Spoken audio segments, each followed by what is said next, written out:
A girl with short blue hair and golden eyes clutched a scroll tightly to her chest, hiding in a corner. She dared not look at what was happening outside. Screams continued endlessly and the air was thick with the smell of blood. The girl trembled uncontrollably, yet despite her terror she shed not a single tear. "Mia!" A female voice called out.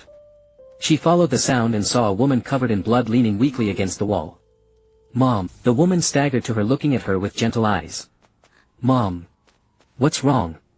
What is happening?" "It's okay, Mia. You are a brave child.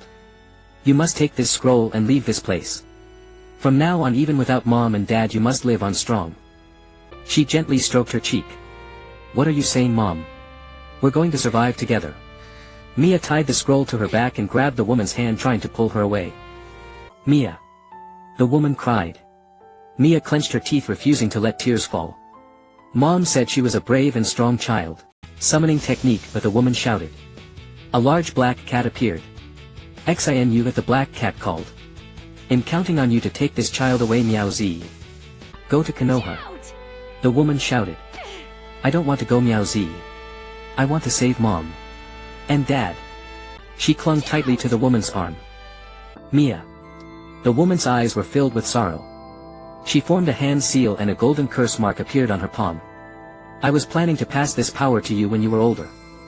She gently placed her hand on Mia's forehead and the golden mark disappeared into the girl's body. The next moment Mia's head throbbed with intense pain as if something had been unsealed. She writhed on the ground, holding her head, tears swirling in her eyes. The woman placed her on the black cat's back and tied her with bandages. "I'm entrusting her to you, Miao Z. I have things to do. For Mia I must." Suddenly a loud crash and the door was split in two. Then a group of tall figures wielding swords entered. Their eyes were hollow like soulless shells. They were all her clansmen. "Go. Quickly." The woman formed a hand seal and golden chakra enveloped her body. The black cat understood and dashed out with Mia. On the black cat's back Mia watched her mother fighting each blow coming toward her. "Mom." Then she lost consciousness. When she woke up again she was in a strange place. "Are you awake, little girl?" An old man approached. Mia stared at him blankly. "Ah, you don't know me yet. I am the Hokage of Konoha. You can call me Grandpa. I'm sorry to tell you, but your family has already. They are all dead. I'm sorry we couldn't arrive in time to save them." He walked to Mia and ruffled her hair.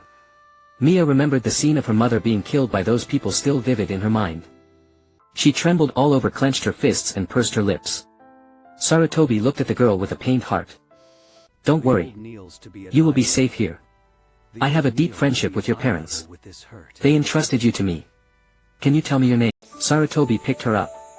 "Mia," she said softly, her eyes empty and dull. "Is that so?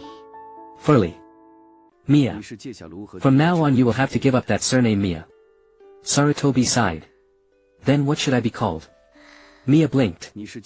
"I will arrange a good place for you. Don't worry. Until then you can stay with me." Later she was brought to Sarutobi's residence. On the way she felt someone following them, so Mia grabbed Sarutobi's beard. "Mia. What's wrong?" The third Hokage didn't mind her pulling his beard and still smiled kindly. "Someone is following us." Mia looked at the calm tree that seemed to hold nothing, but she sensed someone up there. As expected of the Fuerli clan. "It's fine. Those are the Anbu protecting us." Mia heard that and said nothing more. "Miao Z. Where is Miao Z?" Mia suddenly thought of the summoning beast that brought her. That summoning beast. It has already returned. It's fine. Mia breathed a sigh of relief. She could summon it again with the summoning technique when she had the chance. A year ago, when her mother returned from Konoha, she began to strictly teach Mia many things: ninjutsu, taijutsu, summoning and the techniques of the Fuerli clan. Not many but practical. Third Hokage, seeing her poor mental state, wanted to keep her close so she could gradually adapt to the environment. Mia was too well behaved and quiet, not like a 5 or 6-year-old child, especially after having just experienced such a thing. Mia, without making any noise, quietly occupied herself, occasionally gazing at the sky outside and occasionally reading some books. Mia suddenly spoke. "Third Hokage, I want to see Uncle Shikaku." "Shikaku? Don't worry, I've already notified him. He should come soon," the third Hokage said, continuing to look at the documents. His expression was grave, as if he had seen something bad. The Nara clan was now her only source of reliance. Her father and mother used to bring her to Konoha to meet Nara Shikaku. Her mother told her that Uncle Shikaku was a very close friend of her father like a brother. Her mother told her that if anything happened she should come to Konoha and find Uncle Shikaku and he would take care of her. At that time she didn't take her mother's words seriously. She thought her mother was just worrying too much. Now she realized her mother must have foreseen this happening. Although Shikaku looked a bit fierce, he always gently patted her head, asked about her well-being and bought her delicious food. With a bang the door flew open. Lord Hokage. A man with a spiky ponytail rushed in. Mia, who was drinking water, choked and coughed softly. Mia. Are you alright? Shikaku noticed her and rushed over with a worried expression. Uncle Shikaku. Mia called out happily. Sarutobi coughed a few times. Shikaku snapped back to attention, quickly standing before Sarutobi. Sorry, Lord Hokage. Shikaku, I will tell you the details. Sarutobi put down the documents and looked at him gravely. Changing the topic, Sarutobi looked at Mia, who was sitting on the side. Mia, go play outside for a while. Don't go too far. Mia thought for a moment, then broke into a bright smile. I know. Then Mia sat outside leaning against the wall, not going anywhere. Her mind drifted, thinking of her mother and father and the happy days of the past. Tears streamed down her cheeks. She buried her head in her arms and sobbed quietly. Mia is in your care, Sarutobi said to Shikaku. Yes. Nara Shikaku showed a hint of sadness in his eyes. When he walked out he saw Mia sleeping in the corner. He stepped closer and noticed the tear stains on her face. Saimai, rest assured I will take care of this child. Shikaku picked up Mia and carried her home. Mia meanwhile was carried home by Nara Shikaku. He explained the situation to his family and then carried her upstairs to Shikamaru's room, letting her continue to sleep. Shikamaru watched Mia sleeping, then poked her cheek. This girl can really sleep, she still hasn't woken up even after all this.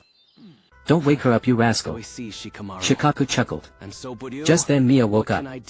When she opened her eyes she saw a little kid with a troublesome expression. Whoa.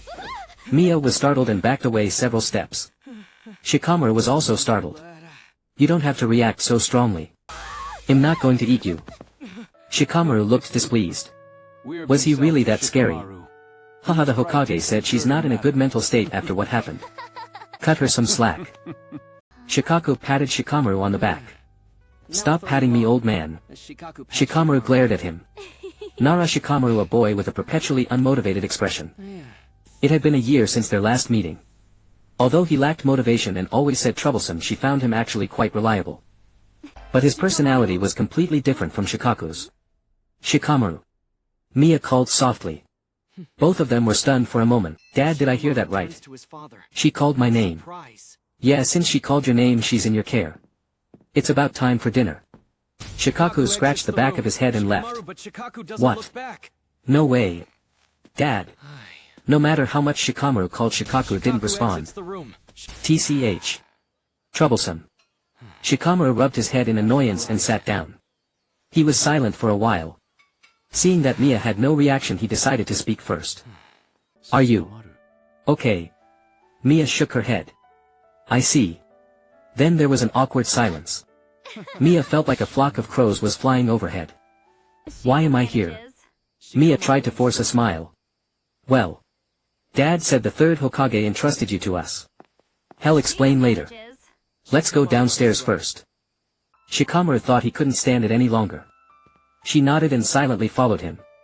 At the top of the stairs Shikamaru extended his hand indicating she should take it. Mia looked up and met his troublesome expression. Still treating her like the little weakling she used to be, Mia smiled and ignoring everything directly took Shikamaru's hand. Thank you, Shikamaru. You're so kind. It's nothing.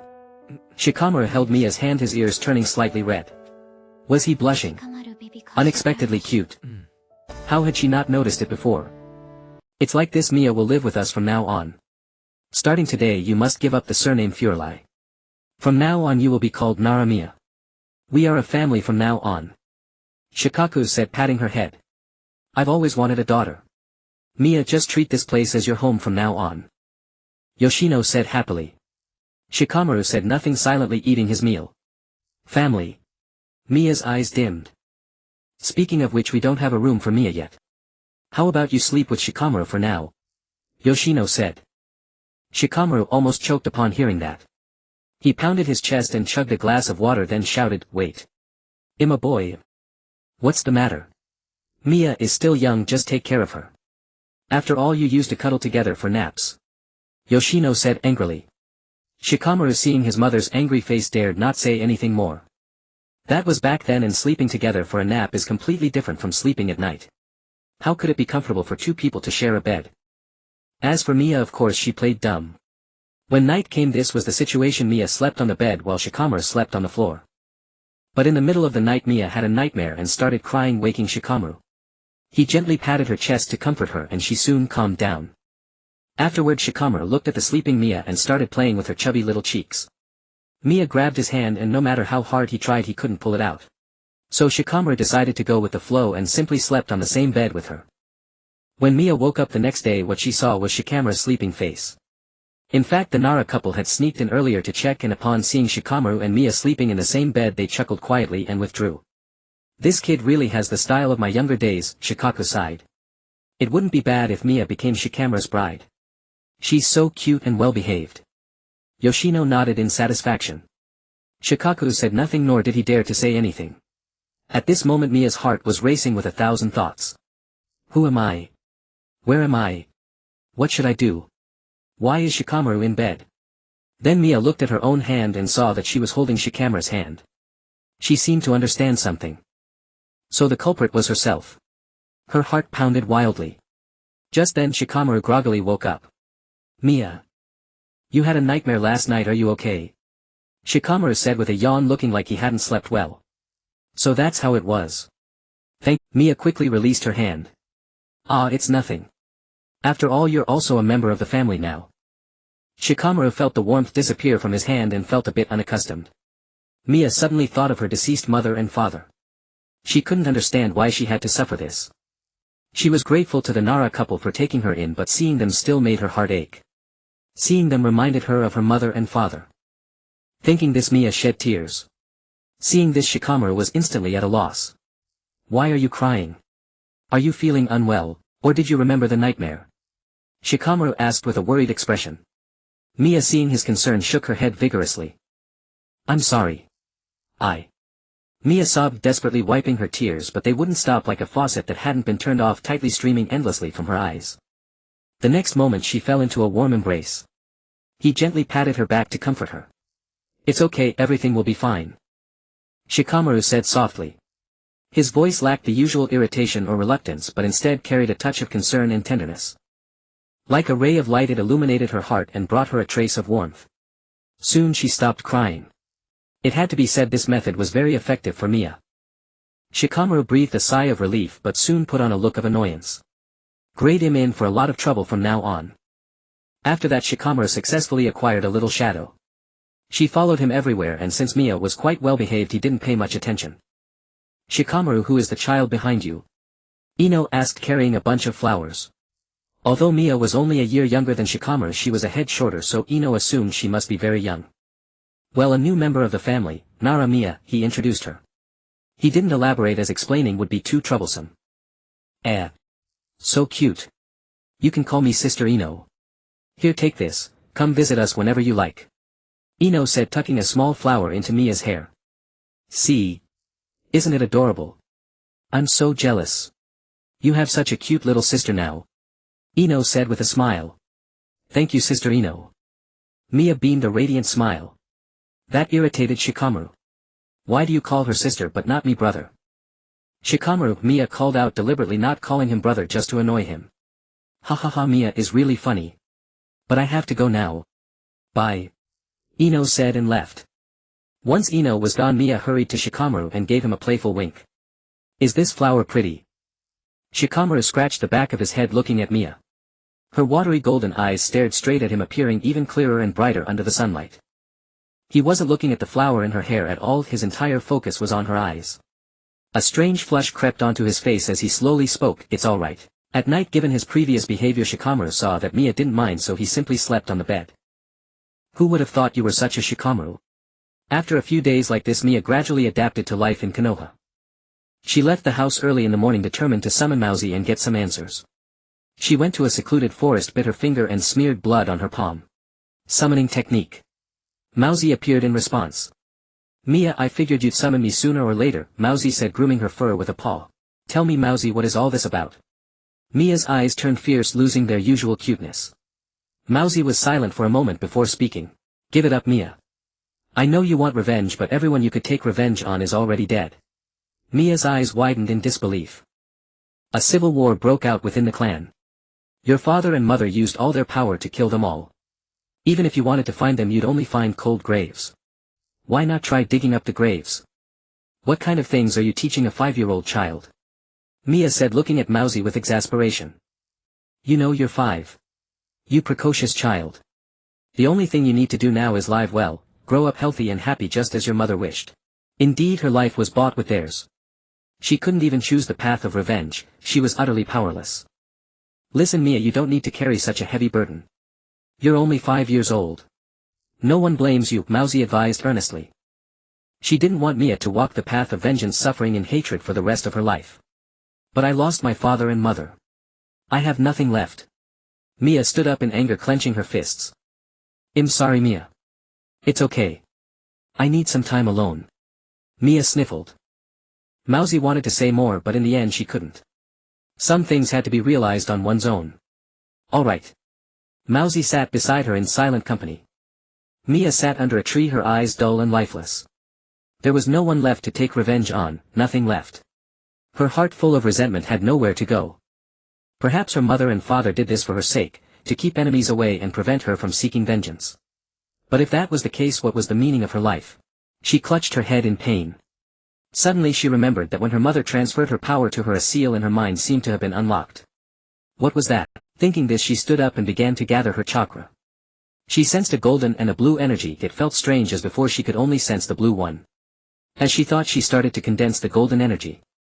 Mousie stared at her in astonishment. The next moment her entire body was filled with golden chakra and her blue hair turned golden. Mousie was shocked, utterly incredulous. Mia opened her eyes, startled by her own appearance. This is... You can already extract chakra? Mousie asked.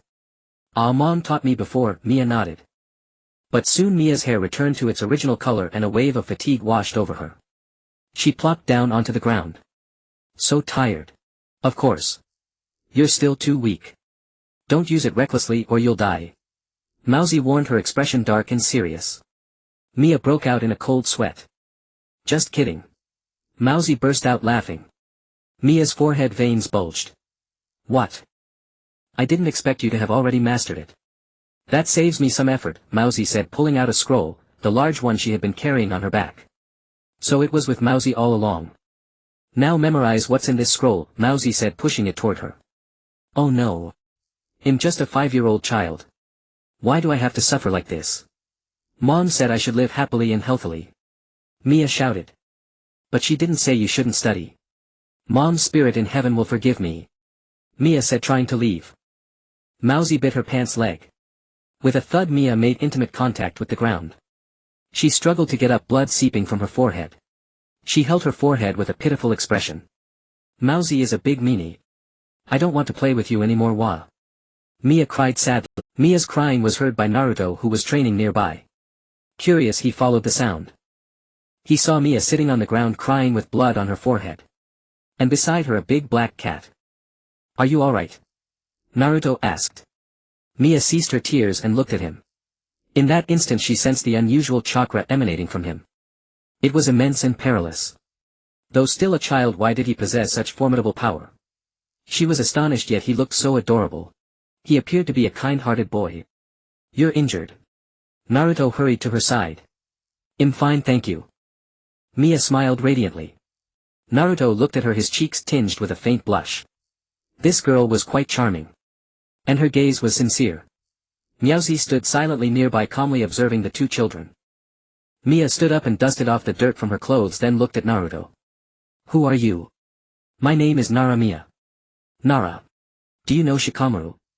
Naruto's eyes gleamed brightly. Of course. So are you Shikamaru's friend? Mia asked. Yes. My name is Uzumaki Naruto. Indeed. Hello, Naruto. A friend of Shikamaru is a friend of mine. From now on we are friends. Mia smiled and extended her hand. Naruto shyly scratched the back of his head, hesitating momentarily, then finally clasped her hand. Soft and warm. His first time holding a girl's hand. So Naruto, what are you doing here? Mia inquired. I am. Training. Training. That's impressive. If it were me, I'd rather lie flat and avoid training altogether. It's too troublesome, Mia said seriously. Have you been infected by Shikamaru? The second Shikamaru. Thank you for the compliment. Indeed, I am quite intelligent. Mia said as she took a bandage from her pocket and applied it to her forehead. Actually, Mia is training too, she's just shy and hasn't said it. Mia is very strong, you two can train together. Meowsy suddenly spoke up. Naruto was startled. The cat spoke. I am a summoning beast. Talking is normal for me, kid, Meowsy retorted unhappily. Her name is Meowsy, my summoning beast, Mia explained. Summoning beast. No way, Mia, are you really training here? And you're quite skilled. Naruto's eyes shone with excitement as he looked at her. No. Yes. Mia is amazing. Meowsy interrupted her. No. Wonderful. Mia, train with me. Two people will surely progress faster. Naruto said, holding her hand. Great. I have agreed on MIA's behalf, no time to waste, let's set off. Meowsy said, taking up the scroll and leading the way. Fantastic. Naruto jumped for joy. Mia thought they've said everything for me, do I even have the right to refuse? Mother, father, is it still not too late for me to come to you now? Mia was on the verge of tears. Mom, where is Mia? Shikamaru searched everywhere but could not find her, so he approached Shino. Mia. She left early this morning. What? Such a bother. Shikamaru sighed deeply. At least she should have told him. She had been clingy to him before, and now without her he felt somewhat uneasy. What's wrong? Feeling lonely? Shino covered her mouth, giggling. Not at all. I went out too. Shikamaru's face instantly flushed red. Wait. If you're going out, bring something back. Come home early for dinner. Shino quickly handed him a note. I know, such a bother. Shikamaru took the note and prepared to leave.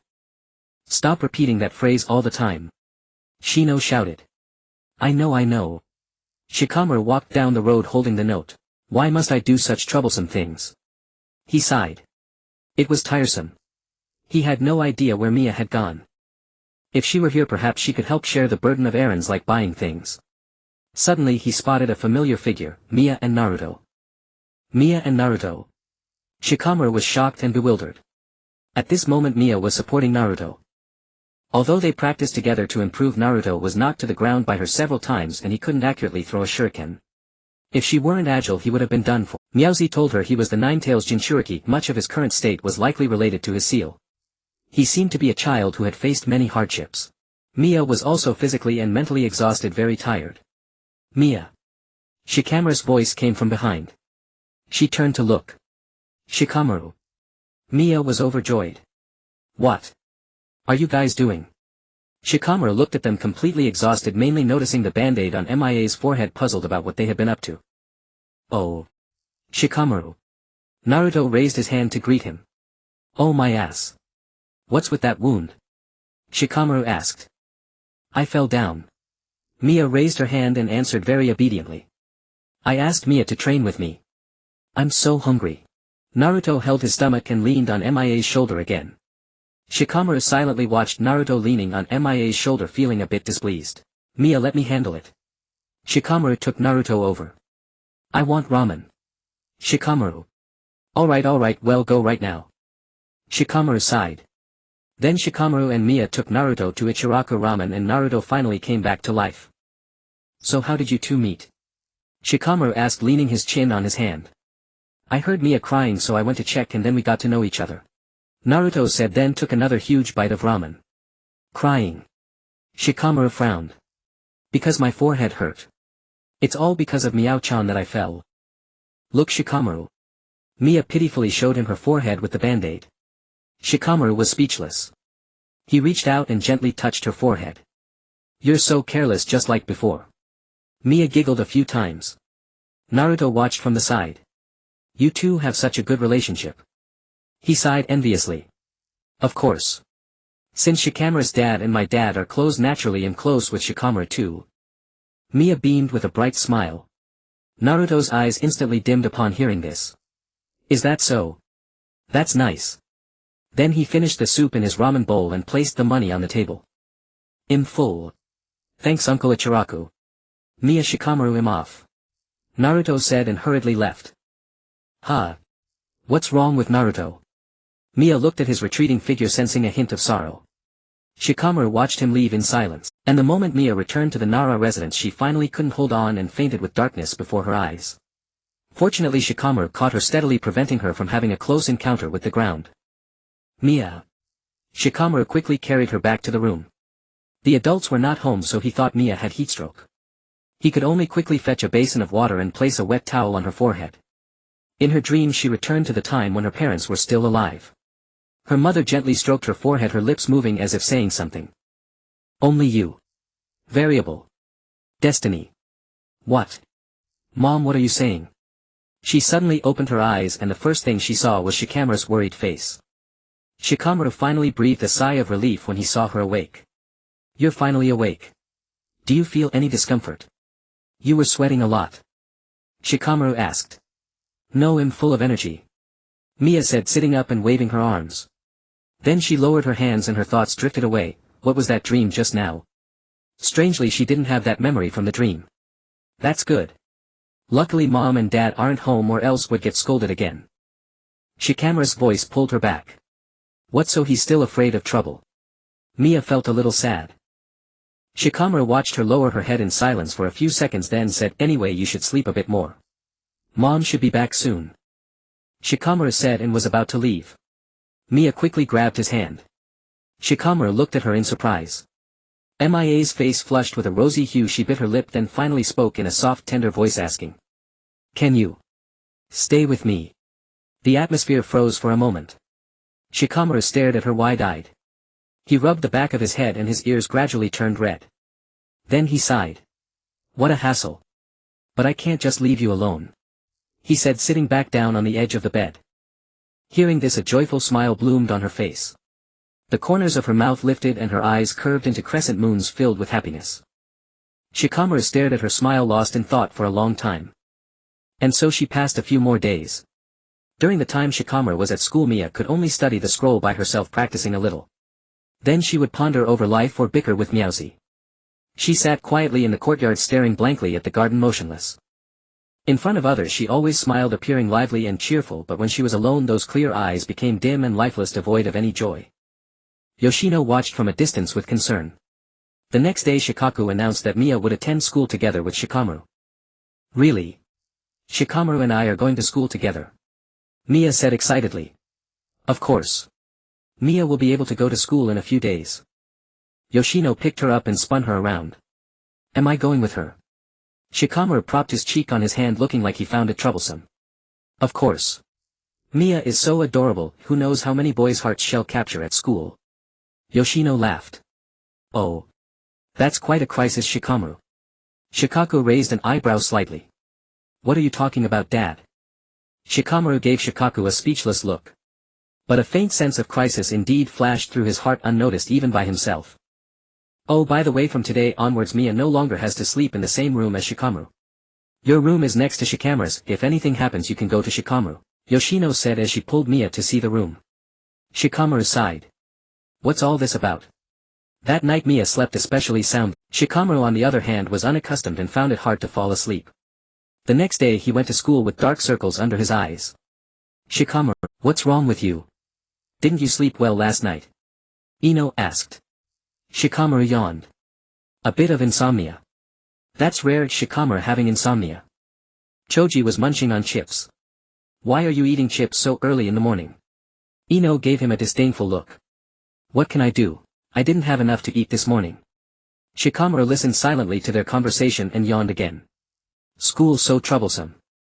Would you like to come with me to pick up Shikamaru? Shikaku asked Mia. Great.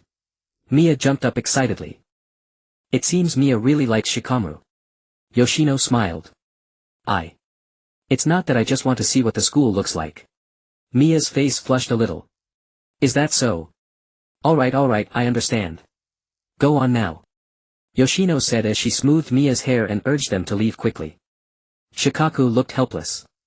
Mia just smiled at them without speaking. It was just like a real family. Her heart felt warm. Hee. When they arrived near the school, Shikaku asked Mia to wait for him under a tree. Mia nodded, walked to a tree, and then she saw a familiar figure. Naruto. Mia called out. Naruto was sitting on a swing watching the people coming and going when he suddenly heard his name being called and turned to look at Mia. Why are you sitting here alone? Mia showed a bright smile. Mia. He stood up happily. Long time no see. Hee. Mia, what are you doing here? Waiting for Shikamaru. Naruto blinked. Yeah, that's right. Oh, and I'm telling you, we'll be coming to school in a few days too. We'll be classmates then. Mia whispered close to his ear. Really? That's great. Naruto jumped up happily. Shikamaru not far away happened to see Mia and Naruto, and a strange glint flashed in his eyes. Mia. Shikamaru called. Shikamaru. Mia's eyes lit up as she ran to Shikamaru, then opened her arms to give him a big hug. Shikamaru extended his hand ready to catch her, but she suddenly stopped and withdrew her hands. Awkwardly, Shikamaru lowered his hand. However, Mia didn't notice any of this. She simply thought that suddenly hugging him would be too abrupt and would definitely startle him. Moreover, Naruto was still here. Thinking this, she looked toward where Naruto was. Shikamaru followed her gaze and saw Naruto waving with a smile on his face. Naruto, I'm heading back with Mia now. Shikamaru waved. Okay. See you tomorrow. Shikamaru. Naruto. He. What kind of child is he? Mia asked. Are you very concerned? No. Mia shook her head. Shikamaru didn't say anything more. He turned back to look at Naruto, whose back looked lonely and sad.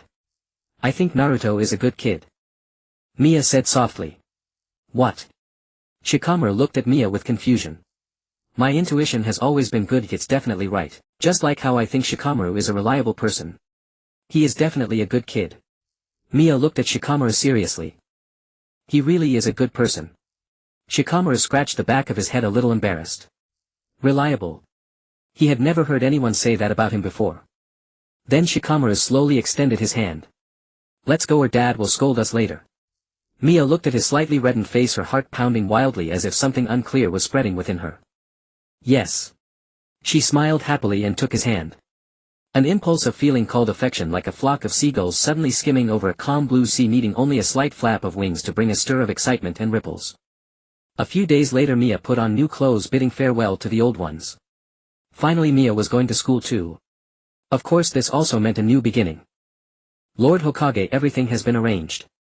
Shikaku arrived at the Hokage's office and said. Good, with her abilities there should be no worries. Saying this, the third Hokage stroked his beard. Don't you think it's too early? Shikaku asked with some concern. How could it be? Her abilities are very strong. The third Hokage smiled and looked out the window. If Mia could live happily and joyfully here, would she be able to forget the past? Lord Hokage, regarding the matter of Mia's parents. Do you think they are still alive? Shikaku asked. That possibility cannot be ruled out. It's best that Mia never finds out about this. I understand. I'm counting on you, Shikamaru. Jinai said cheerfully. I know. What a hassle. Let's go, Mia. Shikamaru said as he opened the door to leave. Okay. Mia quickly followed him. Along the way, Mia and Shikamaru walked in silent accord until they reached the school gate. Irika was already waiting at the gate. Teacher Irika. Mia called out. Oh, Mia and Shikamaru. Irika smiled. As for why Irika knew Mia, it was because Shikaku had brought her to meet him before enrollment. Irika found Mia extraordinary and was deeply impressed by her. Shikamaru, you go in first. I'll bring Mia in later. Okay. Shikamaru glanced at Mia, said nothing more and entered. Mia, let's go. Irika said as he patted her head. Mia was a year or two younger than the others and Irika was a bit worried, so he chatted with her briefly. Mia nodded, humoring him. It's okay, Shikamaru is here too. Mia flashed a big smile. That's true, he's your brother and will protect you. But that kid. Haha, never mind. The classmates are all good kids, you'll get along fine. Right, you go in first. I'll grab something in a moment. Irika finished speaking and was about to step away while I was just about to pull the door open. Wait. Irika quickly turned around to stop me, but it was too late. Mia opened the door and was about to enter when a blackboard eraser fell from above the doorframe. She swiftly sidestepped and caught it. There might be a trap. Irika stared at Miya in astonishment. A bit childish. Miya said as she walked into the classroom holding the eraser. The students were captivated by this agile little girl, all asking who she was. Only Shikamaru remained calm, though even he was startled by her swift reflexes, since when was she so skilled? Irika strode and angrily took the eraser from Miya and shouted, "Who set this trap?" I blinked and then looked at the students. Naruto had been snickering, but when he saw Miya he blinked, stood up and exclaimed. "Ah! Miya! Naruto!" Miya called out happily. "Naruto! It was you, wasn't it? Apologize to Miya." Irika shouted. "It's fine, teacher Irika. I'm not hurt anyway." Miya smiled. "No, Naruto. Apologize to Miya now." Irika glared at him angrily. "I'm sorry, Miya." Naruto stood up and bowed. "Naruto, you idiot, I told you today was no good." Shikamaru smirked mischievously. "I'm fine. Don't do that again, okay?" Miya smiled gently. "Okay." Naruto flashed a sunny grin. Miya was indeed gentle. "Alright, everyone, quiet down. This is our new classmate. Miya, introduce yourself." Irika said. Miya then bowed. "Hello everyone, I'm Nara Miya. I'll be your classmate from now on. Please take care of me." The classroom instantly buzzed with chatter. She said her name is Nara. Then she's Shikamaru's sister. So cute. I'm so jealous. But she doesn't look like him at all. Shikamaru sighed. What a hassle. Miya looked around, spotted an empty seat and walked straight over. Under everyone's shocked and bewildered gaze she sat directly beside Sasuke. She sat next to Sasuke. Oh my god. She's so bold. Sasuke glanced at her but said nothing. Hello, what's your name? Miya smiled warmly. Sasuke snorted and ignored her. A vein bulged on Miya's forehead. Never mind, peace brings wealth. Miya took a deep breath and ignored him too. Miya sat next to Sasuke. Shikamaru, does Miya like Sasuke? How could that be? They don't even know each other. Shikamaru rested his chin on his hand, staring at Miya's back. Why not? Sasuke is so handsome. Maybe Miya fell for him at first sight, drawn by his charm. Ah, that means another rival. No way, Ino said, her whole body ablaze with passion. TCH, what a hassle. Miya is nothing like you, she want. How do you know? Ino looked unconvinced. But she actually knows Naruto. Choji said, munching on chips.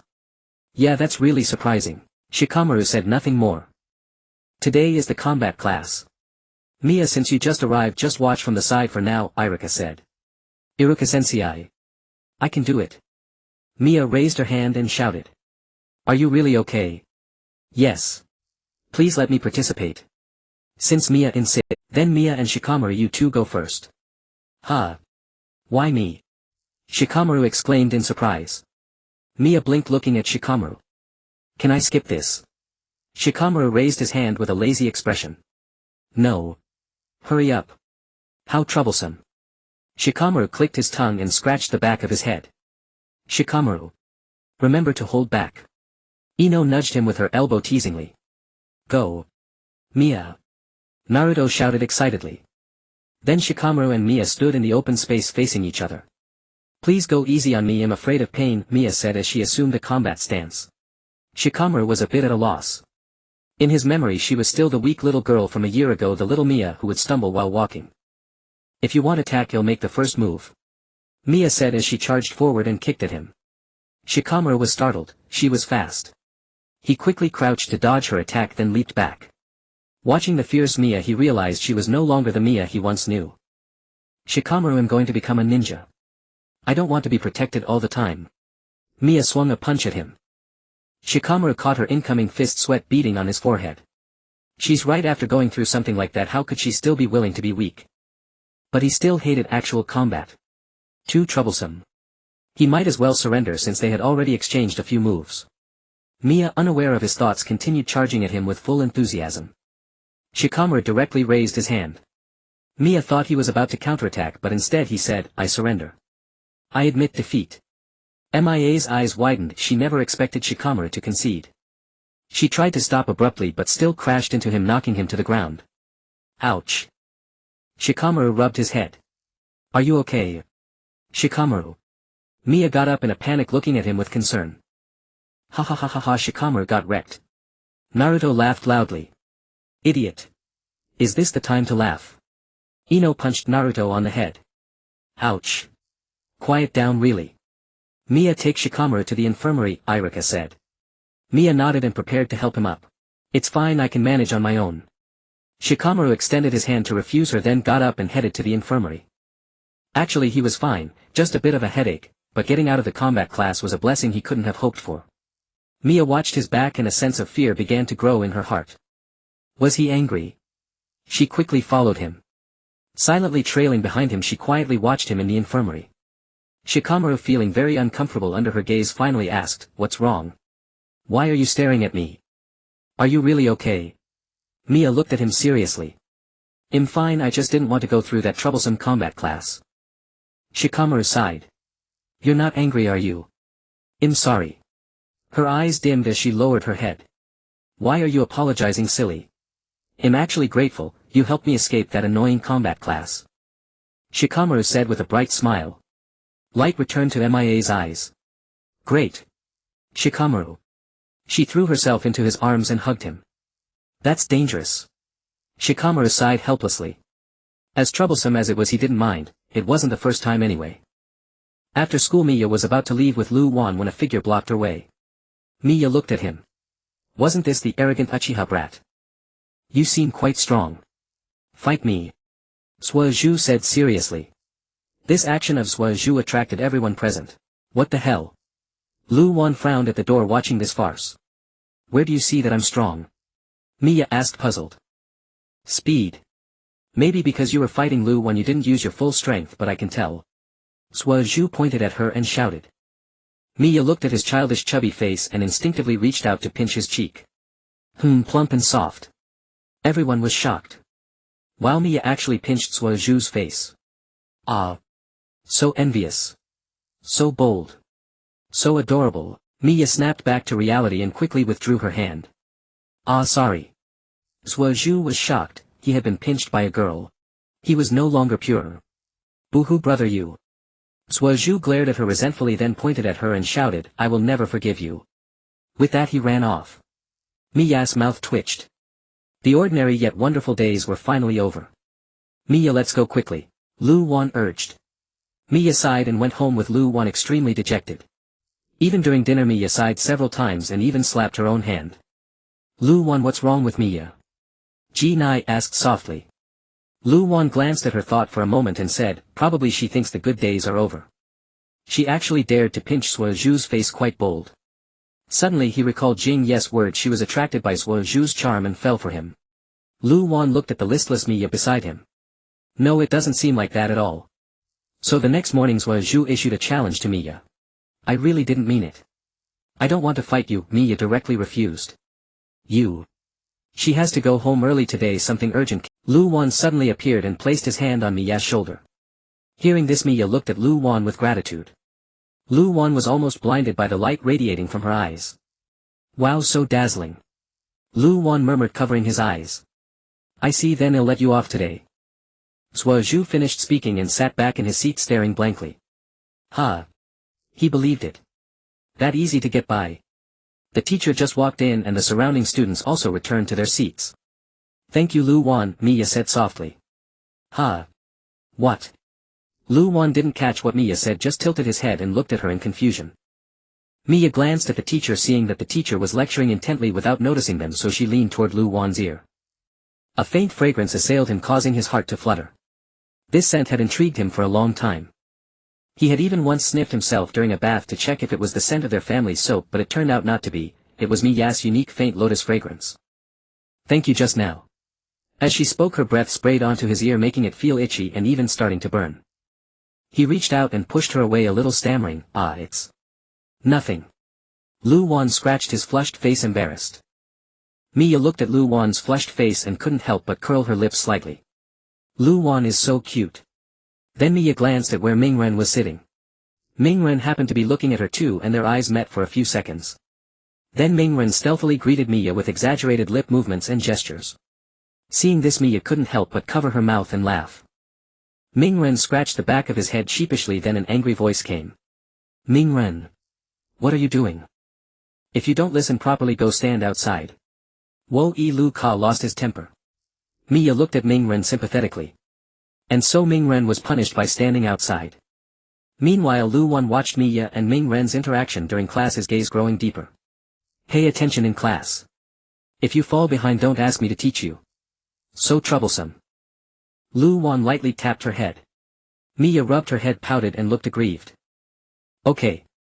Then she obediently sat up straight to listen to the teacher. Lu Wan looked at her obedient demeanor and the corners of his mouth unconsciously lifted even without him realizing it. However, Mia's enthusiasm lasted only 3 minutes and she soon looked drowsy. Class was really the worst. Most troublesome. Mia. Wait for me. Naruto ran towards Mia and Shikamaru with large strides. Oh. It's Naruto. Mia beamed with a radiant smile. Naruto, what are you up to? Shikamaru chuckled. Mia looked at the friendly interaction between Shikamaru and Naruto, nodding in appreciation, realizing they were indeed good friends. What are you nodding about, looking so dazed? Shikamaru glanced at Mia. Nothing. Naruto. We are friends too. Mia held his hand tightly. Shikamaru felt a bit annoyed. Was he being ignored? Of course. Next time we should train together again. Naruto's face turned as red as a ripe apple. Hey, how long are we going to hold hands? Shikamaru remarked. I'm sorry. Naruto hurriedly released his hand. It's okay, Shikamaru just has a sharp tongue, but he's a really nice person. Mia said as she hugged Shikamaru's arm. Hey. Seriously. This is so troublesome. Shikamaru's face turned red as he scratched the back of his head. Harvesting 2 little apples. Is it really very good? Is that how she feels? Mia and Shikamaru have such a great relationship. I really envy Shikamaru for having such a lovely sister. Naruto looked enviously at Mia and Shikamaru. But they don't look alike at all, do they? Naruto said as he leaned closer to examine Shikamaru closely. Too close. Naruto. Shikamaru quickly stepped back. Shikamaru and I are not related by blood. Him their adopted daughter. Mia covered her mouth and chuckled secretly. Naruto exclaimed in surprise. Well. There are many reasons. Mia awkwardly scratched the back of her head. So that's how it is. No wonder you don't look alike at all. Naruto said, suddenly enlightened. That's probably how it is. Shikamaru yawned as he spoke. After that the 3 of them chatted for a long time in the park until Shikaku came to pick us up. Naruto watched their departing figures, feeling lonely again. Naruto. See you tomorrow. Mia shouted, waving her hand. Naruto looked up in surprise and shouted happily. Okay. Mia nodded in satisfaction. Are you really close with that guy, Mia? Shikaku asked. I think he's a good kid. Mia said happily while linking arms with Shikamaru. Ah, is that so? That kid. I'm leaving dad, him starving. Shikamaru interrupted Shikaku's words, pulling Mia and walking ahead quickly. Ah, you little rascal.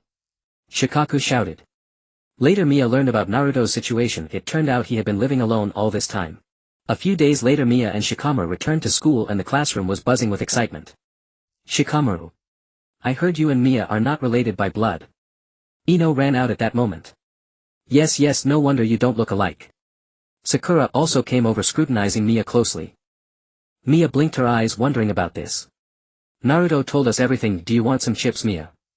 Choji said, taking out a piece of chips for Mia. Mia cheerfully accepted it and thanked him. That Naruto guy is really troublesome, Shikamaru sighed. So Mia is actually an orphan? Others asked. Yes.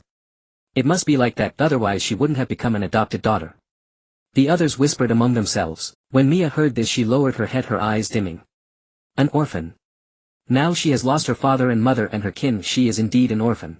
Shikamaru looked at Mia with her head down, silent, and a fire of indignation burned within him. Then he shouted loudly. Mia is my family, she is not alone. Mia looked up in surprise at Shikamaru. Shikamaru actually got angry, that guy. Ino was a bit surprised. It's the first time I've seen that. Wow. Choji said, munching on chips. Ah, I'm sorry. Those people apologized and quickly left. Tch, so troublesome. Shikamaru slumped on the table, no longer speaking. He felt a bit restless, especially seeing Mia looking unhappy. He was probably worried she would cry again. Shikamaru thought to himself. Mia sat beside Shikamaru looking at him and couldn't help but smile. What are you laughing at?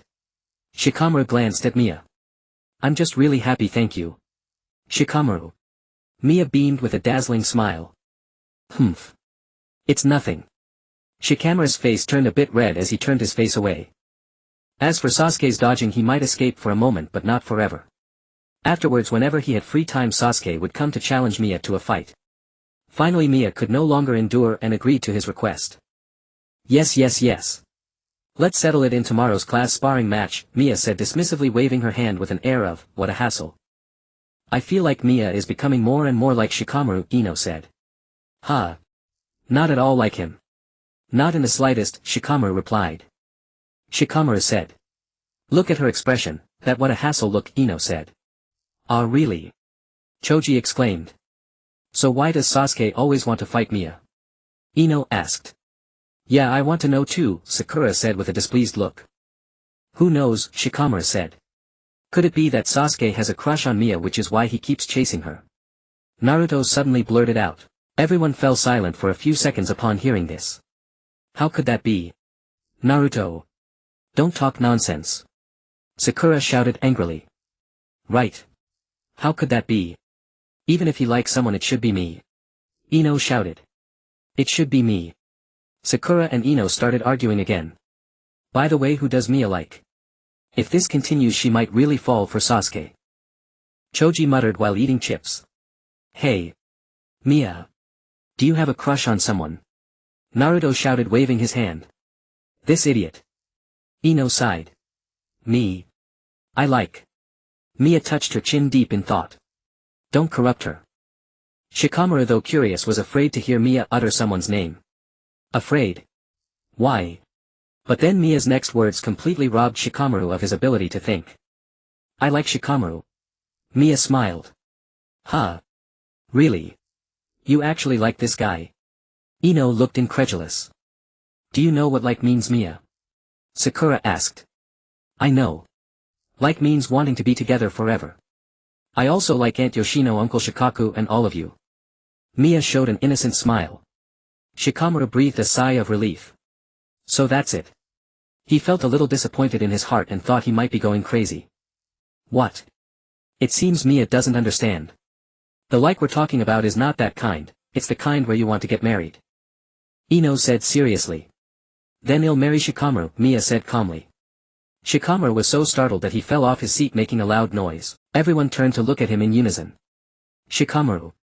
Are you okay? Naruto shouted and quickly helped him up. Shikamaru sat back down and continued listening to Mia and the others. Ino looked at Shikamaru with a so useless expression, then turned back to continue talking with Mia.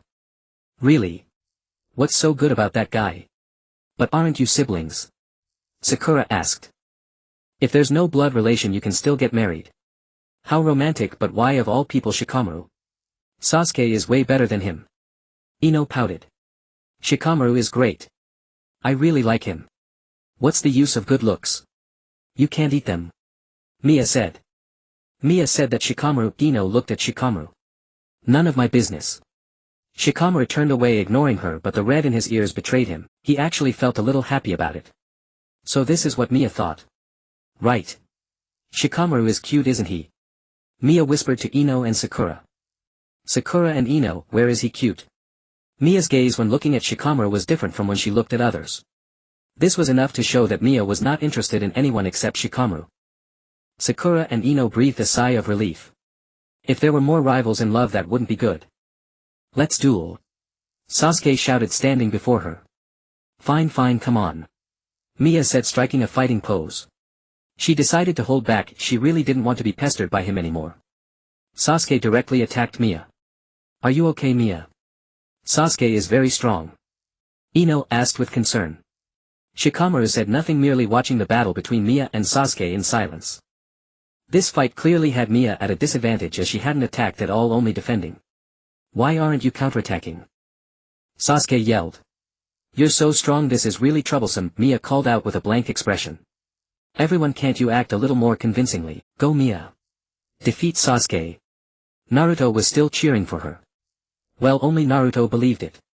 Of course. I am a member of the Uchiha clan. Sasuke said, looking quite pleased. Well, Sasuke believed it too. Shikamaru facepalmed. If she didn't make a move it wouldn't work either. Stalling was pointless. Thinking this, Mia did a backflip to a spot farther from Sasuke, then swung a fist at him. As for the outcome, everything went exactly as she had predicted. Sasuke caught her fist, flipped her over and pinned her to the ground. Mia's eyes widened as she stared at Sasuke, one hand gripping his tightly. In the moment she was knocked down, she saw a vision. Sasuke was running frantically, surrounded by blood. She also saw a man standing on high ground, his pupils as red as blood. Alright. The match is over, Sasuke wins. Irika's voice pulled her back to reality. You weren't holding back, were you? Sasuke pulled Mia to her feet. Of course not. As expected of you, I truly admire you. I still have so much to learn. I'm just too inadequate, Mia said, looking like a taught student. Sasuke snorted, his face slightly red. I'll be going now. Ha ha ha ha. Mia laughed foolishly and quickly returned to Shikamaru's side, feeling guilty. Are you okay? Shikamaru took her hand and looked at the wound. It's fine, just a scratch. Mia smiled. Really? It's bleeding. He took a bandage from his pocket and wrapped her wound. Mia watched Shikamaru frown as he bandaged her, a happy smile spreading across her face. What are you smiling about? Shikamaru looked at her. I don't know, it just feels happy. Mia said. Happy?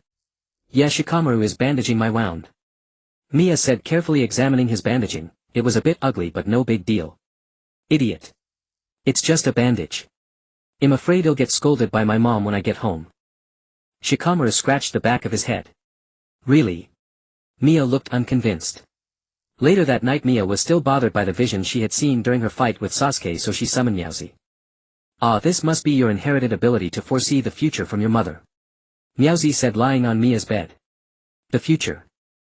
Yes, your mother could see the future, but she couldn't control it. She would suddenly see future events in her daily life. Meowsy continued, licking its fur. Then Sasuke is in danger. Mia nuzzled against Meowsy. Based on what you saw, yes, he is in danger. Then I have to save him. Why are you trying to be a hero? Everyone has their own destiny. Why interfere? What can you do? With your strength you'll only end up hurting yourself. Meowsy said ruthlessly. Mia angrily yanked a clump of its fur. Meow. That hurts. What destiny?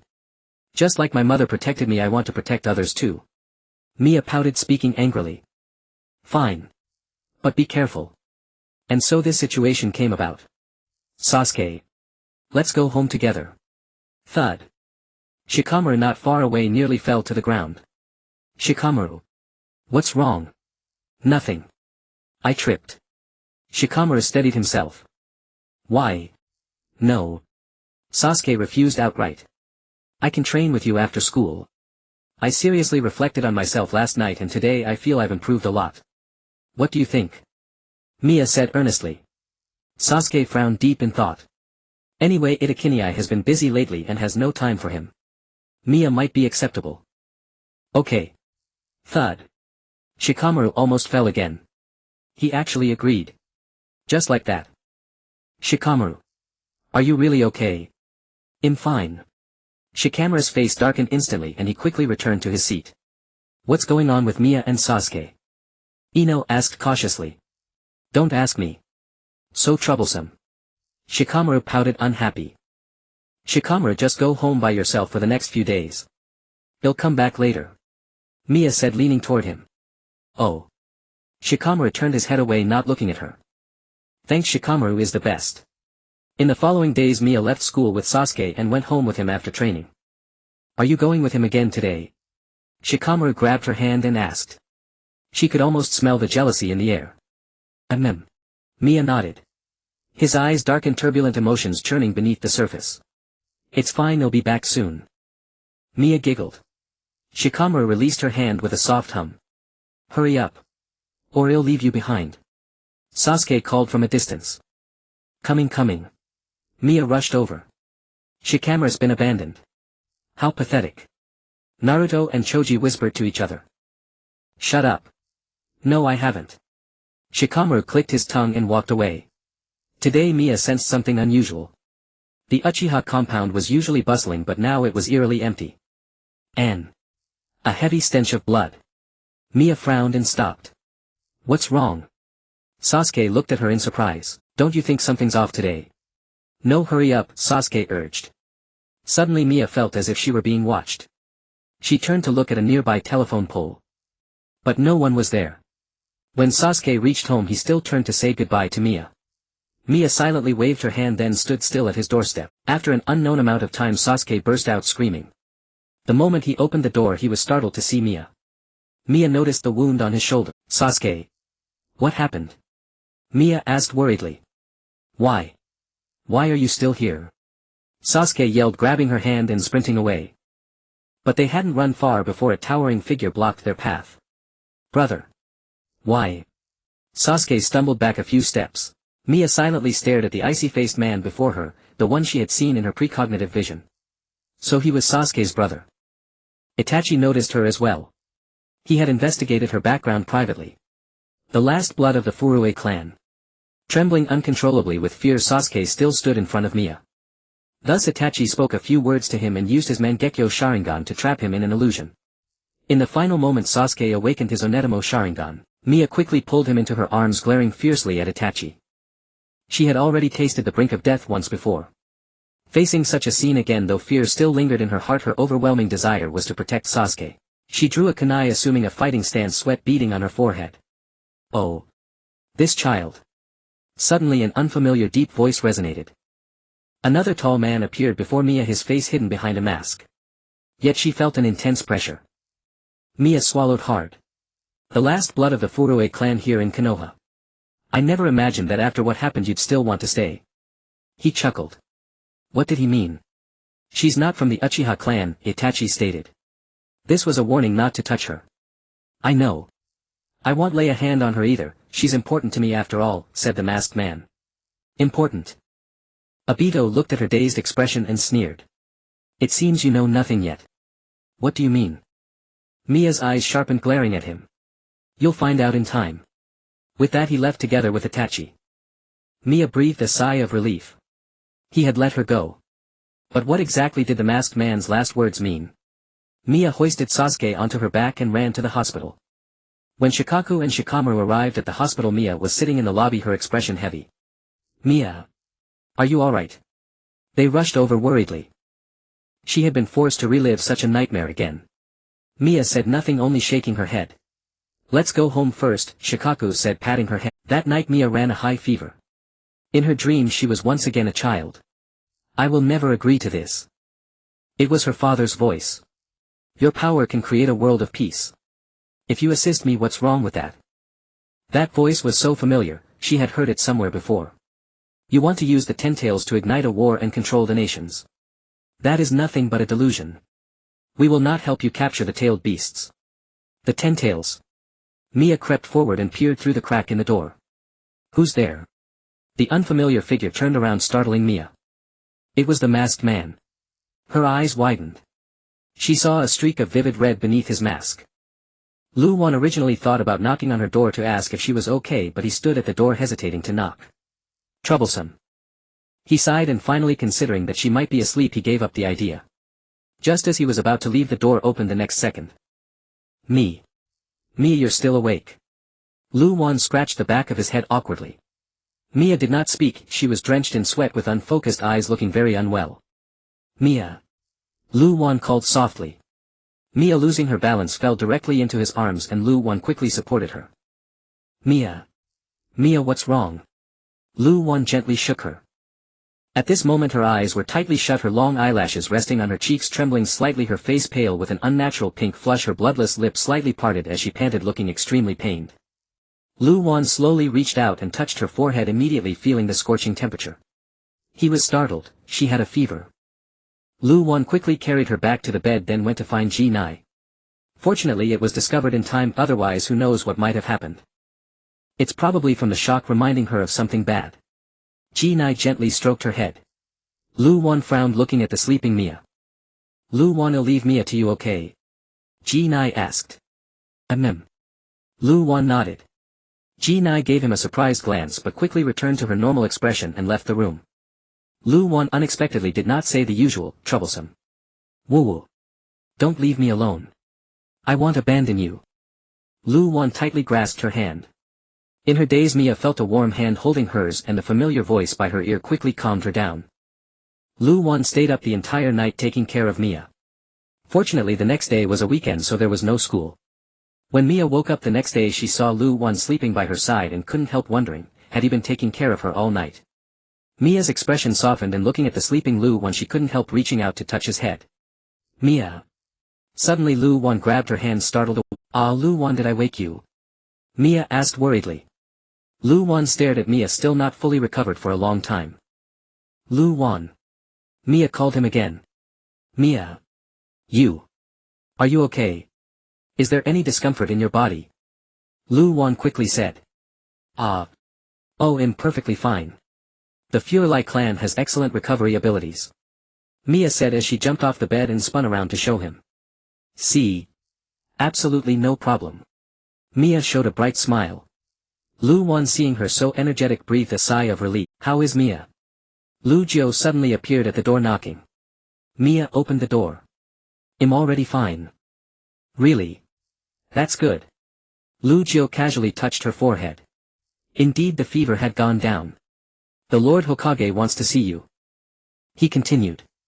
Mia nodded, she had anticipated this. Mia, what exactly happened yesterday? Yuan Fei asked. Yesterday. Mia paused as if thinking.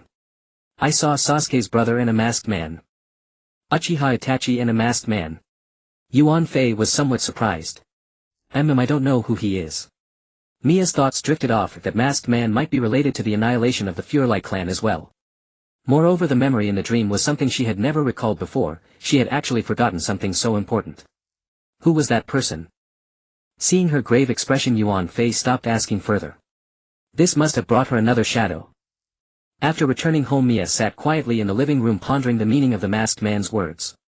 She had originally intended to summon Miaozi, but then she heard Ji Nai's words. What a pity that Yuzhibo child left all alone in the end. Right, Sasuke is still in the hospital, I should go see him. Aunt Ji Nai, I'm going to visit my friend. Mia said and quickly ran out. Ah, okay. Be careful on the road. When will Mia ever call me mom? Ji Nai sighed. Shouldn't we just have Lu Wan marry her? It's obvious that Lu Wan likes Mia. Lu Jiu took a sip of tea. Ah, that's true. I'm home. Lu Wan returned home at that moment and came to the living room. Ah, you're back, Lu Wan. Ji Nai smiled cheerfully, which made Lu Wan feel uneasy. What? Lu Wan picked up a glass of water and drank. Lu Wan, what do you think of Mia? Would you like her to be your wife in the future? Ji Nai asked bluntly. Both Lu Wan and Lu Jiu choked, coughing continuously. He's still young. Why are you saying these things to him? Lu Jiu quickly said. Oh, I'm worried. Look, Mia went to visit her friend early this morning. The main thing is, they both have similar experiences. Will they lick each other's wounds and develop feelings? Ji Nai said worriedly. Visit a friend? Lu Wan asked. Yes, she probably went to see that Yuzhibo child. Ji Nai sighed. Lu Wan said nothing more, drank a glass of water and went out again. Hey, that kid. Ji Nai said discontented. Well, maybe he went to visit a friend too. Mia used her pocket money to buy some fruit and arrived at the door of Sasuke's hospital room. She knocked on the door. Who is it? Sasuke's cold voice came. It's me, Mia, she said. Come in. Sasuke breathed a sigh of relief upon hearing it was Mia. He was also a bit worried about Mia given what they had been through together. Moreover, he had no idea what happened after he passed out. The nurse told him it was Mia who brought him to the hospital. Sasuke feeling better. Eating more fruit helps recovery, Mia said, placing the fruit on the bedside table. Are you okay? Sasuke asked. Huh? What could be wrong with me? Mia looked at him in bewilderment. You were there yesterday, weren't you? Sasuke clenched his fists, his expression a mixture of resentment and sorrow. Yes, but they didn't hurt me. Mia said as she sat down on the side. They? Ah, yeah, one was your brother and the other was someone wearing a mask, I don't know who. Mia picked up an apple and began to peel it. How could? Uchiha Itachi. Sasuke's eyes instantly blazed with fierce anger. Besides your brother, there was another person present. I suspect he was the mastermind, and maybe he's also connected to the annihilation of my clan. Mia's gaze turned fierce as she spoke and the long apple peel she was cutting snapped. Your clan? Sasuke looked at her in surprise. Mia glanced around then leaned in to whisper in his ear. I'll only tell you this, I am actually from the Fuerli clan. But due to certain events the Fuerli were wiped out and I was taken in by the Nara clan, abandoning my former surname. Why abandon your surname? To protect me apparently. But I heard our clan was destroyed by internal strife, yet it seems too suspicious. And don't you think it's strange? Maybe your brother did this to protect you because you're his beloved little brother and he couldn't bear to harm you. He used this method to make you survive, to make you hate him so you would live on strong. Here, eat. Mia handed him the peeled apple. Thank you. Are you telling the truth? Sasuke took the apple, looked up at her, and a flicker of light appeared in his eyes. This is just my speculation. We both need to live well and grow stronger. I will definitely take revenge and kill that person. Sasuke clenched his fists, his eyes dark and glinting with hatred. Mia glanced at him and sighed. Revenge, huh? Want anything to eat? I'll go buy it for you, Mia offered comfortingly. No. I don't feel like eating, Sasuke replied. Sasuke. Several voices rang out. We looked toward the door, it was Ino and Sakura. They sure got the news fast. Ah, Mia. You're even faster than us. Ino exclaimed. As expected, you're here, Mia, Shikamaru said as he entered. Shikamaru. Mia smiled happily at him. Sasuke, you still have us. We're all good friends, so never feel like you're alone. Mia whispered. Sasuke looked at Mia, then at the others, and simply nodded without saying anything else. Mia gave up her spot to them and almost laughed at the sight of Sasuke frowning in distress. Mia, are you okay? Shikamaru suddenly asked. I'm fine, Mia replied, tilting her head at him with an adorable expression. That's not what I mean. Shikamaru stammered, unsure of what to say, but Mia understood his concern. I know what you're trying to say. I'm fine, really. It's just that suddenly remembering the day of the clan massacre made me a little. Mia smiled, but her eyes were dim. Shikamaru took her hand in silence. How gentle he is. Let's go, Shikamaru. Mia laughed cheerfully. Don't want to stay a bit longer. No, I've said all I needed to say. Mia shook her head, bid Sasuke farewell and left with Shikamaru. Sasuke watched their retreating figures, complex emotions churning in his eyes. Suozhu came to school after resting for a few days. Good morning, Mia, he greeted her as soon as he arrived. Mia smiled and said, good morning. But as she watched Suozhu sit beside her, the corners of her mouth twitched involuntarily. Let it all be destroyed. Lu Wan. What on earth is going on? How did Mia suddenly become so close with Suozhu? Tell me. Jingyi shook Lu Wan frantically. And Suozhu even responded to her. Xiaoying also shouted. History always repeats itself in astonishing ways.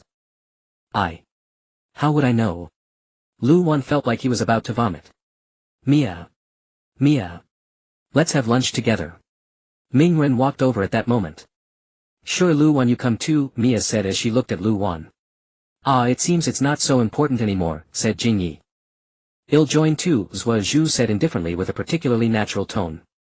It's still very important. Jingyi continued, shaking Lu Wan's shoulder. I'm about to die. Lu Wan said in pain. Hey Jingyi, Mia's eyes when she looks at Lu Wan and when she looks at Suozhu are different. Mia really likes Lu Wan. Hey, work harder. Xiaoying said, patting him on the back. Upon hearing this, Jingyi let go of Lu Wan, then nodded heavily as if she had figured something out. What nonsense are you talking about? Lu Wan frowned, straightened his clothes and ignored them. He's really such a straight man. Jingyi sighed. Lunchtime. Jingyi and Xiaoying shyly brought their bento boxes and sat beside Suozhu. Suozhu-kun, would you like to try the bento I made? No, you should eat mine. Suozhu remained silent. Mia looked at Suozhu sympathetically. How miserable. Suddenly, as if struck by an idea, she picked up a meatball from her bento and brought it to Lu Wan's mouth. Lu Wan. Open wide. Lu Wan looked at Mia in disbelief. What's going on? Who am I? Where am I? Hurry up, Mia urged. Don't be like this, Mia, it's such a bother. Lu Wan's face slightly flushed and he gently moved her hand away. I want to be fed too. Xiaoying. Mingren shouted. Get lost. Mingren. Xiaoying shouted angrily. Woo Mia. Mingren looked at Mia with a pitiful expression. Alright, since Lu Wan doesn't want me to feed him, then I.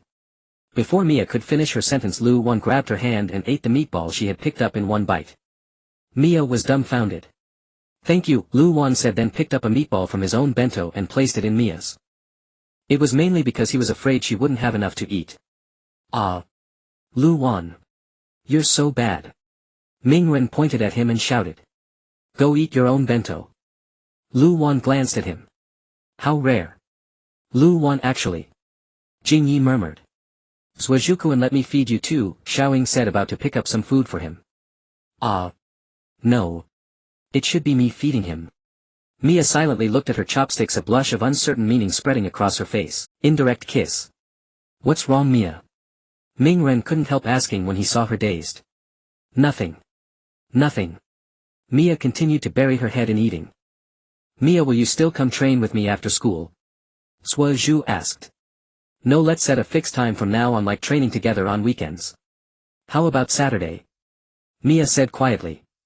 It's possible. But won't the gap between us become even larger? Huh? Who do you think I am? Don't worry, I won't slack off either. Mia looked extremely confident. I hope so. We're two people with the same goal. Otherwise, when the time comes, I just want to know the truth. Mia. Stand up and answer the question I just asked. Iluka directly called her up. Yes. Mia slowly stood up. So. What did Iluka ask? Then. If you don't listen attentively, go stand outside. Mia was so frustrated she wanted to cry but had no tears. In the evening, Mia called out to Miaozi. Miaozi, I met a strange man wearing a mask. He said some inexplicable things. Mia lay on it and stroked it. Miaozi was used to it. A masked strange man. Miaozi didn't know this person. Yes. He seemed to know me, saying I was very important to him and I seemed to have seen him before. He was secretly talking to father, saying something about capturing tailed beasts. Miaozi fell silent. Doesn't our clan have a suppressing effect on tailed beasts? I also heard he wants to use the Ten-Tails to start a war. How? But how can this be done? Miaozi fell into deep thought. So I was thinking maybe because father refused him, our clan was impossible. The Fuerli clan, since it was beneficial to him, wouldn't be annihilated. Miaozi interrupted her. What you said makes some sense. Mia pouted. This matter was ultimately left unresolved. That masked man must know something, right? Like that, Suozhu and Mia set a time to train together every time. Are you going again today? Jinai handed the bento to Mia. Yes. Thank you, Aunt Jinai. Mia took the bento and ran off quickly. Lu Wan was sitting nearby slowly eating breakfast. You really have no sense of urgency. I'm different from Mia. How troublesome. He yawned as he spoke. Well, practice ninjutsu later, Lu Jiao said mercilessly. Huh? Lu Wan looked unwilling. You have no choice. Mia is working so hard, can't you put in some effort? Geez, your wife is about to be taken away. Time flew by. One day Mia stared at Lu Wan's earring for a long time, making him feel quite uncomfortable with a slightly red ear. What are you looking at? Lu Wan asked. Mia didn't answer him right away but slowly approached him and reached out to touch the earring on his ear. This action made Lu Wan at a loss for words, so close. I'm curious, is this earring a family heirloom? Mia asked curiously. She was really curious about this matter. Lu Jiao also had one, Lu Wan also had one, and it seemed Jinai also had one. Lu Wan swallowed. Sort of, he replied. Jinai was watching from the shadows, revealing a knowing smile. A few days after this incident, Lu Jiao brought back a new pair of earrings. Mia, come here. It'll pierce your ears, it'll definitely look good. Are you willing? Jinai said as she picked her up. Are you willing? It felt a bit ambiguous. Mia looked at the earring, it was the same type as theirs. Is it really okay? Mia asked with some insecurity. She wasn't a member of their clan. It's okay, you're also a member of our family. Lu Jiao smiled. So Mia got an earring just like Lu Wan's, it looked very much like a couple's pair. Mia touched her earring and smiled sheepishly. Lu Wan couldn't help blushing at Mia's appearance. In a few days there's the summer festival. Well, make sure to dress Mia up beautifully. Jinai clapped her hands happily. Summer festival. Mia blinked. Yes, just have fun then. Right, Lu Wan. Jinai looked at him. I'm not going. Too troublesome. Lu Wan rubbed his head irritably. No, you want to go. Jinai glared fiercely at Lu Wan. Lu Wan broke out in a cold sweat and had no choice but to agree. On the day itself Mia was dragged by Jinai to change into a beautiful kimono. It was Mia's first time wearing a kimono so she felt a bit shy. So cute. Mia. Jinai hugged and nuzzled her. Mia looked at herself in the mirror, she had to admit it was quite pretty. Would Lu Wan think so? Lu Wan. Come see Mia. Jinai called. What is it? Lu Wan walked in and the moment he saw Mia he was momentarily stunned but quickly regained his composure. Do I look good? Mia bounced over to Lu Wan. Let's go. Lu Wan's face flushed as he brushed it off, quickly changing the subject. Hee okay, Mia smiled and took Lu Wan's hand. Jinai watched from behind, moved to tears of relief. Go for it, Lu Wan. At the summer festival there were many fun and delicious things. Mia pulled Lu Wan around everywhere. Lu Wan was almost exhausted, he couldn't understand why Mia had so much energy. I've never seen such a lively scene. Mia laughed happily. Never. Ah, I see. Lu Wan seemed to recall something. Seeing Mia's happy expression he seemed to regain his strength. Well, let her be as long as she's happy. Lu Wan. Mia. It was Jing Ye's voice. We looked over. Jing Ye was also wearing a beautiful kimono. As expected of a future beauty. Ah, Mia is so cute. Jing Ye hugged Mia. You look great too, sister Jing Ye, Mia smiled. Thank you.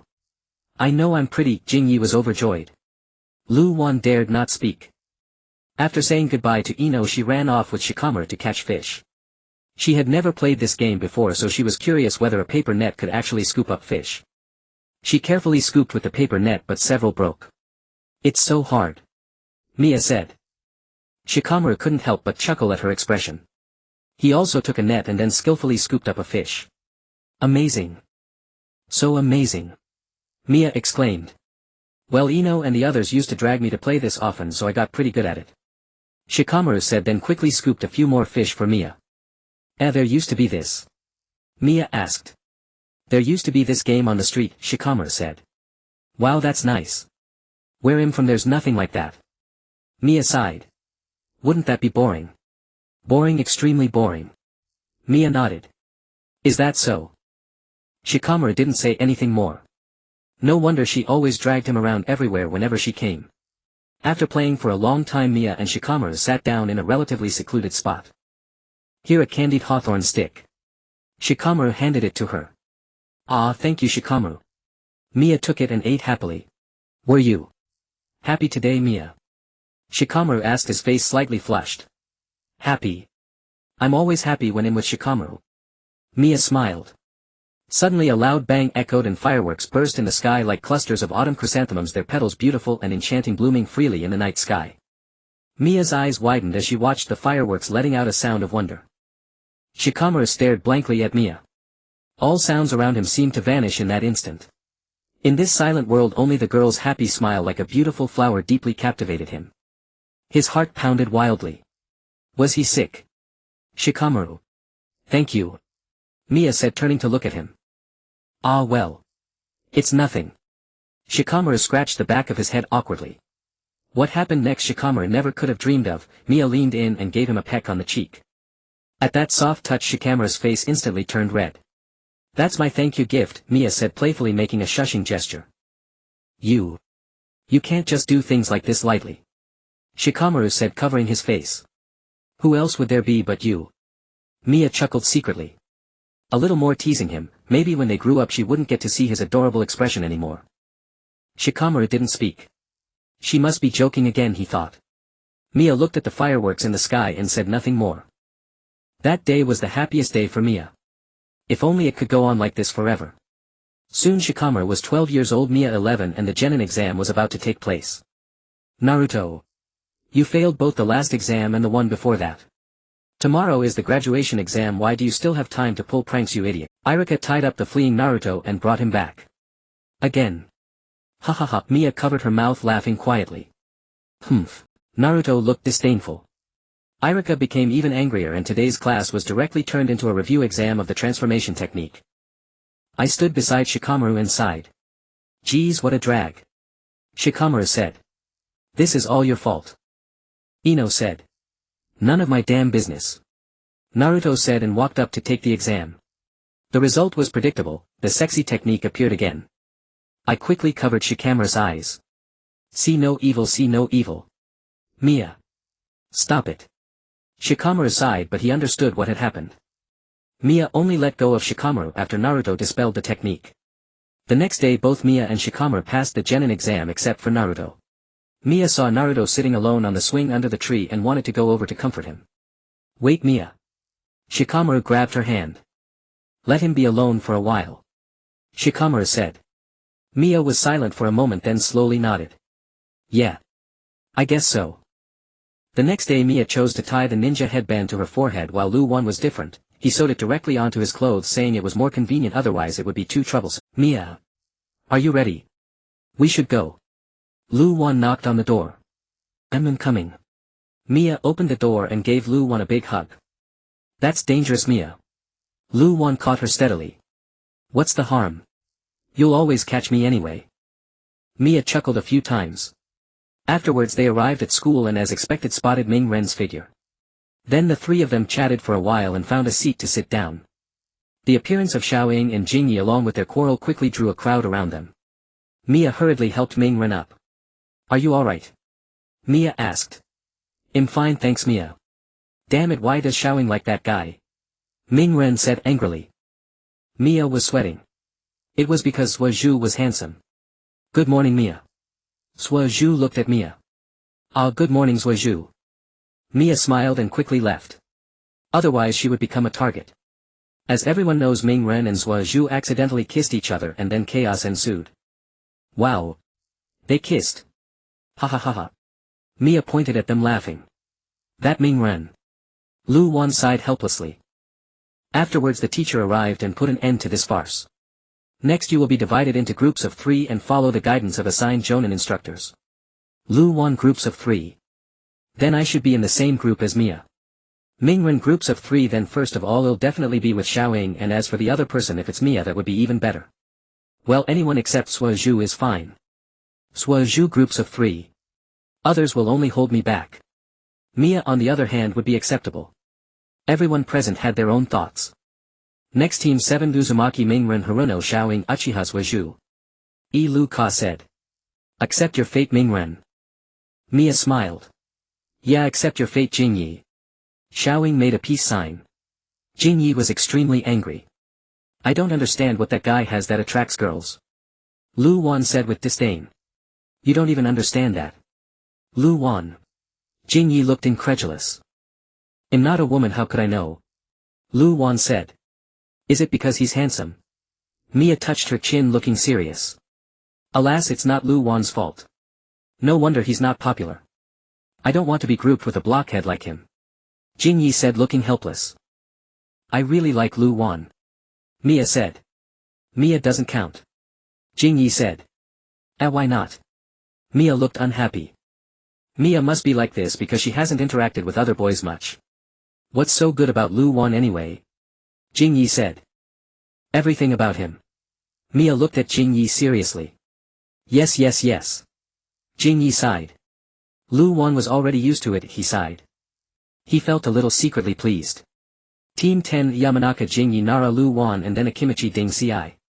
Mia didn't speak, her eyes dimmed a little. Not with Lu Wan. Lu Wan is not with Mia. I'm really speechless. Jingyi complained discontentedly, and there was an extra fat guy. That should be my line. Lu Wan said. The grouping ends here. Lu Ka shouted. What about me? Mia raised her hand and shouted. Right. Could you have made a mistake, Lu Ka sensei? Could Mia be in my group? Why should an excellent student like me be in a group with him? Ming Ren stood up and pointed at Suozhu. There's no mistake. Suozhu is the top graduate and you, Ming Ren, are the bottom. It was decided to balance the strength of each team. As for Mia, come with me for a moment. Lu Ka waved his hand signaling Mia to come. Mia blinked and quickly stepped forward. After chatting with Lu Ka for a few sentences, she hurriedly left. What is going on? Jingyi asked. I don't know. Lu Wan watched Mia's departing back deep in thought. Mia, do you want to join the Anbu? Sarutobi asked. Me? Mia was slightly surprised. The Anbu was directly under the Hokage. All elite ninjas. Could she really enter? Mia furrowed her brow in thought. Mia, joining the Anbu will protect you better. You can leave once you become a chunin. Alright. Mia agreed readily. This way it would be more convenient for her to move around. Is that so? That's wonderful. Others may not know your strength, but I do. You are fully capable of being a jonin. Sarutobi said, stroking his beard. Already exposed. As expected of you, third Hokage grandfather. Mia rubbed her nose, a little embarrassed. She had indeed been hiding her strength, but Sarutobi had seen through it. It's settled then. I've already informed the Anbu. The third Hokage smiled. Mia nodded and left, but was the third Hokage truly protecting her, or was he watching her? Mia pondered this as she sat on a high place eating rice balls. Sigh, I have to part with Shikamaru. Mia sighed. On the other side, Shikamaru, having not seen Mia for a long time, stared blankly, wondering where she had gone. Shikamaru, are you thinking about Mia? Ino asked. Shikamaru nodded and continued eating his rice ball. Speaking of which, why did Mia suddenly run off? Did something happen? And Mia wasn't assigned to any team, Choji said. Well, we'll find out eventually. When you go back tonight, Shikamaru asked her. Ino winked as she spoke. Shikamaru said nothing more, just ate his rice ball. Was Mia alright? In the afternoon, Mia arrived at the Anbu headquarters, received her equipment and put it on. She stared at the mask in her hand in silence. It looked just like a cat. She didn't put on the mask and walked straight out. Everyone around stared at her as if she were some rare curiosity, making her feel extremely uncomfortable. Are you the new member? I'm your Captain Gecko Hay-8. A man with heavy dark circles under his eyes and a pale face walked over.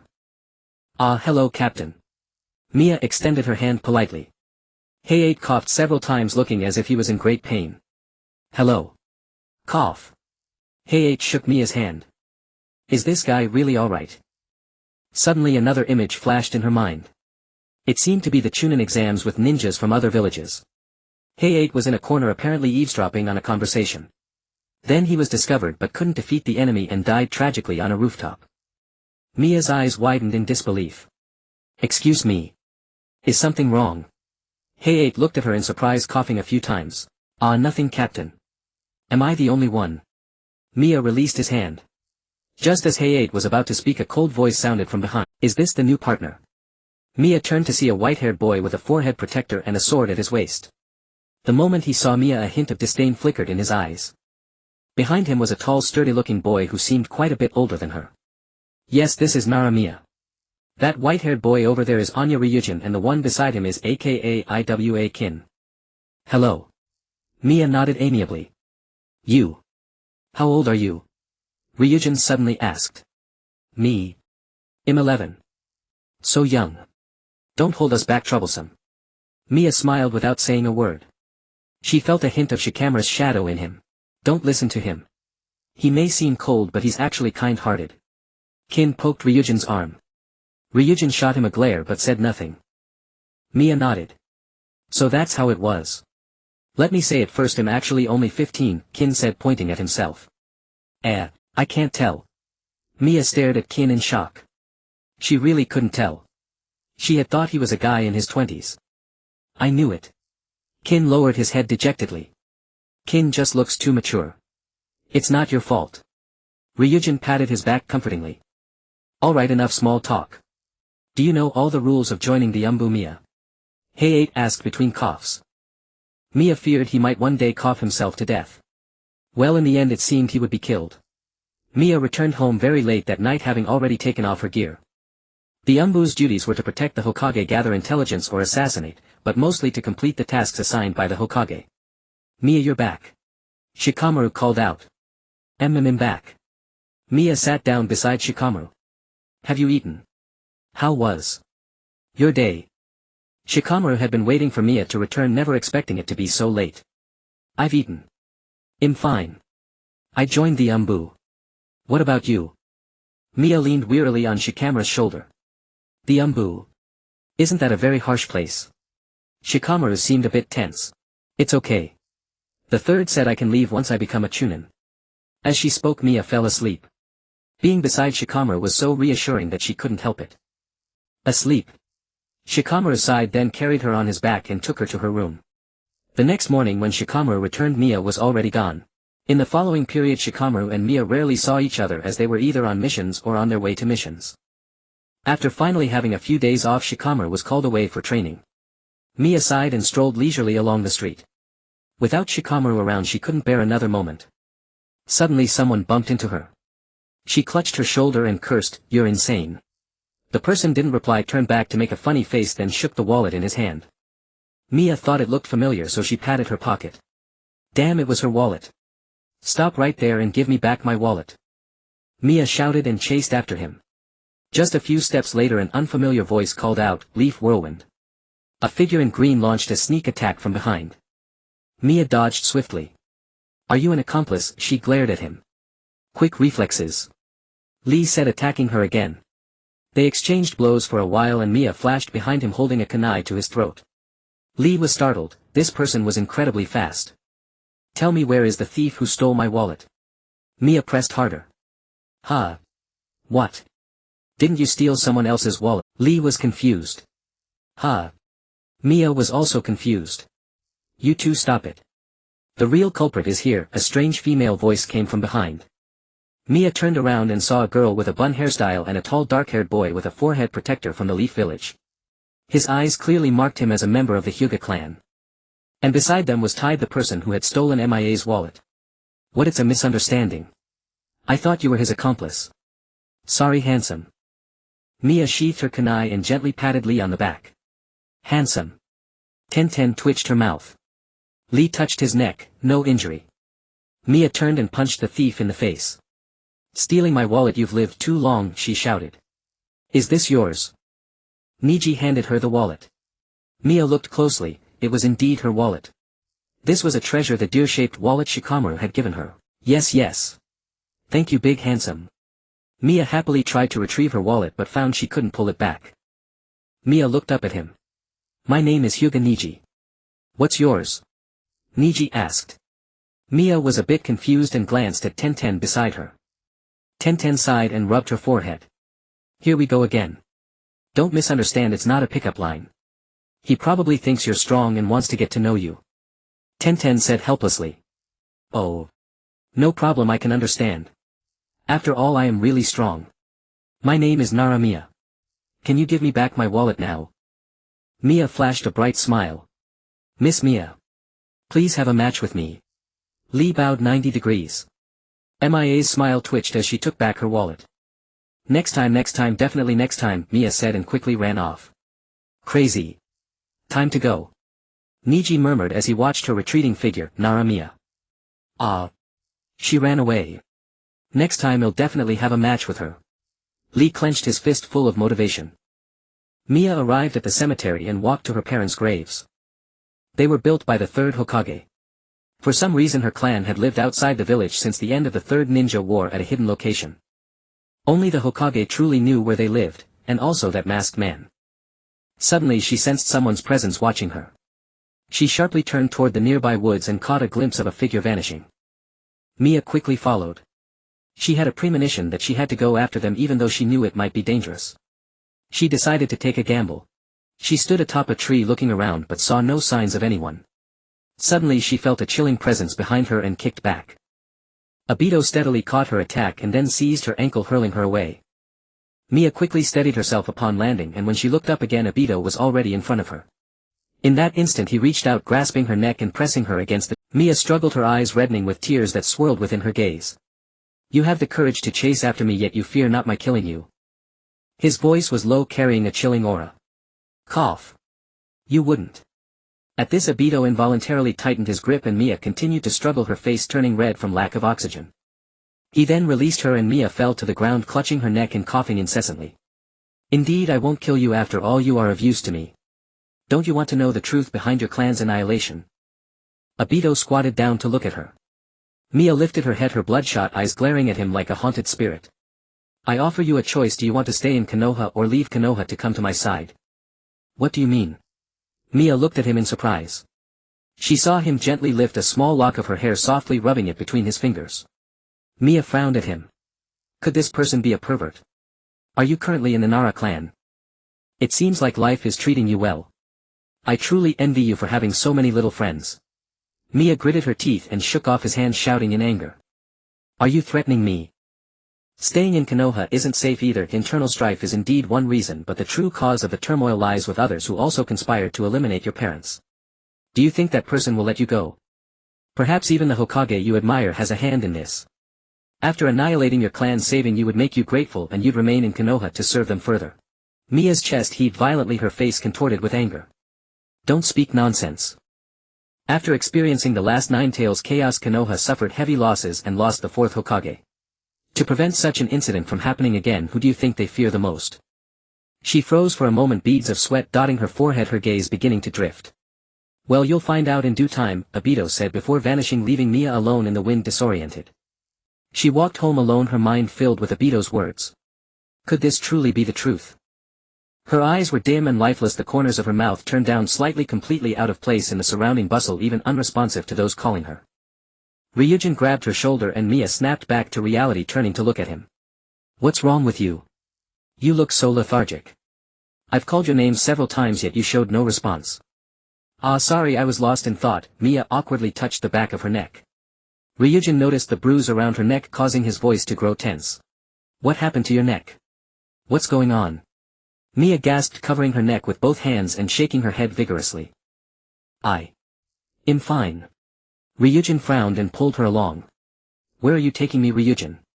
Mia asked nervously. Shut up, he said angrily. Mia obediently closed her mouth. Ryujin was quite terrifying when he was angry. However, this scene happened to be witnessed by others. Isn't that Mia? In the distance, Ino pointed at Mia and Ryujin. Shikamaru and Choji looked over together. Mia is holding hands with a super handsome guy. That person surprisingly had a bit of a Sasuke vibe. Ino swooned as she looked at Ryujin. That's not holding hands, it's clearly being dragged along. They can't possibly be on a date, right? Ino's eyes sparkled with excitement. Shikamaru remained silent, watching Ryujin pull Mia's hand with a slight flicker in his eyes, a nameless jealousy igniting within him. But aren't they headed towards the Konoha hospital? Choji asked while munching on chips. Shikamaru and Ino looked puzzled as they turned to the direction where Mia and Ryujin had gone. It seems like they really are. Mia was taken to the hospital by Ryujin, who had the nurse apply medicine on her. Do you really need to come to the hospital for such a minor injury? Mia expressed her disbelief. Although I don't know what you've been through, it's best to do a full checkup at the hospital. Oh, by the way, I'm not paying for you, you'll have to pay yourself. Ryujin stated coldly. What? What do you mean by what? Do you expect me to pay? No way. Mia rolled her eyes, she never asked him to pay. Mia and Luren left the hospital together only to see Shikamaru and the others walking toward them. Mia. Ino waved happily and ran over to her. Sister Ino, Luan, Choji, what brings you all here? Mia asked. Oh, we saw you coming to the hospital with this handsome guy and thought we'd check what's going on. Ino shot a meaningful glance at Mia, then looked at Luren. I got a little injured during a mission. This is my teammate Hai Luren, he brought me to the hospital. Oh right, this is Yamanaka Ino, that one eating chips is Akimichi Choji, and this is Nara Luan. Mia said, wrapping her arm around Luren's. Luren gave her a surprised look only to be glared back fiercely. He fell silent, not daring to speak. Injured? Luan looked at the bandage around Mia's neck. Thank you so much. Ino said with a gentle smile. It's nothing, it's not like I paid for it, Luren said indifferently, glancing between Mia and Luan. Both from the Nara clan, probably her brother.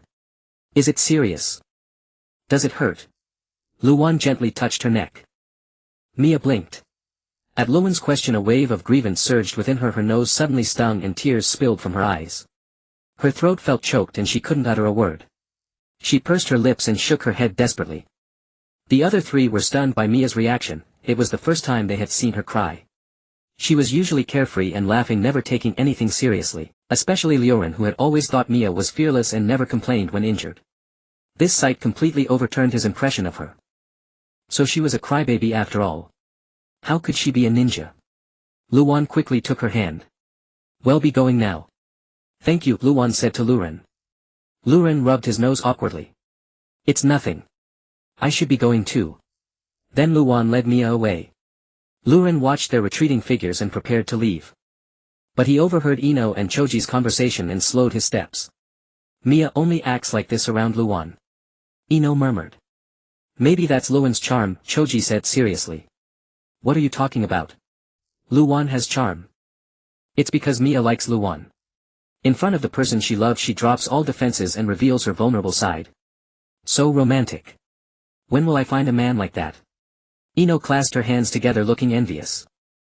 Likes. Aren't they siblings? A sibling romance. Forbidden love. Luren was utterly incredulous, feeling he had stumbled upon a shocking secret. Oh dear, this was a huge misunderstanding. Luan led her by the hand all the way to a deserted path. Mia was still sobbing softly. Luan let out a sigh. How troublesome. Stop crying. He hugged her, gently patting her back to comfort her. Was the injury that serious? Soon Mia stopped crying. This method always worked. Is the injury serious? Luan asked again. Mia shook her head. Not too serious. Luan, let me ask you something. What if hypothetically the place you were in wasn't safe and someone threatened your life or the lives of those close to you? What would you do? Mia sniffled. Luan paused in thought. Why would she ask that? Was someone threatening Mia? Just as Luan was about to speak, Mia interrupted. Sorry, forget it. I'm just a little worried. She flashed a bright smile. Luan scratched the back of his head and took a deep breath. With all our comrades around, there's nothing to worry about, he said with a smile. Mia nodded. Yes, she wasn't alone. She chose to trust Konoha, to trust them. No one would lay a hand on Konoha or on those dear to her companions. This time she wouldn't lose anyone important again. Mingren was complaining because he had been receiving simple tasks for the past few days and later they were assigned a protection mission. However, Yuanfei felt that this matter was not simple. Later, upon learning of Zaibuzen's appearance, he called Mia and Luren to provide support. Why is there a new mission? So troublesome. Luren complained on the way. Shut up. If you don't do missions there's no pay. And I heard that Touty Zaibuzen is also here this time. If we don't take it seriously we might die. Mia threatened. If I die please bury my treasure together with me, he replied seriously. No, I want to keep it for myself. So where is your treasure? Are you serious? I won't tell you, he pouted, thinking this woman was really mean. But when they arrived they happened to encounter Zhuozhu having activated his 2-Tomo Sharingan. Just as Bai was about to attack Mingren, Mia appeared. Yes, that's enough. Mia blocked Bai's attack and then slashed at him. Although he dodged Mia's strike, his mask was cut in half and fell to the ground. Bai was startled, he hadn't expected anyone else to be there. Not only Bai but everyone present was surprised except Kakashi. Ah, it's from back then. Mingren exclaimed in surprise, looking at Bai. You are. Zhuozhu looked at Mia and Luren. The two in front of him wore Anbu masks so he couldn't tell who they were, but he felt a strange sense of familiarity. Bai remained silent and retreated back into the ice mirrors. It doesn't matter who I am. Leave this to me, you go to Kakashi's side. Mia said to Luren. I understand. Luren nodded and then disappeared from everyone's sight. Mia took out a kunai and threw it at the demon mirror. As expected, it was deflected. Can't break it. Mia pondered, stroking her chin. While she was thinking, Bai launched an attack, sending several needles flying toward her. Mia drew the sword from her back and deflected the incoming needles at lightning speed. Then she formed a hand seal. Wind release. Cross wind slash. She swung her sword in the air, forming a cross shape, and the trail created a sharp wind blade that struck the demon mirror. Useless. Before Bai could finish his sentence he heard a cracking sound. The demon mirror had developed cracks. What? Bai was shocked, and normally this should have been impossible. Mia quickly scanned the area and soon spotted Bai's true body. She raised her fist and swiftly struck one of the cracked demon mirrors, shattering it and hitting Bai hard in the stomach. Before Bai could even react she was sent flying far away and coughed up blood. Bai staggered to her feet while Mia walked toward her, step by step, sword in hand. Don't kill him. Mingren grabbed Mia's shoulder. Mia looked at him in surprise, saying nothing. Then she sighed and sheathed her sword. Fine, it's up to you. Then Mingren began his Toknijutsu with Bai. Mia looked around, the mist was already dissipating and she noticed the battle nearby. Do you need help? Mia shouted. Shut up. Who do you think I am? Alright. Mia sighed helplessly. During the fight with Mingren, Bai formed a hand seal. Mia watched him warily. The next moment he disappeared from everyone's sight. Mia was startled and looked toward Luren's direction. Bai stood in front of Zaibuzen, taking Luren's blade aimed at Zaibuzen, which pierced straight through his heart. Mia's eyes widened, her heart pounding violently with shock. Luren was equally shocked. He pulled out his sword and stepped back. Bai immediately collapsed to the ground. Due to Zaibuzen's coldness toward Bai, Mingren couldn't hold back and scolded Zaibuzen fiercely. Through his Toknijutsu he managed to sway Zaibuzen, causing him to waver. Until Kadwa appeared with a group of people. Zaibuzen used his last strength to kill them. What do you think? Mia came to Luren's side and asked. I think that guy named Kadwa must be rich, Luren said. Who asked you that? You money grubber. Mia shouted angrily. What about you, you crybaby? Who are you calling a crybaby? You want to fight? Fine, bring it on. Kakashi sat on the ground looking exhausted, watching Mia and Luren argue. He was utterly speechless at their behavior. How could there be people like this, and they were even Anbu members? He was starting to become suspicious. However, these two were indeed very strong, especially the Anbu member who looked about the same age as Mingren and the others. Although he was also quite impressive as a child, it wasn't surprising. But I don't think sacrificing everything for an important person is foolish. Luren suddenly changed the subject back to Bai. Why? Mia tilted her head in confusion. Luren was silent for a moment, then slowly spoke. This is also my ninja way. Mia looked at Luren in surprise, and beneath her mask she revealed a gentle smile. Is that so? That's good. Ah, by the way. Luren clapped his hands as if remembering something important. Then he went to Kadwa and started rummaging through his belongings. He took out Kajuo's wallet, opened it and counted the money. Indeed a lot of money. Since he's dead and can't use it, he'll take it. Mia's forehead veins bulged. She picked up a stone from the ground and threw it at him. You bastard. Give back my feels. Luren tilted his head and deftly dodged the stone she threw. Everyone. Aren't these two crazy? Later, because Kakashi and the others were somewhat heavily injured, they decided to stay here for one more day. As for Mia and Luren, logically they should have hurried back to report, but they didn't. They chose to stay with Kakashi and the others for an extra day. Their reason was to prevent another attack. My ninja way is to slack off whenever possible, and if I can't, I'll find an opportunity to do so. Mia declared with utter justification. I have a way to make money. Want to hear it? Luren leaned close to Mia and whispered. No thanks, it's definitely nothing good. Mia edged away in disgust. 70-30 split. 60-40. 50-50. That's my final offer. Luren gritted his teeth and held up 5 fingers. Deal. Well, set off tonight after they fall asleep. Mia stood up cheerfully. Who was the real miser after all? So the next day they heard that Gato's mansion had been looted. Since Gato secretly used gangsters and ninjas to smuggle drugs and contraband, his wealth was considerable. Mia had stored all that money in one of her scrolls, a unique skill of the Fuerli clan capable of sealing anything into a scroll, even living people, though not for too long. While everyone was astonished, only Mia and Luren secretly chuckled. But since they wore masks, no one could see their expressions. Gato, seriously, are you too crazy? On the way back to Konoha, Mia and Luren endured Naruto's endless chatter. Their ears felt like they were about to explode, but both remained tacitly silent, ignoring Naruto. You're so cold. Naruto pouted. Actually, I'm not that young. I have a condition that stunts my growth, so I look like this. I'm already 25, so don't bother me, little sister. Mia lied without batting an eye. Well, they couldn't see her eyes anyway. Really? No wonder you're so strong. That's so pitiful. Naruto looked at her sympathetically. Everyone thought only this idiot would fall for that. After returning to the village, they reported the mission with Kakashi and then left. Of course, Mia didn't go home first. Instead, she went to Luren's place to split the loot. Why are you so obsessed with money? Mia asked. Money is important. With money you can do anything. Money isn't everything, but without it you can't do anything. Luren replied, his eyes burning with conviction. Alright, I get it. You really value money. Mia shook her head helplessly. Just then a familiar figure approached. Mia's eyes lit up and she ran over. Shikamaru. Shikamaru was startled. They had just finished a mission and were heading to the barbecue restaurant when he saw Mia running toward him as if she wanted a hug. Mia, you're back. Shikamaru instinctively reached out and caught her. Mia hugged him and nuzzled against his chest. How nice, such a sweet relationship. Ino looked at them enviously. Asuma coughed a few times. Kids these days had no sense of restraint. Mia, stop it. Shikamaru sighed, his ears turning red. Mia let go and looked at Asuma. Shikamaru quickly introduced him. This is Asuma, my teacher. So you're Shikamaru's teacher. Hello teacher. I'm Nara, Miya, Shikamaru's future wife. Miya smiled. Asuma looked at Shikamaru in shock. No.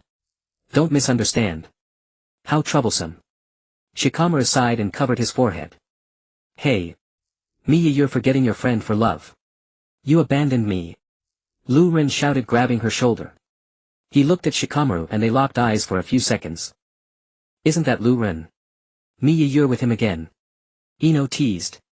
We just finished a mission and came back together. What about you? Miya asked. We just finished a mission too and we're planning to eat at the barbecue restaurant. Asuma smiled, glancing at Shikamaru, who looked a bit off. Yar, youth is wonderful. You go ahead, he'll treat you all. I just finished a mission so I've got plenty of money. Miya puffed out her chest proudly. Huh? Really? Then we won't hold back. Choji's eyes sparkled. Yeah, I'll be there soon. Lu Ren and I have some things to do. Miya said as she pushed Lu Ren's back and hurried off. After arriving at Lu Ren's place and splitting the money, Miya was ruthlessly tossed out by Lu Ren. Alright, we're done splitting. Now get out. Lu Ren said, picking Miya up and throwing her out. No. Aren't we partners? Let me see your secret stash, what's the big deal? Miya patted his door. A crow flew by. Lu Ren ignored her, leaving her to rant alone outside. Tisk stingy. If I ever find out where it is, it'll be mine sooner or later. Miya pursed her lips and headed to the barbecue restaurant. Miya arrived at the barbecue restaurant and spotted them as soon as she entered. I'm here. She waved as she approached them. You're here, Miya. Ino said with a smile. Shikamaru shifted aside to make room for her, then slid half a bowl of meat to her spot. Eat up Yenny, later and the meat would be gone. Was this saved just for me? Thank you, Shikamaru. Miya sat down happily and picked up her chopsticks. I wondered why Shikamaru was picking up meat but not eating. He was saving it for you, Asuma remarked with a smile, surprised that the troublesome Shikamaru could be so thoughtful. Shikamaru sighed and said nothing, letting them think what they would. He merely felt that since Miya had invited them, he should at least leave some food for her. It was absolutely not because he was worried she might go hungry. By the way, Miya, what kind of missions do you usually take? You were away on a mission for several days this time, was it something exciting? Ino asked. Well. It's fine, my missions are pretty ordinary, Miya replied, rubbing her nose. Her missions were all confidential after all. You're definitely lying. You need to break that habit, it's obvious at a glance, Ino said, unconvinced. Miya felt awkward. She wanted to change that habit but couldn't, it was an unconscious reflex.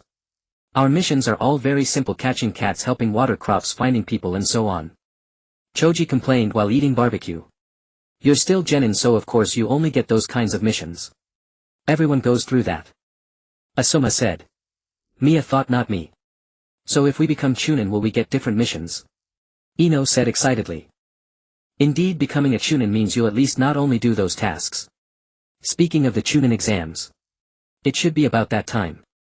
Asuma's last words were muttered so quietly that no one heard what he said. A few days later, Miya and the others received a new mission. Hiei Jin, Miya and Lu Ren were to investigate a small village on the border of the Land of Fire where suspicious individuals had been reported looting. Upon arriving at the destination, Miya immediately caught a strong scent of blood which made her frown. There's probably no one left alive. Cough cough. Miya and Jin checked the other side. Lu Ren and I will look for clues here, Heiei said. Miya and Jin nodded and vanished from the spot. Will they be okay? Lu Ren asked. They'll be fine. Let's first examine the surroundings. On Miya's side, they reached the other side of the village. This road was the only way out of the village, normally bustling with people, but now it was eerily quiet, sending chills down one's spine. They followed the path and Miya soon sensed someone's presence. Wait, Jin. She grabbed Jin's arm. Jin stopped and looked at her in surprise. Miya closed her eyes to sense, quickly detecting 3 people. There are 3. Understood. Let's advance cautiously. Jin became alert and summoned a hawk to send a message to Heiei. Then they continued moving forward carefully. However, their pursuit had already been noticed by the 3. Soon a thick fog began to rise, obscuring the road and their vision. Suddenly a kunai with an explosive tag was thrown at them. Watch out! Miya shouted. Jin and Miya scattered and hid in cover. They had been discovered, the eerie fog was undoubtedly their doing. On the other side, Heiei received Jin's message just as an explosion sounded in the distance. The startled birds took flight and disappeared into the sky. Sensing danger, Hayate and Luren rushed toward Mia and Jean. Mia's side was locked in a fierce battle, and no matter where they hid they were found, forcing them to fight openly. It's useless to hide anywhere. As long as you're in this fog I can sense you, a cold voice echoed from all directions, impossible to pinpoint. Suddenly a barrage of shuriken flew at them. Earth-style earth rampart. Jean quickly formed hand seals and a wall of earth rose before them, blocking the shuriken. Mia attached an explosive tag to a kunai and threw it toward a spot where she sensed their chakra. The man was startled and hastily dodged. Wind-style wind wave. Mia took a deep breath and expelled a powerful gust of wind which surged toward the man and scattered the fog.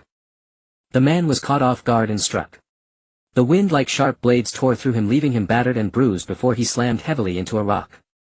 Mia drew her sword and approached him, pointing the blade at his throat. A rogue ninja from the mist. I suggest the other two come out now or your comrade dies. Mia shouted. But they didn't emerge. A cold glint flashed in Mia's eyes as she thrust her blade into his throat. However, it was a water clone, he must have escaped when he hit the rock. The next moment two men charged at her with swords. Mia quickly ducked, dodging their attacks, then planted her hands on the ground and executed a spinning kick, sending both flying. She swiftly leaped back to Jean's side. The three of them surrounded them.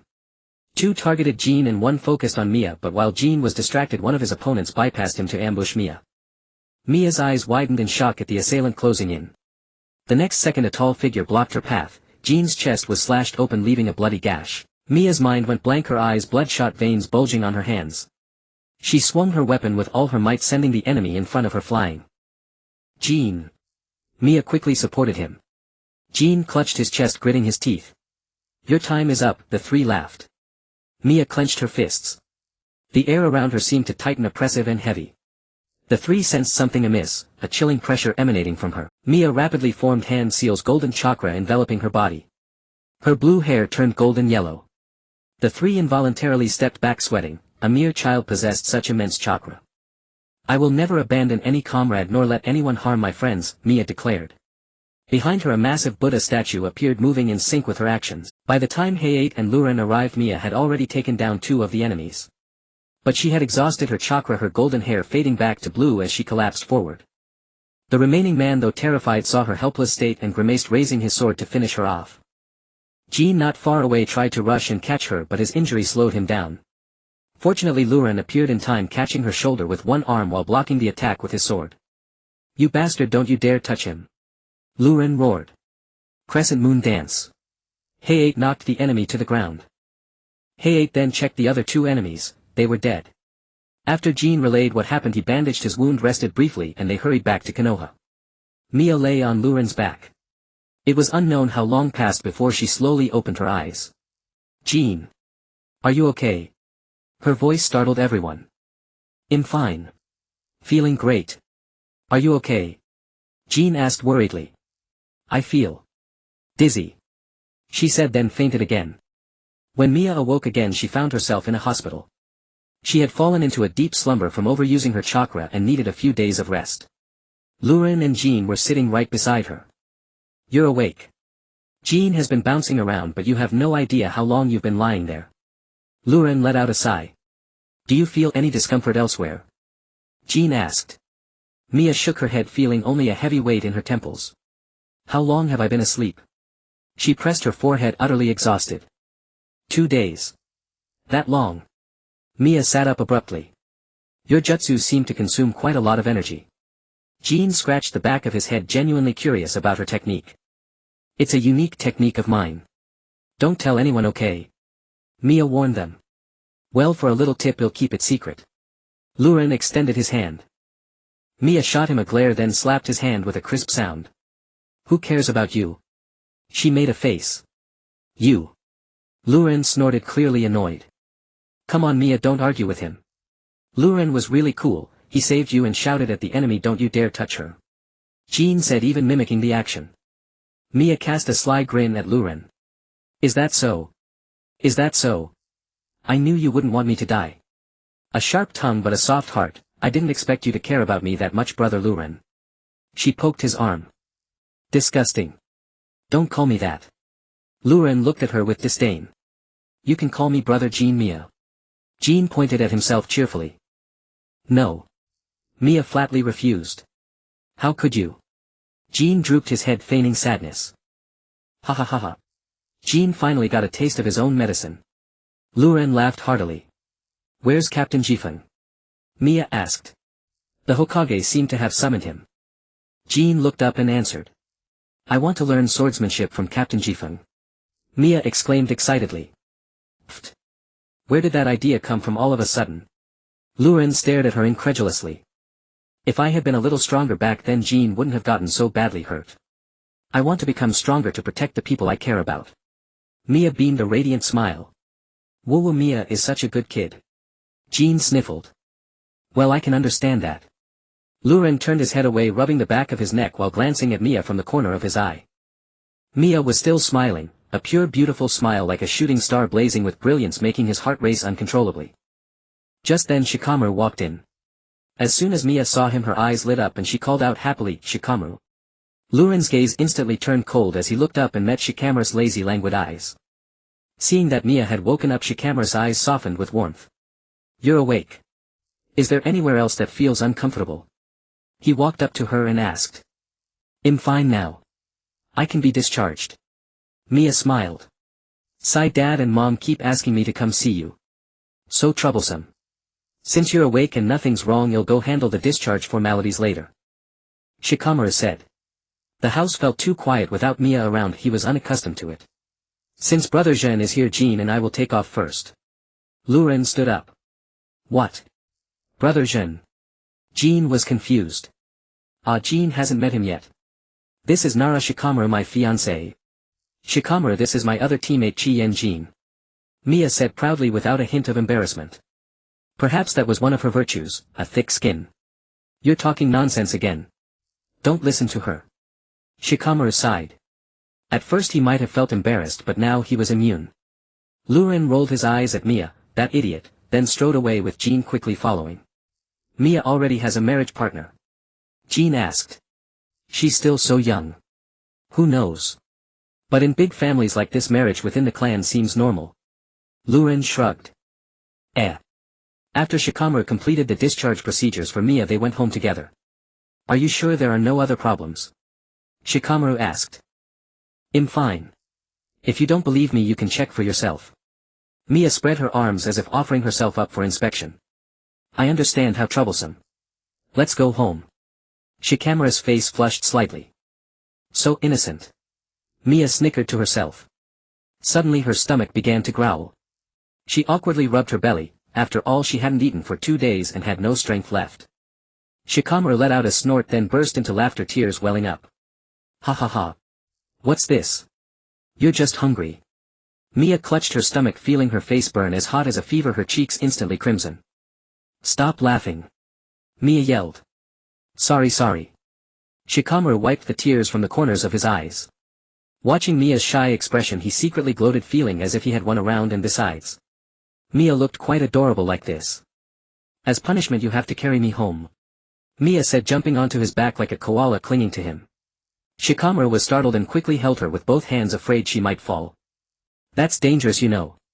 How troublesome. Get down. No. I want Shikamaru to carry me. I have no strength left.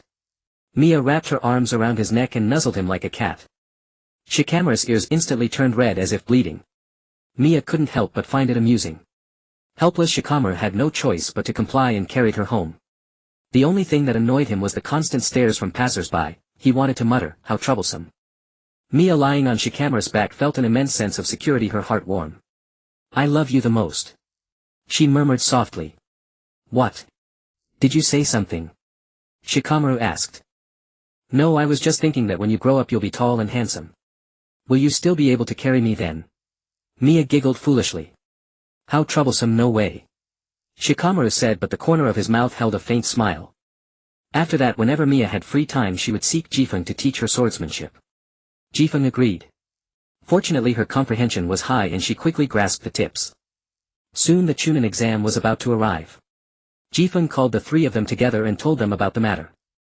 Luren and Jean had missed the Chunin exam in the previous 2 years, so they had been unable to become Chunin. This year, with Mia joining them, the 3 of them could participate in the Chunin exam. At the same time they were to monitor the exam and react promptly if anything happened. Mia however did not feel excited or happy about the Chunin exam, instead she remained silent and the air was very heavy. What's wrong? Luren noticed her unusual behavior and asked. I have a bad feeling, Mia said. You're not thinking of running away, are you? Luren snickered. Impossible, I would never run away. Alright, you three deliver this document to the root. Jifeng said as he took out a scroll and handed it to Mia. Mia took it and vanished from the spot. It was Mia's first time at the root in all this time and also her first time meeting Danzo. For some reason her heart was in turmoil, she did not like this place. Danzo had been waiting at the door for a long time. He was visible at first glance as his half-bandaged body was quite conspicuous. Lord Danzo, I have brought the document, Mia said as she respectfully handed it over. Good, I understand. Danzo said as he took the document. When Danzo took the document he touched Mia's fingertips. At that moment Mia sensed that he had chakra identical to hers, but it vanished in an instant and could no longer be felt. She looked up at Danzo and his cold sinister eyes were fixed on her, his expression unreadable, making it impossible to know what he was thinking. Mia calmly said a few polite words and left with Luren and the others. How can this be? Danzo murmured, gripping the scroll tightly. After coming out Mia sighed and patted her own chest. You weren't scared by Lord Danzo, were you? Luren patted her on the back. Lord Danzo is a bit intimidating, I feel. There's an inexplicable sense of pressure, Jean said, touching his thick arm. I'm not. Jean is right, Lord Danzo's chakra feels especially cold and terrifying, definitely not simple. Anne. Was that just an illusion? Even though it was only a moment, she had definitely felt it. Anne. What is it? Luren was puzzled. It's so rude to stop mid-sentence. Nothing, I just wanted to say it's a bit scary. That's all you've got? Get lost. Here they go again, Jean sighed from the side. Since there was nothing to do today, Mia took off her gear and went to the town. Indeed, many ninjas from other villages were arriving in Mai one after another. Not long after walking she saw Kenjialang not far away holding Mai one by the hand, looking like he was about to cause trouble. Mia appeared in front of Kenjialang in an instant and grabbed his hand. They were all startled. How did this person appear so silently? This is not a place for you to cause trouble. If you want to take the exam properly you should behave. Mia increased the strength in her hand. Kenjialang hurt and let go of Mai one. Mia quickly caught him and then instantly jumped in front of Mingren and the others, setting Mai one down. Mia. Long time no see. Xiaoying called out happily. Tch, annoying brat, Kenjialang said angrily, looking at. Before the others could react he took out a shuriken and threw it at Mia, but it was blocked by a flying stone. What exactly do you think you're doing in someone else's village? It was Sasuke sitting on a tree glaring fiercely at Kenjialang and Shoju. Get lost now. With that the stone in Sasuke's hand crumbled to powder. Just as a battle seemed about to break out, Woluo appeared and stopped the commotion. Mia had sensed Woluo's fierce chakra long ago. She clearly knew that the person in front of her carrying a large gourd was also a Jinchuriki. He looks quite cute. He's quite cute, Mia murmured. Where? Shoju looked as if she thought Mia was crazy. Shoju made that expression. Woluo looked at Mia, he seemed indifferent to what she said. Sorry everyone, Woluo said, then prepared to leave. But Xiaoying called out to them. After learning they were here for the Chunin exam she said nothing more. Didn't Xiaoying and the others know about the Chunin exam? Hey you there, what's your name? Sasuke called out. Me. Shoju blushed and turned around. Ah, another girl attracted by Sasuke's handsome face. Mia sighed and shook her head. He is handsome but his personality is too tsundere. Sasuke, I really thank you. No, I mean the one carrying the gourd next to you, Sasuke pointed at Woluo. I am Woluo of the Sandstorm.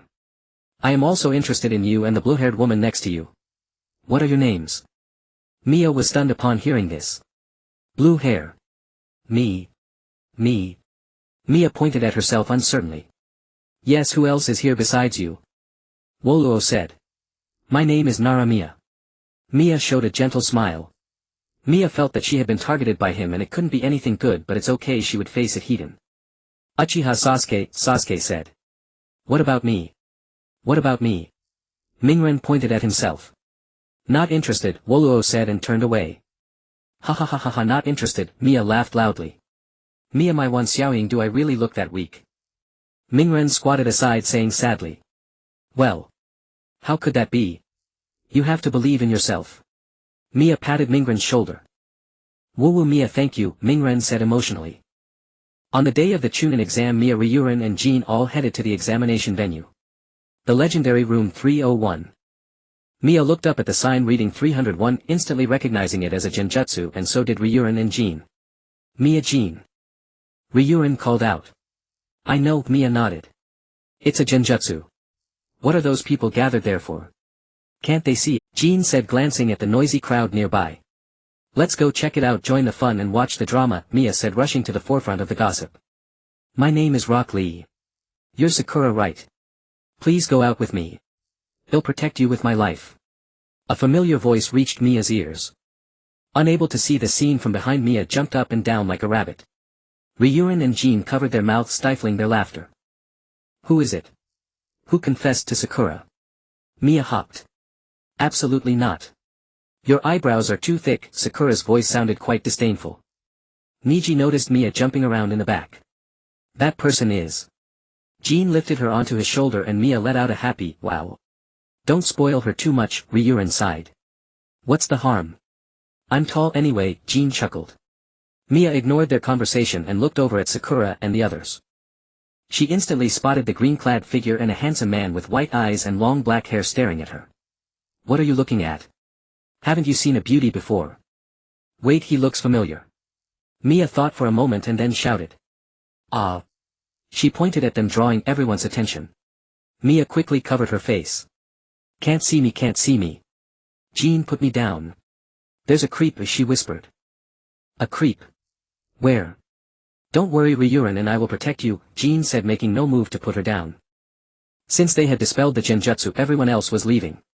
With Mia covering her face, no one knew what she was doing or who she was, except for two people, Niji and Shikamaru. Shikamaru spotted her right away and wanted to greet her, but the next second Ino grabbed his arm and dragged him away. Come on, what are you doing here? Ino said, pulling him along. Wait. Mia is. Shikamaru called out, looking at Mia in the distance. Mia is here too. Then let's go inside and wait for her. Ino said. But. Oh, stop worrying. Mia this, Mia that. I get it. Let's go. Shikamaru fell silent. He didn't want to talk anymore. Explaining things was too troublesome. He would wait for her inside. Meanwhile, Mia suddenly heard footsteps approaching. Nara, Mia. It was the cool handsome guy from the Hyuga clan. Mia hissed. She had been found out. She lowered her hands and gave an awkward greeting. Hello. Hyuga. What was his name? Hyuga Niji. His expression was not good.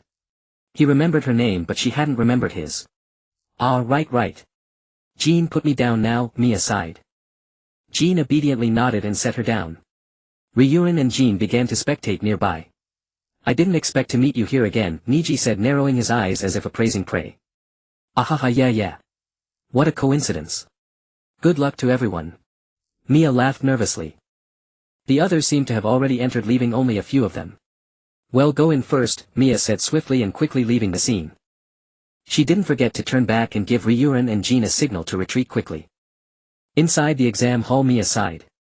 This Chunin exam was not as simple as she had imagined. All sorts of people were here. Why are you sighing, Ryurin asked. I feel like this Chunin exam won't be easy, Mia said, leaning against the wall and looking around. Indeed, all kinds of people are here and there are a lot of them, Jin observed. Mia stroked her chin. Instructor Hayate was killed during the Chunin exam, so there was a high chance something unexpected would happen this time. Mia. Ino waved from a short distance away. Hearing the familiar voice, Mia lifted her head, and there was Ino. That meant Shikamaru must be nearby too. Ah, Sister Ino, where's Shikamaru? Mia asked cheerfully. As expected, you come and immediately ask for Shikamaru. He's over there, Ino replied, pointing behind her. Sure enough, Mia spotted his familiar perpetually exasperated expression. Shikamaru, she cried, skipping forward and throwing her arms around him. He caught her effortlessly and sighed deeply. He had long grown accustomed to it, so it no longer mattered. You have no idea how much he muttered about you just now. MIA's coming, ill wait for her. I had to drag him away myself. Ino complained with a playful frown. No, I mean, what a pain. Shikamaru rubbed the back of his neck, irritated. Women were nothing but trouble. Really? I missed you too. Mia nestled warmly against his chest, beaming. Instantly a faint flush bloomed across Shikamaru's ear. He's blushing. Blushing indeed, Ino and Choji whispered teasingly. Shut up. Shikamaru snapped, only for Mia to be abruptly pulled away in the next moment. What do you think you're doing? This is the Chunin exams, you know full well that anyone not on your team is an enemy here, don't you? Ryujin gripped her collar as she pouted, glaring at him. That look won't change anything, he shot back, eyes narrowing. Ryujin then turned toward Shikamaru and the others. Ryujin, it's been a while. Hello. Ino greeted him with a coy smile. Yes, hello. I sincerely apologize for causing you inconvenience. His words were addressed to Ino, but his gaze remained locked on Shikamaru. Shikamaru returned the stare, then spoke slowly, it's fine. So why haven't you let her go yet? Is that so? Not a chance, I won't let go. Silence settled between them once more. There's definitely a thick tension in the air. Ino awkwardly touched her nose. Ugh, this is so embarrassing. Mia glanced around, and then spotted Naruto and the others entering. Look, who's that over there? Mia pointed excitedly. Ino caught sight of Sasuke, and her eyes lit up as she dashed off. Shikamaru followed without hesitation, then paused to glance back at Mia. Are you coming? Yes, I'm coming. Mia wriggled free. Ryujin clicked his tongue and released her. Come back soon, and avoid making enemies. I know, Ryujin, you sound like an overbearing mother. Whose side am I even on? You jerk. Ryujin lunged forward, fist raised, only for Kin to grab his arm. Calm down. Let it go. Well, look who it is. Naruto declared. Mia and Shikamaru arrived just in time to hear his words. Mia instantly drew a kunai ready to hurl it at him. Wait, just kidding. Mia. Naruto frantically waved both hands. Mia reluctantly sheathed her kunai and huffed. Don't call me that, it's such a pain. Shikamaru muttered. Want some? Choji offered Mia a chip. Thanks, Choji. She grabbed one and popped it into her mouth, grinning. Eat too much and you'll gain weight, Shikamaru remarked dryly. What's it to you? Mia snapped. Yeah. He murmured, scratching the back of his neck. Didn't expect you'd show up, Sasuke said coolly. Of course I would, I mean you're all here, aren't you? Mia playfully slapped his back. Stop it. Sasuke shot her a disdainful glance, their dynamic remained unchanged. Moments later Hinata and the others approached. This year 10 new genin will take the exams, Kiba observed. 10. Where are MIA's teammates? Aren't they newcomers too? Sakura asked curiously. No, they missed the exams 2 years ago and are finally taking them this year. Ah, I see. Suddenly Yakushi Kabuto appeared, and the group fell silent. Everyone around had been watching them closely. They'd been far louder than the rest, drawing attention inevitably. No wonder Ryujin had warned her to return early and avoid enemies. Shikamaru positioned himself protectively beside Mia and listened intently to Kabuto's words. But Mia wasn't paying attention. Instead she scanned the room, startled when Naruto's voice suddenly boomed across the hall. My name is Uzumaki Naruto, and I won't lose to any of you. Got it? That idiot. Mia groaned, pressing her palm to her forehead. Truly an idiot, he's turned everyone around him into enemies in one breath. Shikamaru wore his trademark expression of weary resignation. That girl. Lee pointed directly at Mia. She's the one we met before. I didn't expect her to be taking the exams too, Tenten smiled. This time I'll settle things with her once and for all. Lee declared, brimming with determination. Niji simply watched, saying nothing. Mia suddenly sensed a surge of killing intent. Something is coming, Mia said. The sound shinobi appeared out of nowhere and attacked Kabuto, who dodged, but his glasses shattered. It must have grazed the tip of his nose. He asked for it with that arrogant attitude from the start, Shikamaru remarked. No, Mia replied, and as she spoke Kabuto fell to his knees and vomited. What exactly was that? Sasuke asked. Mia didn't continue because she herself had no answer. Silently she stared at the three sound shinobi. When the attack came she glimpsed a device on one of their hands, perhaps it was connected to that. Then Ibiki Marino's appearance put an end to the commotion. Mia let out a soft wow. Aren't these all seniors? After that the written exam began and she was seated next to Niji. Mia felt immense pressure. She exchanged a brief greeting with Niji and the exam started. There were 10 questions on the paper. Though she didn't know all the answers, she was confident she wouldn't fail. After finishing what she could, she idly placed the pen on her pursed lips. When will this end? It's so boring. She glanced around and noticed everyone had unique ways of cheating. Why didn't she have any? Damn it. However, some methods were too clumsy and in no time several examinees were disqualified by the proctor. Ibiki scanned the room and his gaze settled on Mia, who seemed utterly at ease. What on earth was she doing? So relaxed. Had she already finished? As expected of Hayat's child. In the final 15 minutes he posed the ultimate question: choose to continue or give up. Ibiki's question was twisted, but Mia knew it was just a trick, a test of their resolve. She yawned, then suddenly noticed Naruto's hand slightly raised. Was he going to quit? The next second his words quickly dispelled that thought. I will never give up, he shouted. At the same time everyone else in the room, upon hearing Naruto's declaration, no longer wavered. Is that so? Your decision is wise. All who chose to stay have passed the first exam. Mia turned to Shikamaru with a joyful grin and flashed a victory sign. Shikamaru chuckled softly. This one. Then Enko appeared abruptly and led everyone to the venue for the second exam. The second test was to be held in the Forest of Death, spanning 5 days. Mia looked around, sensing a chilling chakra.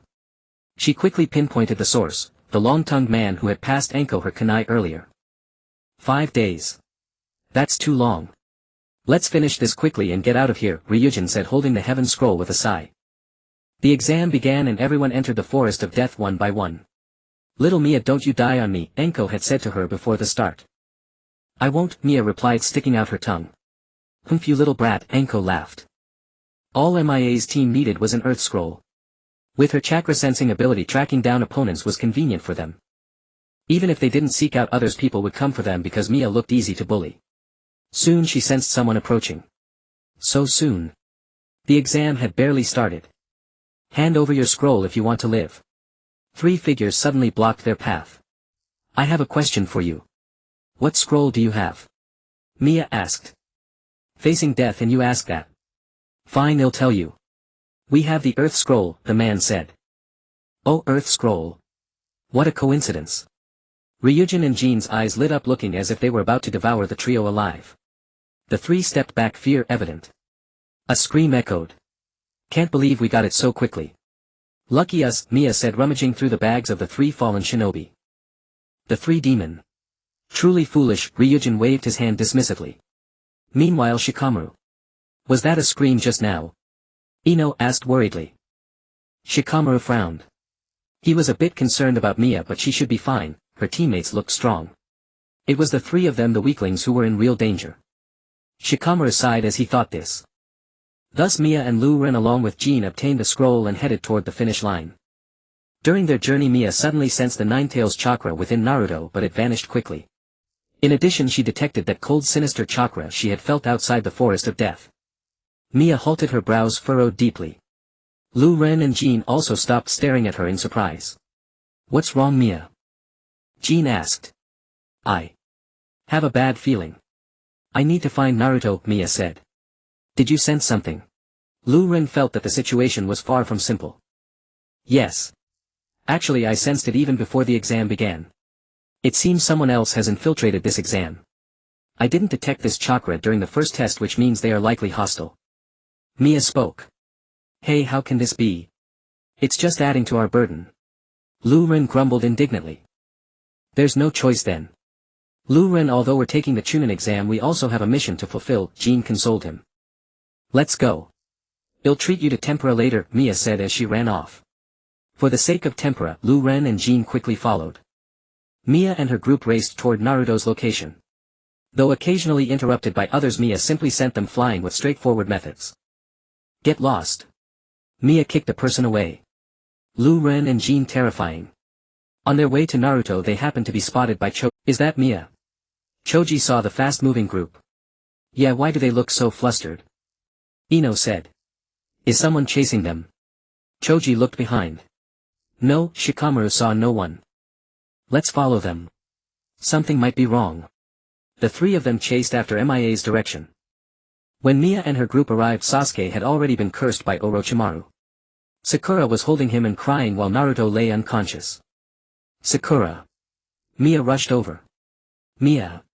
Sasuke. What should I do? I don't. Sakura sobbed. Mia paused for a moment, looking at Sasuke in Sakura's arms. He seemed to be in great pain. Then she noticed something faint on his neck. She reached out and pulled down his collar, slightly revealing the cursed seal. This is... Jin and Lu Ren stared at it in shock. It's a cursed seal. Let's find a place to rest. There's a tree hollow over there where we can take shelter. Sakura, tell me what happened. Jin, please take care of Naruto. Mia said seriously. Leave it to me, Jin replied, hoisting the unconscious Naruto over his shoulder. Then he'll take this kid. Lu Ren said, taking Sasuke from Sakura. They then moved to a hollow under a tree where they laid Naruto and Sasuke down. While Sakura recounted the events, Mia temporarily sealed the cursed seal, though it was only a makeshift solution. Orochimaru, huh? I see. Get some rest, Sakura. We're here so it's okay, Mia said, gently patting her back to comfort her. Sakura nodded sadly and sat down to one side. Mia stepped out of the hollow and discussed the situation with Lu Ren and Jin. Is it really Orochimaru of the Sannin? Jin asked incredulously. Didn't Orochimaru defect from Konoha long ago? His reappearance now is certainly suspicious. Besides, that cursed seal on the kid's neck feels very unsettling. In any case, we need to report this to the team leader, Jin said, summoning his beast to relay the information to Hayate. Mia sighed. How could this happen? Naruto seemed unharmed, but an extra layer of seal had been placed on him, likely by Orochimaru. Thus Mia and her group stood guard outside. Suddenly she sensed 3 people approaching and hiding in a concealed spot. Mia glanced at Lu Ren and Jin, who nodded in understanding. They had noticed too. Mia first briefed Sakura, then the 3 pretended to leave while actually hiding, waiting to see what the trio intended. They observed that the trio made no move to attack Sakura. Only when the sun rose did they attempt to ambush Sakura and the others. But they were caught off guard by Mia's group, who pressed a blade to each of their throats. Their eyes widened in shock. Hadn't they already left? We've been waiting for you, Mia said with a smile, her innocent face belying a chilling grin. Choose, leave the scroll and go or die. Lu Ren's eyes flashed with murderous intent, and he pressed harder, drawing blood from Sak's neck. Let us go. Well, drop the scroll and leave, Tosu said, pulling out their scroll. Jin took it. What if they're tricking us and plan to attack? Mia looked at Lu Ren. Then we might as well. Wait. Well, go, we really will. Tosu pleaded, terrified by their unpredictable menace. Well, release you one by one. Once your teammate is far enough, well, let the next one go. If you try anything, your friends are done for. Mia threatened. Alright. Release Kota first, Tosu said. Mia signaled and let Kota go, glaring at her. Move quickly or your friend's life is forfeit. Kota glanced back at her comrades, who signaled her to go. She walked a bit farther, and then Lu Ren released Sak. The moment Sak was freed, he and Tosu used their armed devices to blast Lu Ren and Jin away. Lu Ren and Jin were sent flying, crashing through several trees before stopping against a thick trunk. They grunted in pain, their heads drooping. Lu Ren. Jin. Mia cried out in worry. She wanted to check on them, but quickly found herself surrounded, 2 in front, 1 behind. Ambushing is a bad habit, Mia said, her blade glinting as she glared at them. You dare accuse us? Sak shouted angrily, a bloody gash on his neck. All's fair in war, Mia said, scratching the back of her head sheepishly. Then so is this. The 3 attacked her. Konoha whirlwind. A figure suddenly appeared and kicked all 3 away. Mia's eyes widened at the green-clad figure before her. Wasn't that the weirdo? 3 against 1 girl is too much. Lee stood in front of Mia, indignantly declaring. Lee turned to look at Mia, seeing her eyes sparkling with excitement as she grasped Mia's hand. Isn't this Mia? Please, you must have a decisive battle with me. Mia fell silent. How obsessed with duels was this person? What's going on? At that moment Sakura came out. Isn't this Miss Sakura? Lee said, happily looking at Sakura. Lee. Sakura was a bit surprised. Sakura, you hide first. There are still 3 people to deal with, Mia shouted, pulling her hand back. What? Have the others all fall? Then let me protect you, Sakura. Lee said, full of fighting spirit. The 3 sound ninjas got up from the ground, veins bulging. Why did this strange green-clad person suddenly appear? My companions and I are enough. You don't need to intervene, thank you, Mia said, patting his shoulder. But your companions are all ready. Lee looked at the unconscious Jin and Lu Ren not far away. Mia smiled without speaking, then instantly flashed to in front of Lu Ren and Jin, first sheathing her sword. How much longer are you going to sleep? Get up now. So useless. Mia grabbed their clothes and shook them vigorously. Lu Ren and Jin were shaken awake. What's wrong? Is it dawn? Jean quickly stood up looking around in confusion. It hurts. Luren clutched his chest and coughed a few times. You guys are too easy to knock out, aren't you? Mia complained, why don't you try taking a hit from them? We flew from over there with a bayou, you don't realize how powerful it was. Luren gritted his teeth looking very angry. Yeah, you need to understand us, Jean said rubbing his head. Everyone, this woman is terrifying. Lee as expected of the companion of the woman who will duel with me. Meanwhile on the other side Shikamaru and the others have been walking for who knows how long. Choji decided to climb a tree to check the situation. Sasuke has fallen. Sakura and the others are fighting. And Mia. Choji shouted from the tree. Ha! Sakura. Mia. Shikamaru and Ino also jumped onto the tree. Meanwhile Niji was also searching for Lee. These bastards. I want forgive. Luren said angrily walking toward them with his sword. Damn, they ambushed us, Jean said rubbing his fists. Oh no, they're angry, Mia shrank her neck. When those two aren't angry it's fine, but when they're terrifying. The three of them quickly stepped back. Such a heavy pressure, these two are terrifying. They definitely weren't to be trifled with. But for the sake of Lord Orochimaru's mission, they would go all out. Niji and Tenten hearing the commotion also ran over to check the situation and they saw this scene. Earth release, earth splitting. Chidori blade soaring shadow. Luren and Jean attacked directly toward Dosu and Sakan respectively. Meanwhile to prevent Jean from interfering, Mia instantly flashed behind her and struck her with a knife hand, knocking her unconscious. Lee and the others observing from the shadows were stunned, watching Luren and Jean with their jaws nearly dropping. So dazzling, so strong, so cool.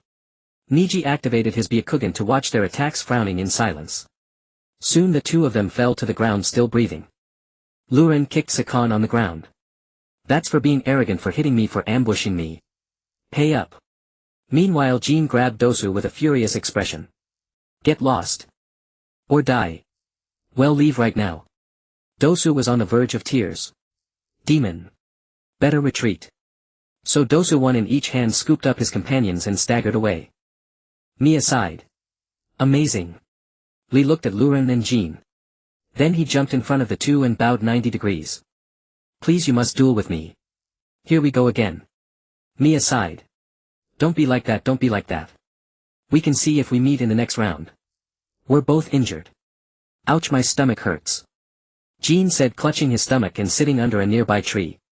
Mia and Luren, you're pretty good at pretending. I see, then there's no helping it. Lee sighed and then looked at Luren. Ah. I'm in pain too. Luren said, clutching his stomach and sitting beside Jean. Mia. Lee turned and fixed his gaze on Mia. I need to take care of them. Next time for sure. Mia smiled awkwardly. Alright. Lee hung his head looking very dejected. Shikamaru sighed in relief upon seeing that Mia and her team were safe, but those two teammates of hers were incredibly powerful. Could Mia also be? Could it be? No way, you guys can't be that overpowered, right? Should we just leave? This feels dangerous. Ino swallowed nervously. That's true. Lee, what are you doing over there? Tenten shouted. Ah. Tenten. Niji. Lee looked at Tenten and Niji on the tree. Mia, why are there more people coming? Is this a marketplace? So lively. We should be going too. It's not good to bully the weak. Niji said while standing on the tree, but his eyes were fixed on Mia and her team. What does that mean? Who is he calling weak? Ryujin and Jean were about to move, but Mia quickly held them back. Brother Ryujin, brother Jean, let it go. It'll be right there. Lee rewrapped his bandages and jumped over to Niji and the others. Niji snorted and the three of them left. Damn brat. What kind of attitude is that? Ryujin shouted angrily, veins bulging on his forehead. Brother Ryujin, let it go. He actually called us weak. That's too much. Jean gritted his teeth quietly. Oh, brother Jean, let it go. Mia, shut up. Jean and Ryujin roared. Mia obediently closed her mouth. She'd better not make them angry in the future. It was quite scary. Afterwards Naruto and Sasuke gradually woke up. Mia gave the scrolls from the three-sound ninja to Sakura and the others then left. MIA's team went straight to the finish line to rest until the second exam ended. There weren't many people left in the third exam, only 9 teams remained. MIA's team and Shikamaru's team were next to each other. Shikamaru, are you okay? Mia asked quietly. I'm fine, but there are still so many people left. What a hassle. Shikamaru said. Well, what does it matter? Mia smiled and then exchanged glances with the third Hokage and Heiate for a few seconds. They must have received the news too. Meanwhile, Kabuto secretly glanced at Mia from the shadows. So that's the kid. Since Kabuto arrived at the finish line with Naruto, he also noticed that Sasuke's curse mark had been sealed. Moreover, this seal was a unique one from the Fuerli clan, which had been exterminated many years ago. He was supposed to be a kid from the Nara clan. He must report this to Lord Orochimaru properly. Afterwards, 3 people dropped out along with Kabuto, leaving 24 to proceed to the third screening, individual battles. Nara Mia vs. Lin Chin Uezi. I'm the first one. I suspect the captain did it on purpose. Mia sighed. Then she saw a figure leap down. It was a boy, a ninja from the grass country, judging by his headband. Tall and thin, he didn't look threatening, but he had a sword at his waist. She couldn't let her guard down. Hurry up and go down, your opponent is already waiting for you. Ryujin urged. What's the rush? I'm going down now, you old nag. Mia made a face. Who are you calling an old nag? Ryujin shouted and tried to grab her, but she slipped away and jumped down directly. After landing, she didn't forget to turn back and taunt him. This bastard. Ryujin clenched his fist. Brother Ryujin, let it go. Jin advised. Don't imitate Mia. Mia and Uezi stood face to face. The first match is Nara Mia vs. Lin Chin Uezi. Any objections? Moonlight Heiate asked. No. What objections could she dare to have, dear Captain Heiate? No, hurry up and start. Uezi urged. Heiate glanced at him. What's the hurry? Trying to reincarnate. Then Heiate looked at Mia, signaling with his eyes, give him a good thrashing. Mia understood. Begin. Mia's eyes were firm. I'll give him a good thrashing, Captain. Then the battle begins. Shikamaru leaned on the railing watching the battle. He was so nervous that his palms were sweating even though he wasn't the one fighting. Both drew their swords simultaneously. Uezi struck first with flashes of blades and ruthless moves everywhere. This man is ruthless. Mia quickly jumped back and formed a hand seal. Wind style wind cutter. Mia swung her sword and a lightning-fast wind blade shot toward him. Uezi hastily dodged to the side, but the wind blade still left a bloody gash on his face. A deep cut also appeared on the wall behind him all the way to the outside. Uezi couldn't help but sweat nervously. He had almost died. Even if he hadn't, he would have lost an arm. Was this really the strength of a genin? Amazing. Mia is so strong. Go Mia. Naruto shouted. Go Mia. Shikamaru, aren't you going to cheer? Ino exclaimed excitedly, glancing at Shikamaru. No. Too troublesome. Shikamaru said, but his eyes were fixed on Mia below. Mia gave Uezi no time to catch her breath and executed the dance of the crescent moon. Her clones and her true body blinked before him, striking from different directions simultaneously. Heiate watched from a safe spot, his eyes narrowing with evident satisfaction. Truly impressive, no wonder he had trained her. Uezi was startled. He had never expected a child to master such swordsmanship with such blinding speed.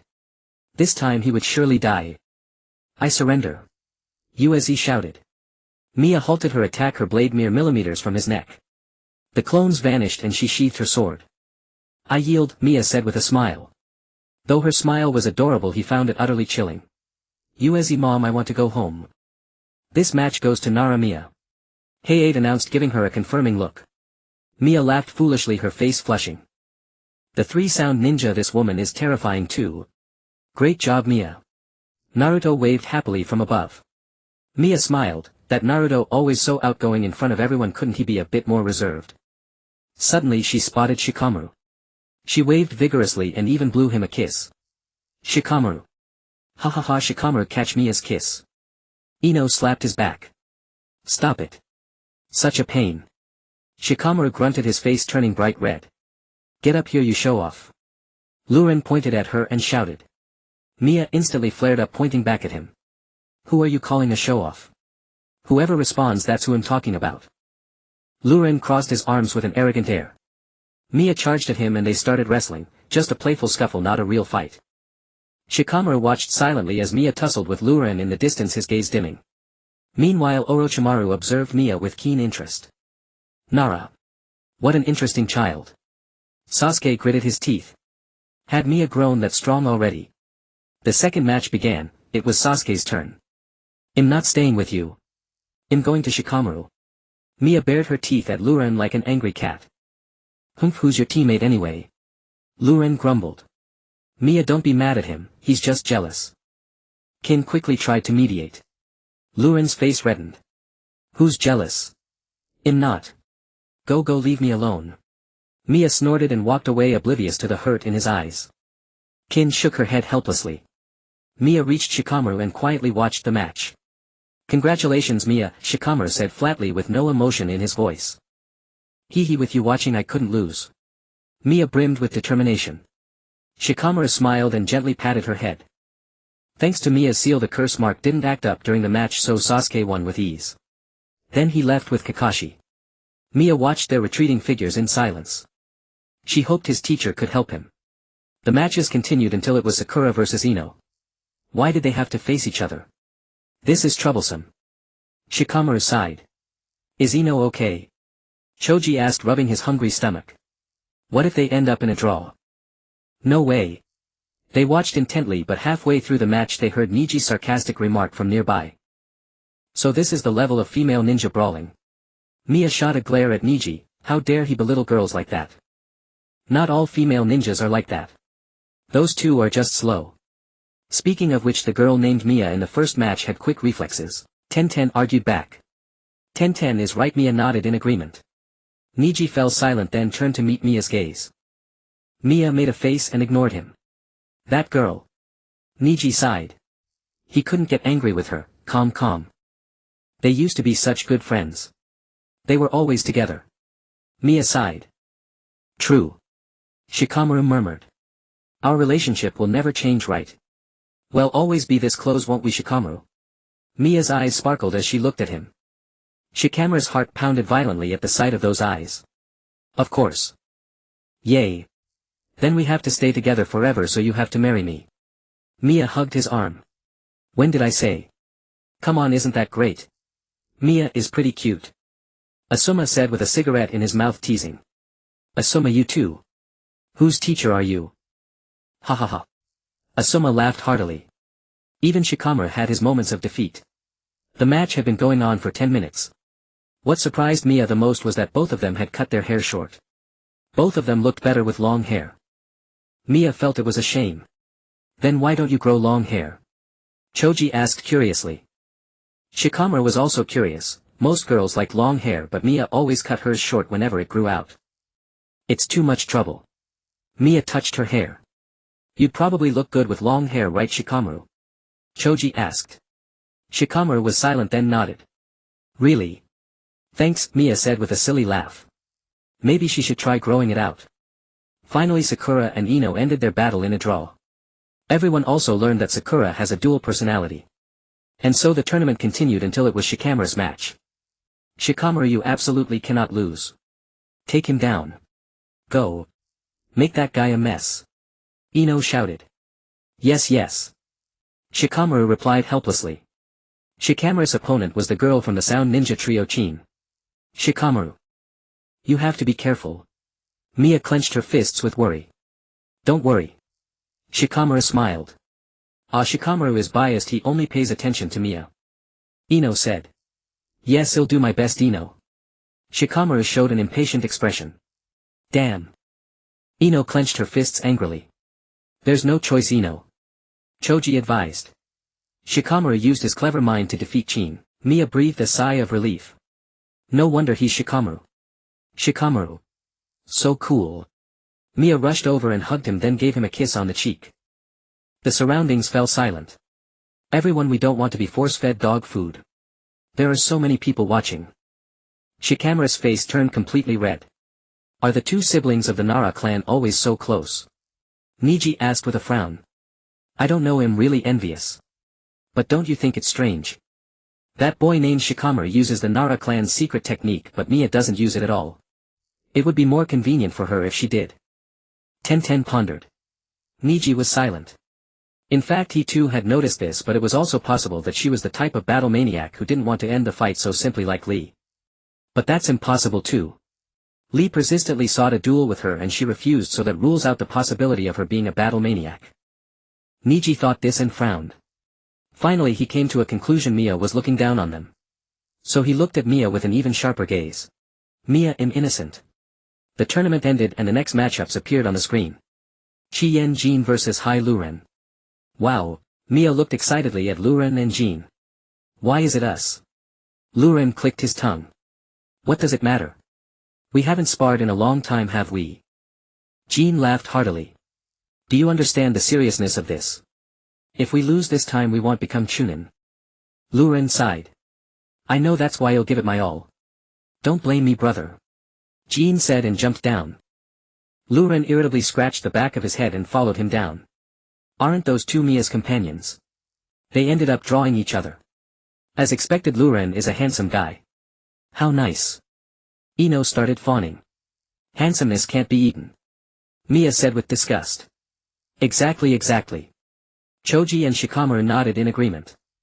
As the battle began, the two engaged in a fierce fight back and forth with no clear advantage. The onlookers couldn't help but sweat nervously. These two are so strong. Naruto swallowed his saliva. Both of you. The loser pays for the meal. Mia shouted loudly. I can't believe you not take advantage of the situation. Luren roared. Then Luren pays. Jin said as he threw a punch. Luren hurriedly dodged. Jin's fist hit the ground, causing the earth to shake and the floor to crack instantly. You two are in cahoots, aren't you? Fine, don't blame me for being ruthless. Chidori Blade Shadow Swallow. He formed a single hand seal, then charged at him with his sword. Whoa, he cares more about treating guests than brotherhood. Mia muttered quietly. Fortunately, Jin used the substitution jutsu to dodge his attack. TCH. Luren scoffed. The two stalemated for a while longer, making the spectators nervous each time coming close to defeating the other. Is this still a Chunin exam? Shikamaru looked on in shock. However, continuing like this neither could last much longer. Soon both reached their limits and their chakra was insufficient. Luren's sword had been embedded into the wall not far away during one of Jin's attacks. If he went to retrieve it, Jin would get him. Besides, his own chakra was almost gone. So he silently decided to use a final move to finish off his opponent, and Jin was thinking the same. Mia nervously bit her fingernails. The surrounding people also swallowed their saliva. As the two formed hand seals and charged at each other, both were sent flying. With a loud crash, both slammed into the wall, spat out a mouthful of blood and lost consciousness. Seeing that neither could continue fighting, Hay-8 ruled the match a draw. Really, now both of them have to treat us to a meal. Mia shook her head helplessly. Luren and Jin were carried away and a hint of sympathy flickered in Mia's eyes. Although no winner was decided, Mingren felt an extraordinary excitement. Amazing. So thrilling. Idiot, in the end there was no winner. What's the use of that? Suozhu curled his lip. When will it be my turn? Mingren said anxiously. The next second a new name appeared on the screen. It was the match between Mingren and Ya.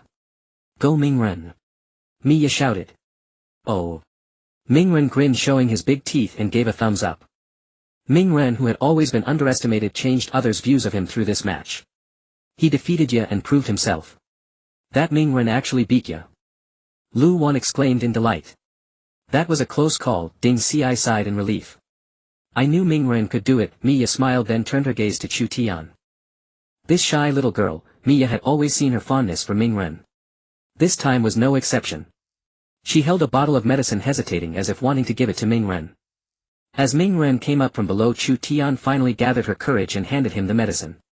Watching this, Mia couldn't help but show an ant-like smile. Ah, youth. What are you looking at? Lu Wan asked curiously. Mia shook her head. Nothing, hee, she said, hugging Lu Wan's arm. Don't. Lu Wan gently pried her hand away. Mainly because he was now reeking of sweat, it wasn't good for her to cling to him like that. The next second Mia pouted, the light in her eyes instantly dimmed, looking very wronged. Lu Wan fell silent. Forget it, let her be. Go ahead and hug. He extended his arm. Mia's eyes instantly lit up again and she hugged his arm. Lu Wan helplessly curved his lips into a smile. The subsequent matches were all quite heavy, whether it was Chu Tian versus Ning Ci or Li versus What Ai Luo. Both Chu Tian and Li were seriously injured. Right, except for Ding Ci's match. Ding Ci am also quite miserable, okay. Mia didn't know the details about Chu Tian and Ning Ci, but she could see that Ning Ci harbored a deep-seated hatred from the bottom of his heart. As for What Ai Luo, Mia looked at him. Wai Luo noticed her gaze and turned to meet her eyes. In that instant Miya sensed that he was somewhat on the verge of losing control. Over on Dashiwan's side he noticed Miya and took great interest in her. After learning from Do that she had used the sealing technique of the Fuerli clan he was a bit surprised, but soon a sinister smile spread across his face. I never expected that old man still had a trick up his sleeve. This is getting more and more interesting. I wonder what kind of expression that child would make if she knew about that matter. The preliminaries ended. Everyone drew lots to determine their opponents for the real matches. Miya drew Toa Si as her opponent and the actual match was scheduled 1 month later. After the dismissal Miya was about to go to the hospital to visit Lu Ren and Jean when Lu Wan called out to her. Miya. Where are you going next? Lu Wan asked. I'm going to the hospital to see my good teammates. What a pity. I was hoping you could join us for grilled meat. Ding Si rubbed his almost starving belly. What a pity, Jing Yi said. Asima stood behind with his hands in his pockets quietly watching Miya. Miya looked at Asima then at the others and shook her head. No thanks for your kindness. Join us next time. Asima said with a smile. Okay. I'm off now. Miya waved and ran away. Ah, she's gone, Jing Yi couldn't help but exclaim as she watched Miya's retreating figure. In the past Miya would have agreed directly, Ding Si said scratching the back of his head. Lu Wan, you've been abandoned. Asima lightly patted his shoulder. What nonsense are you talking? Isn't it normal to visit an injured teammate? Troublesome.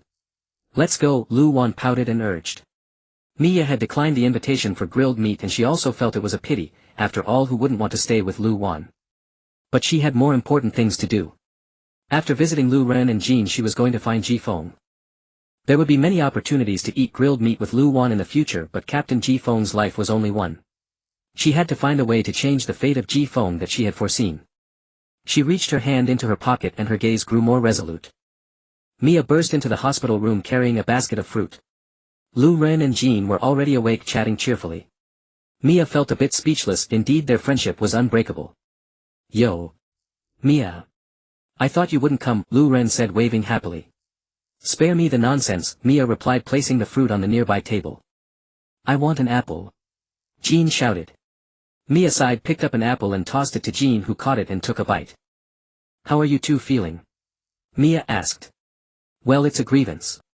You have no idea that Lu Ren knocked me out with a single punch and it had a paralyzing effect too, Jean said. Huh. How dare you say that? Mine was light compared to yours. Lu Ren retorted. You two seem to be in good spirits. Remember to treat me to a meal, Miya said.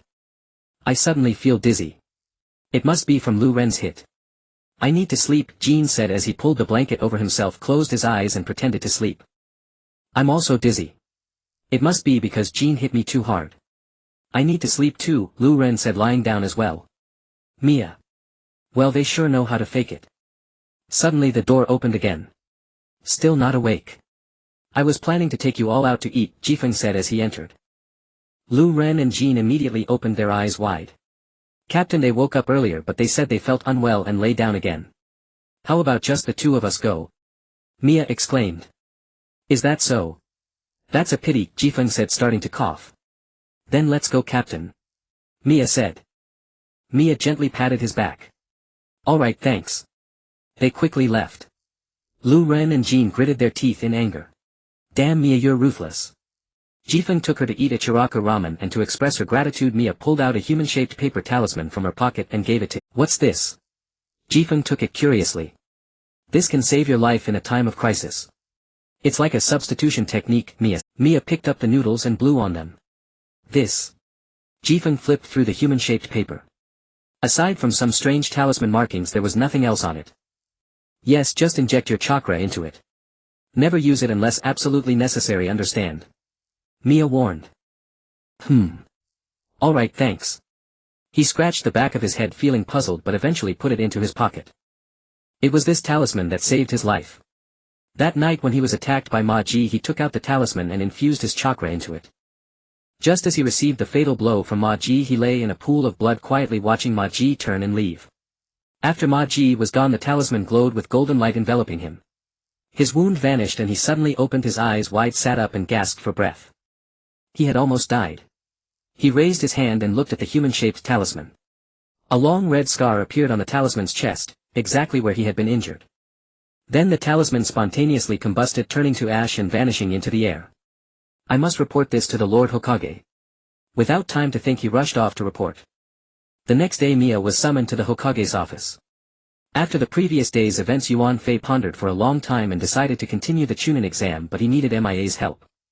After Jifeng's narrow escape, he told Yuan Fei everything. The next day they found a second corpse. It was MIA's opponent Tuasi. Yuan Fei explained everything to Mia.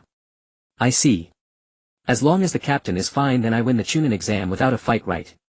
Mia asked. You could say that. Your abilities are already formidable.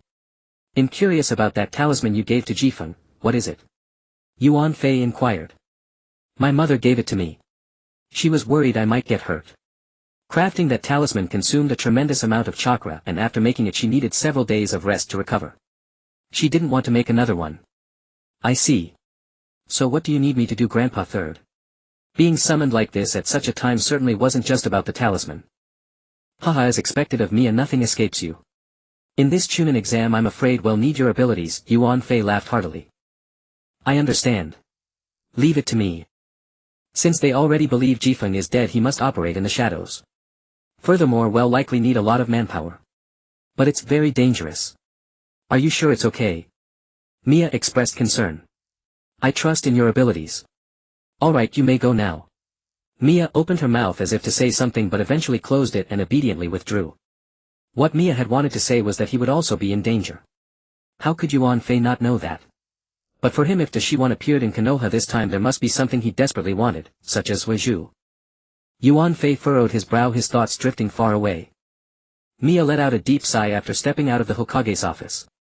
At that moment Jifeng slowly approached. Isn't this Mia? Captain. Are you alright? Mia asked worriedly. I'm fine. That talisman of yours is really good. Do you have any more? Jifeng asked in a low voice. If possible, he also wanted to give one to Xian. You want to give one to Sister Xian, right? Mia said with a sly grin. I. Jifeng blushed and rubbed the back of his head. Unfortunately, it's gone. There's only one in the world and I used it on you. Mia said seriously. Well, there's no helping it. But such a precious thing was given to me. Jifeng said, touched, coughing. It's nothing as long as it saved the captain. Mia revealed a bright smile. A glint flashed in Jifeng's eyes and he reached out to pat Mia's head. It wouldn't be bad if he and Xian had a child as cute and sensible as Mia in the future. I'll go in first. Go call Luren and Jean and wait for me at the usual place. Jifeng said. Alright. Mia said as she put on her mask and dashed away, disappearing in an instant. Mia arrived at Luren's house and sensed his chakra. It would be strange if he was still at the hospital. After all, he'd have to pay the hospital fees, so why would he be willing to stay there? Thinking this, Mia knocked on the door. Moshi. Luren. Come out quickly. I know you're inside. Several sounds came from inside, then the door opened. Luren opened the door just a crack as if guarding against a thief and looked at her through the gap. What's with that? I'm not going to rob you. Mia shouted angrily. No. I'm not dressed. What's the matter? Luren said impatiently. Mia glared at him angrily, then a sly grin appeared on her face as if she thought of something. Not dressed. That's fine, I don't mind. Open the door. Mia said as she tried to push the door open.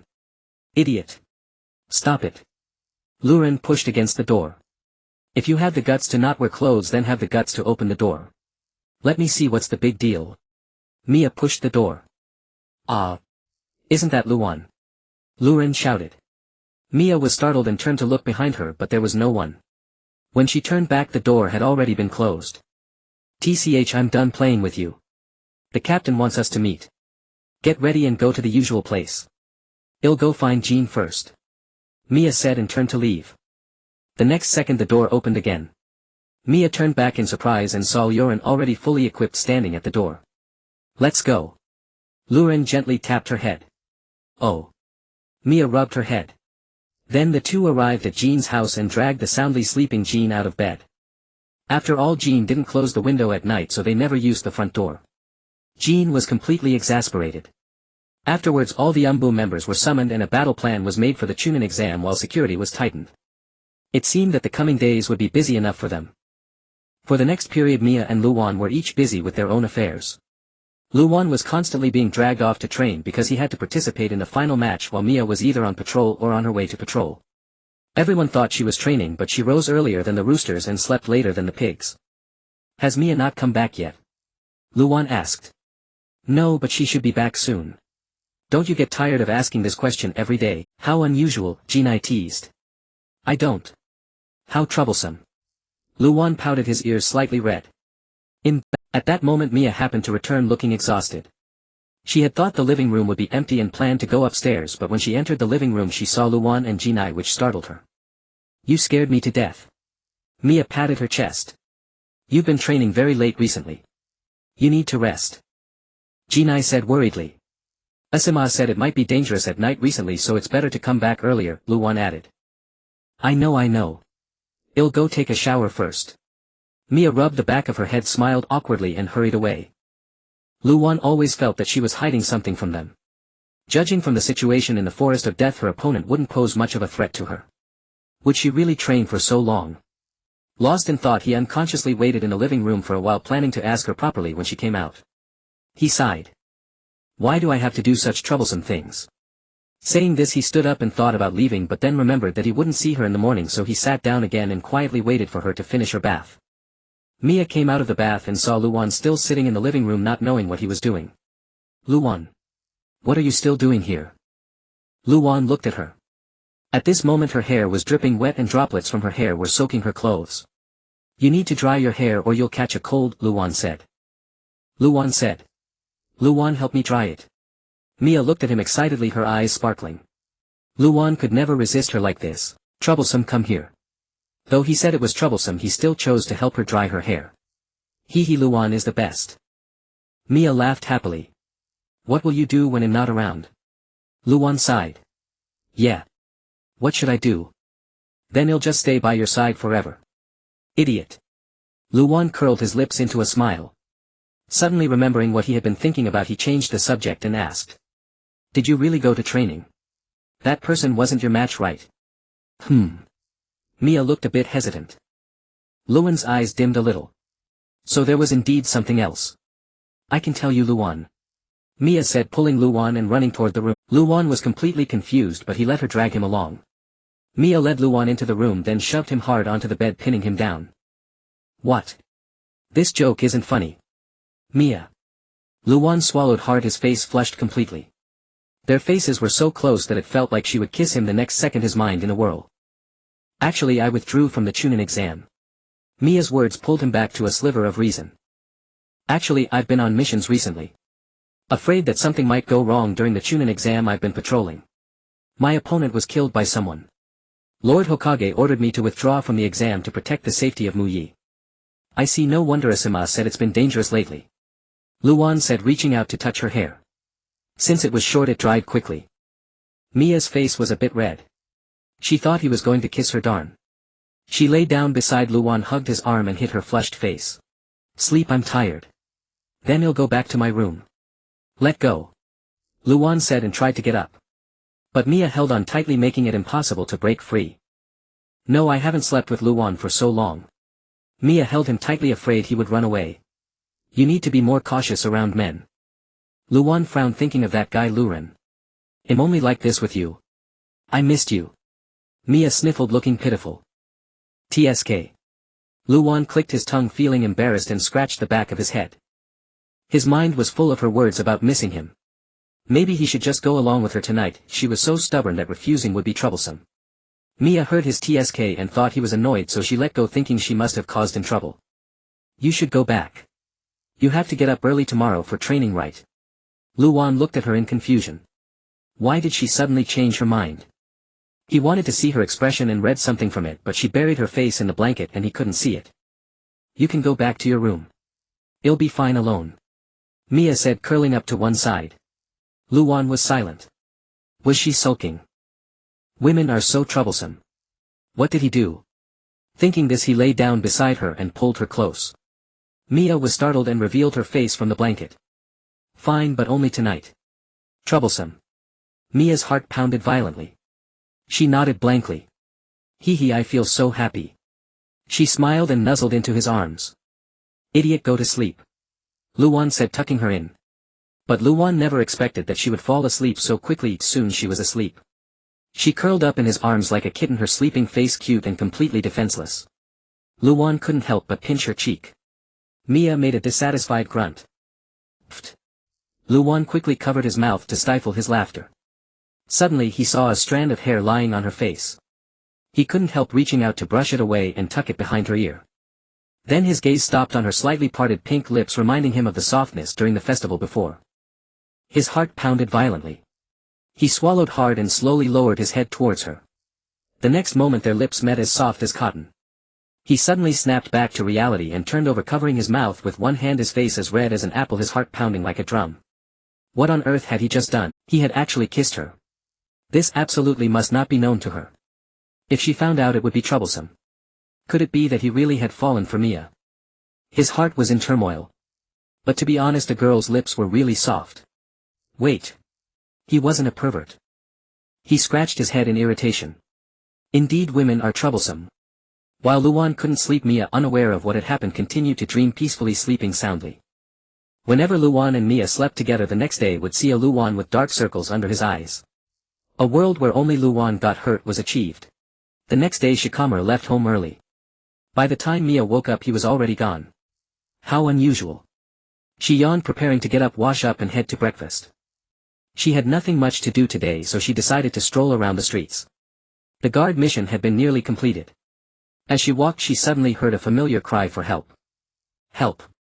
Let me out! Mia traced the cry to its source. It was Naruto. He was inside a jar. What was he doing in there? Mia moved the stone aside and opened the lid. Damn that pervert hermit. Oh, it's you, Mia. Naruto scrambled out. Naruto, what are you doing? Mia asked. I just met a really strong guy, but he's a total lecher. I wanted him to teach me a special training. But he threw me into a jar. Naruto said. Mia stroked her chin in thought. She had never heard of anyone like that, could be a suspicious character. He'll look with you, Mia said. Great. So Mia and Naruto set off together to find the pervert hermit Naruto had mentioned, eventually locating him in a forest. Jiraiya first used a transformation technique to trick Naruto's shadow clone, but Naruto had already seen through it and caught Jiraiya. You underestimate me. Naruto said. Ah. Jiraiya was startled. Yeah, Mia said, dropping down from a tree. Ah. Don't you know scaring people can kill them? And who are you? Jiraiya, twice startled, pointed at Mia angrily. Mia gave a sly grin. My name is Nara, Mia. And who are you? Are you a ninja of Konoha? You've never heard of me. I am one of the 3 legendary ninjas. Jiraiya, at your service. Jiraiya introduced himself. Mia thought back, she had learned about this in class. The 3 legendary ninjas were Jiraiya, Tsunade and Orochimaru. You're Lord Jiraiya. Mia looked at him in surprise. That's right, Jiraiya nodded. He's nothing but a pervert hermit. I tell you earlier he... Naruto was about to say something, but Jiraiya covered his mouth. Ahaha, nothing at all. Don't call me pervert hermit. Seriously, Jiraiya sighed. Teach me special training, pervert hermit. Naruto pulled his hand away and shouted. You brat. Ah, if you can bring me the fruit of this shape, I'll agree. Jiraiya drew a shape resembling a gourd. Mia looked at him in confusion. What did he want a gourd for? Deal. Let's go, Mia. Naruto, overjoyed, grabbed Mia and ran off. Ah, wait. Naruto. Mia was dragged away by Naruto. They arrived at a fruit shop and Naruto gestured to the owner. Initially Mia thought it impossible to find such a fruit, but she was wrong, it actually existed. A watermelon shaped like a gourd. How about it, Mia? Naruto asked proudly. Amazing, a watermelon like this. By the way, is it sweet? Mia shook her head helplessly. So where's the pervert hermit? Naruto's eyes sparkled. Mia sighed, used her perception ability to locate Jiraiya, then raised her hand and pointed to a spot not far away. Let's go, Mia. With that he ran off. But unfortunately what Jiraiya wanted wasn't the actual fruit, he meant something else entirely. Mia had a vague idea what it was, and in the end the watermelon was devoured by them. Naruto, Lord Jiraiya wants those voluptuous big sisters. Just use your seduction technique, Mia said, patting her round belly. Seduction technique? Jiraiya asked curiously. What? That's it. That's so simple. Naruto formed a hand seal and transformed into a voluptuous woman. Jiraiya's eyes instantly turned into hearts nearly popping out of his head. I love it. Pass. Jiraiya raised both thumbs in excitement. Mia was utterly speechless. No wonder Naruto called him a pervert hermit. This is exactly the type of girl I like. That's the seduction technique you mentioned, right? You're a genius. In the end he agreed to train Naruto. Are you training too? Jiraiya asked. No, I'll just watch. You're taking the Chunin exam too? Mia looked at Naruto in the distance and nodded slightly. If you grow up to be a beautiful woman, remember to come find me. Jiraiya gave Mia a wink. Yeah, Mia replied, utterly exasperated. Lord Jiraiya is definitely the best teacher for Naruto. No doubt about it. Mia continued. Oh. So sure about that? A woman's sixth sense is always sharp. You're not a woman yet, kid. Ha ha ha. Maybe not, but it's only a matter of time. 3 weeks passed swiftly. Mia was busy with the Chunin exam duty, standing atop the highest point of Konoha every day, using her perception ability to conduct a thorough surveillance of the village. Today was no exception.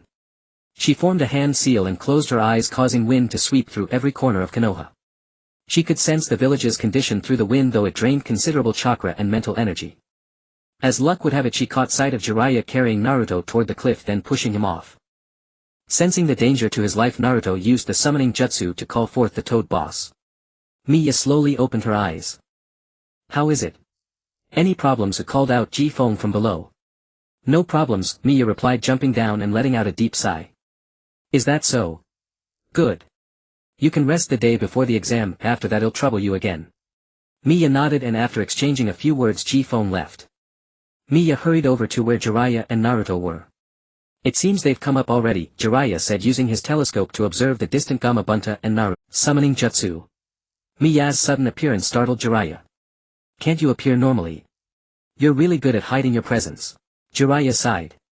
Thanks for the compliment, Mia chuckled. Naruto struggled with Gamabunta until nearly sunset, finally collapsing from exhaustion. Gamabunta then delivered Naruto to the hospital and left. After bidding farewell to Jiraiya, Mia hurried home. Lu Wan. You're back, Lu Wan said, having just returned himself. The recent training had worn him out. Yeah. I have tomorrow off. Let me tell you. Mia talked endlessly about what had happened. Lu Wan stared at her blankly, his gaze fixed on her lips moving as she spoke, completely missing her words. He recalled the events of the previous night and his face flushed again. Lu Wan. Mia called out. He snapped back to reality, stammering a response. Yeah. What's up? Honestly, I was talking about Naruto being in the hospital. Do you have time to go see him? Mia pouted, looking a bit angry. Naruto is in the hospital. Lu Wan was surprised. Yes. Were you even listening to me? Cough. Of course I was. How troublesome. Well, go visit him in a few days. The day before the exam, Lu Wan and Mia went to the hospital to see him, but he was still sleeping. They started playing shogi beside him. This guy can really sleep. Is he dead? Lu Wan turned to look at Naruto.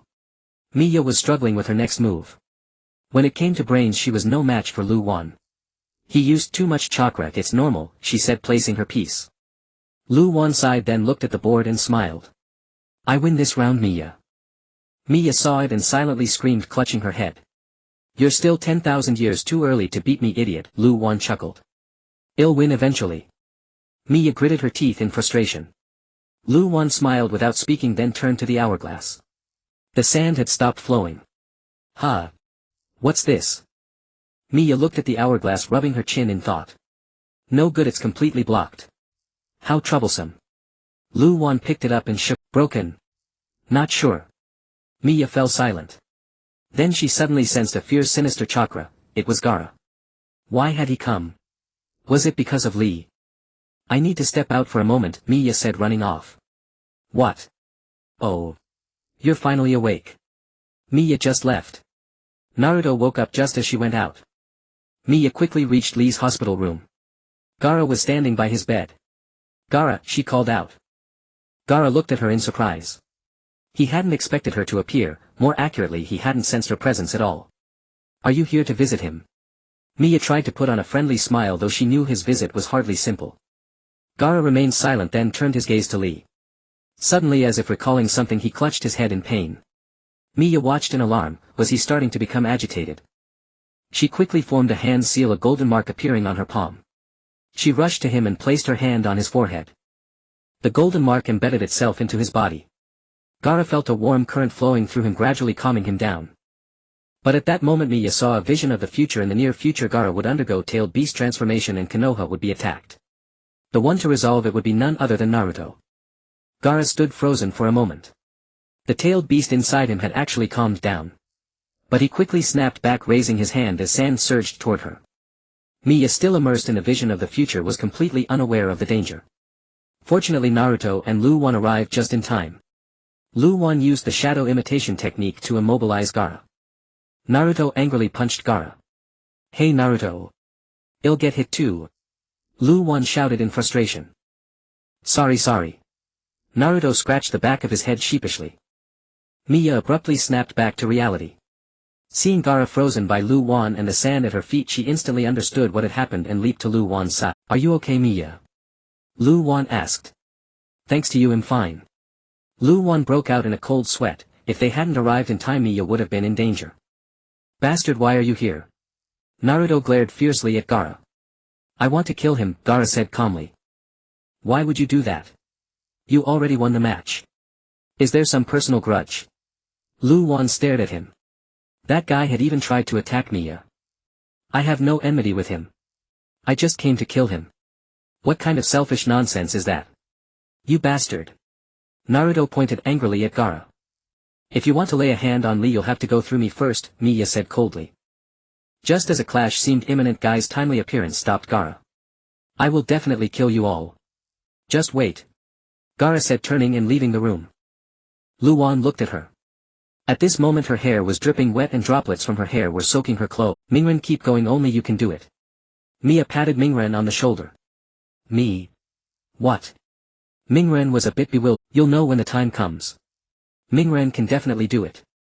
With that, Miya and Lu Wan left, leaving a completely bewildered Mingren behind. When evening came, since Lujio hadn't returned home, Jinai asked Lu Wan and Miya to go bring him back. "Dad, it's about time to go home." Lu Wan walked up to Lujio with a look of annoyance. "Don't be a pain. It's a festival, so let's celebrate properly." Lujio shouted cheerfully, holding his sake. "What festival? What a hassle." Lu Wan sighed. Miya stood quietly aside watching. "Idiot, since long ago, the formal selection has always been like a festival." Lujio said, taking another big gulp of sake. "I have to participate in a formal selection tomorrow and you still make me come out to call you." Lu Wan said helplessly. "You are participating? I don't believe it." "What about Miya?" Lujio asked. Miya was silent. How could he not even know that? "Lu Wan is your son, damn it. I'm really fed up with you, Dad." "Miya is also participating, I guess." Lu Wan sighed. "What do you mean by I guess? Will Lu Wan grow up to be like Uncle Lujio?" Miya quickly changed the subject. "I don't want to end up like Dad." "You little brat, you'll understand when you grow up. So when are you two getting married? Why aren't you making any progress, Lu Wan? You're nothing like me when I was young." Lujio said, taking another drink. "Dad, you've had too much to drink." "What nonsense are you talking?" Lu Wan's face turned slightly red. "How did Uncle Lujio pursue Aunt Jinai when he was young?"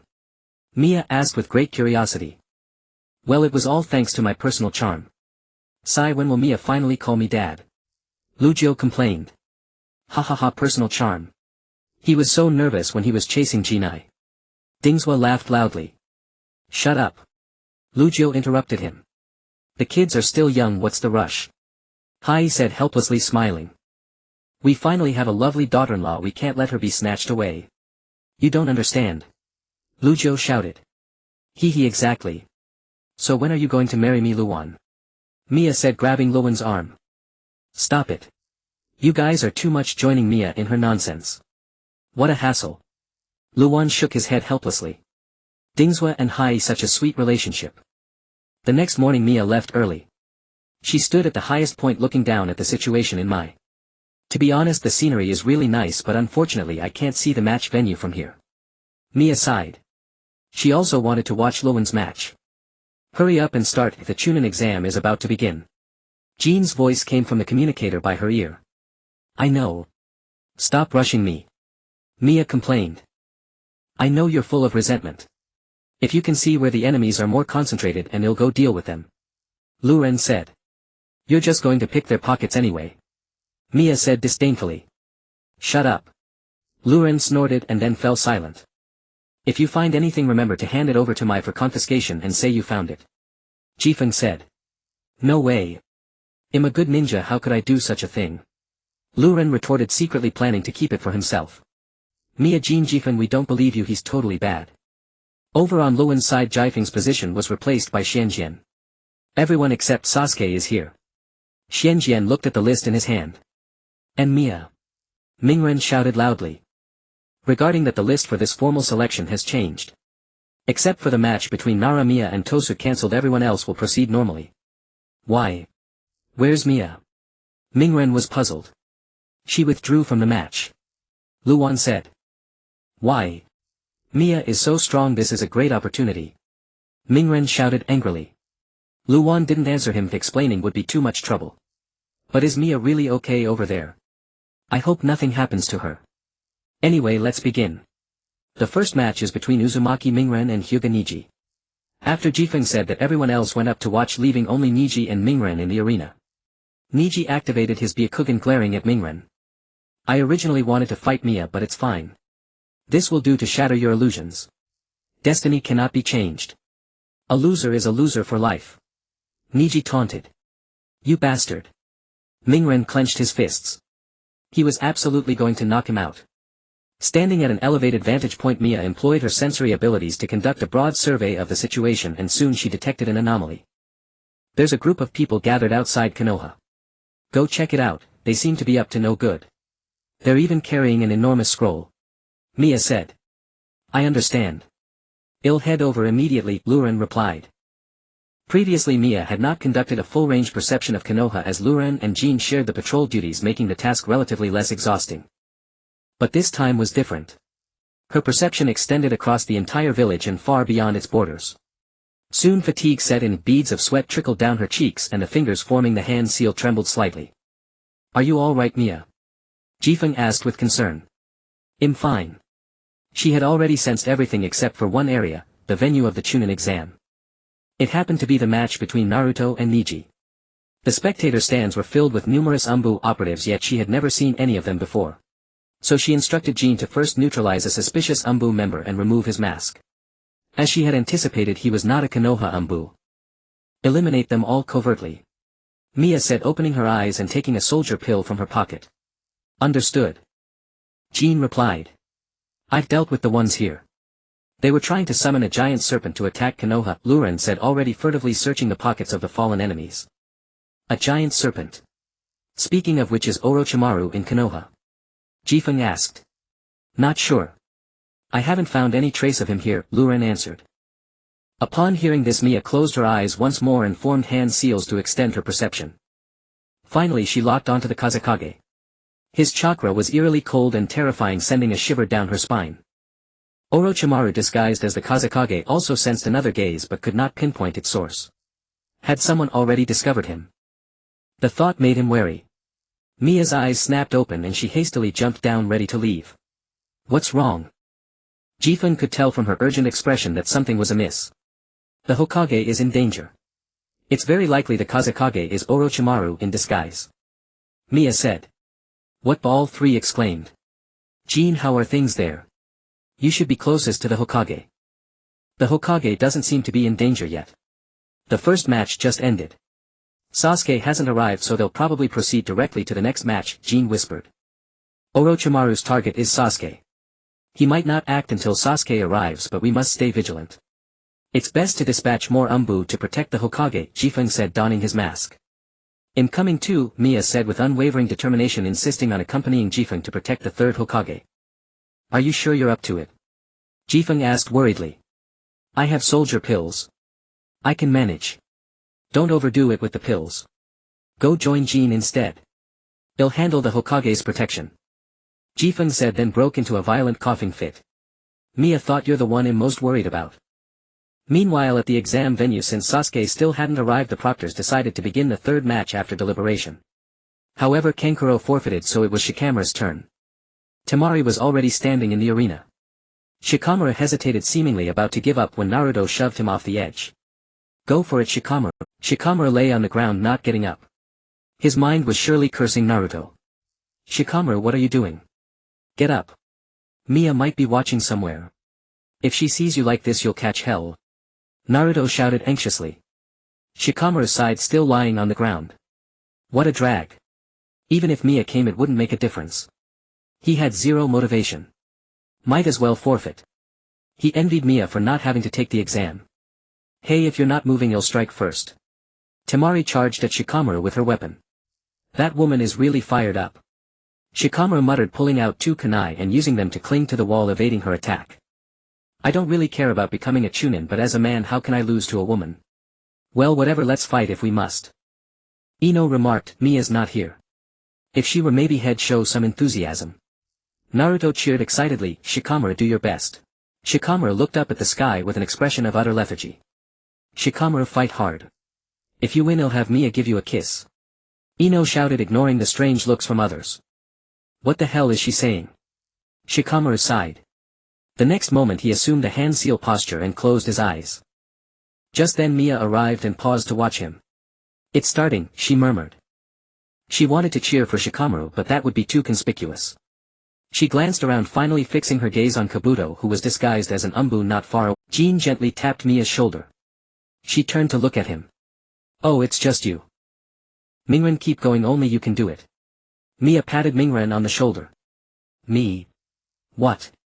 Mingren was a bit bewildered. The final match was between Sasuke and Gaara. At the critical moment, Sasuke and Kakashi appeared before everyone just in time, and the match began. "Jean, you stay here with the Jounin and protect everyone's safety," Mia said. Jean nodded. Then Mia walked directly in front of Kakashi, blocking his path.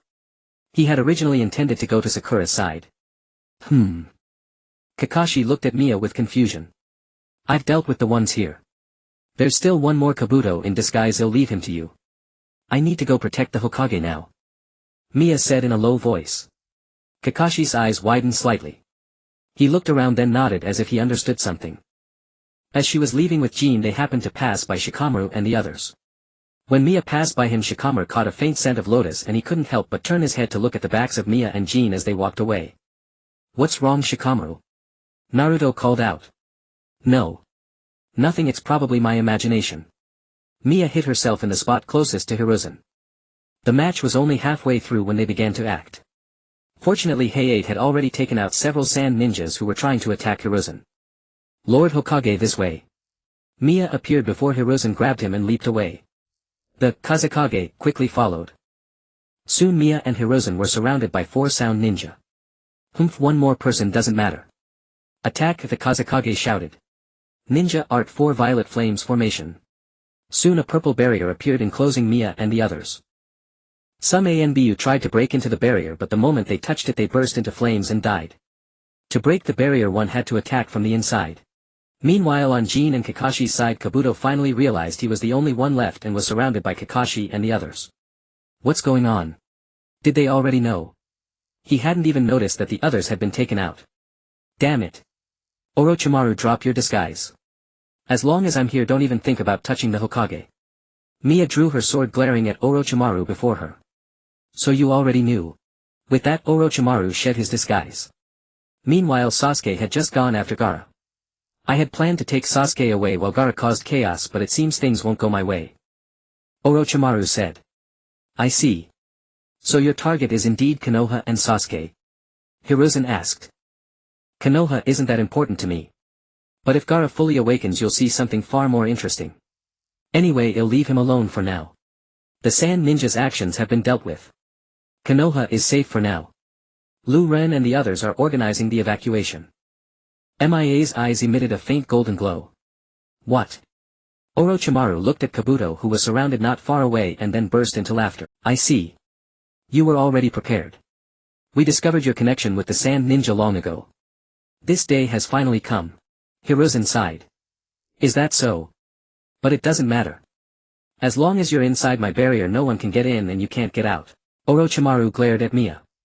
He tried to intimidate her with his killing intent, but Mia tightened her grip on her sword, showing no sign of backing down. Mia stepped back. Let me handle this. You can't defeat this guy yet. Orochimaru, don't think you'll take my head so easily. Hiruzen stepped in front of Mia, shedding his outer robe to reveal battle gear underneath. Do you still want to protect this child even now? This is the last blood of the Fuerli clan, isn't it? Orochimaru sneered. How do you know? Hiruzen frowned.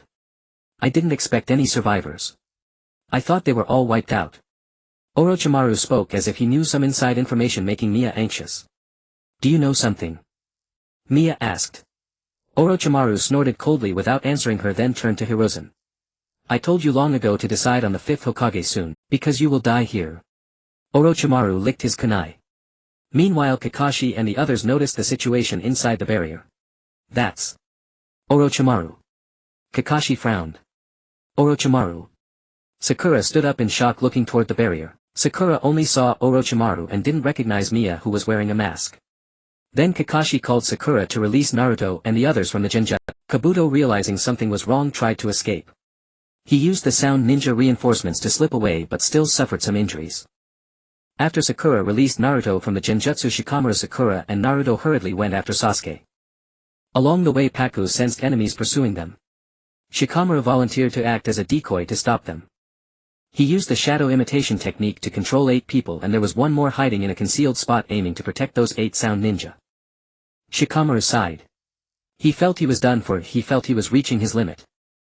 He had originally planned to be a run-off-the-mill ninja, earn some money and live an ordinary life. If possible. Suddenly Mia's smile appeared in his mind. Sigh, things are getting more and more troublesome. The moment Shikamaru's shadow imitation technique ended, Asuma suddenly appeared holding a dead sound ninja in his hand, the 9th one who had been hiding in the concealed spot. Asuma. Shikamaru looked at him with surprise. Yo, you did well, Shikamaru. Asuma then killed all the remaining sound ninja. Shikamaru sat on the ground relieved. He had almost thought he was done for. Mia stood by watching the battle between Orochimaru and Sarutobi, her fists clenched tightly.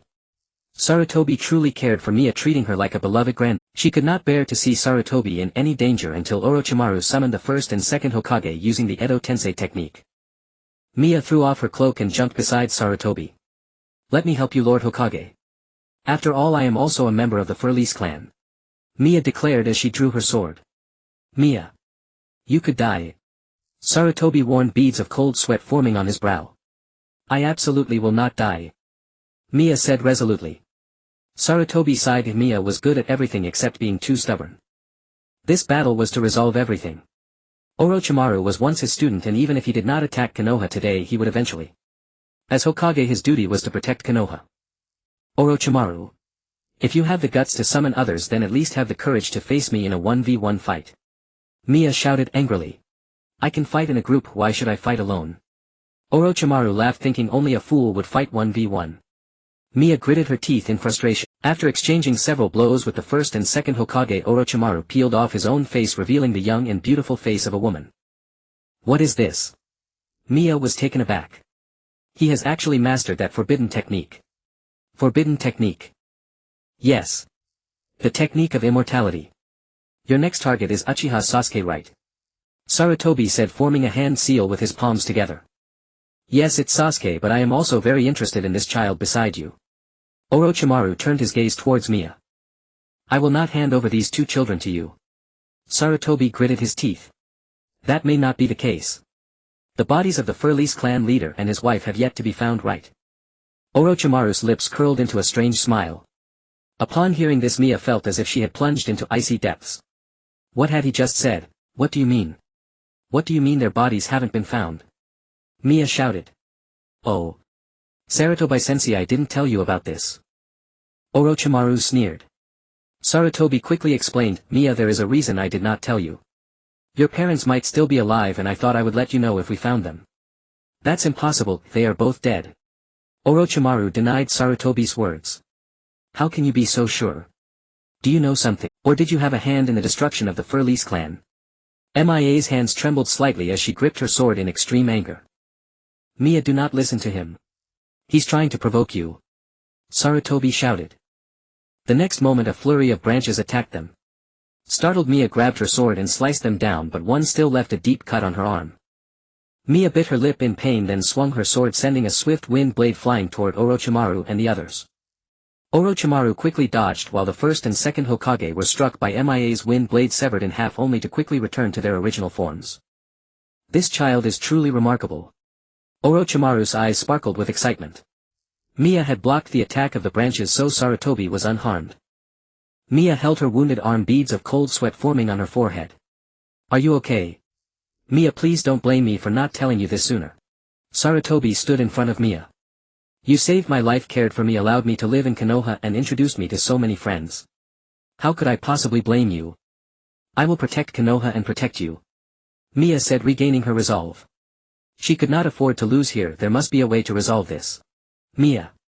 Sarutobi's eyes flickered with light. Mia bit her lip and suddenly thought of the incident with Luren when they transferred money.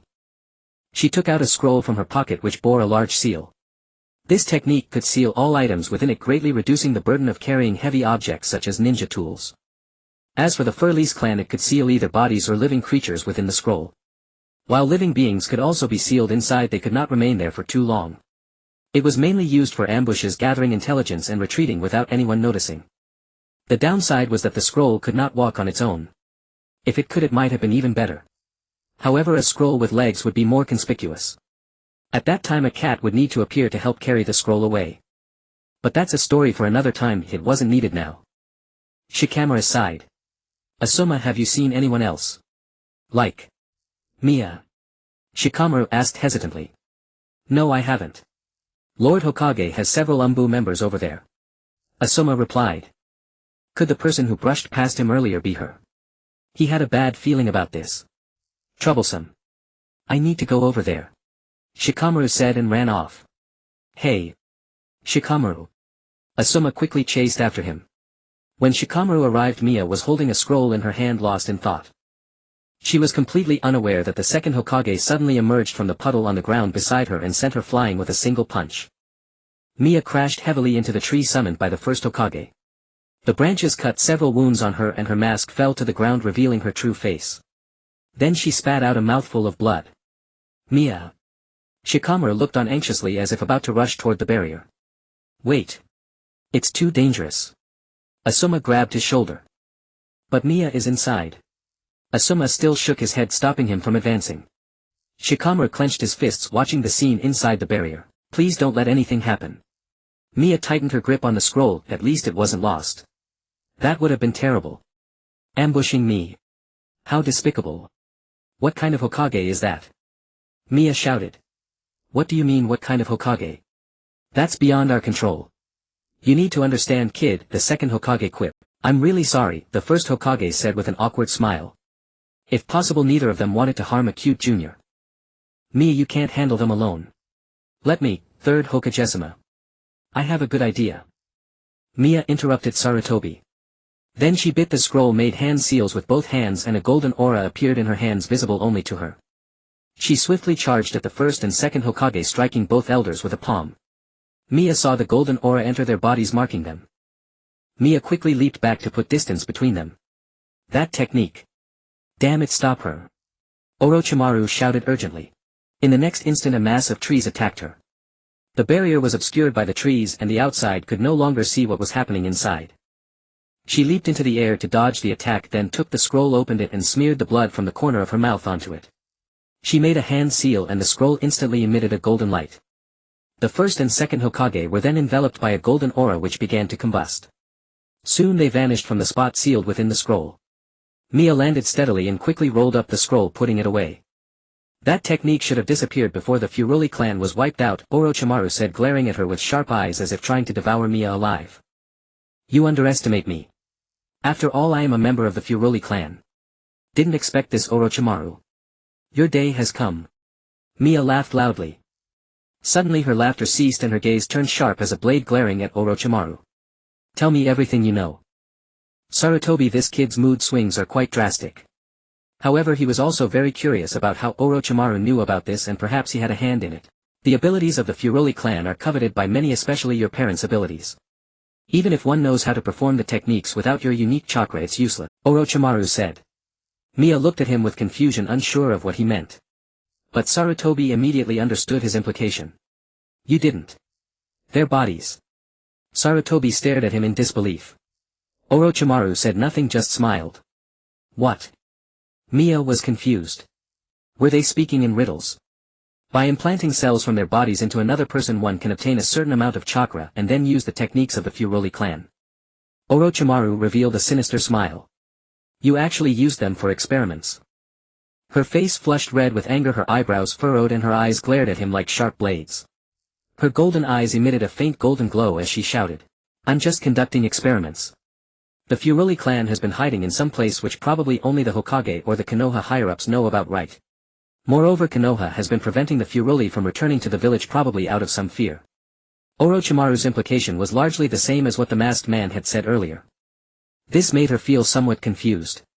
She trusted Sarutobi, but what about the others? In her mind the figure of Danzo appeared. That golden chakra she had sensed last time was undoubtedly from him, even though she hadn't felt it again since. But Mia still couldn't let it go. Mia, don't be deceived. Sarutobi shouted. His words snapped Mia back to reality. Now was not the time to ponder whether this was true or false. Dealing with the immediate situation was the most important. Mia had little chakra left after using that technique, and Sarutobi noticed this. He then stepped in front of her. Mia was moved by the third Hokage's actions. She had felt so much warmth in Konoha, and she wanted to protect that warmth. She had already lost her father and mother, she didn't want to lose anyone important anymore. Thinking this, her gaze became resolute. She quickly made hand seals, and then her entire body was enveloped in golden chakra, exuding a fierce killing intent. Shikamaru looked worriedly at the barrier, unable to see what was happening. Mia, please don't be in danger. This is exactly what I've been waiting for, just as I suspected. Orochimaru's eyes gleamed with excitement, and then he drew a sword from his mouth. Sarutobi watched as Miya's hair gradually turned golden. He had heard Hayate mention this technique before. It consumed an enormous amount of chakra. Given Miya's current condition, she could not sustain it for long. If the technique were to be dispelled, she would likely fall into a coma, and her life might even be in danger. Miya, don't use that technique. Sarutobi shouted sternly. But it was already too late.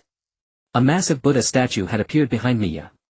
Her golden hair fluttered in the air, and her eyes emitted a golden radiance as if she had merged with the statue into a sacred whole. Those around her, seeing Miya in this state, couldn't help but break into a cold sweat. The pressure was overwhelming. Miya struck at Orochimaru with a palm. He dodged hastily, but the attack still grazed his shoulder. In an instant he was sent flying a great distance. Fortunately, he managed to stabilize himself by driving his sword into the ground.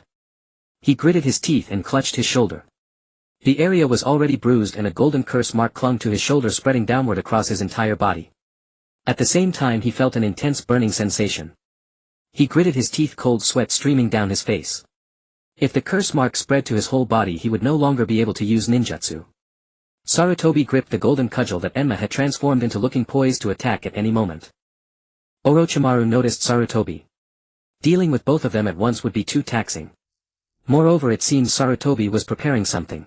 Her ability is too unfair, but I've heard this technique consumes a lot of energy, Orochimaru thought as he looked at Miya. The Buddha statue seemed to be turning somewhat translucent. It must be nearing its limit. Then he'll take a gamble.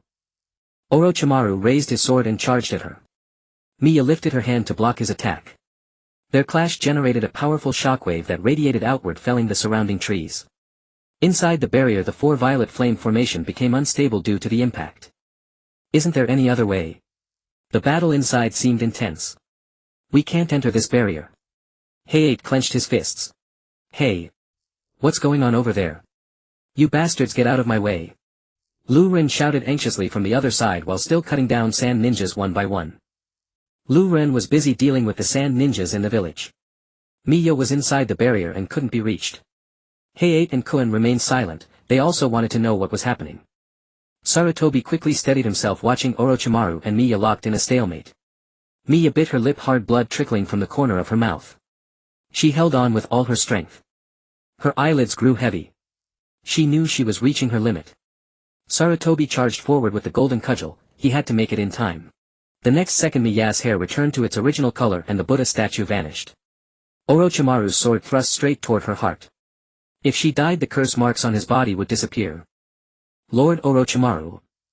His subordinates the Sound Ninja 4 looked very worried. Orochimaru spat out a mouthful of blood.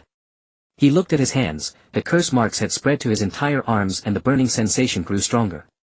He could no longer form hand seals. It seemed he had to retreat for now. The barrier is no longer needed. Let's go. Yes. They removed the barrier and prepared to leave with Orochimaru. Don't think you can escape. Jin and Heiei tried to chase after them but were stopped by Kadamura's ninjutsu spider binding. Miya. Shikamaru shouted as he rushed toward the location of Sarutobi and Miya with others arriving one after another. When they arrived they saw Sarutobi crouching to the side and Miya lying motionless on the ground. She looked so peaceful as if she had already left this world. Her face was pale and bloodless. The bloodstains at the corners of her mouth and the deep wound on her shoulder were stark and vivid. Shikamaru's mind went blank at the sight. His heart ached as if cut by a knife. He walked slowly to Miya, all strength seemingly drained from his body. His legs gave way and he knelt before her. Miya. Please wake up. Shikamaru's hand trembled as he gently touched her face. Don't worry, Miya is still alive. Take her to the hospital immediately. Sarutobi grabbed Shikamaru's shoulder trying to calm him down. Suddenly Miya woke up and grabbed Shikamaru's clothes. Shikamaru. Cough. Cough. She coughed a few times looking very pained. Miya. I'll take you to the hospital right now. Shikamaru said as he lifted her onto his back and rushed to the hospital. Lord Hokage is in your care. Asuma said to Heiei and the others, then followed Shikamaru. All right. Heiei nodded. In a hidden spot not far away Danzo watched the scene squinting slightly. A strange gleam flickered in his eyes and then he vanished into the darkness. It hurts. Miya murmured softly on Shikamaru's back. Hearing this, Shikamaru quickened his pace. By the time they reached the hospital, Miya had already fallen unconscious again. 2 days after the battle everyone was busy restoring Konoha. Fortunately the village had not been severely destroyed. After the previous battle the third Hokage had been thinking about retiring and selecting the fifth Hokage as he had clearly felt the weight of his age. In the end they unanimously decided to send Jiraiya to find Tsunade to take the position. Meanwhile Miya remained in a hospital in a deep sleep. Her friends often came to visit her. Shikamaru was no exception. He always came to see her whenever he had free time. He didn't know what was wrong with him. Normally such matters would be troublesome but now they didn't matter. He just wanted to hear her voice again and see her smile once more. You idiot, if you don't wake up soon I won't carry you on my back or let you hug me anymore. Shikamaru held her hand and whispered, praying that she would wake up soon. Sasuke occasionally came to visit Miya. Looking at the injured and sleeping Miya his heart was filled with complex emotions. She had not been afraid in the face of Orochimaru and had even managed to repel him and protect the third Hokage. Compared to him, the gap between them was growing ever wider. They had talked about searching for the truth together and confronting that masked man. Not only Miya but Naruto too, his pace of growth was also swift. Sasuke clenched his fist. Later when he went to see Kakashi he heard the news that Itachi had returned to the village and was still searching for Naruto. Sasuke's gaze suddenly turned extremely sharp and then he ran out. What was going on? His brother had actually returned and was still searching for Naruto. Thinking this, Sasuke couldn't help quickening his pace. He searched everywhere for Naruto and finally found them at an inn. Uchiha Itachi. Sasuke gritted his teeth and glared at Itachi with fury. Oh, he looks a lot like you and both of you have the Sharingan, Kisame chuckled. That's my younger brother, Itachi said expressionlessly. Uchiha Itachi, are you in league with that masked man? Or are you actually being manipulated by him? Why? Sasuke shouted. Itachi was silent. He had never expected Sasuke to say such things. Shouldn't he be shouting that he was going to kill him? What? A masked man? Kisame asked curiously. So that's it, was it Miya? No matter what Miya had said to Sasuke this time he must make Sasuke hate him. This way he could better protect him, make him stronger and make him kill him. It's my own will. That person helped me deal with weaklings like you. I just didn't expect you never came back. Itachi turned to look at Sasuke. Kisame remained silent. As expected of Itachi-san. I'm disappointed in you, Sasuke. Have you forgotten that I wiped out the entire clan? As for why I didn't kill you, it's because you're not even worth killing, you're too weak. Itachi continued. Sasuke's eyes widened as he stared at Itachi. You're lying. Speaking of that girl named Miya, she is far stronger than you. Back then she tried to fight us to protect you. If she hadn't been there that day you might have died too. Itachi continued. He felt anger, sorrow, pain. Various complex emotions mixed together. Then what had all this time meant for Uchiha Itachi? "I'll kill you." With that, Sasuke unleashed Chidori and attacked Itachi. But it was effortlessly blocked by Itachi. What was going on? Sasuke's ultimate technique was broken so easily. Naruto watched in shock. Sasuke's arm was fractured by Itachi and he knelt on the ground clutching his hand in pain. Fortunately, Jiraiya appeared in time and rescued Naruto, Sasuke and the others. Itachi showed no mercy in beating Sasuke, but every blow that landed on Sasuke caused pain in his own heart. "You're too weak." "Why are you so weak?" "Because your hatred isn't deep enough." Then Itachi used a genjutsu. He brought Sasuke back to the time of the clan massacre and also showed him the image of Miya being killed by his own hands. Sasuke screamed and then fainted. "Even if the opponent is your own brother, you would use Tsukuyomi?" Kisame asked. Itachi did not answer him. All secrets and all feelings were buried deep in his heart. Tsunade was eventually moved by Naruto and returned to Konoha. The moment she returned to Konoha, she went to see Sarutobi because Jiraiya had tricked Tsunade into believing that Sarutobi was severely injured and about to die. At that very moment, Sarutobi was leisurely drinking tea and eating snacks in his office, enjoying a rare break. Suddenly the door was flung open with force, startling him greatly. "What?" Sarutobi was shocked. "Old man. How's your health? You're injured and still working here?" Tsunade shouted. When Sarutobi saw it was Tsunade, he stood up joyfully. "Tsunade." Tsunade frowned at his liveliness. He didn't look like someone about to die at all. Thinking this, she glared fiercely at Jiraiya. Jiraiya was startled, broke into a cold sweat and started whistling. That detestable Jiraiya, she would beat him up sooner or later. Tsunade's forehead vein bulged, clearly very angry. As Gang Shou and the others were about to head to the hospital, they encountered Lu Wan and Lu Jiu walking toward the ninja registration office. "Isn't that Ming Ren?" Lu Wan, somewhat surprised to see Ming Ren, asked. "Why are you here?" "That's what I want to ask. Why are you here?" Ming Ren asked. "How is Miya?" "Still the same. As for why I'm here, it's a long story." Lu Wan sighed, and it was evident from his pale complexion that he was exhausted. Suddenly the conversation between Gang Shou and Lu Jiu caught Lu Wan's attention. He looked at the young Gang Shou with surprise, and Lu Jiu appeared particularly deferential, which puzzled him. Lu Wan whispered to Ming Ren, "Hey Ming Ren, who is that woman who looks so young and acts so cocky?" "She's the newly appointed Hokage.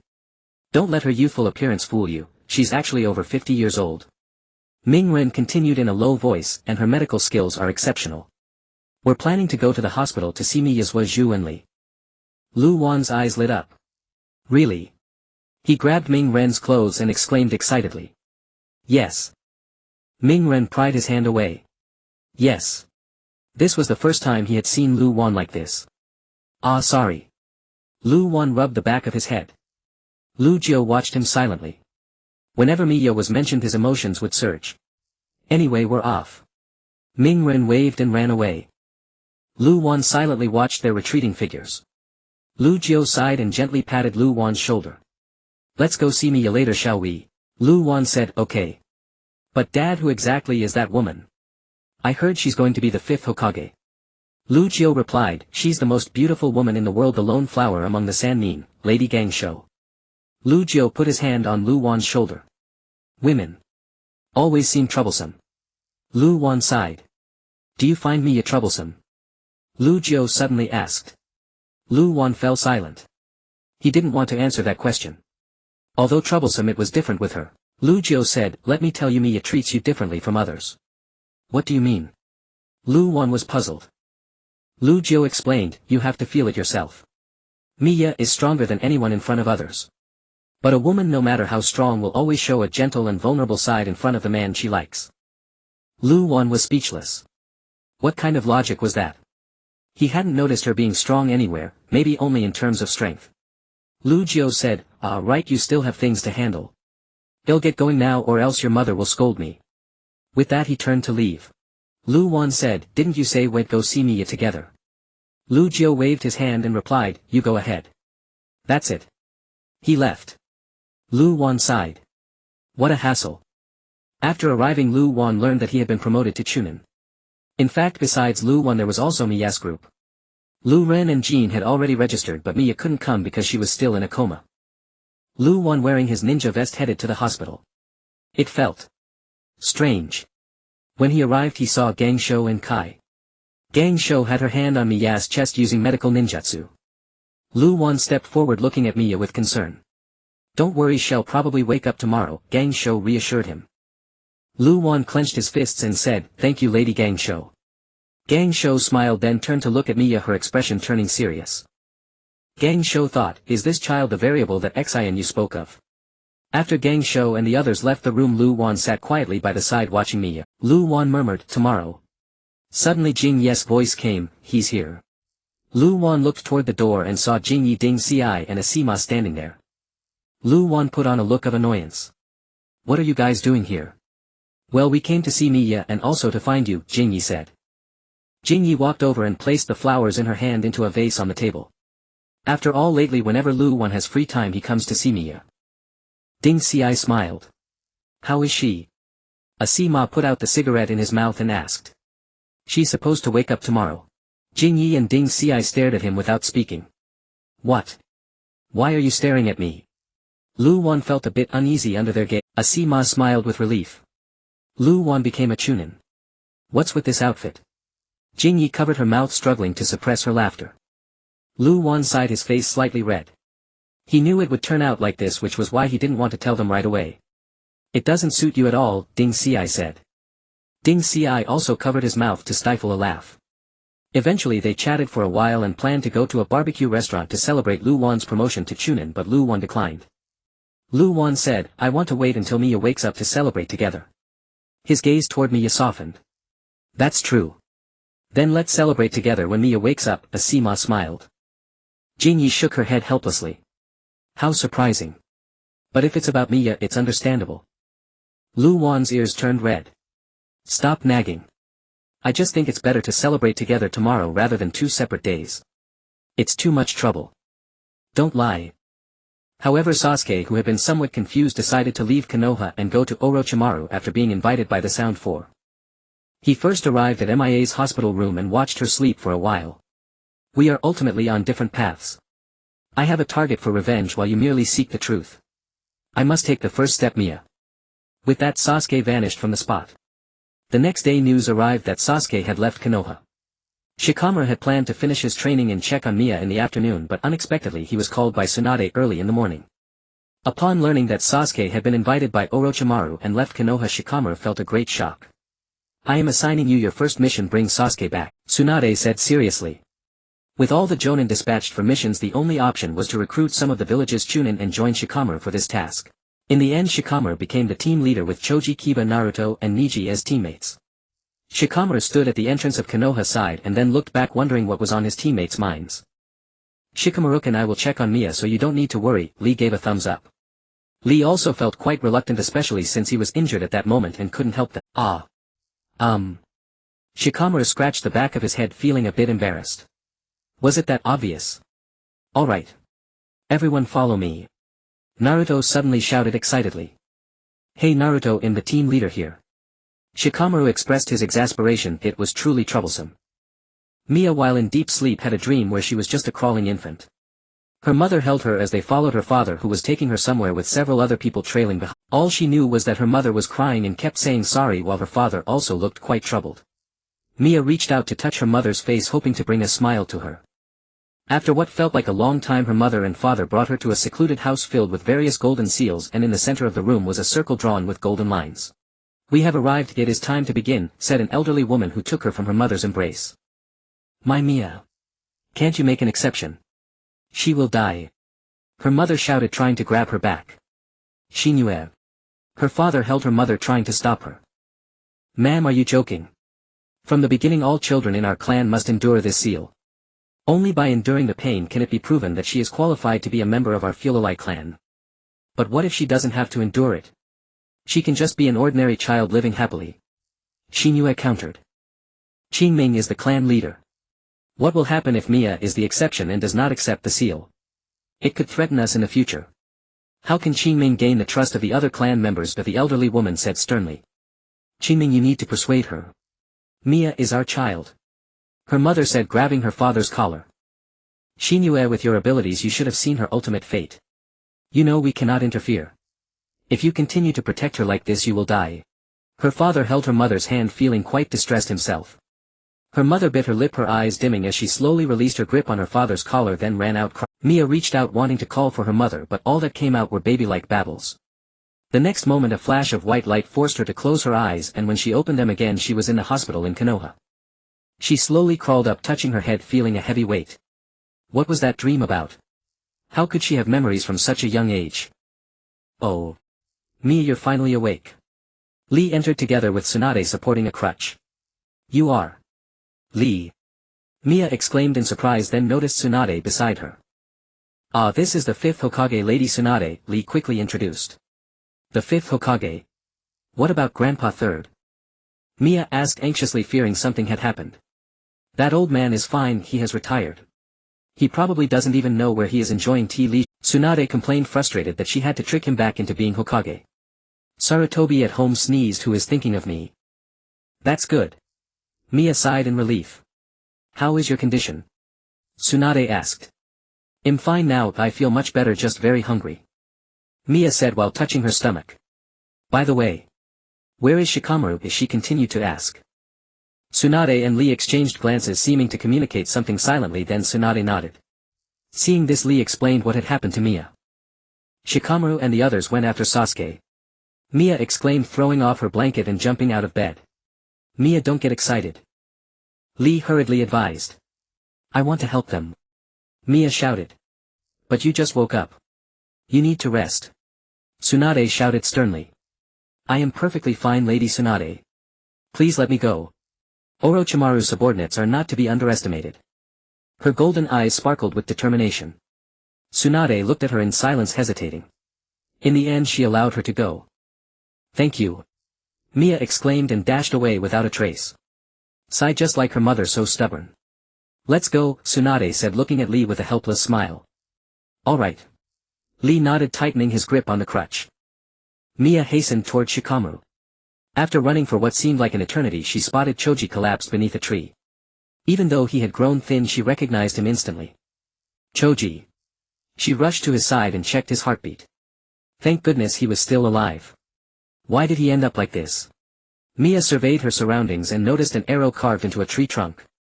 Then she spotted Jirobo lying unconscious not far away. You won, Choji. Tears welled up in her eyes. She summoned Miao Z. You finally called me out. I thought you'd forgotten all about me. Miao Z was sulking, only dried fish treats could appease her.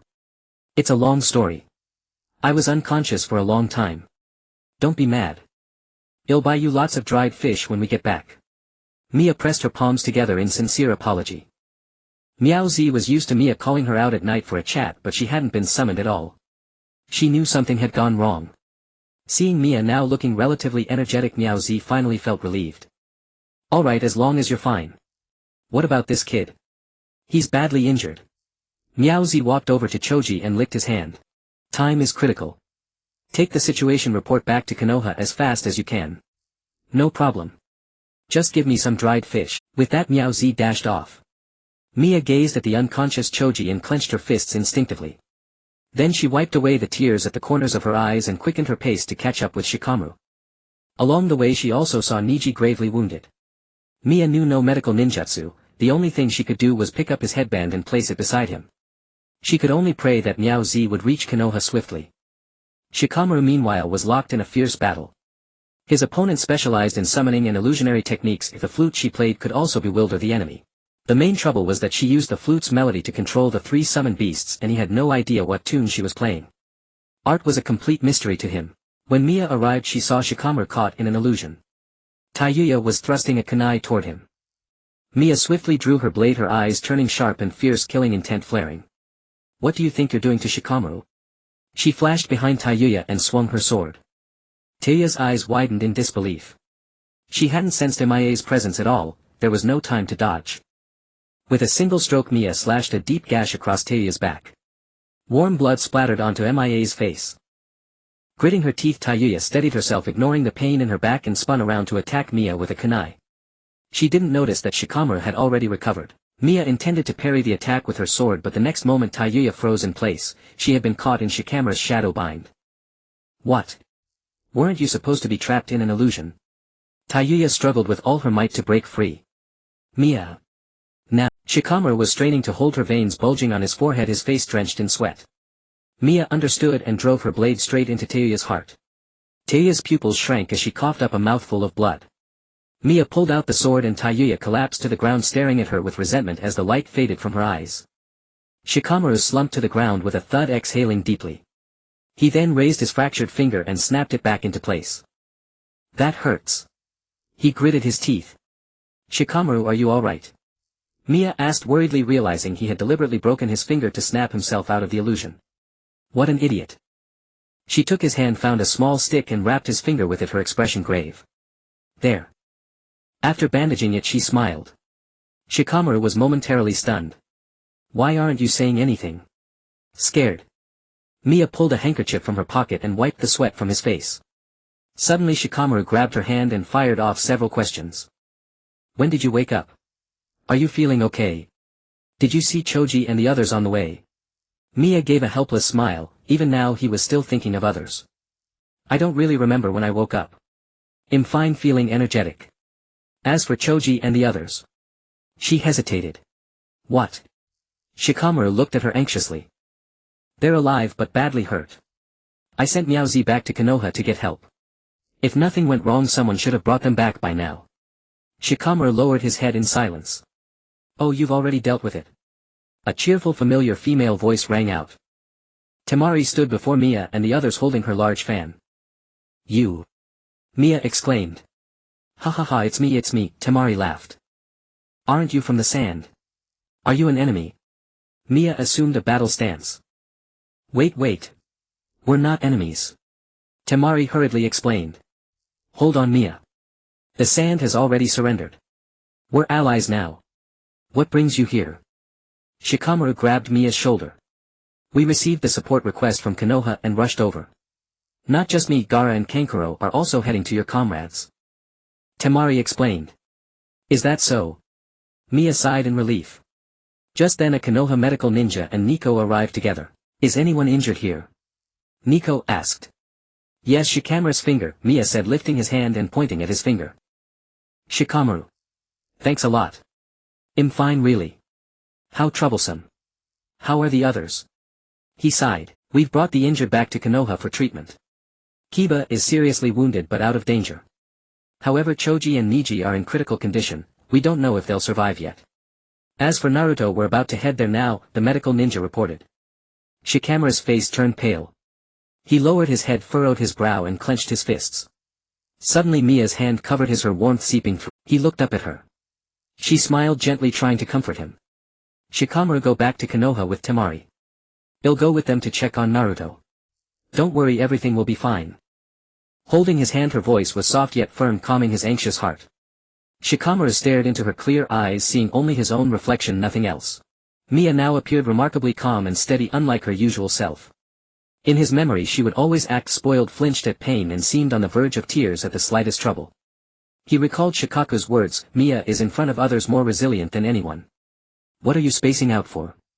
Mia waved her hand in front of his face. Shikamaru snapped back to reality. No. Nothing, he said, rubbing the back of his head. We're off. Mia stood up, waved and followed the medical ninja. Shikamaru watched her retreating figure, his emotions tangled. Let's go too, Temari urged from nearby. He replied and hurried back to Konoha. On their way to find Naruto, Mia and the others ran into Kakashi, who was carrying Naruto back to Konoha. Sasuke had ultimately left, heading to Orochimaru's side. Mia clenched her fists secretly. What had happened while she was unconscious? Back in Konoha, Mia rushed to the emergency room. Approaching the corner she spotted Shikamaru and Shikaku talking, though Shikaku seemed to be scolding him. As she was about to greet them, Shizen hurried over and shouted, Niji is out of danger. Also Kakashi, Mia and Naruto have returned. Naruto is seriously injured but not in life-threatening condition. Everyone fell silent at the news. Only 3 came back.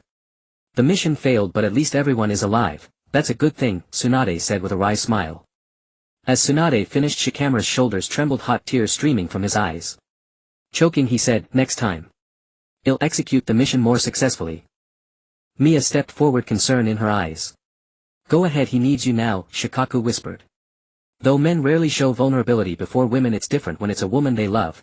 falling into her gentle embrace isn't bad either. Shikaku thought, rubbing his chin. As a father he worried endlessly. Hearing Shikaku's words, Mia cautiously approached. Shikama lifted his tear-streaked face. Mia. He quickly wiped away his tears. Shikaku still cares about face, huh? Mia was silent for a moment, then reached out and hugged him, gently patting his back. Because that's what Shikamaru always did when she cried, and it quickly calmed her. She wanted to do the same for him. It's okay, you've done your best. Everyone is still here, aren't they?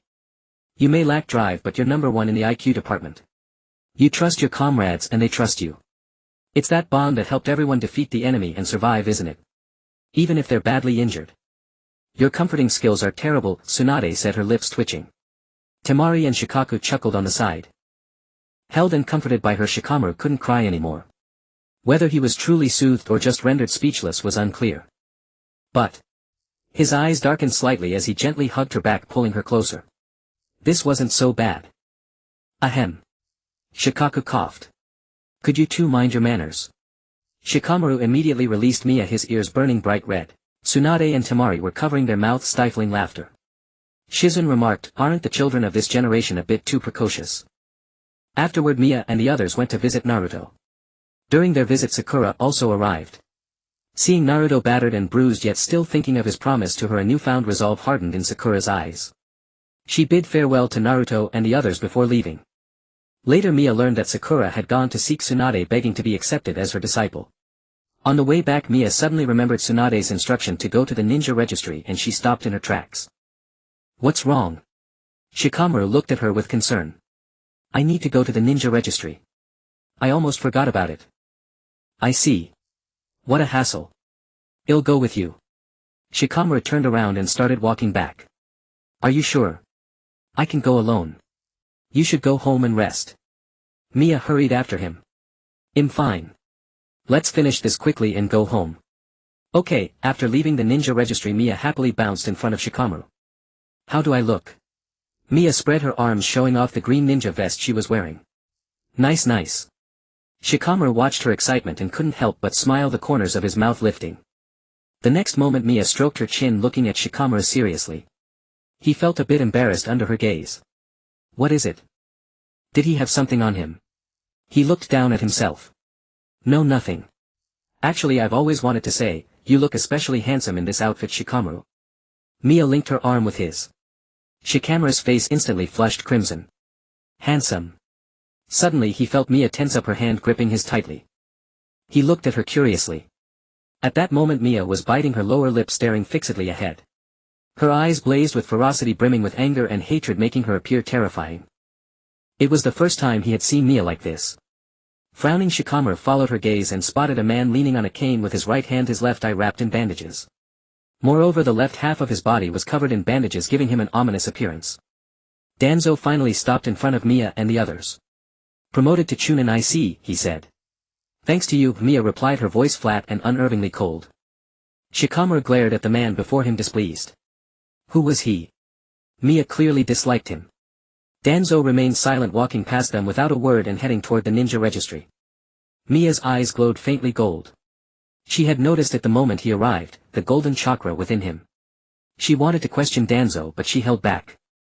When she had used Fuerli's technique, the giant tree had blocked the view, preventing anyone outside from seeing what happened inside. That was why her identity was still hidden. If she rushed up to question him, she would be exposed. Leaving aside what might happen to her if it endangered those around her, the consequences would be dire. Moreover, she still didn't know the full truth. She couldn't take that risk. Mia bit her finger, looking extremely anxious. Suddenly Orochimaru's words echoed in her mind. I am merely conducting experiments. The Fuerli clan has been living in seclusion somewhere, and only the Hokage or Konoha's upper echelons are likely to know about it. Besides, Konoha's refusal to allow the Fuerli to return to the village likely stems from a certain degree of apprehension. The upper echelons of Konoha. Mia. Shikamaru called out to her. Mia snapped back to reality, then broke into a bright smile. Sorry, Shikamaru. Shall we go home? Ah, yeah. Are you okay? Who was that man? Shikamaru asked. That man. It's nothing. Just stay away from him if you ever see him. Come on, let's go. I'm starving. Mia said, pulling him along as they hurried home. Shikamaru pursed his lips but said nothing more, letting her drag him along. The image of those hate-filled eyes was deeply etched into his mind, lingering long after. On the way back, Shikamaru was lost in a whirlwind of thoughts, his emotions tangled in chaos. What if she, like Sasuke, left Konoha for revenge? Left him behind? A sharp pang pierced Shikamaru's heart, making him unconsciously tighten his grip on Mia's hand. What's wrong, Shikamaru? Mia noticed his unease and asked. Mia, would you ever leave Konoha? The moment the words left his mouth he regretted it. Why did he ask that? He pressed his palm to his forehead in frustration. Why ask me that? Afraid he'll leave you? Mia covered her mouth with a sly giggle. Just asking. How troublesome. Pretend you didn't hear it. Shikamaru scratched the back of his head. Mia hopped in front of him, spun around and flashed a brilliant smile. I won't leave Konoha because everyone is here. Most importantly, you're here, Shikamaru. Me? He stared intently at Mia before him. The crimson sunset bathed her, casting a roseate glow on her cheeks, making her already rosy face even more adorable, a beautiful painting, radiant and enchanting, impossible to look away from. Well, because I like you, Shikamaru. I want to be with you forever. His heart trembled at her words. When she said she liked him as a child, he always thought it was a joke and never paid it any mind. Hearing her say it again now, his heartbeat was unprecedentedly fierce and rapid. After Orochimaru invaded Konoha and Mia fell into a coma, he re-examined his heart. He had probably already fallen for her long before, but he had been avoiding it, never facing these feelings. He took Mia's hand and looked into her eyes seriously. Mia, I. Seeing him so earnest, Mia's heart began to race wildly. He seemed about to say something very important. Just as the words were about to leave his lips, two familiar shouts cut him off. Hey! Mia! Shikamaru and Mia nearly stumbled to the ground. Couldn't they not interrupt when someone was about to say something important? Mia frowned and glared angrily at Lu Ren and Jean running toward them, then pointed at them and scolded loudly. What are you doing? Are you crazy? I was saying something really important. You have no tact at all, no wonder you're single. Jean and Lu Ren froze in place. What? Why were they being yelled at as soon as they arrived? Mia, you're so mean. We came to find you right after finishing our mission. Jean sniffled, looking quite aggrieved. Don't whine like a crybaby, you big man. Mia said with disdain. Shikamaru. I think Mia's right. A big man shouldn't be whining. Lu Ren agreed. Shikamaru. Suddenly, as if struck by a thought, Mia turned to Shikamaru like a machine running out of oil. He was scratching the back of his head in irritation. Free. Shikamaru, you're different. My arms are always open for you. Mia grabbed his shoulders and spoke earnestly. Shikamaru, thanks a lot. What's with the double standard? We're your loyal teammates who've been through life and death with you. Jean pouted, clearly annoyed. Exactly. Lu Ren echoed. Stop blabbering, you two. I'm going home with Shikamaru. Well, talk about it tomorrow.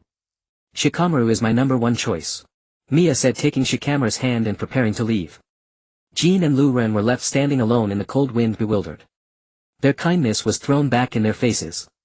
They cared so much about Mia and she was too cruel. They would definitely ignore her tomorrow. The next day they forgot all about it and chatted and laughed with Mia as if nothing had happened. Yar, but that's a story for another time. Mia pulled Shikamaru all the way home, finally stopping at the doorstep. By the way, did you have something to tell me earlier? A faint blush crept onto Mia's cheeks. Forget it, never mind. Let's go inside first. Shikamaru stepped through the gate. What's with that? Mia pouted, looking thoroughly dissatisfied. If he didn't say it, she wouldn't be able to sleep. And besides, after she had said so much, couldn't he at least give her a sign? So that night she knocked directly on his door. Surprised, Shikamaru opened it to see Mia. What's wrong? What exactly did you want to tell me? I can't sleep if you don't. Mia grabbed his collar, determined to get an answer. Wait. He quickly caught her hand. The next second Mia pouted, tears welling up, and sobbed. Don't you like me? I've said so much and you still won't give me an answer. Shikamaru's eyes trembled as he watched tears roll down her cheeks. He pursed his lips. How troublesome. Indeed, hesitating like this was unbecoming of a man. If you don't like me, just say so. If you find me troublesome, I won't bother you anymore. MMH. Suddenly his hand cradled the back of her head and he kissed her chattering lips. Mia's eyes widened and her grip on his collar slowly loosened. The kiss was clumsy yet tender, as if he feared the slightest pressure would make her uncomfortable. After a long moment he released her. Shikamaru held her face, his usually lazy eyes now intensely serious and deep. Mia's face blazed like a ripe apple, her cheeks flushed as she stared dazedly at him. How troublesome. A man should be the one to say things like this. But I couldn't face my own heart. He hesitated, his cheeks tinged with red before finally uttering the rest. I like you too. Mia bit her lip and gently punched his chest. You idiot. Sorry. Stop it. He laughed and caught her hand. I'm going back. She pulled her hand away and hurried back to her room, slamming the door shut with a bang. Shikamaru scratched the back of his head in bewilderment. Why was she angry? Women were truly the most difficult and troublesome creatures in the world. With that thought he let out a deep sigh. In the following days Mia and Lu Wan chatted, joked and said goodnight to each other just as usual. Mia was puzzled, were they actually dating or what? Meowsy. Tell me, isn't it strange? Mia rolled around on the bed extremely troubled. How would I know? If you really care, just go ask him. Meowsy said, licking her paw. She was just a cat. Mia hugged the quilt and fell silent. Should she go ask him directly? All right. I'll go now. Mia exclaimed, standing up excitedly, and then rushed out the door. Meowsy shook her head. Human emotions were truly complicated. Mia stood in front of Lu Wan's door, her hand hesitating whether to knock or not. Finally she knocked on the door, but after a long while there was no response. Maybe he was asleep. Thinking this, Mia was about to go back to her room, but suddenly the door was opened.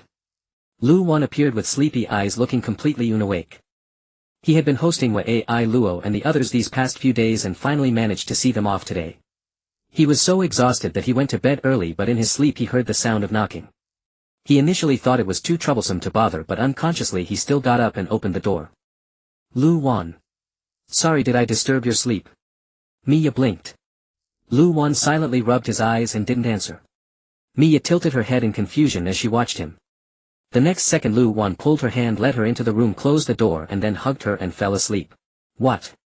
Mia was startled. What was going on? Lu Wan. What, are you afraid to sleep alone again? I'm here, don't be scared. Troublesome. So troublesome. Lu Wan's voice grew softer until only his steady breathing could be heard. How could he just fall asleep like that? Mia frowned and gently tried to pry his hand away, but he only held her tighter. Don't mess around. He complained in annoyance. Mia sighed and finally decided to give up struggling. In Lu Wan's warm embrace her eyelids grew heavy and she fell asleep without realizing it. The next day Lu Wan got up and stretched.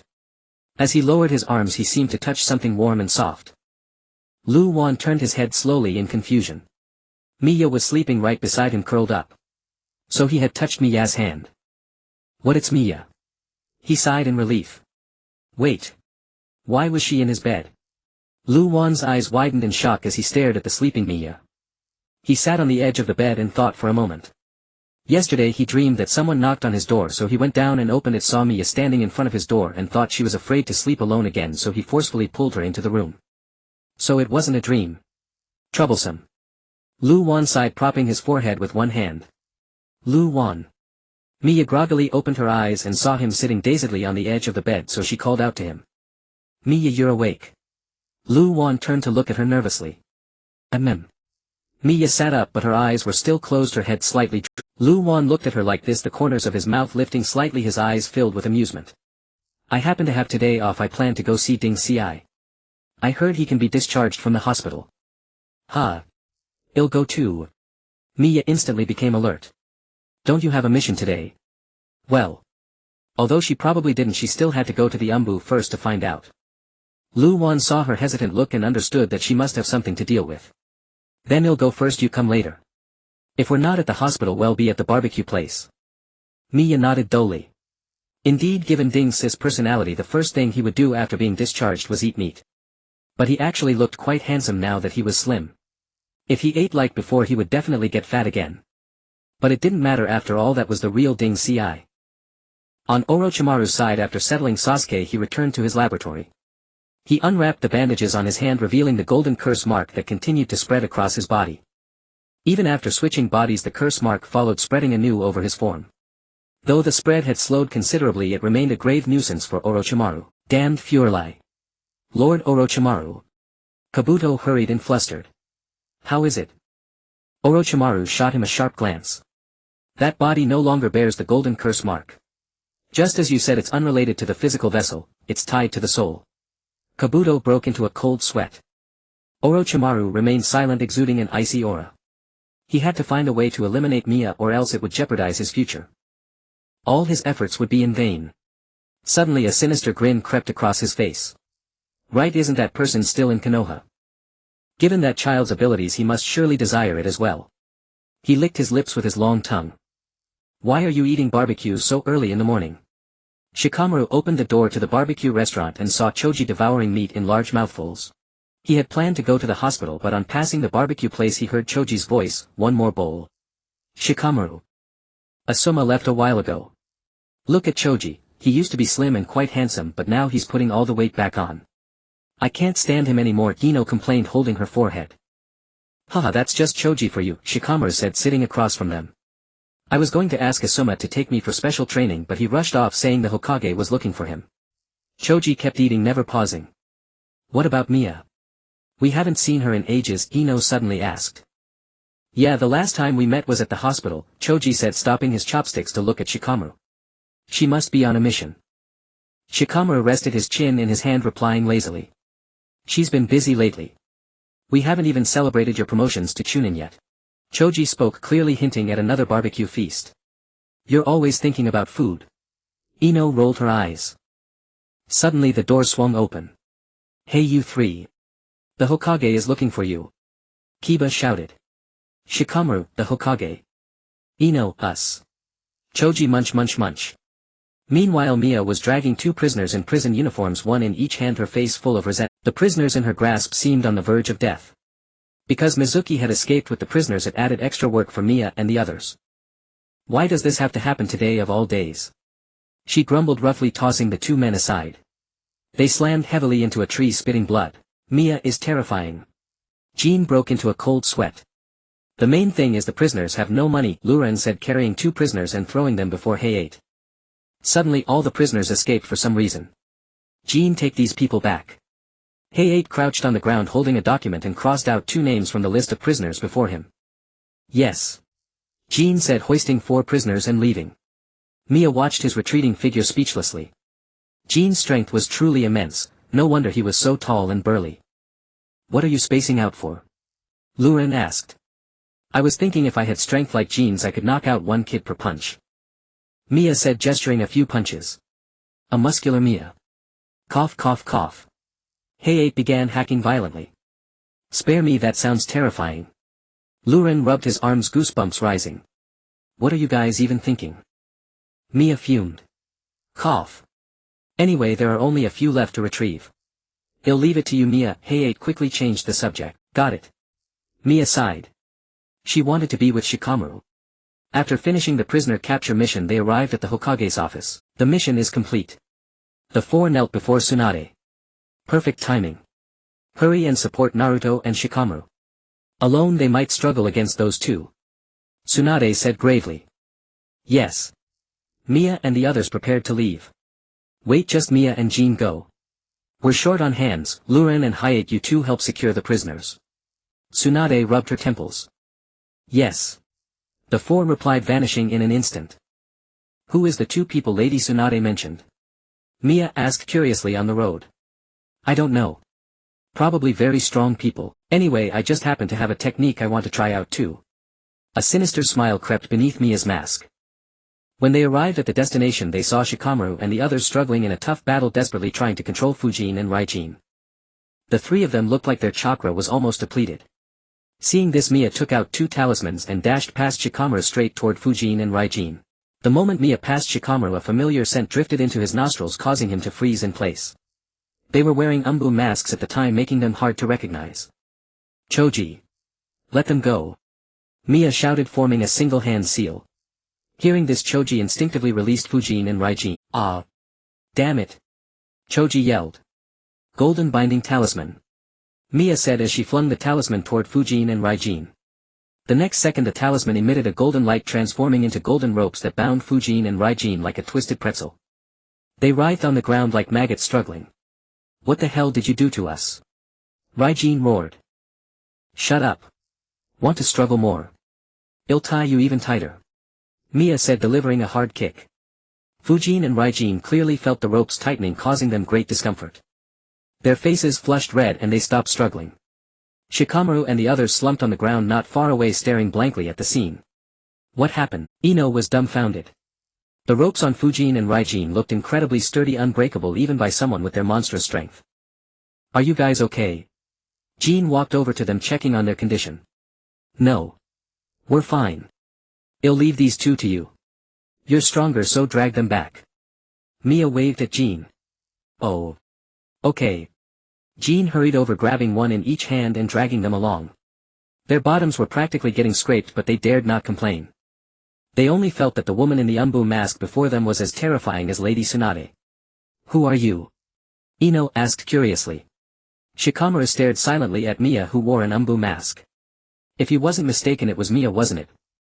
Anbu directly under the Hokage can't reveal our identities, Mia said with a smile. As for Naruto and Irika, Mizuki had consumed a special potion taught to him by Orochimaru, causing his cells to decay and nearly killing him. Fortunately, medical ninjas arrived in time to treat him and brought him back to Konoha for intense interrogation. Unfortunately, they couldn't extract anything useful and there was still no intelligence. That was you, wasn't it? That night Shikamaru came to sit beside Mia, who was enjoying the breeze in the courtyard. Huh? Mia was confused. You were there during the Chunin exam, weren't you? You passed right by me. How do you know? Mia couldn't understand, she was wearing a mask. It's a pain to explain. But I just know. Shikamaru rubbed his nose. If he said it was because of her scent, he'd definitely be seen as a pervert. Oh. You know me pretty well. So no matter what form I take, you'll recognize me. Mia grinned mischievously, slowly leaning closer to him while Shikamaru remained oblivious. What form could you possibly take? Shikamaru started to say, but when he turned his head to look at her, his heart suddenly pounded violently. At that moment Mia was only a few centimeters away from him. If he leaned in just a little more, he could kiss her. Shikamaru couldn't help but swallow, looking visibly nervous. As a reward for recognizing me, I'll give you a kiss. Mia whispered, her breath brushing against his face, making his heart itch and his cheeks flush with an inexplicable redness. Now his mind was completely blank. Seeing no reaction, Mia thought he wasn't interested, so she returned to her original spot. Alright, if you don't want that, I'll give you something else.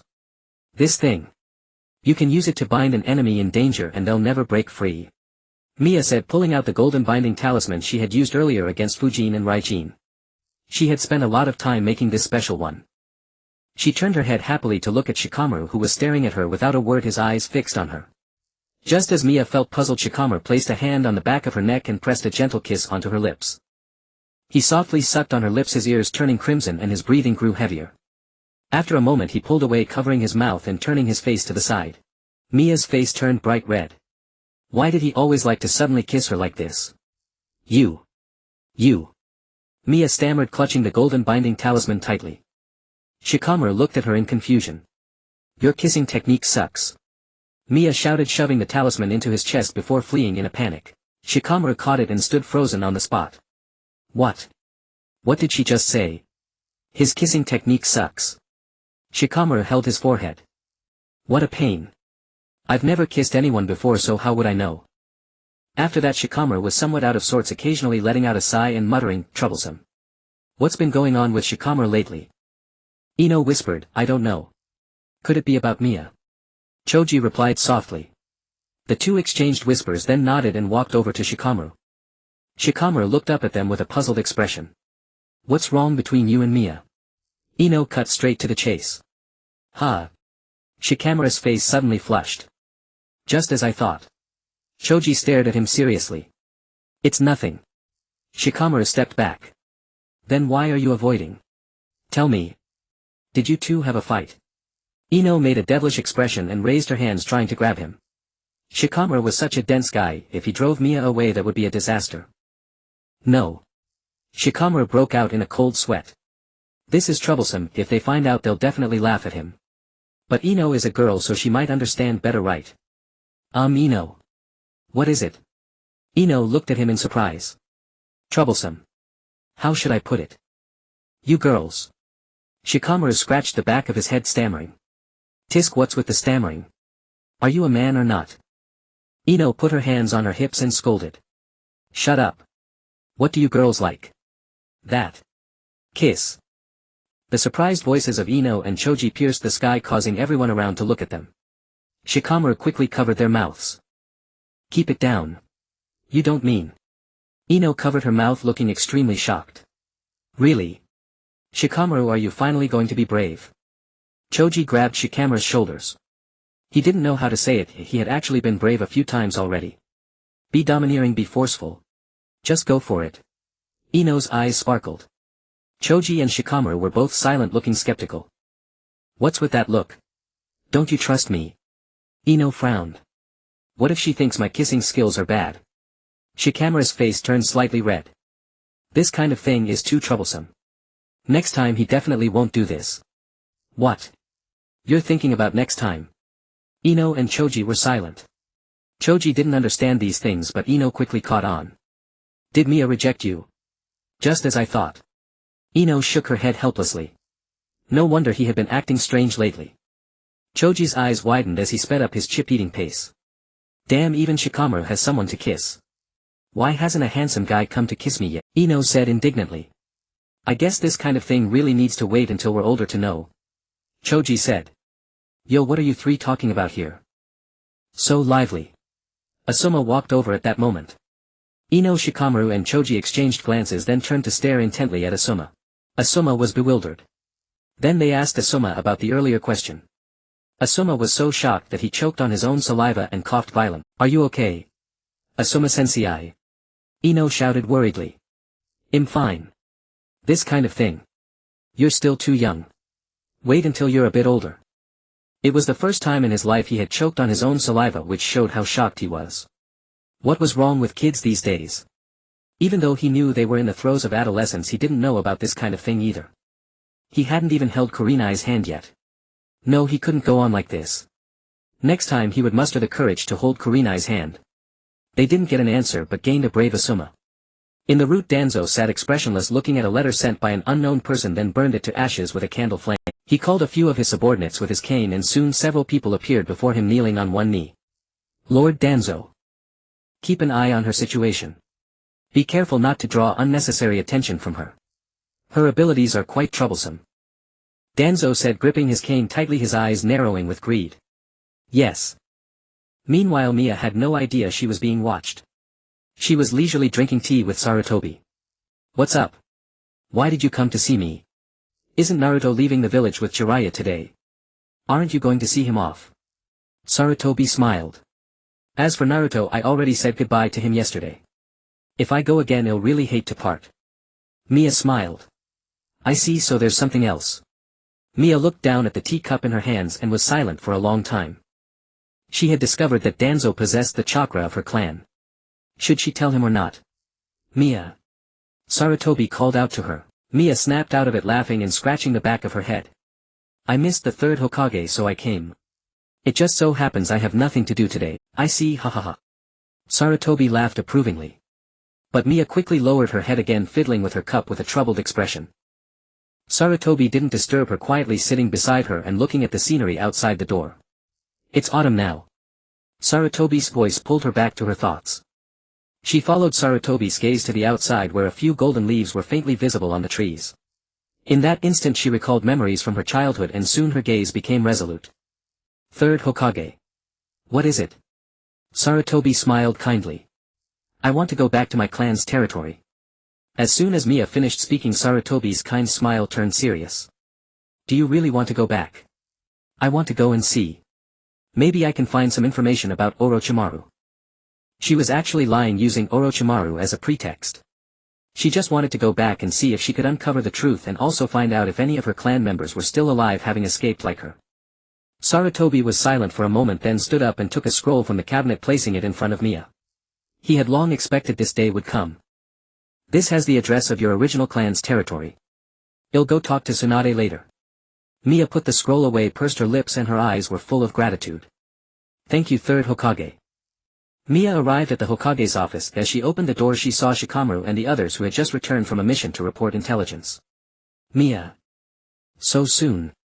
Tsunade set aside the letter in her hand. Did you just finish a mission too? Ino asked. What, not exactly. Mia rubbed the back of her head, her gaze wandering elsewhere. Shikamaru sensed something odd about her but said nothing. You may leave now. Tsunade addressed Shikamaru and the others. They nodded and exited. As he was closing the door, Shikamaru slowed down to observe Mia from behind. Just before the door clicked shut, he faintly caught Tsunade's word. Are you really going to leave? Shikamaru froze at the doorstep, unwilling to move. Where is she planning to go? He intended to eavesdrop further, but suddenly Asuma tapped his shoulder, startling him. What are you spacing out for? Asuma. How about we wait for Mia? We finally caught her today, can't let her slip away. Ino said. That's true, we never held the celebration before. Choji's eyes lit up. I feel like we're always celebrating. Asuma sighed, thinking of his wallet. Shikamaru silently moved to the side, pondering Mia and Tsunade's conversation. It seemed Mia was about to embark on something dangerous. A while later the door opened. Mia's expression was heavy, but upon seeing Asuma and the others she flashed her usual cheerful smile. Why are you still here? We're waiting for you. Let's go celebrate together. Ino said, placing a hand on her shoulder cheerfully. Celebrate? Shouldn't it be your celebration? It wouldn't be right for me to join. Mia chuckled awkwardly. If it were just ordinary barbecue it would be fine, but a celebration. She wasn't part of their team, yet felt a bit out of place. Come along. My treat. Asuma said. Since you're treating I won't hold back. Let's go. Mia cast aside all hesitation. Free food is free food. The teacher was speechless. Truly, women change their minds faster than flipping a book. Later at the barbecue restaurant they began chatting. Come to think of it, if the third Hokage hadn't requested you, you probably would have been part of my team, the teacher said, taking a sip of beer. One person leading four. Impossible. Mia picked up a piece of meat. Haha, true. The teacher chuckled. It's fine, I can call you teacher anyway since you're Shikamaru's teacher. Mia laughed. If you keep talking Choji will finish all the meat. Shikamaru said, chopsticks poised over the nearly cooked meat. Ah, Choji's always so fast at grabbing meat. Mia joined the fray. I'm going to grab some this time. Ino shouted indignantly. Ha ha ha. The teacher laughed heartily. By the way Mia, why are you alone today? Ino asked. Well. I came to take a mission. I have to leave early tomorrow morning. Mia almost touched her nose but quickly lowered her hand. Shikamaru noticed the gesture but didn't call her out, silently clenching his fist. Oh, I see. That's tough. The next day, as Mia was about to leave Konoha, Shikamaru rushed over hastily. Mia. Mia looked at him in surprise. Shouldn't he still be asleep? He came up to her and pulled her into a tight embrace. You must come back. He held her tightly. Of course I will, you're here.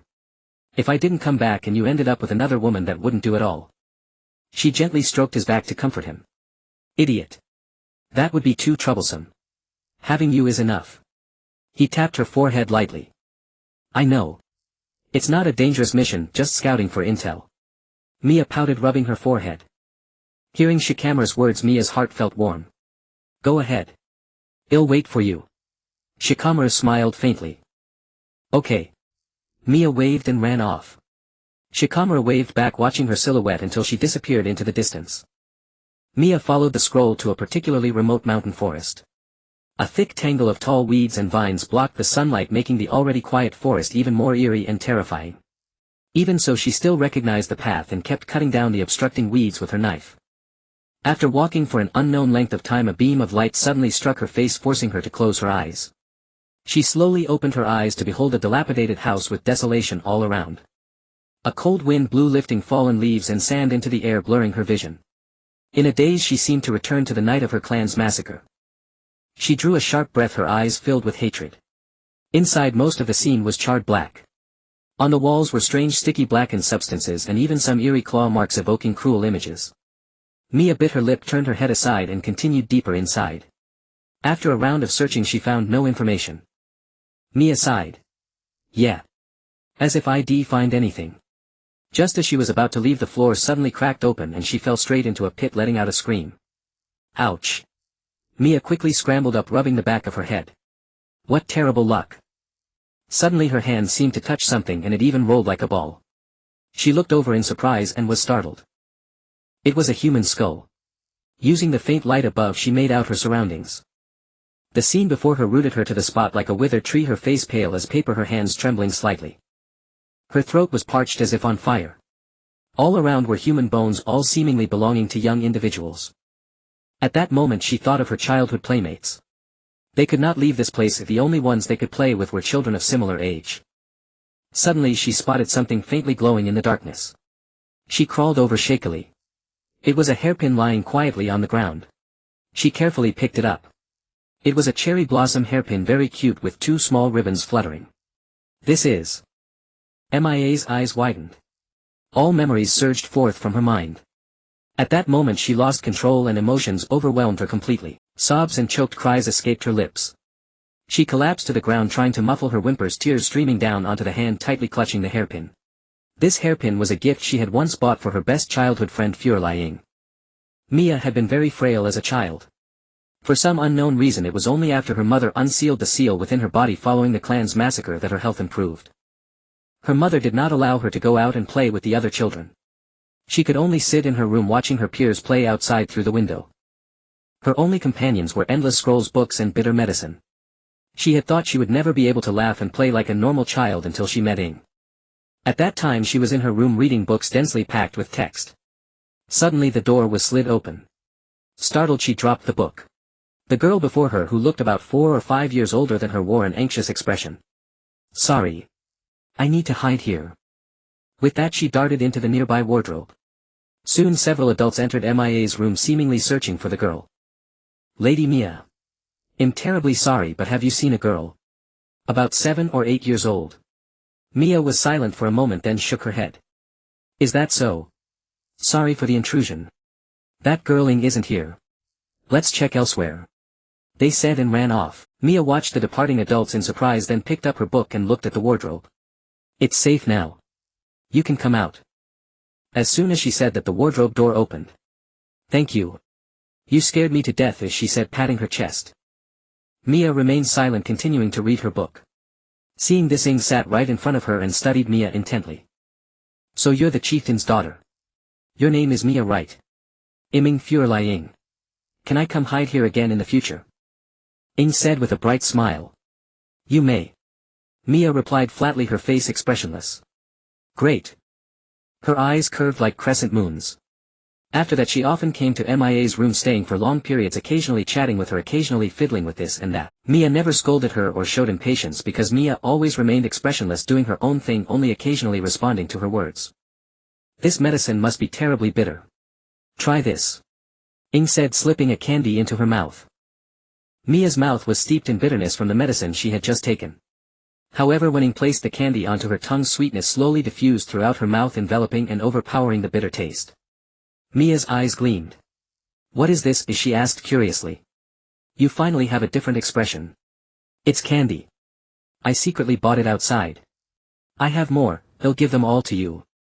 Ing, delighted, emptied all the candy from her pockets into Mia's hands. Mia's small hands could not grasp so many, a good number of them slipped and fell to the ground. "That's too many. You've given them all to me. What will you eat?" "I'll just go buy more." Ing forced a few awkward laughs and rubbed the back of her head. "But aren't we forbidden to go out until we're 16? Mia asked, placing the candy into a small box, then picking up the ones that had fallen and putting them in as well. "I sneak out. Otherwise how could I always get caught by our parents? If I get caught I get a spanking. It hurts so much." Ing grumbled. Mia blinked her eyes. "Spanking? That's somewhat terrifying. Do you want to go out and have a look? I'll take you out. Don't underestimate me, I'm really strong," Ing said excitedly, seizing her hand. Mia gazed into her glittering eyes and her heart gave a little quiver. To go out and see the world, was that even something she could allow herself to hope for? All she had known were descriptions from books, and she yearned deeply to witness it with her own eyes. "Ah, but you won't get a spanking," Ing suddenly interjected. Mia was left speechless. "Let's go, shall we?" Mia gave a tiny nod. If it were possible, even if she were to be spanked, she wanted to see the outside world. Then Ing carried her on her back to the high wall and whispered, "Close your eyes." Mia obediently closed them. With practiced ease, Ing vaulted onto the high wall, leaped down and landed gracefully. She then gently lowered Mia to the ground. "It's all right now," Ing said. Mia slowly opened her eyes and was greeted by a scene she had never witnessed. For years confined to her small room, her view had been limited to the courtyard within the walls. The tree in her front yard was her favorite. It turned a brilliant gold in autumn and its falling leaves fluttered down like exquisite butterflies. Now she was encircled by such trees. The leaves carried by the wind danced and fell blanketing the ground in a golden carpet. Curiously Mia stepped onto the leaves which crunched beneath her feet. "Wow!" she exclaimed, her eyes alight. She laughed with joy and then started to bounce and skip down the road. She avoided bare patches, deliberately stepping only on the leaves. "A child is always a child, huh?" Ing laughed boisterously. Mia's face instantly turned crimson at the words and she stood rooted to the spot. "What's the matter?" "Embarrassed." "Oh, it's nothing. You look even cuter now. Be your age, don't force yourself. To hell with being an adult," Ing said, wrapping her arms around Mia and nuzzling her cheek. Mia was silent once more. This girl was indeed crude in her speech, but it wasn't unpleasant. From then on they frequently sneaked out. Ing introduced Mia to all sorts of strange and fascinating things, showed her different sights, and Mia's disposition slowly grew more open and joyful and she began to laugh easily. Ing once told her that she intended to break free from the prison of Fuerli, travel the world and live a life of freedom. But one winter day, as snowflakes swirled, the two played in the snow, having snowball fights, building snowmen, and even lying on the snow to leave their marks. On the way back Mia developed a fever and lost consciousness. Alarmed, Ing hoisted her onto her back and rushed home. When Mia next opened her eyes, her mother and father were seated nearby while Ing was being made to kneel on the floor by her parents, offering apologies. "Don't worry, she's all right," her mother said comfortingly, trying to persuade them to rise. "Ing," Mia called. "Mia, are you all right?" "This is all my fault," Ing cried anxiously. "I'm terribly sorry, this child is so thoughtless." Ying's mother hurriedly interjected. "It's not her fault. I insisted she take me out. Please don't spank her. If you must spank someone." Mia hesitated for a moment, then spoke again. "Spank me instead." As soon as she said this, everyone fell into stunned silence. Mia's mother Shinue burst into a suppressed laugh, covering her mouth, shattering the quiet. Mia's father Qingming sat silently beside her, his face flushing. He desperately wanted to laugh but restrained himself. He had to uphold the dignity of the clan chief. "You're kidding, we would never spank you," Ying's father said, awkwardly scratching the back of his head. Ing huffed, "Adults are so double-standard. Don't punish Ing. I just long to go out and see the world. I've been cooped up in my room, never going anywhere. I want to play like other kids." Mia hung her head, clutching the blanket, her expression profoundly sorrowful. Shinue, seeing Mia like this, couldn't contain her own sadness. She too wished that Mia could be as healthy and carefree as ordinary children. However, ever since the incident of the seal's berserk reaction, she had become the only variable the clan had seen in all those years. A variable meant someone with the ability to alter fate, immune to its influence. In the beginning, not long after Shinue gave birth to Mia, she saw a vision that Mia would die during the sealing ritual. To protect her daughter, she postponed the ritual for as long as she could. Because of this, Shinue was subjected to a divine punishment. Every night her entire body would burn with excruciating pain, as if scorched by fire. Afterward, the elders and Qingming discussed the matter at length before finally proceeding with Mia's sealing. All children of the Fuerli clan must undergo a sealing ritual at birth for their own protection. This is to prevent them from using non-pure gold chakra before they have learned to properly extract chakra, which could trigger a rampage and threaten the entire clan. Since such an incident had occurred in the past, the second clan leader decreed that all children must be sealed until the age of 16 or until they had become proficient in chakra extraction. Naturally, this sealing was an extremely arduous process, and there were instances where children perished because they could not endure the seal. "Actually, I've also thought about it. Staying here and confining our children is too unfair for them. For their healthy growth and happiness, we are considering whether we can return to Mai," Qingming said. "Lord Clan Leader." Ying's parents sniffled. "We have been helping Mai gather intelligence from the outside. Now that so many years have passed, it is time to return," Qingming continued. From that time on, Mia was often taken to Mai by her parents. Of course, they pretended to be a family of traveling merchants visiting Mai, secretly delivering intelligence and inquiring about their return to Mai. The contact was Lu Wan's father, Lu Jiu. After receiving the intelligence, Lu Jiu would directly hand it over to the Huiying. This was the safest method. Actually, when they proposed returning to Mai, the third generation Huiying had already agreed to their request. However, for some reason they were unable to move back to Mai afterward. Mia would telling everything she had seen and heard. Ing also expressed a strong desire to visit Mai, saying that if she went there she would make many friends. On the last trip to Mai, she pestered Lu Wan to take her to a jewelry shop. Lu Wan, unable to bear her nagging, finally took her. In the end, she spent all her pocket money to buy this beautiful hairpin as a gift for Ing. "This is so beautiful. Ing took it happily, coiled her hair and put it on. When the wind blew, the 2 ribbons on the hairpin fluttered in the breeze, making Ing appear even more gentle and charming, if she didn't speak. How about this? In the future I'll travel everywhere and become famous. Then I'll have them call me the pink cherry blossom ribbon little tyrant. Just mention my name and no one will dare bully you. While saying this she threw a few punches with a serious expression. Then what should I be called? Mia asked curiously. Ing thought for a moment, then revealed a bright smile and spoke. Little Princess Mia, how about that? No way.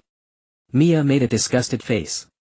Mia is a princess and I'm the little tyrant who protects the princess. Doesn't that sound romantic? Besides, you're so weak. Ing said as she pinched Mia's chubby cheeks. But I want to travel with Ing and I will become stronger too. Really? Great. It's a promise. We absolutely must see the world together. I'll protect Mia. She said, hugging Mia. It's a promise. On the day of the clan's annihilation, Ing searched everywhere for her figure. Hurry and hide. Hurry. Ying's mother pulled her, trying to take her to a safe place. But Mia is still. Ing struggled. The most important thing now is to protect yourself. I will go find Lady Mia. Ing, this is not the time for your willfulness. If you keep acting like this you'll really lose your life. Can't you at least listen to your mother? Ying's mother shouted sternly. Hearing this, Ing froze on the spot, gripping the hairpin in her hand. She was led by her mother to a seemingly safe basement where many children were crying. Hide here for now. Someone will definitely come to rescue you, you must stay safe and never come out. Ying's mother instructed a few words and then closed the exit. The screams from outside along with the sounds of various things falling never ceased. She sat near the exit, trembling all over, clutching the hairpin in her hand and praying that everyone was safe.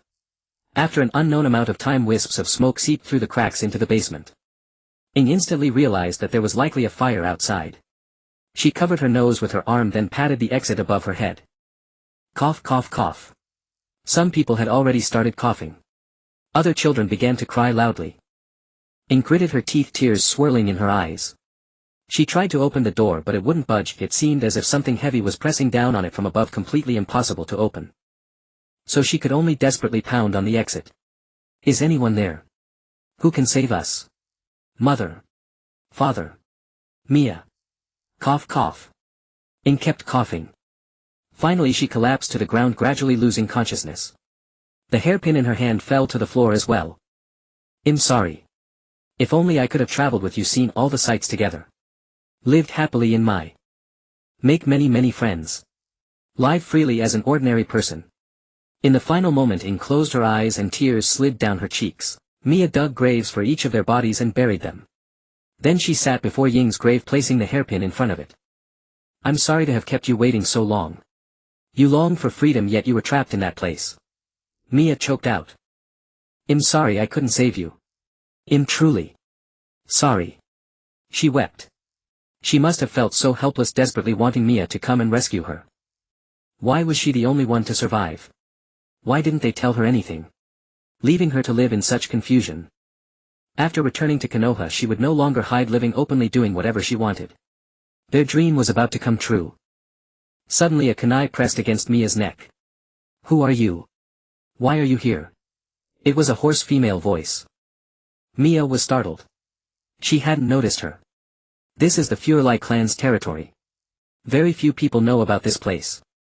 Who are you? Mia's eyes sharpened. The woman behind her paused, her hand trembling slightly. You couldn't be. Mia, her voice sounded extremely excited.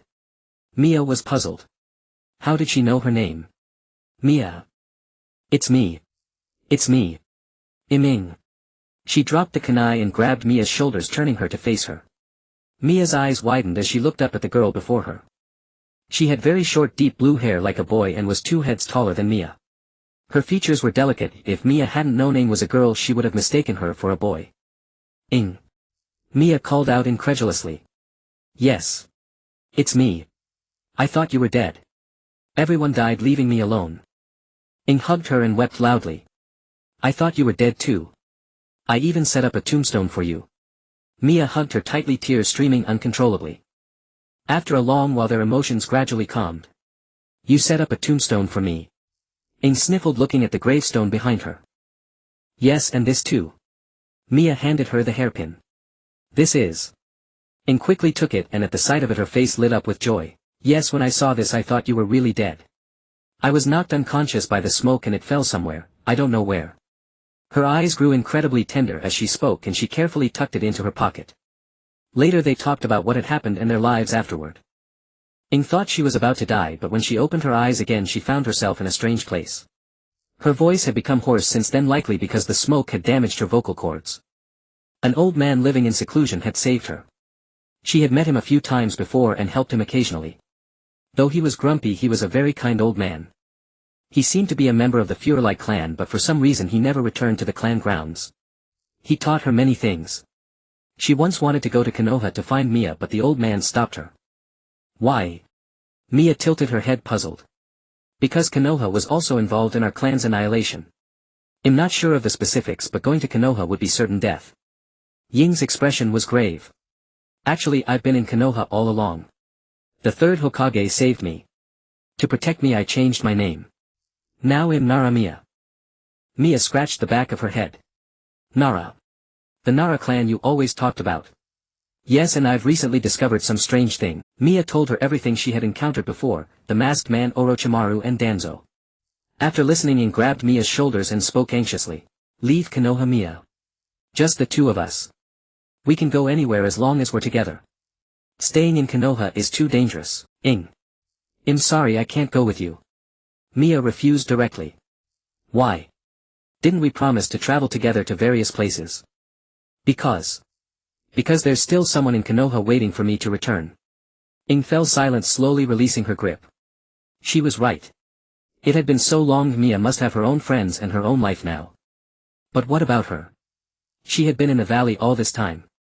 The old man had passed away the year before, leaving her alone once more. When she saw Mia again she was overjoyed, thinking Mia is alive, I'm not alone.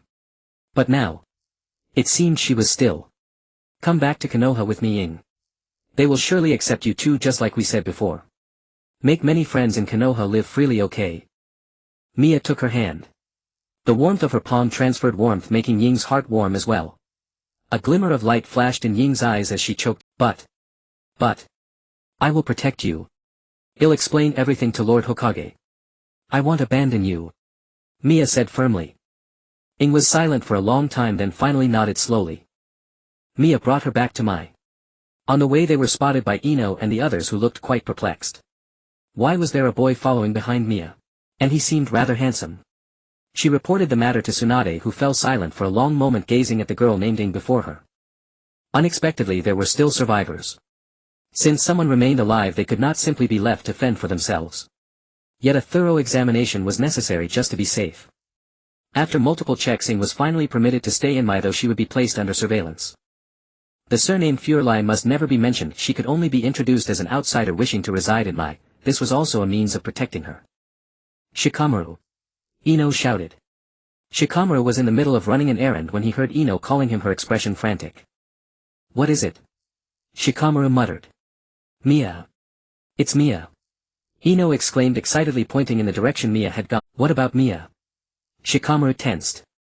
Mia brought a strange man back to Mai. Ino said. Shikamaru was silent for a moment, then gave a nonchalant "oh" and continued on his way. No. How can you be so calm? Ino blocked his path. It's probably someone she brought back from a mission. What's the big deal?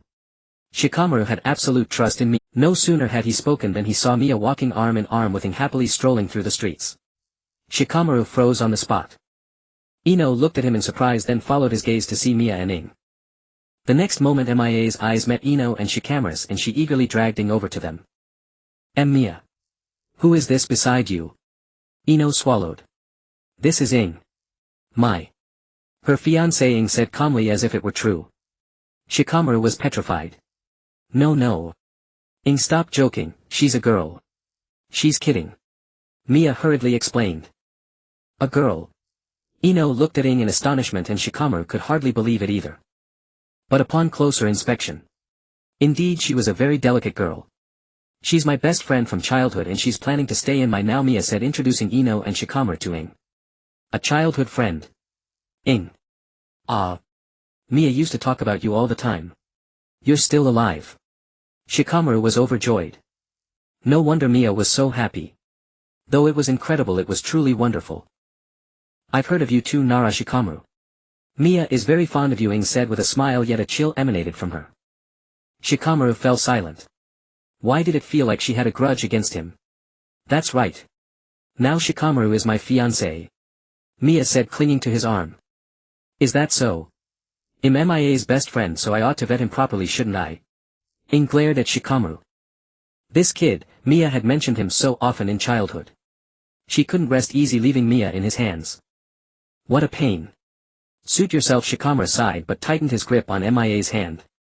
Ing narrowed her eyes, glancing toward a hidden spot where a black shadow flickered past. What's wrong? No. Probably just my imagination. Ing smiled and dismissed it. Ing now lived in a rented apartment and Mia had shown her around enough that she roughly knew the streets of Mai. While buying ingredients, she clearly sensed Jin's presence. So she cooked an extra portion and secretly placed it outside the window. A person needs to eat to have strength. Don't be shy. Ing smiled and closed the window. When she opened it again, the food was completely. During Mia's free time, she introduced Ing to others. Ino and Sakura especially were very warm, taking her to jewelry shops and clothing stores. Though they always bickered, their bond was clearly deep. Mia's friends are our friends, we welcome you with open arms. Girls should look pretty. Why do you always dress like a boy? They always said that.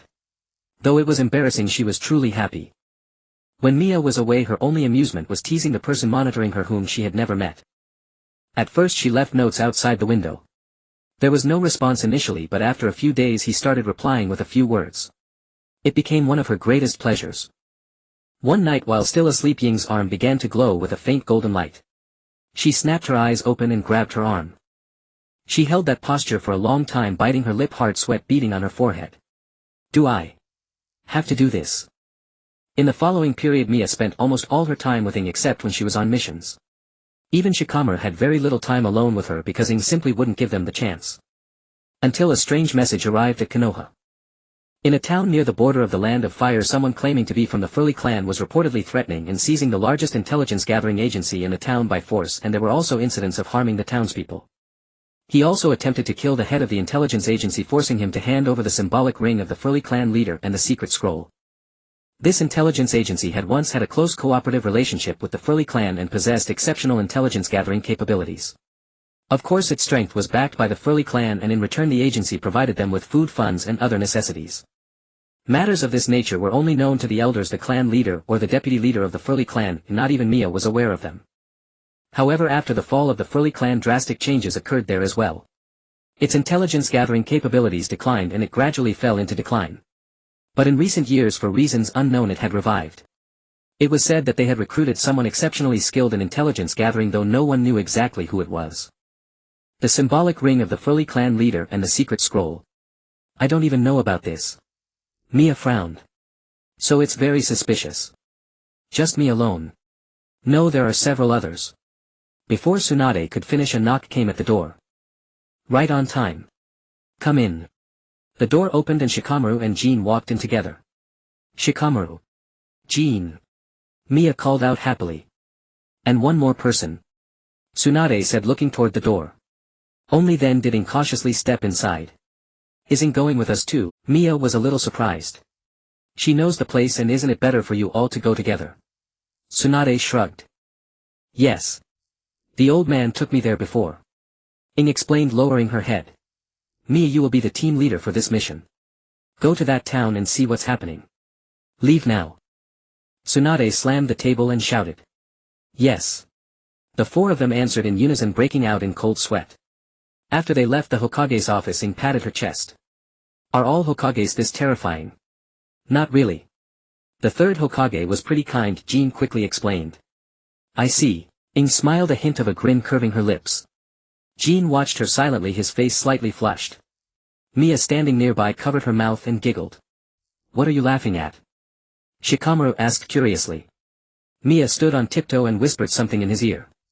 After hearing it, Shikamaru was taken aback. Then he glanced at Jin, and Ing leaned down and whispered something back in Mia's ear. Mia nodded firmly after listening. Let's go prepare. Meet at the gate in 10 minutes. Mia said, pulling Shikamaru away and running off, not forgetting to give Jean a thumbs up over her shoulder. Mia. Ing reached out trying to call her back, but she was already gone. Jean stood frozen in place. She did it on purpose, creating a chance for them to be alone, forging a beautiful romance. Mia excitedly held Shikamaru's hand and dashed off, feeling proud of her cleverness. Shikamaru watched her and couldn't help but smile. In truth, he had suggested the idea precisely because he wanted to spend some time alone with Mia. This sly boy, oh my oh my. Mia, do you know what Lady Tsunade mentioned? Shikamaru asked. I don't know. But I do know about the secret scroll. As for the ring, I have no idea. I think I've seen it before, but I always thought it was my parents' wedding ring. Mia answered, lowering her head as she packed her weapon talismans and a sealed scroll into her bag. I see. Shikamaru said, reaching out his hand and gently touching the back of her neck. So little flesh. I need to make her eat more. If only I could share some of Choji's meat with her. Mia flinched, looking up to meet his lazy eyes. They were so close that she felt nervous. They stared at each other in silence, the surrounding air unnaturally still. Mia felt her heart was about to leap out of her chest. Then his hand moved upward, touching her earring. He always had this habit, or rather it wasn't really a habit, but every time he did so Mia's face and ears would turn red, which was especially adorable. A strange glint flickered in Shikamaru's eyes and he narrowed them slightly. Ready to go, he said with a smile, withdrawing his hand and walking out of the room. What's up with him? Mia muttered. Lately Shikamaru seemed a bit mischievous. After they left, Gangsho silently gazed at the documents about Ing in her hands. During the period of surveillance, Ing had shown no suspicious behavior and had been quite well behaved. However, the only thing that puzzled Gangsho was a golden curse mark on her arm, which she seemed to have seen somewhere before, a distant memory that she couldn't recall for the moment. Over at Mia's side, they were hurrying to their destination.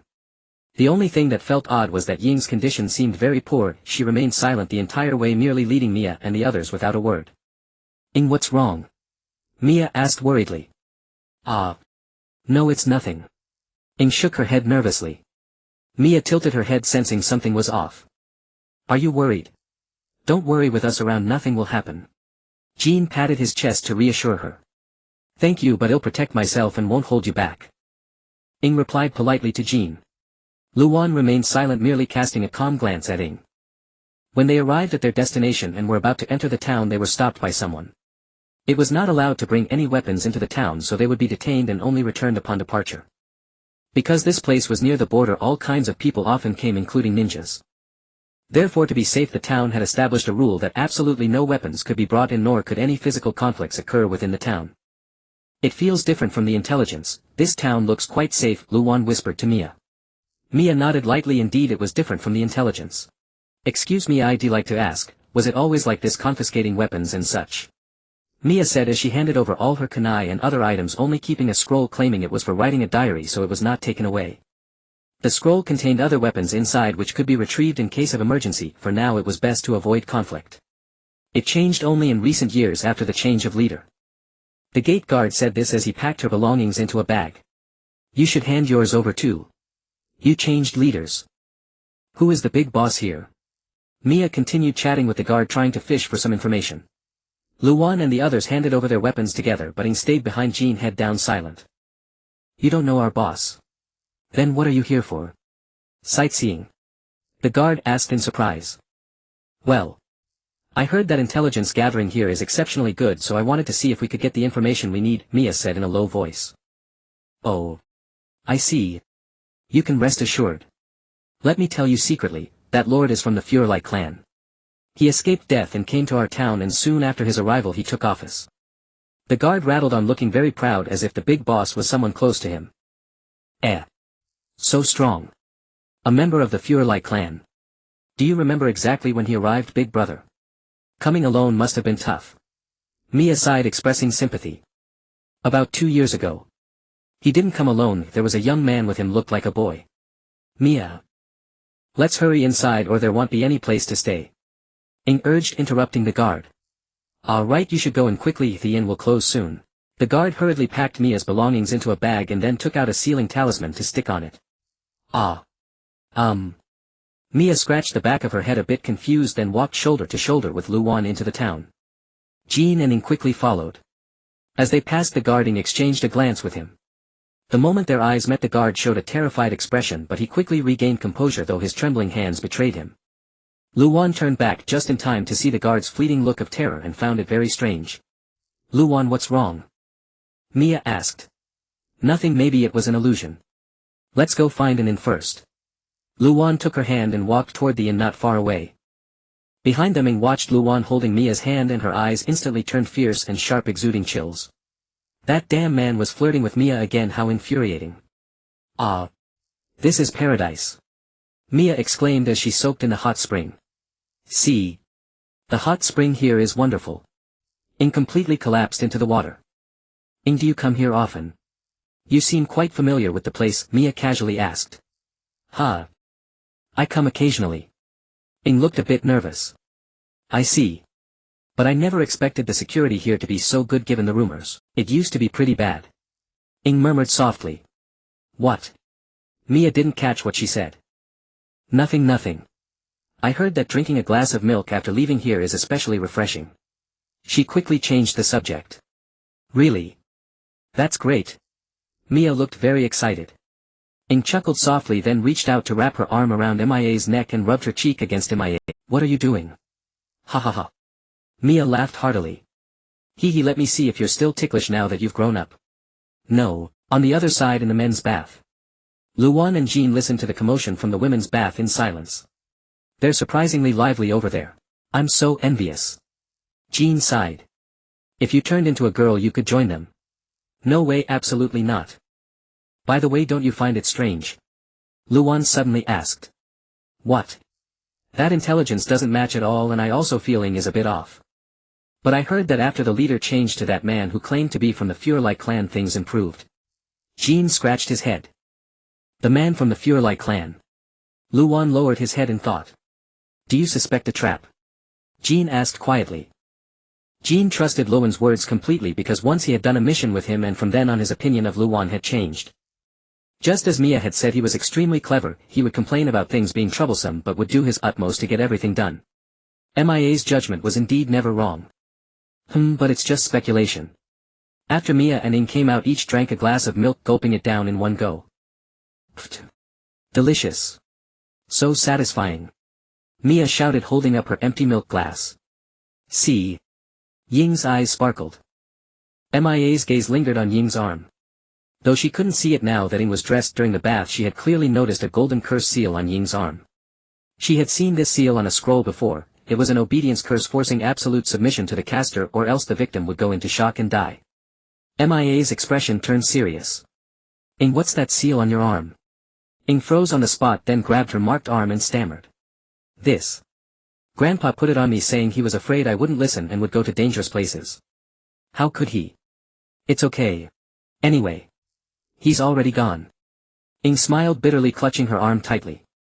Mia was silent for a moment as if thinking something over. Then she took Ying's hand, her gaze resolute as if a flame were burning within. "Don't worry, you'll find a way to remove it." "But isn't it impossible to remove? And our clan scrolls are all." "I'll try. I'll find a way. So if anything happens to you, you must tell me. I'll do everything I can to help you because you're my best friend." Mia flashed a brilliant smile. A glimmer of light flickered in Ying's eyes. Then she bent down, pressing her forehead against Mia's hand, biting her lip hard to hold back tears. If Mia knew she had deceived her, would she still be this gentle? She dared not imagine. But to protect Mia she had to leave Muyi. As long as she found the secret scroll and the ring, the Fuerli clan would still have hope. "Mia, have you ever seen your father wear a ring?" Ing suddenly looked up at her, very serious. "A ring? Why are you asking that too?" "Yes, I have, but I haven't seen it since." Mia rubbed her chin, recalling. When she was little, her father used to pat her head often so she could see it frequently. But at some point, around the time of the clan's annihilation, the ring was no longer on his hand. "I see. So someone else asked about this too?" Ing was a bit surprised. "Hee, Luan asked before we came." Mia scratched the back of her head. Whenever she mentioned Luan she would wear a blissful expression. Ing still couldn't understand what Mia saw in him. She only felt that this man was unreliable and that Mia must have been tricked. So this was the method of Muyi, using such a way to control Mia, right? No, can you stop your fantasies?"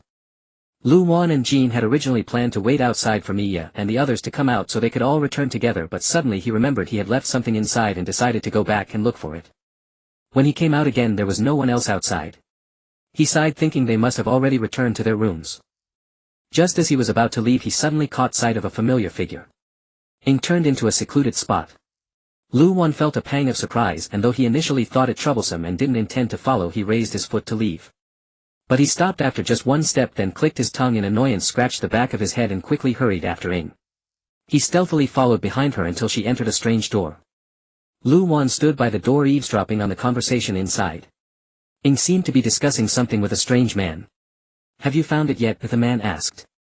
"Yes, master, I've already brought her over. However, there are 2 people from Hidden Leaf Village who are a bit troublesome," Ing said respectfully. "It's fine. Well, just kill them when the time comes. Tonight we act." Ing fell silent, her voice gone. Sensing something was amiss, Lu Wan quickly hid behind a large potted plant in the corner which perfectly concealed him. Sure enough, the door opened a moment later. "Is anyone there?" the strange man sneered. Ing swept her gaze around, finally stopping at the large potted plant. Lu Wan's forehead began to sweat profusely in nervousness. Ying's eyes dimmed slightly, then she slowly spoke. "No, there's no one." With that she closed the door. Lu Wan breathed a sigh of relief and quickly rushed to inform Miya. She was definitely suspicious. But when he opened the door he was greeted by a big table full of a feast. Miya and Jean were stuffing delicious food into their mouths without pause. "Lu Wan. You're finally here. I'm telling you, the food here is amazing. Come sit and eat," Miya said excitedly when she saw him. "Before that, I have something very important to tell you." Lu Wan walked straight up to her and grabbed her shoulders. His expression was extremely serious. For Lu Wan to show such a look, it must be something of great importance. Miya put down her chopsticks, intending to listen carefully. "Ing. I'm back." Before Lu Wan could finish, Ing pushed open the door and interrupted him. Jean history always repeats itself in surprising ways. Lu Wan froze on the spot, swallowing back the words he was about to say. "What's this? You 2 standing there all lovey-dovey. You're not going to propose, are you?" "I haven't agreed yet." Ing pointed at him and shouted. Lu Wan was speechless, then sighed and released me. Yeah, I was just about to propose," Lu Wan said as he sat down beside Miya and began eating the delicious meal, all the while thinking about how to tell them what he had overheard. Meanwhile, Miya's face was as red as the setting sun, her hands clutching her clothes tightly. Was he really planning to propose? But they were still so young. Ing shot him a glare. That wretched man had taken her seat. She had wanted to sit next to Miya. "Come sit too. The food here is delicious. You must be hungry after all that traveling, right?" Jean said with a bright smile. Ing nodded and sat down beside Jean. She didn't pick up her chopsticks but simply watched them eat. "Why aren't you eating? Are you feeling unwell?" Jean noticed she wasn't eating anything and asked with concern. "Jean, so shy," Miya teased in a low voice. "Stop talking nonsense and eat your food." Jean's cheeks tinged with red. "I'm not hungry." "You go ahead," Ing replied with a smile. Lu Wan watched her in silence. Suddenly, as if recalling something, his eyes widened in shock. "Miya. Jean. Stop eating," he shouted, trying to stop them. "Why? Ah, my head is so dizzy." "Lu Wan, why are there 3 of you?" Miya swayed and nearly collapsed. Fortunately, Lu Wan quickly caught her. "Miya. Miya." He gently shook her, but she had already lost consciousness. On the other side, Jean was the same. He fell backward, crashing heavily to the floor and passing out. "What did you do?" Lu Wan gritted his teeth, glaring at the Ing before him. "Just wanted you all to get some rest early." Ing was extremely calm and composed, as if she had done this before. Soon Lu Wan's head began to spin as well. To prevent Miya from getting hurt, he gently laid her on the ground before collapsing himself. In his last moments of consciousness, he saw Ing pick up Miya and step over him. "Miya." Lu Wan's consciousness faded and he only heard Ying's final words. "Throw them both into the prison. I'll deal with them later." When Shikamaru woke up again, he found himself in a large prison, his hands bound, while Jean still lay unconscious beside him. This had become troublesome. He never expected Ing to knock them out. With his hands tied, he couldn't form hand seals. Worst of all, he had no idea where Ing had taken Miya. However, he was certain Ing wouldn't harm Miya. The real concern was for himself and Jean, since that stranger had explicitly wanted them dead. He reached into his pocket and found it empty. All their weapons had been confiscated, leaving them with nothing. That was the most troubling part. Jin. Get up. Shikamaru shook Jin beside him. What? Is it morning? Jin jolted upright, his forehead smacking directly into Shikamaru's. Shikamaru doubled over, a large lump swelling on his skull, his face twisted in pain. That hurts. Jin blinked, still looking dazed and confused. Ing locked us up and took Mia away, Shikamaru explained, ignoring the pain in his forehead. Explaining was a hassle, but these were exceptional circumstances. What? Jin jolted, fully awake, then realized his hands were bound.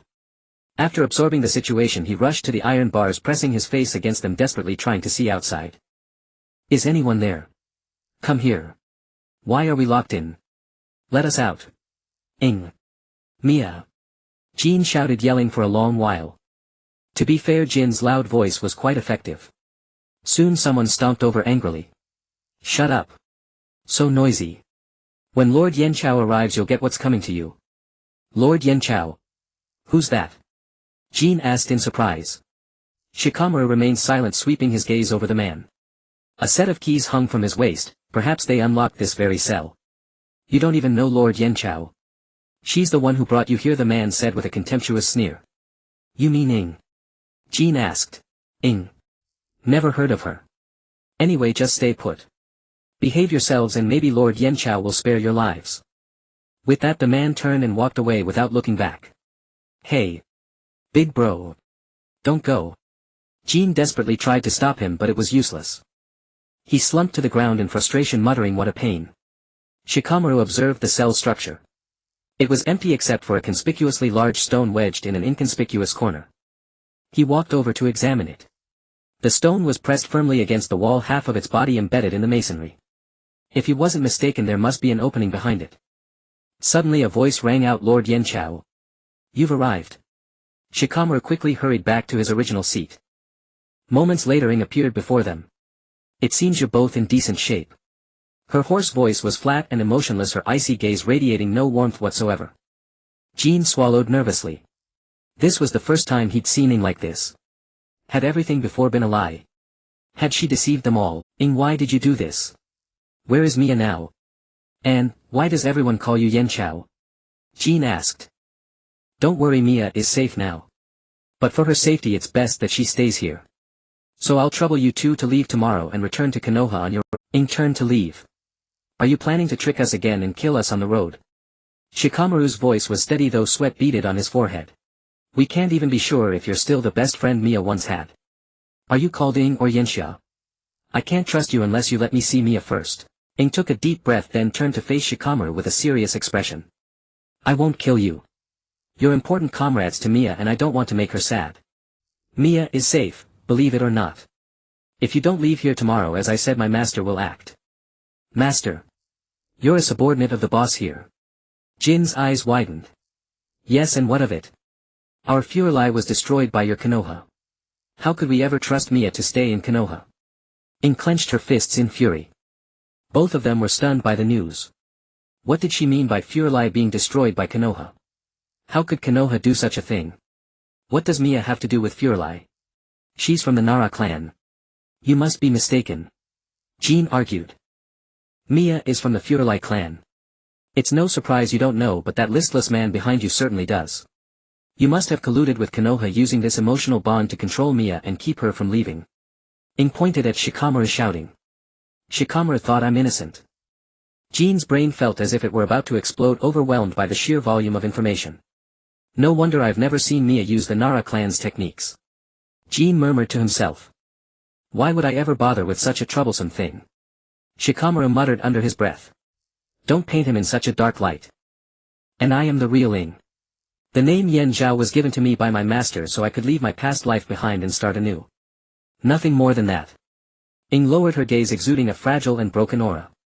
But soon she regained her composure, glaring at Shikamaru and Jin. In any case, leave tomorrow. Don't force my hand. With that, Ing departed. Jin sighed as he watched her retreating figure, then turned to Shikamaru. What do we do, Shikamaru? We need to get these ropes off first. Shikamaru had barely finished speaking when a tearing sound came from Jin's direction. Jin had snapped the ropes through sheer brute force. These ropes are nothing for me. Jin declared proudly. Shikamaru, you could have mentioned that earlier. TCH whatever. Too troublesome. First untie me. Oh right okay. Jean quickly freed Shikamaru's hands. Shikamaru flexed his wrists. Freedom at last. What now? The bars of this cage are too solid, I can't bend them with my bare hands. Jean grabbed a bar and shook it. If you could bend them that would be truly terrifying. Shikamaru retorted. I could try earth release. No, that would be too noisy. Shikamaru quickly stopped him. That's true. Let me think. Shikamaru sat down on the ground assuming his classic thinking pose. Meanwhile Mia slowly opened her eyes. She looked around in confusion at the completely unfamiliar surroundings. All she remembered was falling asleep while eating. Could she have been that exhausted? But she had to admit the bed she was lying on was incredibly large, soft and comfortable. Could it be a hotel bed? That good? Come to think of it, where are the others? Did they get single rooms too? Yay, you'll go find them. Mia excitedly jumped off the bed. But when she opened the door, instead of Shikamaru or Jean, she saw a strange man. However, the man seemed oddly familiar, though she couldn't place him at the moment. You're finally awake, Mia. Do you still remember your uncle? The man chuckled. Though he smiled, his gaze was as cold as an iceberg, making her deeply uncomfortable. Moreover, he possessed an immense amount of chakra far beyond her own. Uncle. Yes, I am your father's elder brother Fuerli Horo. You forgot. Before he could finish, Mia kicked him with a shunshin. He quickly blocked her attack. Mia clicked her tongue and leaped back. She glared at Horo, her face twisted with anger, her eyes practically blazing. I never expected you to still be alive, uncle. Isn't it a bit harsh to greet me with such a gift? But you've certainly grown stronger, no longer as useless as before. He sneered. So you're the one who claimed to be from the Fuerli clan searching for the scroll and the ring. Where are my companions? Mia demanded, glaring at him as if she could tear him apart. Your companions? They've probably already abandoned you and left. They would never do that. She glared at him, refusing to believe his word. Just then Ing walked slowly through the doorway. Ing. Are you alright? Mia rushed to her and grabbed her hands. Ing glanced at Mia, then bowed slightly to Horo and spoke respectfully. Master, everything has been arranged. Mia was stunned. She called him master. How could this be? So he was the one who placed the curse on Ing. You see, Mia. Now do you believe me? Oh right, she used to be called Ing, but now she's my subordinate Yen Zhao. She's my most prized assistant. Mia had suspected this mission might be a trap, but she never imagined it would be him, the man who had started a rebellion and personally killed his own kin. Ing, he is the very culprit who caused our clan's annihilation. How can you? Is it because of that cursed seal? Mia grabbed her arm, her face a mask of disbelief. I'm sorry. I deceived you. It wasn't some old man who saved me, it was Master who rescued me. She lowered her head, not daring to meet Mia's gaze. Mia, you were always clever as a child. Unfortunately back then, aside from your mind, you were a complete waste in every other aspect. Now that you've finally grown stronger in all fields, your mind has grown dull. Qingjiang sneered. Mia, I'm truly grateful for your words. Mia, if you join us and hand over the scroll and ring, there is still hope. We can exact revenge on those who once harmed and looked down upon us. Qingjiang continued. I never had such things in the first place. If you had been of one mind with father back then, would we have ended up like this? Yet you feel not a shred of guilt. Mia clenched her fists, consumed by hatred for him. Qingjiang fell silent. The smirk that had been lingering on his lips instantly vanished and his entire demeanor became ghastly and menacing. If it weren't for your father's stubborn conservatism, would any of this have happened? It's all your father's fault, all Qingming's fault. Had he listened to me back then, I wouldn't have. Father was always thinking of the clan. Don't talk nonsense. Was that what he called thinking for the clan? Ordering us to obediently return to my relocated us to that remote place. We have never had freedom. Aside from gathering intelligence and carrying out secret missions, when have we ever lived like normal people? What wrong did I do in trying to make my take us seriously again? He pointed at her and shouted. Enough. This is merely an excuse for your own ambition. It is undeniable that you are the reason both I and Ing have become what we are. Mia yelled. Qingjiang clenched his fists, then turned away in bitter resentment. It seems continuing like this is pointless. Yen Zhao. Take her. Wait. Master. Please give her a little more time, all right. Ing directly interrupted him. Xinjiang shot her a piercing glance causing Ying to hastily lower her head, cold sweat trickling down. Fine. Ying. Mia called out to her, unwilling to leave, wanting to stay and clarify everything. Mia, come with me first. I'll explain everything later. Ying grasped her hand tightly, still visibly trembling with fear. Mia said no more. Thus Ying pulled her along and quickly returned to her previous room. Ying, you need to explain everything to me properly. But first I want to know about Shikamaru and Jean. Mia knew they would never abandon her and leave. They are fine, don't worry. I will release them tomorrow. Ying said as she locked the door. I want to return to my. Stay here, Mia. As long as you obey master, nothing will happen to you. In my, you are in constant danger. Ying held her hand. Mia frowned, shaking off her hand, then seized her shoulders firmly. Don't trap me here under the guise of caring for me. Where I want to go is my freedom.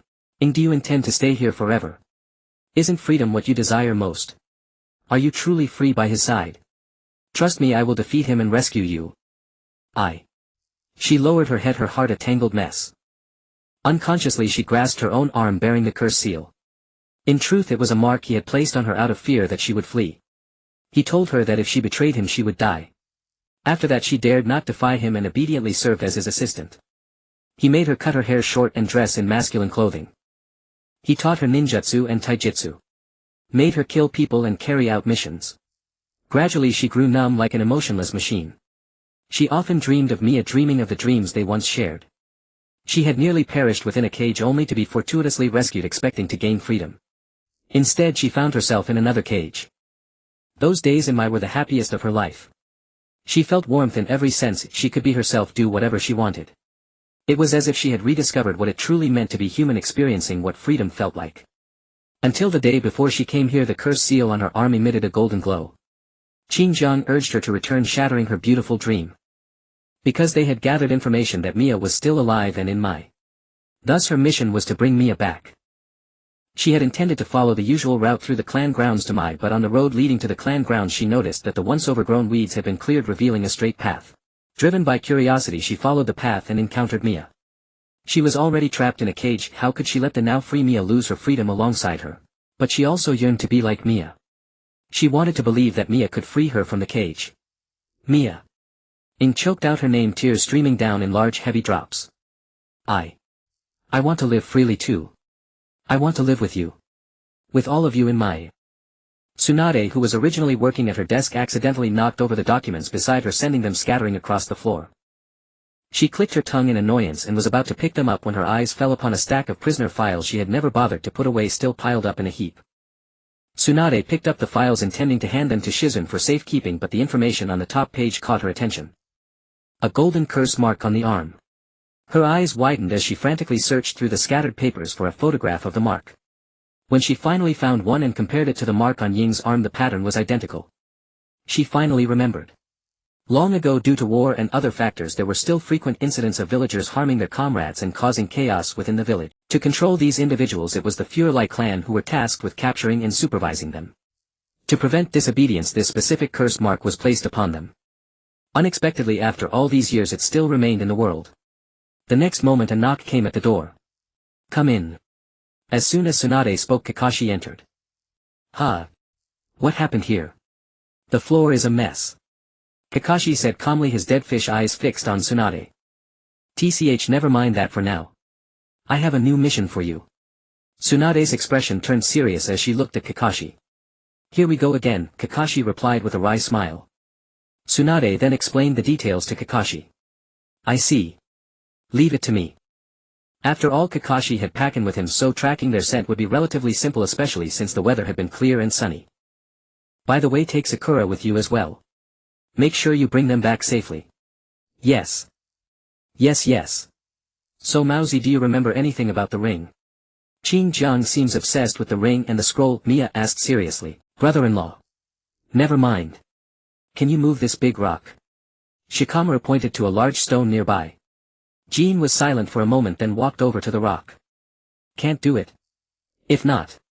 Before Shikamaru could finish, Jean had already dragged the rock, creating a sizable gap. Shikamaru was stunned. Shikamaru stood there dumbfounded. As outrageous as it was, if it was Jean, it somehow seemed normal. Do you want me to move it more? Why are we moving this rock? Jean asked curiously. Wait, Shikamaru said, peering into the gap beside the rock. There was indeed a hole inside, though he couldn't tell where it led. Move it a bit more. There's a hole inside, Shikamaru said. Got it. With that, Jean's arms bulged with veins, his face turning red as he exerted all his strength to shift the rock further until there was enough space for both of them to crawl through. Jean sat down on the ground, breathing a sigh of relief, his hands trembling slightly. Thanks for the hard work, Shikamaru said, a cold sweat trickling down his forehead. His strength really is astonishing. It's nothing. I'll go in first and see what's inside. Jean said, crawling into the hole. After a while Jean returned holding a small box. So? Does it lead outside? No, it's a dead end. But there's a small box inside. Jean handed the box to Shikamaru. What's this? Shikamaru took it and shook it gently. Something inside rattled, sounding like a small item. Shikamaru opened the lid. Inside was a ring engraved with the shape of a lotus flower. A ring. And there seems to be a note, Jean said, pointing to a small piece of paper beside the ring. Why would a ring be in a place like that? Shikamaru picked up the note and opened it curiously. Shikamaru gasped as he read the contents of the letter. The words were written in blood. Some parts were already blurred, but he could barely make out what it said. The gist was that this ring was left behind by the former Fuerli clan leader Qingming. The person who placed it here was none other than the former boss Dawn, and he hoped that whoever found it would deliver it to Konoha. 2 days before the clan's extermination, Qingming had long known that Xinjiang was about to rebel. Dawn had also received such intelligence and intended to go with him to fight Xinjiang to the death. Unexpectedly, Qingming refused him, entrusting the ring to him instead. He told Dawn that once he had settled the affairs within the clan he would return to retrieve it, and that Dawn should not worry, for this ring was of utmost importance. Later Dawn realized that he had been deceived by Qingming. Qingming had given him the ring because he knew the Fuerli clan would be destroyed and he couldn't bear to involve Dawn, so he entrusted the ring to him. Dawn could not bear to destroy the last remaining item belonging to Qingming, so he kept it. He had been searching for any surviving members of the Fuerli clan. Eventually, by chance, he obtained information that such a person was living in Konoha. He had intended to go to Konoha to find that person, but Xinjiang attacked him, gravely wounding him, locking him in a cell and interrogating him. He was absolutely unwilling to hand over the ring to Xinjiang, who was cruel and ruthless, a stark contrast to Qingming's character. If the ring fell into his hands, nothing good would come of it. With his last breath, Dawn bit his finger and wrote a few short lines, then hid the ring. I am Dawn, the former leader. I hope that whoever finds this item will deliver it to Konoha and return it to the Fuerli clan. So this is the ring. Shikamaru picked up the ring, examining it but finding nothing particularly remarkable. What now? We can't get out either. What should we do? Jean asked anxiously. Wait a moment, Shikamaru said, pocketing the ring. Then Shikamaru explained the subsequent strategy to Jean. That this passage couldn't lead outside was as expected, but it could effectively deceive the enemy. The two hid in the cave. When the boss came to deliver meals and check on them, he saw that they were gone, panicked, and hurriedly opened the cell door to investigate. Just as he noticed the hole and stepped in the lantern he carried gave Shikamaru an opportunity. He used the shadow imitation technique to control him and also interrogated him about where Mia was.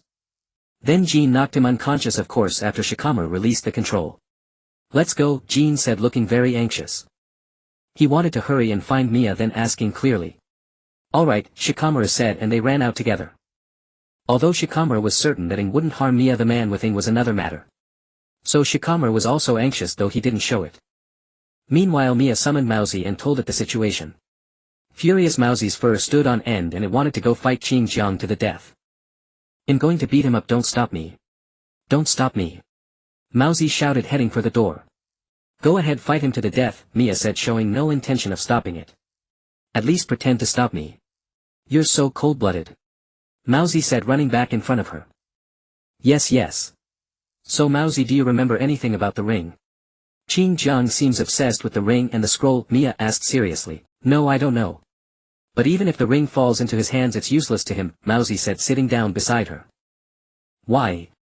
Doesn't the ring make the wearer stronger? Ing asked curiously. Stronger. Sort of. But if the ring doesn't acknowledge you, you can't wear it.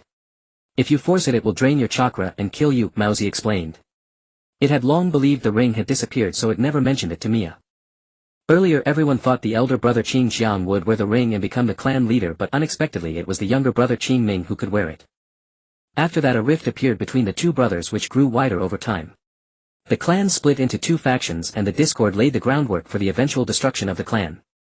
Mousie remained silent, lost in past memories until MIA's voice brought it back to reality. Mousie, look at this, Mia said, pulling up Ying's sleeve to reveal the golden seal on her arm. Mousie showed a hint of surprise. How does she have this seal? That bastard put it on her. Is there any way to remove it? Mia said, lowering Ying's sleeve again. This seal is hard to remove. The caster must remove it personally or you have to kill the caster, Mousie said. How? Isn't there another way? Qin Jiang is not easy to deal with. There is one more method, find the ring and see if either of you can wear it. If Mia wears it she can remove the seal for you. If you wear it yourself the seal will naturally become invalid, Mousie explained. That ring is nowhere to be found now. It might have already disappeared from this world. Mia rubbed her chin thinking. Then I guess. If it comes to that I'll kill Qin Jiang with my own hands. MIA's eyes sharpened, exuding a fierce killing intent. He deserved to die, how could he live so peacefully after causing so many deaths? Ying was silent for a long time as if struggling with something, then slowly raised her head with a determined look. I'll help you too, Mia. You can't take this risk alone. Qin Jiang is very strong. No one has been able to harm him for so long, Ying said. Mia glanced at the scroll on the table not far away, was silent for a moment, then spoke. Let's find Shikamaru and Jin first. There will be a way, that Nara kid's technique might work on him. Hurry, hurry, Mousie said, running to the door. I know you're anxious but don't rush. Ying, go with Mousie to find Shikamaru, Mia said, taking out the scroll and forming a hand seal. The scroll quickly revealed 3 ninja tool pouches. Why? Ying asked, puzzled. Just now I can no longer sense Qin Jiang's chakra. If I go with you it might be too conspicuous. Give these 2 pouches to Shikamaru and Jin, Mia said, handing them to her. All right. Ying nodded firmly. Be very careful. After Ying and Mousie left, Mia took a deep breath and touched the scroll in her hand. Aren't you coming out, Uncle Qin Jiang? The next moment the scroll on the table opened by itself and Qin Jiang emerged from it. He hadn't expected Mia to detect him. This child was indeed extraordinary. How did you know about me? He asked. I didn't know. I was just guessing. There's nothing here except a bed and a table, and on the table there's nothing but a scroll. I thought I'd casually mention it to see if you were actually in the scroll. I never expected you really were. Mia curled her lips with a mischievous smirk, holding 4 shuriken in each hand. Humph. You cunning little brat, Qin Jiang sneered coldly. Mia narrowed her eyes slightly, then hurled the shurikens at him. He didn't dodge. Just before the shurikens struck him they were all deflected. It's useless. These things can't hurt me. Mia clicked her tongue in annoyance. Something seemed to be protecting him, enveloping his entire body. Are you still unwilling to join us in seeking revenge? His eyes fixed on Mia as if trying to pierce right through her. Sorry, but I refuse. Is that so? Then there's no choice. I find it a pity, Mia, he said, pressing a hidden switch on the wall. The next second the ground began to tremble, startling Mia. What exactly are you trying to do?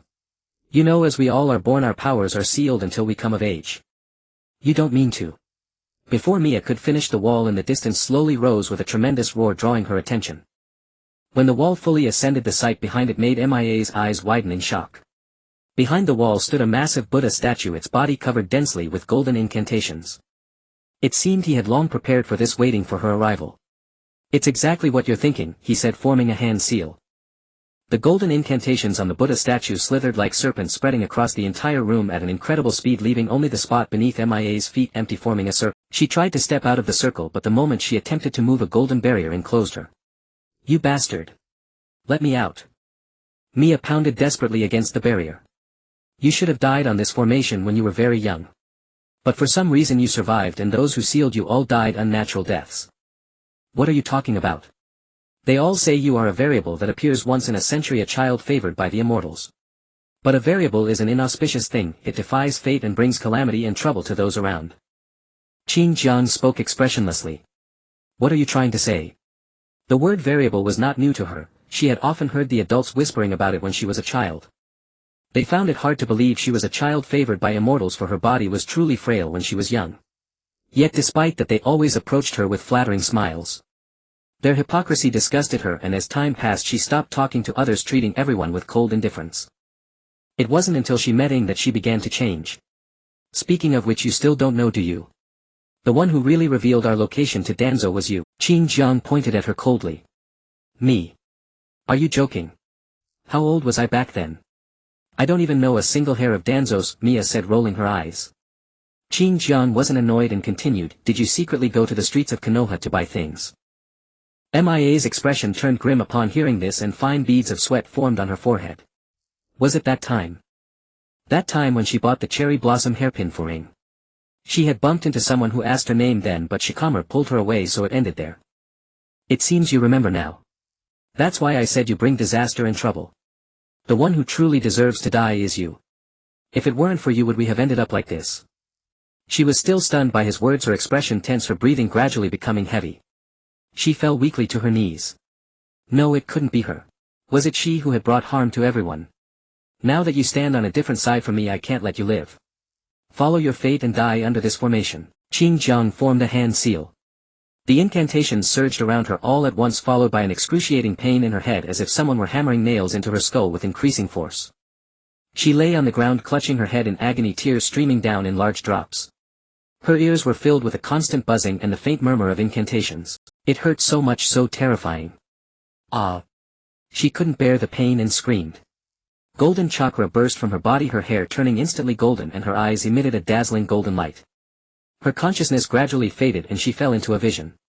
The next moment immense gusts of air surged outward in all directions. Qin Chuan quickly shielded himself with his arms but he was still blasted backward, slammed heavily against the wall leaving cracks spreading across its surface. Blood trickled from the corner of his mouth. He stared at Mia in shock and terror. She was emitting golden chakra to resist the incantations and the incantations were slowly fading away. What was happening? Meanwhile Shikamaru sighed. After escaping the prison they were surrounded by a crowd. Fortunately Kakashi and Sakura arrived and subdued everyone. Then they encountered Ing who had arrived with Miaozi. After learning the situation they decided to go find Mia together. Just as they neared the room where Mia was they heard her agonizing screams. That's Mia's voice. Shikamaru and the others quickened their pace. The closer they got to the room the clearer they heard Mia's heart-wrenching cries, Mia. Shikamaru pounded on the door putting all his strength into pushing it open but it wouldn't budge as if something was blocking it. How can this be? The door just won't open, Sakura said anxiously. Mia. Mia. Woo-woo. Miaozi scratched at the door with her paws. What the hell is that bastard Qin Jiang doing to Mia? Kakashi remained silent pushing up his headband to reveal his Sharingan. Something seemed to be seeping out from the crack of the door in an endless stream. Move everyone. Jin lunged toward the door raising his fist. Shikamaru swiftly scooped up Miaozi and sidestepped to clear a path for him. The next instant Jin's fist slammed into the door shattering it into splinters. Jin leaped aside. The fierce gale of chakra radiating from Mia sent the door fragments flying. What's happening? Sakura shielded her face with her hands struggling to steady herself. Master. Qin Jiang is pinned to the wall. Ing stared in horror at Qin Jiang in the distance. What is this? She's engulfed in an intense golden chakra. Kakashi frowned witnessing such a sight for the first time. This is bad. He's trying to seal Mia and now she's rampaging. If this continues once the golden chakra is depleted she'll die. Miaozi clung tightly to Shikamaru's clothes terrified of being blown away. Mia. Shikamaru shouted attempting to rush to her side. Wait. Nara brat, you'll be in grave danger. Miaozi warned. We can't take that risk. Kakashi said sternly. Shikamaru heard her heart-wrenching screams, his heart felt as if gripped by an iron fist racked with agony. Ordinarily even in great pain Mia never made a sound, how much must she be suffering to cry out like this? He had to stay calm and think of a plan. Think. But he couldn't calm down, his mind was filled with the thought that she might die. He pulled a kunai from the ninja tool pouch Mia had given him. What are you? Ing started to ask but the next move Shikamaru made startled them all. Shikamaru stabbed the back of his hand with the kunai and blood trickled down dripping onto the ground. What are you doing? Sakura grabbed his hand and used medical ninjutsu to stop the bleeding. It hurts. I don't want to lose Mia. It's troublesome but this is the best way to calm down. Shikamaru's forehead beaded with sweat. The others fell silent standing quietly aside. Jin. Shikamaru called out to him. I'm here. Jin clenched his fists, his voice trembling with excitement. You know Earth release right? That's right. I get it. Let me try if I can do it. Jin's eyes lit up. I'm counting on you. Bracing against the gale, he formed hand seals with difficulty, then pressed his palms to the ground. Thanks to his tall sturdy build, he managed to keep his balance. Earth release multiple earth flow wall. As his words faded, several high walls rose from the ground. Shikamaru and Jin advanced cautiously, terrified of ending up like Qin-jiang. Mia. Stop. Shikamaru rushed to her and hugged her tightly. In the illusion, Mia saw her mother and father standing not far away, smiling at her. She ran all the way to them. Dad. Mom. Mia called out. Qin-ming patted her head. You've grown so big. Dad. Mom. Tears welled up in Mia's eyes, her throat tight with emotion, unable to speak. We've seen everything. It's not your fault. My brother and I were on opposite sides. If this was bound to happen sooner or later. Qin-ming sighed. You are not element, you are special. Just as your birth brought happiness to your father and me, your existence in this world is the best thing that could have happened. Xin, you took her hand. None of us blame you. You are our hope. As long as you live, Ver will not perish. So we all wish for you to live well. Her father gently grasped her shoulders, encouraging her. Hearing their words, Mia could no longer hold back, tears streamed from her eyes. What a relief, they didn't blame her. What a relief, they didn't regret having her. Mia. Wake up. Suddenly Shikamaru's voice reached her ears. She widened her eyes in surprise, frantically searching for Shikamaru. Oh my, it seems we can't chat much longer. Your friends are waiting for you. Xin chuckled softly. Yes, Shikamaru and the others were waiting for her. She had to wake up. She looked at her parents, then spoke. I'm sorry, Mom and Dad. There's something I still have to do and people are waiting for me. The two exchanged a glance, their expressions filled with relief. Go back, Mia. This is the last time I can protect you. Xin pressed her palm to Mia's forehead. Mia, about your brother Qin-jiang. I entrust this to you. At least don't kill him. Qin-ming lowered his head, looking dejected. Sorry, your father is actually a brother complex. Xin gave Qin-ming a punch. Qin-ming covered his face. Though death had stripped him of sensation, at least show some respect in front of his daughter. Mia pursed her lips, shook her head, then broke into a smile. Thank you, Mom and Dad. I love you. Then a flash of white light brought her back to reality. She had stopped rampaging, now quiet in Shikamaru's arms, her hair restored to its original state. The cursed inscriptions vanished as well. Shikamaru. Mia. You're finally awake. Shikamaru looked at her joyful. I'm back. Mia hugged him tightly, nuzzling into his chest. A glint of light flickered in Shikamaru's eyes as he gently stroked her head. Thank goodness. Ing stood a short distance away, quietly watching the scene. Wah, Mia. Miao Zi ran toward her, sobbing uncontrollably. Mia stared in shock at Miao Zi, who was crying and sniffling, charging at her wildly. She stumbled back a few steps but couldn't evade the cat's bear-like pounce. Miao Zi wept in her arms, cursing Qin-jiang. That bastard Qin-jiang, how dare he do this to you? I hope he gets constipated every day. Yeah. Mia quickly stroked her fur, trying to comfort her. Mia, are you okay? Sakura walked over to check on her. How did you and Kakashi-sensei get here? Mia asked in surprise. We came to support you. Shikamaru let out a sigh of relief. I see. But I always thought this cat was aloof and cool. Sakura's eyes were fixed on the crying Miao Zi. Mia gave a wry smile. Miao Zi is actually at Sundra. Qin-jiang slowly stood up and burst into maniacal laughter. Ha ha ha. So that's how it is. No wonder those people all died. Such terrifying power. None of you will leave today. He quickly formed a hand seal and golden needle surrounded Mia and the others. Ninja art golden 1,000 needles. Before they could react, tens of thousands of needles shot toward them. Well, be turned into pincushions. Miao Zi shouted, covering her head. But instead of pain, they found themselves enveloped in a golden barrier as Ing stood before them, hands clasped together. She blocked the attack for them. Seeing this, Qin-jiang pointed at her and shouted angrily, Yan Chao, are you going to betray me? I no longer want to be Yan Chao. I want to be myself again, to be Ing. From today on I will be Mia's shield, protecting her and everyone. Her eyes were as firm as a rock. Mia came to her side, placed a hand on her shoulder and beamed a radiant smile. If you are the shield, then I am the sword. I'll take care of all the enemies. But I'm a bit low on chakra right now. With that, Mia flopped down weakly onto the ground. All talk and no action. You were almost killed. Serves you right. Meow's tail thumped the ground angrily again and again. Everyone fell silent. This cat had been crying with worry for Mia just a moment ago and now she was saying, serves you right. Don't worry, I have a soldier pill. Mia said, pulling a soldier pill from her pocket and popping it into her mouth. Qin Jiang watched them coldly. Becoming a shield. He had said those words once before. Back then his bond with Qin Ming was still strong. But even so, how long can your bond last? Is it worth it to give up your own life for her? You may argue and grow apart over differing views or suffer pain from lies and deception. It is the most fragile and untrustworthy thing. The only thing you can truly trust is power. Qin Ming's face twisted into a terrifying grimace. Don't underestimate girls' friendship. We may argue but we won't cut ties with each other over a quarrel. Sakura retorted. Yeah. We girls are the cutest and kindest in the world. Don't think of us as bad as you. Mia said, even if two of us like Sakura and Ino liked the same guy and became love rivals. In quickly interrupted, no. That's absolutely impossible. Don't use that analogy. Their tastes are completely different, aren't they? Yeah. Impossible. Sakura was sweating. What a pain. Don't use that analogy. Shikamaru was speechless. Sometimes it was really hard to follow Mia's train of thought. Kakashi and Jin stood by smiling wryly.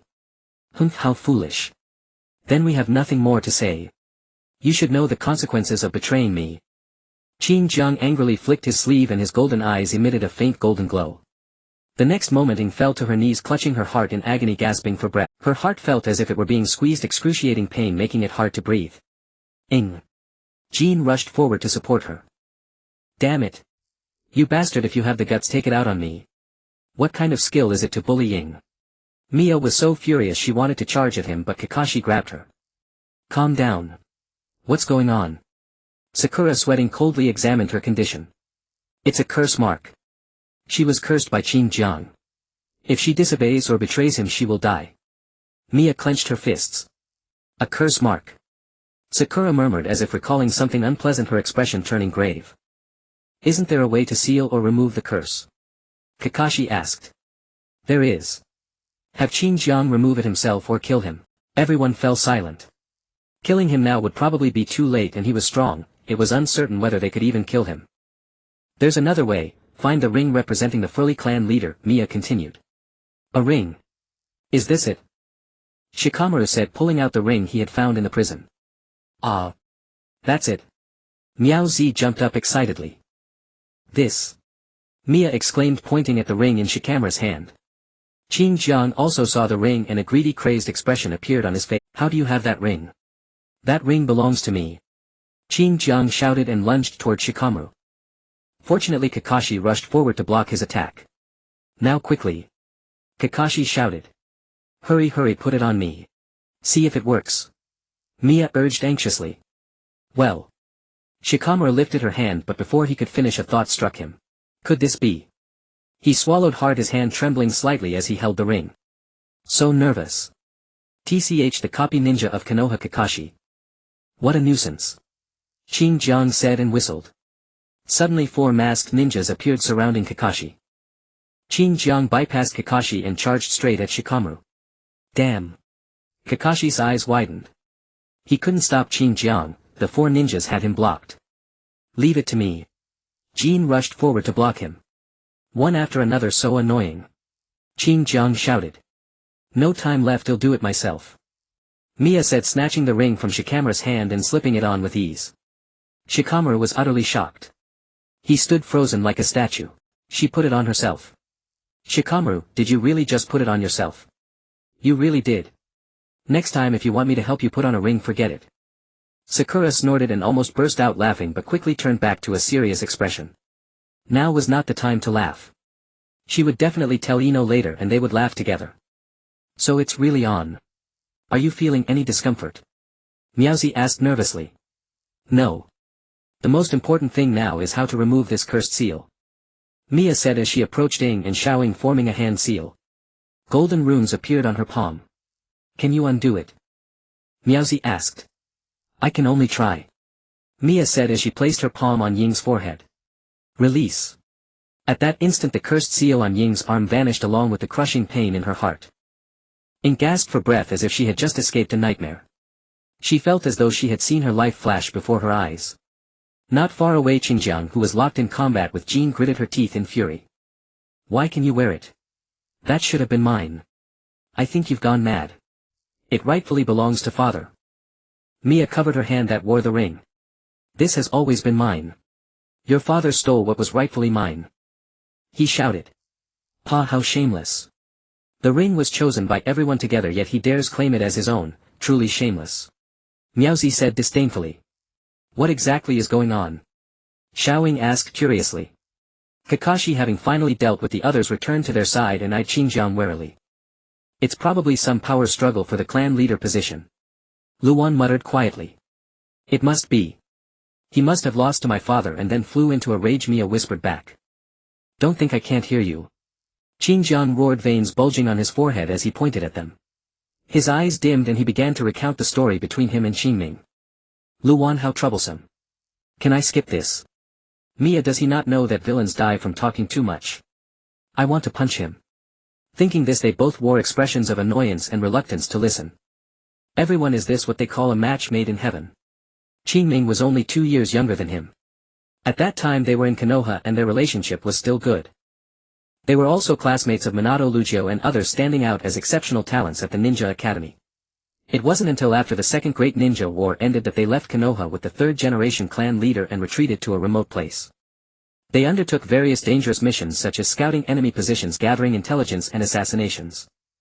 It was during that time that Xinjiang began to harbor a resentment toward Konoha, though it was slight and only manifested as occasional complaints. Why should they only be the ones lurking in the shadows doing such work?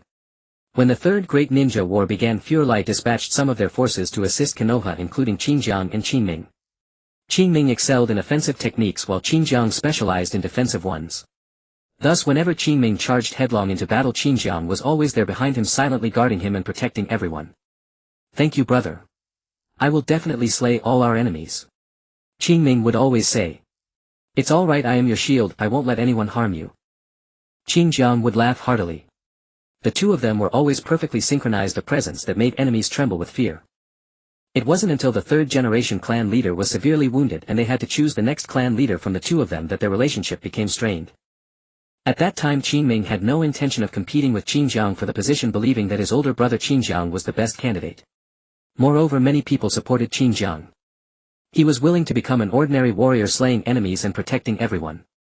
To become the clan leader, Xinjiang curried favor with everyone, did many kind deeds and played the role of a protector on the battlefield, earning the trust of many.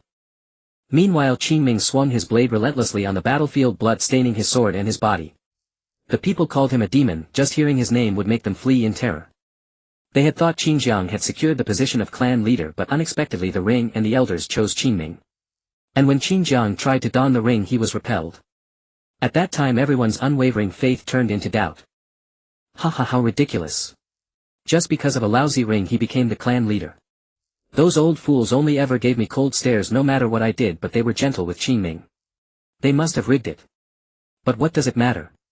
Most of the clan still stands with me. Xinjiang laughed maniacally. The listeners felt a chill run down their spines. So you wanted to kill my father back then? Mia asked. No, how could I? He was my beloved little brother. At first he always obediently listened to me, which pleased me greatly. But then he met Xinyue and he no longer heeded his brother's words, even though what I said was always for the best. It was like a puppet suddenly gaining self-awareness, snapping the strings that controlled it, a fact that infuriated Xinjiang. If only he had continued to obey him, everything would have been fine. People were already starting to grow dissatisfied with him and his goal was within reach. But what he didn't know was that Qingming had chosen to obey Xinjiang out of guilt and trust in his brother. Though he sensed something was off, he still chose to believe him. However, later, under Xinjiang's constant verbal belittling, Qingming became gloomy and severely lacking in self-confidence, convinced that Xinjiang was absolutely right and his own thoughts were wrong. This made the clan members doubt his position. It was Xinyue's appearance that changed him. You shouldn't deny yourself like this. How can you succeed if you don't even believe in yourself? The Xinjiang I know is a handsome, confident man who fights bravely on the battlefield, fears no death and believes he can protect everyone. Not this timid fool who only listens to others. That day Xinyue slapped him several times, casting him into the river of love and at the same time waking him up, snapping the line that had controlled him. Of course only we knew about this. And so that incident happened. You didn't hesitate to strike father for the position of clan leader. Mia clenched her hands. Enough talk. Hand over the ring and the scroll. Xinjiang emanated a fierce killing intent enveloped in golden chakra. This is. He's about to use that technique. Ying stepped back nervously. That technique.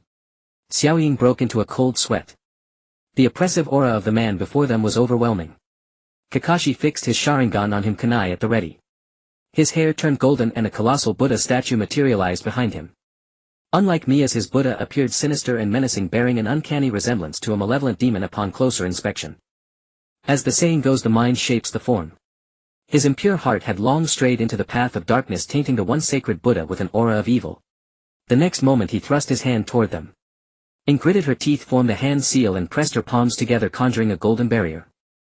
Everything you know I taught you. Do you truly believe you can withstand my attack? He struck the golden barrier with his palm. Then came the sound of the barrier shattering. Xinjiang laughed maniacally. This is the price of betraying me. He raised his hand and struck again. The moment his palm hit the barrier, it shattered. Ying squeezed her eyes shut, trembling in terror. But the pain never came. Instead she fell into a warm, powerful embrace. She opened her eyes again to find Jin holding her away from the spot, while Xinjiang remained frozen in his attack stance. Almost didn't make it. Luan breathed a sigh of relief, his hands still forming a seal. It turned out he had immobilized him with the shadow possession jutsu. Thank you. If anything happened to you, Mia would be heartbroken. That would be a real hassle. Luan strained to control Xinjiang's sweat beading on his forehead. Xinjiang struggled fiercely to break free of Luan's hold. The Nara clan, is it? How nostalgic. He said. Humph. The only ones I know are Mia's parents, not you. Luan sneered. Kakashi charged straight at him with the lightning blade. Just when they thought the ordeal was over, Kakashi never expected that even under control Xinjiang still had a protective barrier around his entire body. His attack proved utterly ineffective. Kakashi's eyes widened in shock and he quickly leaped back to Luan and the others. Kakashi-sensei's attack had no effect. Xiao Ying broke into a cold sweat. I can't hold him much longer. Luan gritted his teeth, his hands trembling slightly as he maintained the seal. Mia's gaze turned resolute. Her hair began to lift gently, gradually turning golden, and she walked step by step toward Xinjiang. Luan, release him. Only I can stop him. Mia said. Luan hesitated. One strike from him could cost her life. Trust me. She turned back and gave him a smile. Luan's pupils trembled, then he slowly released his hold. Freed from the restraint, Xinjiang leaped backward in surprise, staring at the Mia before him. I didn't expect you to have mastered this technique already. Of course, do you think you're the only one who can use it, uncle? Mia swiftly formed a hand seal, her eyes emitting a faint golden glow. Behind her a colossal Buddha statue materialized. Unlike before, it now had 4 arms, one of which gripped a golden spear. King Jiang's face turned ashen with shock. The last time he had witnessed this was during the Third Great Ninja War. The clan leader who possessed the ring could unleash the full form of this technique. It was then that he was captivated by its overwhelming power, vowing to obtain the ring and become the clan leader. Mia raised her hand as if she were truly holding the spear and charged at Xinjiang. As the colossal Buddha with the spear loomed closer, he cursed angrily. Don't get too cocky. The two clashed. Though they couldn't harm each other's true bodies, their attacks grew fiercer, each tremor more violent than the last. But Xinjiang was destined to lose this battle. The gap between them was far from negligible. Wind-style wind wave slash. Mia swung her hand. A ferocious gale hurtled toward the Buddha statue. The moment it struck, they heard the sound of something cracking. Xinjiang froze at the sound. He seemed to understand, his eyes wide with disbelief. Then he slowly looked up. Cracks spread across the Buddha, shattering into starlight that drifted away in the air. No. Don't. Xinjiang reached out desperately, trying to grasp the fading starlight, but it all slipped through his fingers. He fell to his knees in despair, his eyes hollow and lifeless as if he were a soulless shell. Everything was over. His dream had ended as well. Is it over? Xiao Ying peeked her head out from behind Kakashi, surveying the situation. It seems like it's over. Lu Wan poked his head out from behind Jin. With Jin and Kakashi at the forefront, the others hid behind them. Due to the intense battle between Mia and Xinjiang, they had to stand farther away lest some strange objects fly over. Planks, tables, beds, all sorts of things, gave them quite a hard time. We're being treated like walls. Teacher Kakashi is also quite fragile, you know. Kakashi let out a few bitter laughs. Same here. My hairstyle is very fragile. Jean said, smoothing his hair. You two are really too much. Go check on Miya already. Xiaoying clenched her fists in anger. Kaka, she was one thing, but that Jean guy only cared about his hairstyle. That guy is really strong, no worries, no worries. Jean laughed heartily. Kaka, she remained silent, saying nothing. After all, he had seen everything clearly. Miya's strength is truly astonishing. Lu Wan carrying Miao Zi rushed towards Miya's direction. Nara, kid, hurry, hurry. Miao Zi urged. So troublesome. Why don't you get down and run yourself? The others quickly followed. When they arrived, they saw Qin Jiang kneeling on the ground with a look of utter despair. Miya dispelled her technique and returned to her original form. She slowly walked up to Qin Jiang. Not going to kill me? He looked extremely disheveled now. Everyone in their clan had a guardian deity from birth, which was the Buddha statue they summoned. Once it shattered in battle, it signified the fall of the guardian deity, and the opportunity to use that technique was lost. No matter what, it could never be summoned again. I won't kill you. Earlier when I went berserk, I met father and mother in an illusion. Father begged me not to kill you. Qing Ming. That idiot actually. Ha ha ha. Qin Jiang lay on the ground laughing incessantly. From beginning to end, father still cared about you, still called you brother. After all this, do you still not repent? Father believed and trusted you because you were his most beloved brother, yet in the end you treated him like this. Miya grabbed his collar and shouted angrily. But when Qin Jiang raised his head again, Miya was stunned, unable to scold any further. At this moment he was already streaming with tears. How could he not know? He had been foolish from the start, believing him no matter what. Even in the end he did not blame him, nor did he strike to kill him. I no longer have any hope of living. In the end, let me show you the truth you've always wanted to know, the real culprit. Saying this, he placed his hand on her forehead. The real culprit. Miya gradually lost consciousness and collapsed directly onto the ground.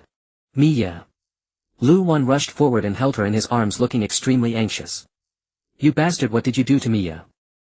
Miao Zi's fur bristled, emitting a vicious sound. Let me see. Xiaoying crouched down to check her condition. Fortunately she had only fainted and was not seriously injured. Kaka, Shi and Jean also rushed over and stood in front of the group. I just let her see the truth. Qin Jiang sneered a few times. Master.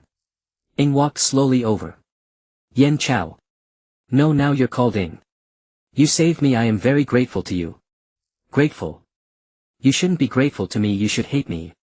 I never told you before, the one who killed your parents is none other than me. I saved you only because I suddenly took an interest and wanted a pawn. He said expressionlessly, without a trace of guilt. So everything you said was a lie? She couldn't believe his words. Then what was the purpose of everything she had done for so long? Of course, otherwise how could I make you so obedient and bring her to me? Surprised. The person you've been following all along is the enemy who killed your parents. He laughed loudly, looking as if he had gone mad. Ing lowered her head, her clenched fists trembling slightly. You bastard. Jean punched him. Blood trickled from the corner of Qin Jiang's mouth and he sneered a few times. You still dare to laugh? Jean thought about hitting him again, furious. That's enough. Ing shouted. Jean's fist stopped midair and he reluctantly withdrew his fist. You saved me and taught me many things that is undeniable. I respectfully call you master. But the grudge of you killing my parents and destroying my clan. Today we should settle it properly. Ing said, drawing the blade at her waist. Good, good, good. Truly the fine pawn I've raised for so long. Qin Jiang said excitedly, his pupils trembling with excitement. Ing bit her lip, her eyes red. Please rest in peace. She said softly, raising the knife and thrusting it toward him. Qin Jiang did not dodge, standing still as if dazed. At the moment the blade pierced his heart, he revealed a relieved smile. Ing pulled out the knife and Qin Jiang fell to the ground. Her hand holding the knife trembled slightly. Why didn't he dodge? Jean was somewhat shocked. Probably too weak to dodge. Serves him right. Miao Zi licked her paw. Since he had no strength left, why did he say such things to provoke her? Wasn't that asking for death? Xiaoying remarked.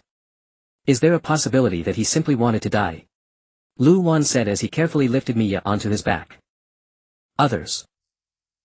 It all began when Miya, still a child, was about to buy a cherry blossom hairpin. At that time both Miya and Lu Wan were very young. Lu Wan. Take me there quickly, please. Please, please. Miya rubbed her cheek against Lu Wan's. Stop it, don't be like a cat. How troublesome. He pushed her face away with his hand. I'll keep pestering you until you agree. Mia spread her arms as if to devour him. Fine, I get it. But we have to come back quickly. If Dad finds out I took you out, he'll get scolded. Lu Wan stood up as he spoke. Yay. Lu Wan is the best. Mia shouted. Sure. Keep your voice down. He quickly covered her mouth. Mia nodded obediently. Then Lu Wan stealthily led her to the front gate. Never ever stray too far from me. If you get lost, it'll be troublesome. Lu Wan warned Mia in a low voice. Mia nodded frantically like a chick pecking at rice. Seeing her like this, he couldn't help but curl his lip. She's quite well behaved. They walked all the way to the commercial street where a jewelry shop happened to be. There were hardly any people around at this time. If I run into an acquaintance, it'll be troublesome. Better buy it quickly and leave. Lu Wan thought, quickening his pace without noticing Mia struggling to keep up behind him. Because she was wearing a kimono, her movements were restricted, and coupled with her poor stamina, she soon became breathless. At a corner, Mia accidentally bumped into a man. She fell flat on the ground, making intimate contact with the earth. Are you okay, little girl? The man reached out and helped her up. I'm fine. Mia said, slowly lifting her head. The man was momentarily stunned when he saw her. What's your name? He suddenly asked. Mia found it strange. Why was he asking her name? She grew wary. Just then Lu Wan appeared and stood in front of her. Is there something, sir? No. I just wanted to ask which family she belongs to. He scratched his face awkwardly. She's from the Nara family. No need to trouble yourself. Lu Wan took her hand and walked away. The man watched their backs until they completely disappeared. Since when did I become part of your family? Mia complained. It's more convenient to say you're from our family. I told you not to stray too far. Lu Wan held her hand and walked slowly. It's because you walked too fast. Mia pouted, looking aggrieved. How troublesome. You're really weak. This time don't let go of my hand. We're almost there. Lu Wan sighed. He somewhat regretted bringing her out. She followed him to the jewelry shop and immediately fell in love with a cherry blossom hairpin. Your hair is so short, how will you put it in? Lu Wan asked. I'm buying it for my best friend. Mia carefully placed it into a small box. A friend? Is that girl named Ing? Yes. When we move back to my village, I'll introduce her to you. Mia showed a cute smile. Forget it, it's too troublesome. When I grow up, I want to have long hair too. Then I can use beautiful hairpins like this. Mia murmured. Lu Wan listened silently. On the way home, he held her hand all the way lest she get lost or fall. After returning home, Lu Wan let out a sigh of relief. Luckily they hadn't been discovered. Otherwise his parents would scold him terribly. You say you encountered a child who looks like someone from the Fuerli clan? Tuanzong asked. Yes, replied the man Mia had bumped into earlier. Tuanzong had also heard that Fuerli wanted to return to my village, and everyone had agreed to their return. Except for one person. Tuanzong. He couldn't determine whether Fuerli's return would benefit or harm Mai. If they harbored ill intentions, send someone to follow them, gather information, and be careful not to be discovered. Tuanzong instructed. The man acknowledged and vanished. Meanwhile, Mia and Lu Wan had fallen asleep while playing on the corridor of the courtyard. Mia had both legs on top of Lu Wan, who looked pained even in sleep. Meanwhile, Mia's parents had finished their conversation and were about to leave. Where's Mia? Xinu asked. Over there, both children are asleep. Ji Nai pointed to the corridor, covering her mouth with a chuckle. Xinu approached them. Oh my, this child. Both legs on Lu Wan. She picked Mia up. Lu Wan immediately felt much lighter and slept more peacefully. How about arranging a childhood engagement? Mia seems quite fond of your Lu Wan. Ha ha ha, that's a great idea. Promise me you won't back out when you return to Mai. Ji Nai's eyes sparkled. She was worried her son might never find a wife. Now here was a perfect match. By the time Lu Wan woke up, it was already dinner time, and Mia and her family had long since left. Mia's gone. Lu Wan rubbed his eyes and went to the kitchen. You're awake. She left long ago. You slept like a log. Ji Nai laughed loudly. Lu Wan fell silent. Slept like a log. He was just exhausted, wasn't he? Every time she came, it was bound to be a tiring day. Next time she comes, he'll definitely hide outside. You're not thinking of hiding outside when she comes next time, are you? Lu Jiu suddenly appeared, startling Lu Wan. I am not. Lu Wan broke out in a cold sweat. Mia's only friends besides you and the clan kids are. She comes here because you're here. Don't abandon her. Lu Jiu patted his head. Stop it, Dad. Fine, I get it. How troublesome. Lu Wan pouted. That's my boy. Did you think I wouldn't see through your little thoughts? Lu Jiu laughed. Humph. When is she coming next time? Lu Wan asked. I don't know. It might be a while. Lu Jiu's expression turned somber. Little did they know that this parting would last a whole year. Shortly after that, Haruaki convened another meeting regarding the return to Konoha. Why another? Because several had already been held before. Yet no decision had been reached. They were divided into two factions. One was the pro-return faction led by the clan leader Saimai. The other was the faction advocating the conquest of Konoha led by the deputy leader Haro. There were also some neutrals. Clearly this meeting yielded no result once more, as long as Haro refused to relent. The plan to return to Konoha would remain indefinitely delayed. That night Haruaki massaged his temples in frustration. Just then a shadow appeared outside his door. Haruaki instantly became alert. Who's there? Haruaki shouted, flinging open the door. But no one was outside. Come out, I know you're there. As his words faded, Obito's figure materialized before him. Who are you? Haruaki glared at him, radiating a dense killing intent. This place was so secluded, how did he find it? I am Uchiha Madara. I am here to invite you to join us. Obito spoke. Madara. Join you? Haruaki frowned. Was Uchiha Madara still alive? And why did he look so young? Something was definitely amiss. Obito revealed his plan to Haruaki, hoping to harness their power to capture the tailed beasts. This led to the scene that had occurred earlier. After hearing the plan, Haruaki immediately refused. Mia, who had been looking for her father, happened to witness this encounter. Obito sensed her presence, and in the instant his gaze fell upon her, he ensnared her in a genjutsu. So it's just a child. That was the first time Obito saw her. Mia. Haruaki rushed forward, scooping her up and checking her condition. Don't worry, I only put her under a genjutsu. When she wakes tomorrow, she'll think it was just a dream. Obito said, his gaze lingering on Mia. When Haruaki looked up again, Obito had vanished. Did he think he had given up? No, he had chosen to shift his target. One day Haruaki hoped to have a proper conversation with Haro, so he went to find him personally. But during their discussion an argument erupted. You used to listen to me. What's wrong with my idea? Haro roared. Have you forgotten how many died in the Ninetales rampage? And now you want to repeat that disaster?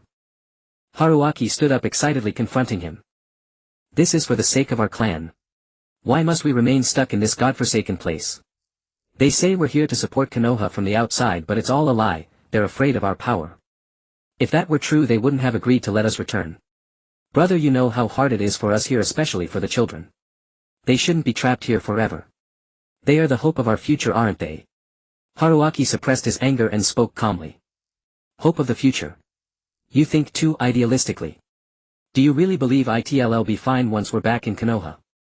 Maybe they'll agree this time, but soon they'll send us away again. If you truly care about the children, you should listen to me. Make Konoha ours. Haro poked his chest forcefully. Saimai remained silent, offering no reply, only clenching his fists. But soon Haru's contemptuous expression shifted to a genial smile, and he patted Haruaki's shoulder. Haruaki, my dear brother, I'm doing this for you too. If you heed my words, release the Nine-Tails seal, then use your power to reseal it. Everyone will be grateful and hail you as a hero. Isn't that wonderful? He spoke calmly with a smile. Just like Minato. The third Hokage is old and won't last long. Then you become Hokage and Konoha will be yours. Won't that bring us all greater stability and happiness? His tone was gentle, as if he truly had Haruaki's best interests at heart. Haruaki almost fell for his deceit. Brother, you always do this. But this time I won't listen to you. Haru's face instantly darkened. Then let's say no more. That's it. Brother. Can't we go back to the way we were? Haruaki grabbed Haru's hand. Sure, just give me your position. You're not fit to be clan leader. Haro flashed a hypocritical smile and withdrew his hand. Haruaki stood frozen, cold sweat beading on his forehead. After all this time you still. But you must remember I am the clan leader now. Haruaki met his gaze earnestly. Is that so? The two glared at each other, neither backing down. This time he would not waver, not even for his brother. Since he couldn't approach Hero directly, he would target those who supported him. Unbeknownst to them, their conversation was overheard by two people. One was a ninja dispatched by Danzo and the other was Obito. How interesting. This Hero might be useful. Obito smirked, resting his chin on his hand. After that, Qingming first targeted the supporters of Xinjiang who had children. They were initially torn, but due to their deep bond with Xinjiang they had hesitated to make a decision. Until Qingming found them and engaged in further in-depth communication.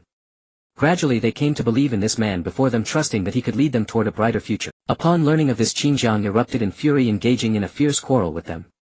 This incident, which had once stirred a flicker of guilt within them, now drove them to stand firmly by Qingming's side. As a result, Xinjiang lost a significant portion of his supporters. They whispered among themselves, saying that Xinjiang was no longer the person he used to be. Now Qingming exuded the demeanor of a clan leader, more benevolent and more capable of earning the trust of the masses. Meanwhile, Xinjiang had unconsciously become a figure of terror and gloom. Damn it! Why is this happening? Xinjiang roared as he overturned the table. He sat on the ground anxiously, gnawing at his fingers, pondering his next move. If things continued like this, he would have no chance left. Just as he was wrestling with his frustration, a kunai flew in and embedded itself into the wall beside him. He rose cautiously, then grabbed the kunai and dashed outside. But after searching the surroundings, he found no trace of anyone. Perplexed and annoyed, he returned to his room. When his gaze fell upon the kunai embedded in the wall, he noticed a piece of paper tied to it. What is this? Xinjiang pulled out the kunai and untied the note to examine its contents. It turned out that Danzo had learned of Xinjiang's intentions and wanted to invite him out for a talk under the guise of Qingming. Danzo had planned this for a long time, choosing the days when Qingming was absent. The two brothers had not spoken a single word to each other since their last quarrel. Moreover, the handwriting on the note was indeed Qingming's. Xinjiang believed it, but he remained cautious, summoning a few subordinates to secretly follow him and ensure his safety. When he arrived at the designated meeting place, he found that the person was not Qingming but Danzo. How did you find our address? Xinjiang eyed him warily. No matter how many times he saw this man, Danzo always struck him as unsettling. I encountered a child in Konoha who bore a strong resemblance to the Fuerli clan. So I paid closer attention. Danzo replied. In his eyes, Xinjiang was already a dead man, so he might as well answer his question. Konoha. So it was that boy Qingming. That child is indeed unlucky. You must have something important to discuss with me, right? For the safety of Konoha, I'm afraid you will have to die here today. Move. Danzo gave the order and 3 masked operatives of the Anbu rushed toward Xinjiang. Fortunately, Xinjiang had brought his own men. Danzo knew Xinjiang was not an easy opponent, so he unleashed his own seal and engaged in a fierce battle with him. It was then that Danzo truly witnessed the power of the Fuerli clan. Who gave you that information? It couldn't be that fool Qingming. Could there be a traitor within our clan? We planted our own people, of course you wouldn't know. Later, Xinjiang escaped wounded and his men were gravely injured, with only one survivor remaining. He had to return to the clan territory as quickly as possible. What a miserable sight. Obito's low voice suddenly rang out. Xinjiang was startled, leaping back to face Obito. Despite his severe injuries, the loyal subordinate stood in front of Xinjiang to protect him, ignoring his bleeding wounds. At that moment, Obito was crouching on a tree, observing them with keen interest. Who are you? Xinjiang demanded, pulling several shuriken from his sleeve. I am Uchiha Madara. If you wish, I can lend you a hand. Xinjiang broke into a cold sweat. Uchiha Madara. You're still alive after all this time. Why else would I be standing before you? How about a deal? Obito said as he leaped down from the window. Xinjiang pondered for a moment.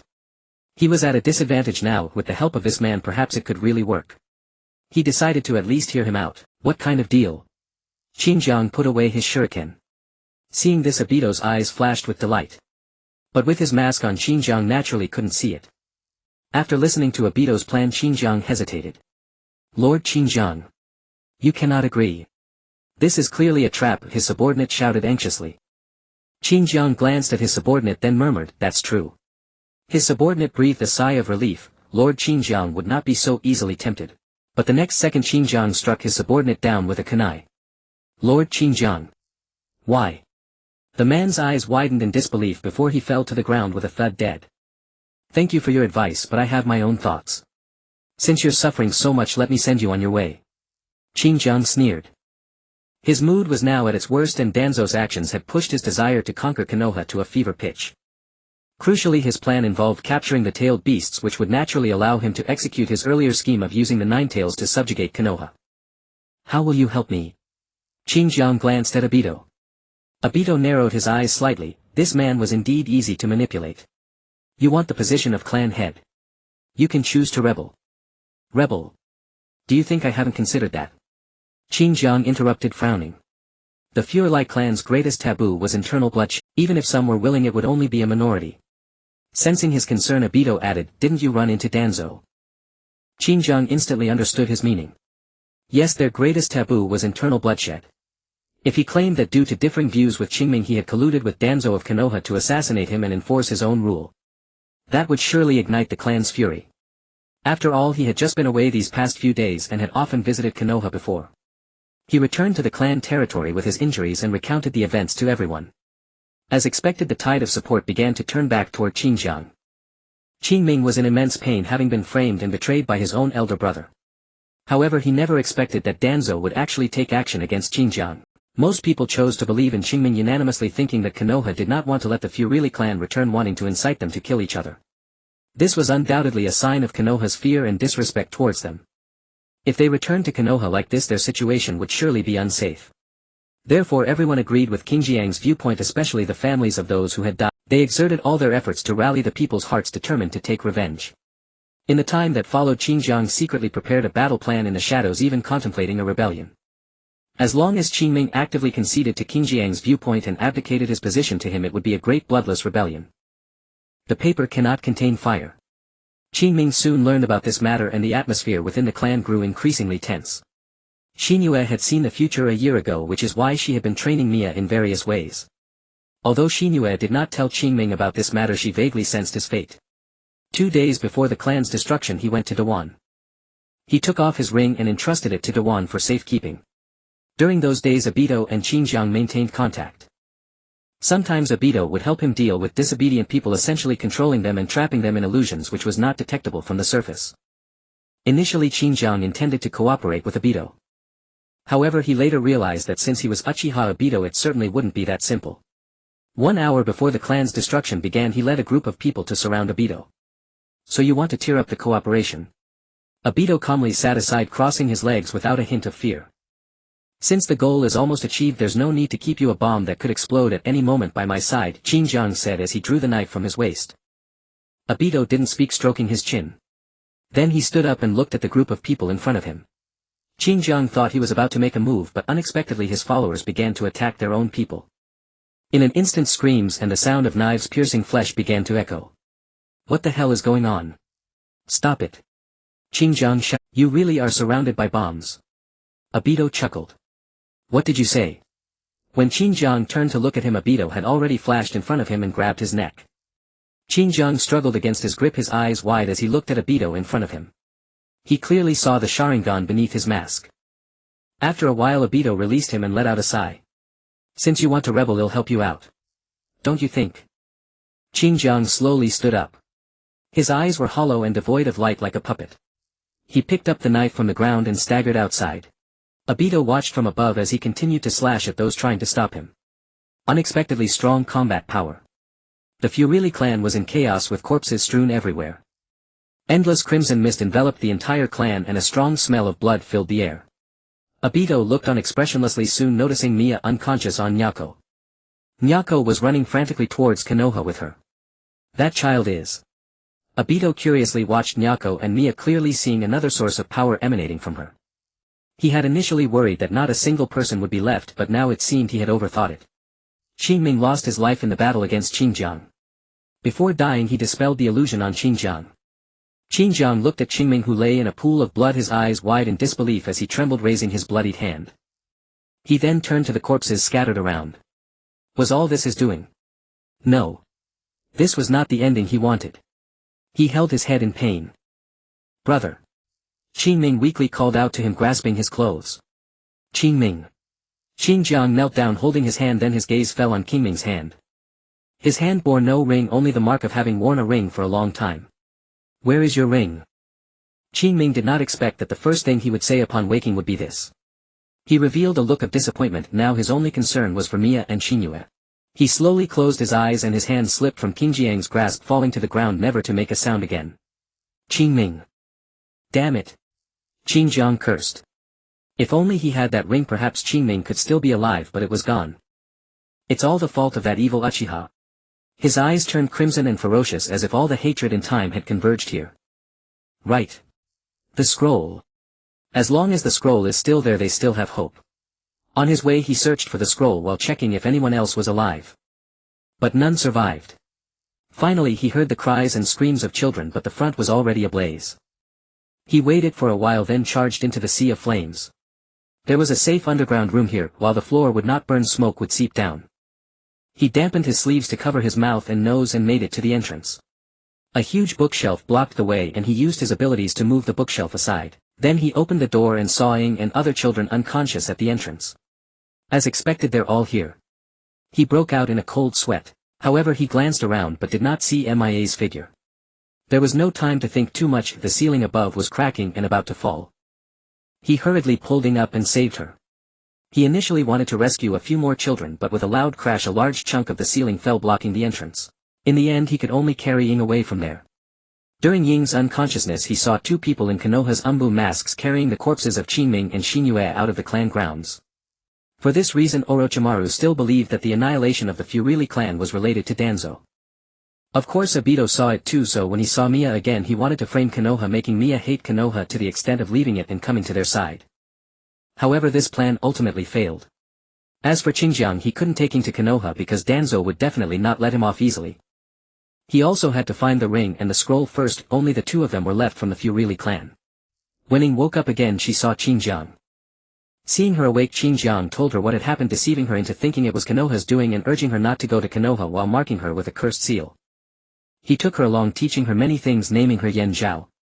Because Yen almost suffocated to death, then saw the sun of life. Let's call her Yen Zhao.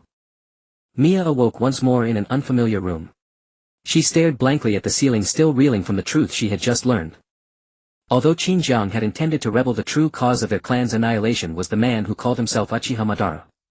She turned her head dazedly and was startled by Shikamaru, who was right beside her. You scared me to death. But now she was fully awake. Shikamaru had fallen asleep holding her hand. This guy Shikamaru, he really has no restraint at all. Mia carefully withdrew her hand, but despite her caution Shikamaru woke up. And he grabbed her hand again. You're awake. Do you feel any discomfort? Shikamaru sat up and rubbed his eyes with his other hand. He had been so tired that he planned to lie down for a bit but unexpectedly fell asleep. I'm fine. Mia's eyes curved slightly as she smiled gently. Suddenly the door opened and Sakura and Ing walked in. They had come to see Mia, but when they saw Shikamaru and Mia sitting on the bed with him still holding her hand, they froze. You too. Sakura pointed at them in disbelief. Shikamaru was bewildered. You pervert. Ing shouted at him. Huh? What? Shikamaru was shocked. What had he done? Why was he being called a pervert the moment he arrived? Could it be that they had discovered he had sneaked a kiss while Mia was asleep? No. Impossible. What pervert? Shikamaru is a pervert. Mia looked at Shikamaru in shock. What exactly had happened while she was unconscious? Why was Shikamaru being called a pervert? At that moment Shikamaru realized they had misunderstood him. What are you all thinking? I was just tired and lay down for a bit. How troublesome. He sighed and covered his face. Wasn't the next room empty? Why didn't you go sleep there? You had to share a bed with Mia. Ing gritted her teeth. Walking over there was too much trouble. Shikamaru scratched the back of his head. It's fine, we've slept together since we were kids. We're used to it. Mia said as she climbed out of bed. Sakura was stunned by this news. They had slept together since childhood. This was big news. She had to tell Ino. Ing, definitely a pervert. Shikamaru felt a chill run down his spine. He sensed something unpleasant awaited him when they returned. Kin arrived upon hearing the commotion. What's going on? Shouldn't we be leaving? The moment he saw Shikamaru lying on Mia's bed he too froze. Ah. You finally made a move on Mia, didn't you? Kin pointed at him and shouted. Kakashi poked his head in to take a look. Youth is wonderful. Shikamaru's mouth twitched and he climbed down from the bed. One after another they wouldn't let it go, would they? Whoever wanted to stay on this bed could stay. He was done with it. What are you all thinking? Kakashi-sensei, what's the situation now? Miya walked over to them and asked about the current state of affairs. Well. Kakashi briefly explained what had happened earlier. Ing had killed Xinjiang and his body had been properly disposed of. After returning to Konoha they reported the mission to Tsunade. Tsunade kept Miya behind and Miya took the opportunity to tell her everything she knew. About the masked man and his purpose. She had seen it all in the illusion Xinjiang had cast. He must be connected to Akatsuki because what they are doing now matches what he said before. Uchiha Madara. Impossible. He should have died in the battle at the Valley of the End. Tsunade's expression was grim. It's very likely someone is impersonating him. I understand. You may go now. Rest well today. Tsunade waved her hand dismissively. Miya nodded and left the office. Tsunade rubbed her temples, feeling unusually irritated. Matters were becoming increasingly complicated. Naruto was with Jiraiya, so he should be fine. For now she had to be careful not to expose the identities of Ing and Miya. After leaving the office, Shikamaru and the others began chatting while Kakashi had already disappeared from sight. Why did Tsunadesima keep Miya behind? Sakura asked. It must be related to this incident as well, Kin replied. Shikamaru stopped after a few steps. What's wrong? Kin turned back to look at him. Sakura and Ing also stopped and looked at him. I'll wait for Miya to come out. You all go ahead, Shikamaru said. Sakura covered her mouth and smirked. We won't disturb you lovebirds. We're not being a third wheel. So envious. Kin muttered under his breath, but his eyes were on Ing. Ing strode over to Shikamaru. What is it?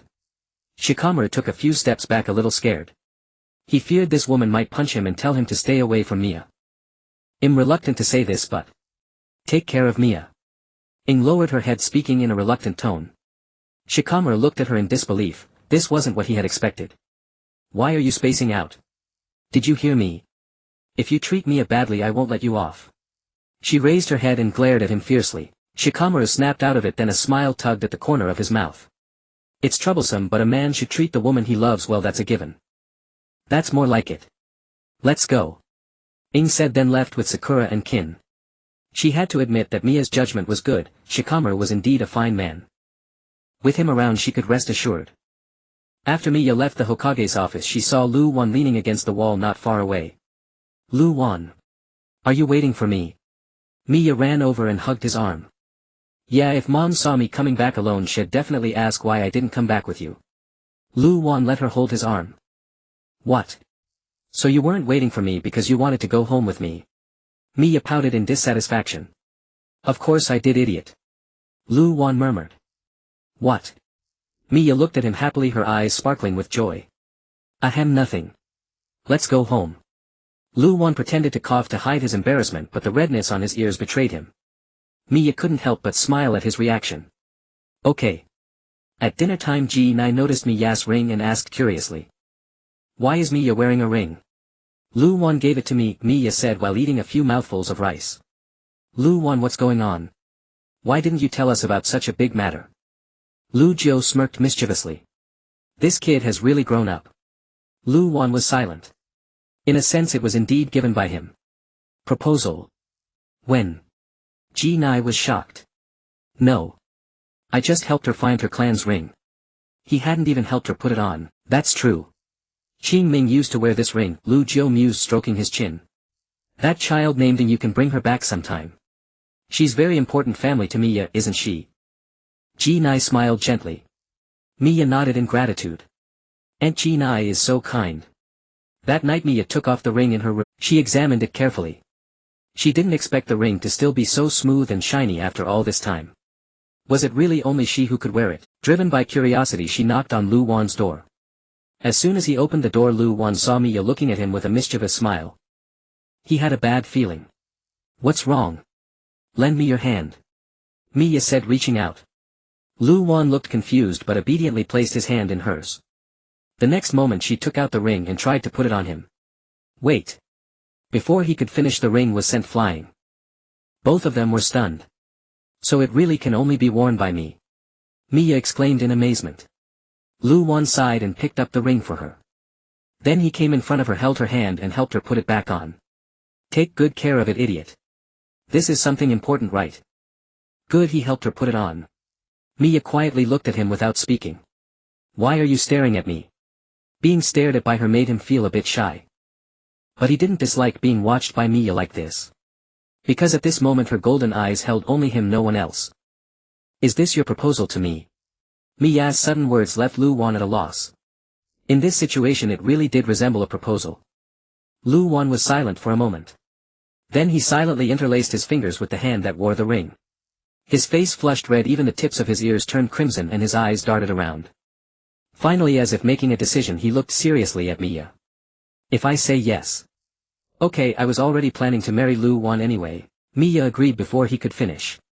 At least let me finish speaking. Lu Wan retorted. Although it's not possible now, it will be in the future. We made a promise. Whoever breaks it is a puppy. Who would become a puppy? Lu Wan smiled helplessly. Over here they were sweet. In the shadows there were peeping people wearing indulgent smiles. That's right, it was our Lu Jiao and Ji Nai. How about it? I knew that kid Lu Wan could do it, Lu Jiao whispered. We have a daughter-in-law now. The day Mia calls me mother is not far off. Ji Nai was overjoyed. With Mia's abilities she must have noticed them, but she didn't say anything. If Lu Wan found out, it would be a disaster. Better keep this secret. Some things are better left unknown. This matter was only known to Lu Wan on a certain happy day in the future, and he wanted to crawl into a hole at that moment, but that's a story for later. In the following days Lu Wan was occasionally teased by Jingyi. Xiaoying had told Jingyi about Lu Wan's heroic deeds. Jingyi said that although it was unbelievable, it was normal if the person was Mia.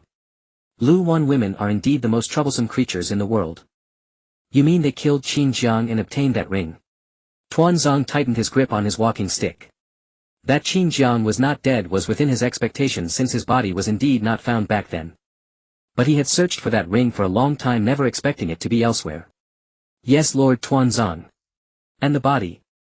It has been burned. Tuanzong fell silent after hearing this.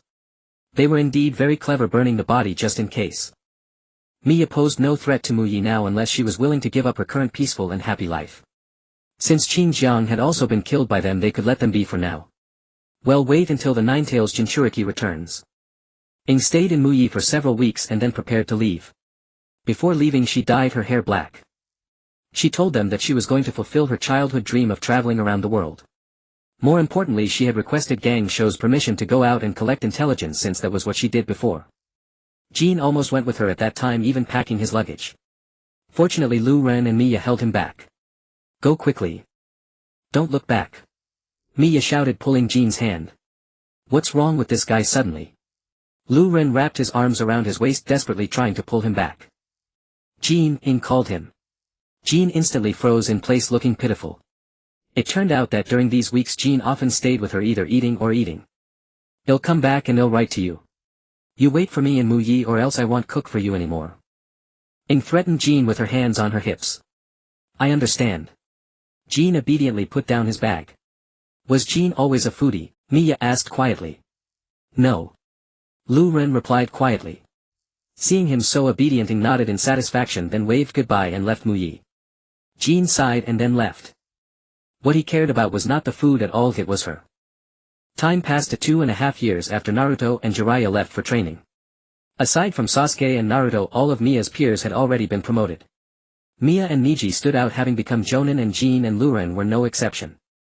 During this period Mia and Luan had both grown taller, though Mia was still half a head shorter than Luan. Now Mia had long blue hair, a slender figure, and golden eyes that sparkled like stars, making her even more adorable when she smiled. However, over the years the two no longer slept in the same bed. Mainly because Luan refused. Even if Mia took over his bed, he would simply sleep on the floor without a word.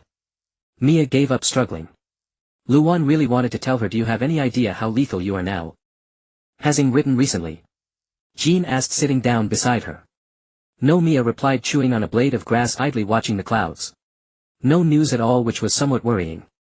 Suddenly Mia sensed something and stood up excitedly, her eyes emitting a faint golden light. Mia said, it's a familiar chakra. Luren was startled. What's the matter? Mia replied, I'm going ahead. Mia said, and with a swish she ran off. Hey! Captain Jifan will be here soon. Jean and Luren shouted from behind. Mia ignored them and ran towards the gate. Soon she saw Naruto and the others. Sakura and Tsunade seemed to be talking to them while Kakashi was reading his book of make-out tactics. Naruto. Mia waved and shouted. Naruto stared at her running towards him frozen for a moment. He couldn't recognize her at first. Oh. As expected of her, she must have sensed our return. Jiraiya smiled. Naruto, you don't recognize Mia anymore. Sakura laughed. Naruto looked at her in disbelief. Are you Mia? Who else could it be, you idiot? Mia said, slapping his back. Ouch. Not bad, you've gotten quite muscular. Mia praised. Of course. Naruto raised his head proudly. Then Konohamaru appeared and performed a sexy technique. Naruto, instead of maturing, actually competed with him. Sakura immediately punched him. Mia shook her head helplessly, glad that Luan wasn't around. Mia. Suddenly Luren and Jin's voices came from behind. The two glared at her angrily because they had been scolded by Jifeng because of her. Mia broke out in a cold sweat. Ahaha. I was just look. A touching reunion. Mia said, grabbing Naruto's hand. Luren and Jin exchanged a glance, then directly lifted her and left. No. It's a rare moment. A touching reunion. Mia struggled. Shut up. We're about to set off on a mission. Luren scolded. I feel kind of sorry for her. Can't you let Mia rest for a day, Granny Tsunade? Naruto looked at Mia sympathetically. No, don't even think about it, Tsunade flatly refused. Mia's abilities were too useful, she couldn't bear to waste them. A world where only Mia gets hurt was achieved. Luan was about to see Temari off when he happened to run into Naruto and Sakura, who had just finished the bell-snatching test. Ah. Temari. Luan. Look who this is. Sakura excitedly called out to them, pointing at Naruto with her other hand. Luan looked at Naruto in surprise and showed a delighted expression when their eyes met. Isn't this Naruto? Naruto. Luan walked over happily. You're back already. You still look pretty dumb. But how should I put it, you seem a bit different, Luan smiled. No, not at all. Sakura waved her hand. Who says? I. Mia said, I've gotten stronger. Naruto proudly raised his arm. Oh. Mia, huh? Luan murmured, scanning him from head to toe. Indeed, he seemed to have gotten a bit stronger. By the way, are you two on a date? Naruto leaned in with a mischievous grin. Ah. Idiot Naruto. Sakura punched him on the head. Ouch. What did you do that for, Sakura? Naruto held his head, looking aggrieved. Oh right, you don't know yet. Let me tell you, Luan is already together with Mia. Sakura whispered into Naruto's ear. Really? You. Naruto pointed at him and shouted. He couldn't believe Luan was already sweet with Mia. But it wasn't very surprising. After all, Mia liked him so much. Naruto nodded seriously. That's right. Don't talk nonsense from now on. If Mia hears it, it'll be a problem. Luan sighed. That girl would cry, though so far it hadn't happened. Mia trusted him quite a bit. He actually wished Mia would get jealous once. At that moment Mia, who had finished her mission and was about to return, sneezed. Who is talking about me behind my back? On the night before Wai Luo's accident, Mia dreamed of a massive humanoid figure with 9 eyes, its skin and body resembling withered wood. Its hands were bound and 9 of its 10 fingers had something standing upon them. She could not see their faces, but Mia clearly perceived that they seemed to be sealing someone. She strained to make out the person's features, and upon seeing them she jolted awake. Sweat drenched her forehead and she gasped for air. The person she had seen was Wai Luo. His tailed beast chakra was being continuously extracted and sealed into that enormous horrifying entity. She had experienced similar dreams twice before, though she could not recall exactly when. Both occurred after Ming Ren and Jiraiya left Konoha. At those times she had faintly heard an ethereal voice like that of an old man. He urged her to stop them. Mia clutched her head, her golden eyes emitting a faint glow. The next day she was summoned by Gang Shou and learned that Wai Luo had been captured by the Shao organization. You must go to them immediately. No matter what, bring Wai Luo back and keep a close watch on Ming Ren's condition. You can manage that, can't you? Gang Shou said sternly. Yes. Mia replied firmly. Anne. Where is she? Before Gang Shou could finish she looked up to find Mia already gone. She's already left, Gang Shu-sama. Jing Yin said, holding Taunton, a cold sweat running down her face. Fetch Lu Ren immediately. What is wrong with that girl, Mia? I hadn't even finished speaking. Gang Shou slammed the table in fury, veins bulging on her forehead. Yes. Jing Yin, terrified, dashed out of the office. Meanwhile, Mia had already reached the village gate. She turned to look back at Konoha, her fingers brushing over her ring. Her pupils trembled. If her dream held true, what Ai Luo's life was in grave danger. A sense of foreboding crept over her. Mia tracked down Team Guy using her sensory abilities. When she found them, they were locked in battle with Guijiao. Except for Kai, the other three were trapped in a water prison technique. She quickly realized that this Guijiao was not the real one. Mia formed a hand seal and a curse mark appeared on her palm. She stealthily approached Guijiao and struck him on the back. Release. The curse mark on Mia's palm embedded itself into his body. Guijiao's eyes widened as he stared at Mia. He had not sensed her presence at all. Elsewhere, the real Guijiao suddenly opened his eyes. He realized his technique had been undone and that he had returned. He then reported the situation to Pei En. So. That child has come as well, Pei En murmured. Mia stared silently at the unfamiliar figure lying on the ground. The water prison technique dissipated, freeing Tian Tian and the others. You are. Li exclaimed, pointing at Mia in shock. Yo, Mia raised her hand in greeting. Mia. Tian Tian joyfully rushed forward and hugged her. Is it over? Kai stepped forward.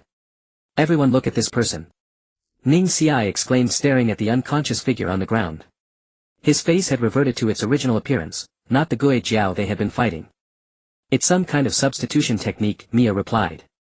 I knew I didn't know that man. Kai shouted, pointing at him. Of course you don't.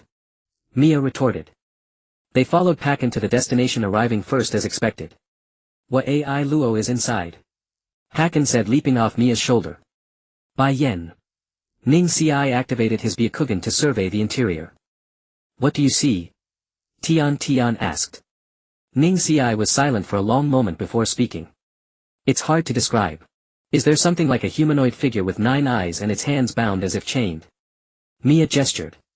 Yes, how do you know? Ning Xiai said, feeling as though Mia had read his mind. That's a difficult question to answer, Mia replied, rubbing the back of her head awkwardly. A humanoid thing with 9 eyes. What is that? Li was curious and wanted to see too.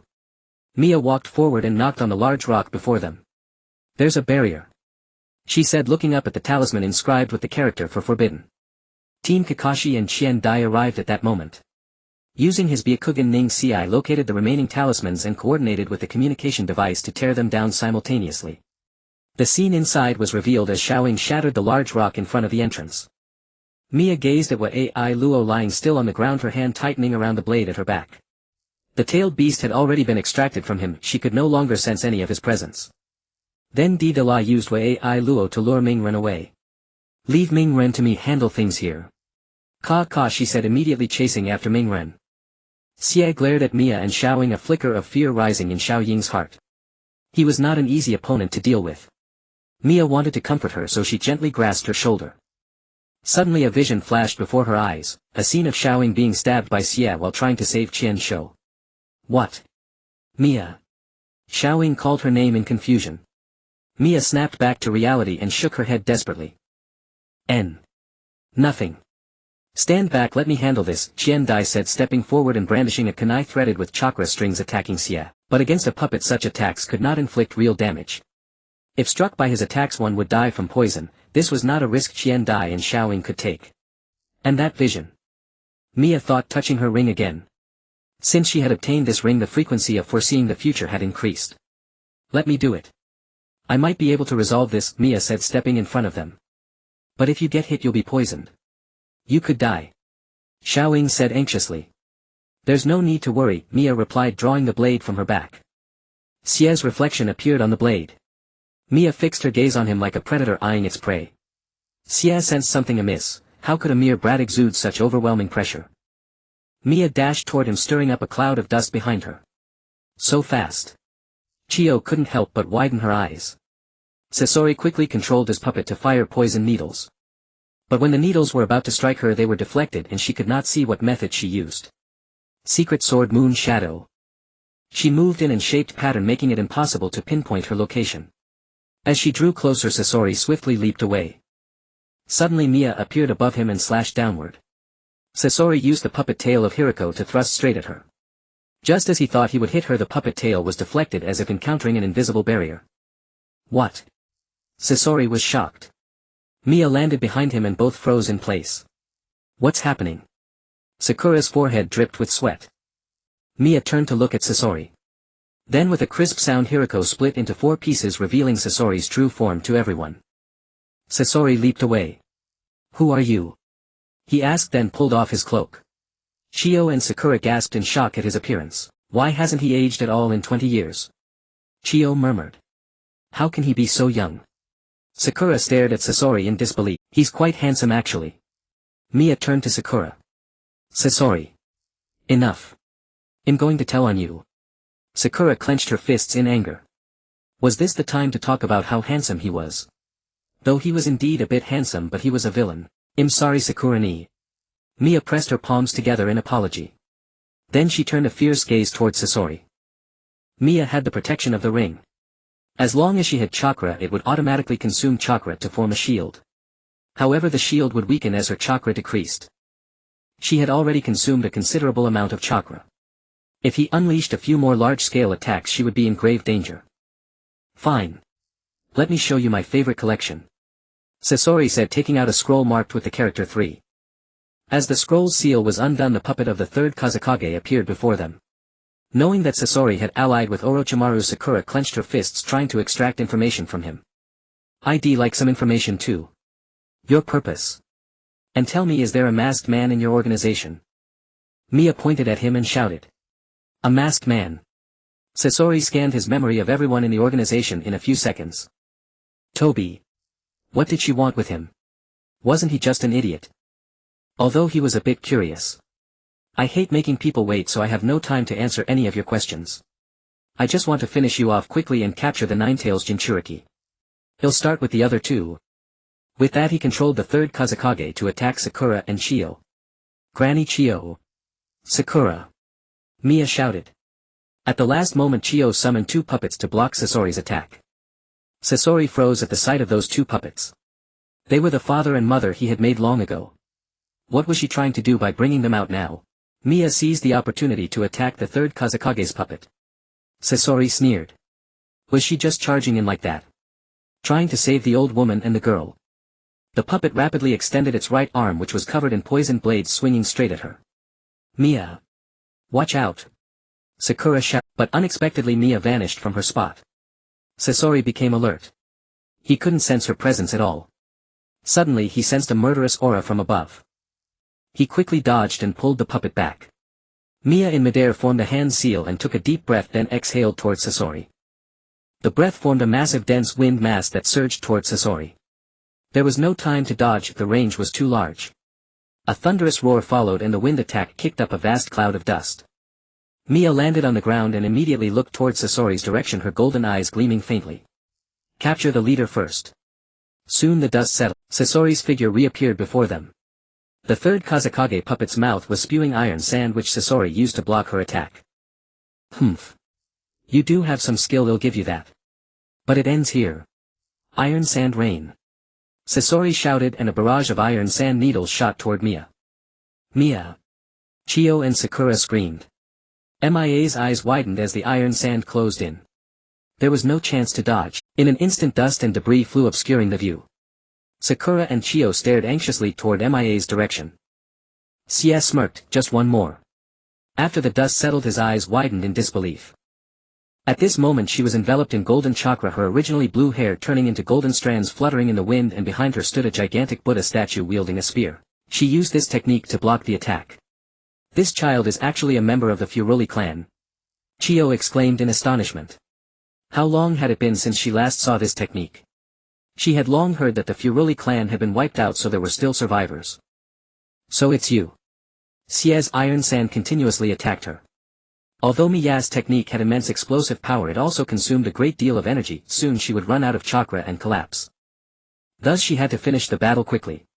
She raised her hand, using the Buddha statue's power to cleave through the third Kazekage's puppet.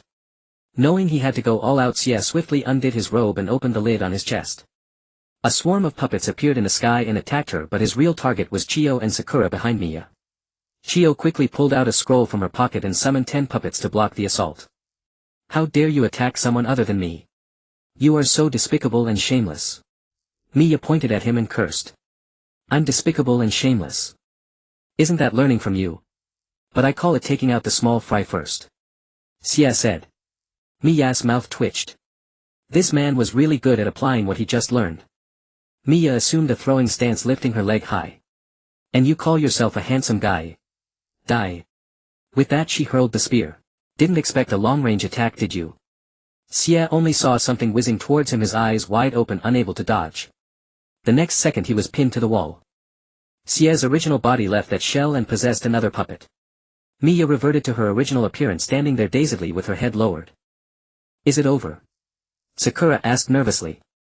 No. Miya dodge. Kyo's words had barely left her mouth when the puppet possessed by Xia's original body stood up and stabbed at her with a knife. Sakura rushed forward shouting her name, but Miya still showed no reaction. She wouldn't have lost consciousness, would she? Suddenly two figures burst out. Hey. Isn't taking advantage of someone's weakness a bad thing? Lu Ren grabbed Xia's hand firmly, preventing him from hurting Miya further. His other arm wrapped around the unconscious Miya. The two of them were locked in a stalemate, straining against each other. She was almost stabbed.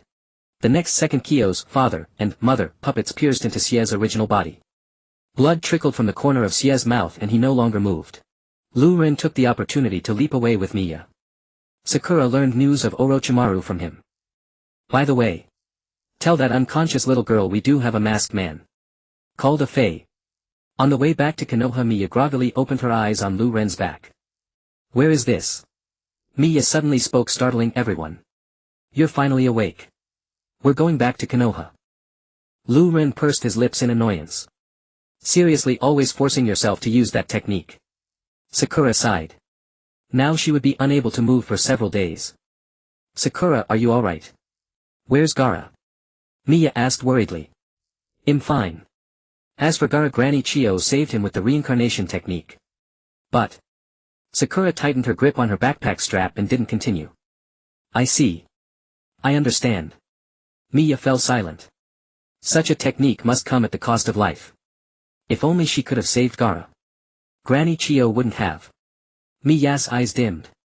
Since you're awake, get down and walk yourself. Lu Ren said, setting her on the ground. Stingy. Miya plopped down directly on the ground. Miya. Let me carry you. Lee said, putting his backpack on his front and bending down. Tian and Sakura opened their mouths wide, wanting to stop Miya. Sure. Miya giggled and directly climbed onto his back. Miya, I suggest you don't. Ningxi twitched the corner of his mouth. Why? Lee started running wildly with her on his back. Training. I must keep up with Teacher Kai's pace, Lee shouted. Help. Murder. Lu Wan is going to lose his wife. Everyone. A certain morning, Lu Wan woke up even earlier than the alarm. I wonder if Miya has come back today. Everything feels so troublesome. He yawned. Lu Wan. Hurry up and turn off the alarm and get up. Ji Nai shouted from downstairs. Yes. Lu Wan said, getting out of bed and turning off the alarm. In front of the Konoha gate. Chu Yun and Zi Tai were guarding the gate, their peaceful moment shattered by Kai and Lee. Kai arrived first at the Konoha gate carrying Kakashi. Lee arrived second carrying Miya. I'm dying. Miya murmured soft. Kakashi was already unresponsive. Can you take Miya and Kakashi sensei to the hospital first? Tian said, looking at them speechless. Now that you mention it. Kai looked at the unconscious Kakashi behind him. Miya, hang in there. I'll take you to the hospital right now. Lee said and ran off at lightning speed again. Here we go again. Sakura commented. I feel a sense of guilt. Lu Ren clutched his chest. Should he have carried her? Kai and Lee shouted, make way. Make way, as they rushed madly toward the hospital. Lu Wan, who had just stepped out and was still groggy, was startled awake by them. What? Lu Wan quickly dodged and cleared the path for them. How troublesome. Why do I have to work early in the morning and encounter such things? Lu Wan sighed, then watched as Kai and Lee disappeared into the distance carrying two people on their backs. That's Kakashi sensei. Why does that person look so much like Miya? No, that's Miya herself. What happened? Lu Wan immediately followed them all the way to the hospital. By the time Miya arrived at the hospital, she had already fainted. The hospital immediately issued a diagnosis stating that she needed to be discharged after 2 days. Mia felt like crying but had no tears. Normally she would have been discharged in a day, but it was also a chance to slack off. Since becoming a Jonin Gangso had been assigning her one mission after another, leaving her little opportunity to rest. She was not a deity, just an ordinary shinobi. Refusing to be exploited, she would be the first to stand up against the oppression of poor ninjas. Mia. Luan anxiously opened the hospital room door, panting heavily from running too fast. Luan. Lee exclaimed in surprise. What happened? Luan stepped forward and asked, looking at the sleeping Mia. She exhausted too much during the battle. It's fine. Lee gave a thumbs up, revealing his white teeth. He said nothing about the fact that his wild sprint with her on his back had caused her to faint. I see. You scared me. Luan breathed a sigh of relief. He had thought she was seriously injured. She must have used that technique again, right? He had clearly told her to always watch her chakra when using that technique. Isn't that Luan? How did the news of Mia's return spread so fast? Xiaoying and the others walked in at that moment. Just happened to see. Whoa. Mia suddenly opened her eyes and sat up, startling Luan and everyone present. Help. I'm dying. Mia shouted. Everyone was speechless. Mia looked around, and upon seeing Luan she directly hugged him and burst into tears. I almost died, boo-hoo. Luan was confused, but he still hugged her and gently patted her back. What exactly happened? Luan asked, looking at Xiaoying and the others. They pointed at Li angrily and shouted, It's him. Ha. I didn't do anything. I just carried Mia back to Muyi and then ran to the hospital. Li waved his hands frantically. That kind of running. I see. Luan was sweating. Indeed, who could withstand that? Li, thank you. You did very well, but I hope you don't do it next time. Mia sniffled, gave a thumbs up and said, You're welcome. It was my duty. Li showed a happy smile. Everyone thought that's not a compliment. Let's go check on Kakashi-sensei, Mingren said with a sigh and walked out of the room. That's true. The others also left. Luren chose to obediently not be a third wheel and went home to rest. Only Mia and Luan remained in the hospital room. I can't handle it anymore. I'll lie down a bit more, Mia said and lay back down. Didn't I tell you to use that technique less? Luan said as he helped her cover with the blanket. Because the enemy was a member of the Shao organization, Mia said, grabbing his hand and placing it beside her cheek. So warm. Is the Shao very strong? Luan asked, his eyes deepening. Yes, very strong. If you encounter the Shao you must be extremely careful. They all seem to have some twisted abilities. Mia complained. Is that so? It all feels so troublesome. At noon Mia was idly looking at the scenery outside the window when suddenly Zilai jumped in through the window. Yo, Zilai greeted. Lord Zilai, Mia sat up in surprise. I came to check on you and Kakashi. Are you already fine? Zilai smiled. Probably. Zilai took a letter out of his pocket and handed it to Mia. Mia took it curiously, and upon seeing Ying's name she revealed a joyful smile. Why is Ying's letter with you? Well. When I was about to return to the village with Mingren we encountered her. Mingren almost mistook her for you. After learning that we were returning to Muyi she asked us to deliver this letter to you. Zilai explained. I see. How did she look? Zilai stroked his chin thoughtfully. Not at all voluptuous. That's not what I'm asking. Mia raised her fist in anger. Alright. Just kidding. She looked fine, nothing unusual.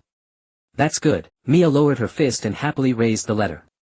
Then he'll go check on Kakashi first. Zilai said, waved and left. After Zilai left, Mia opened the letter and read it.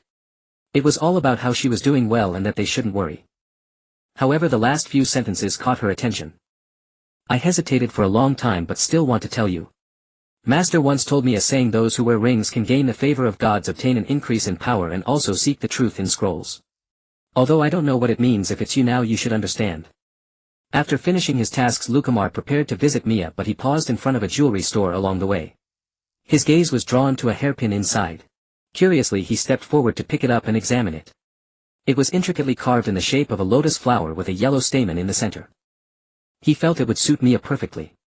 Moreover, her hair had grown a lot, so perhaps she could use it. Didn't she always want one when she was little?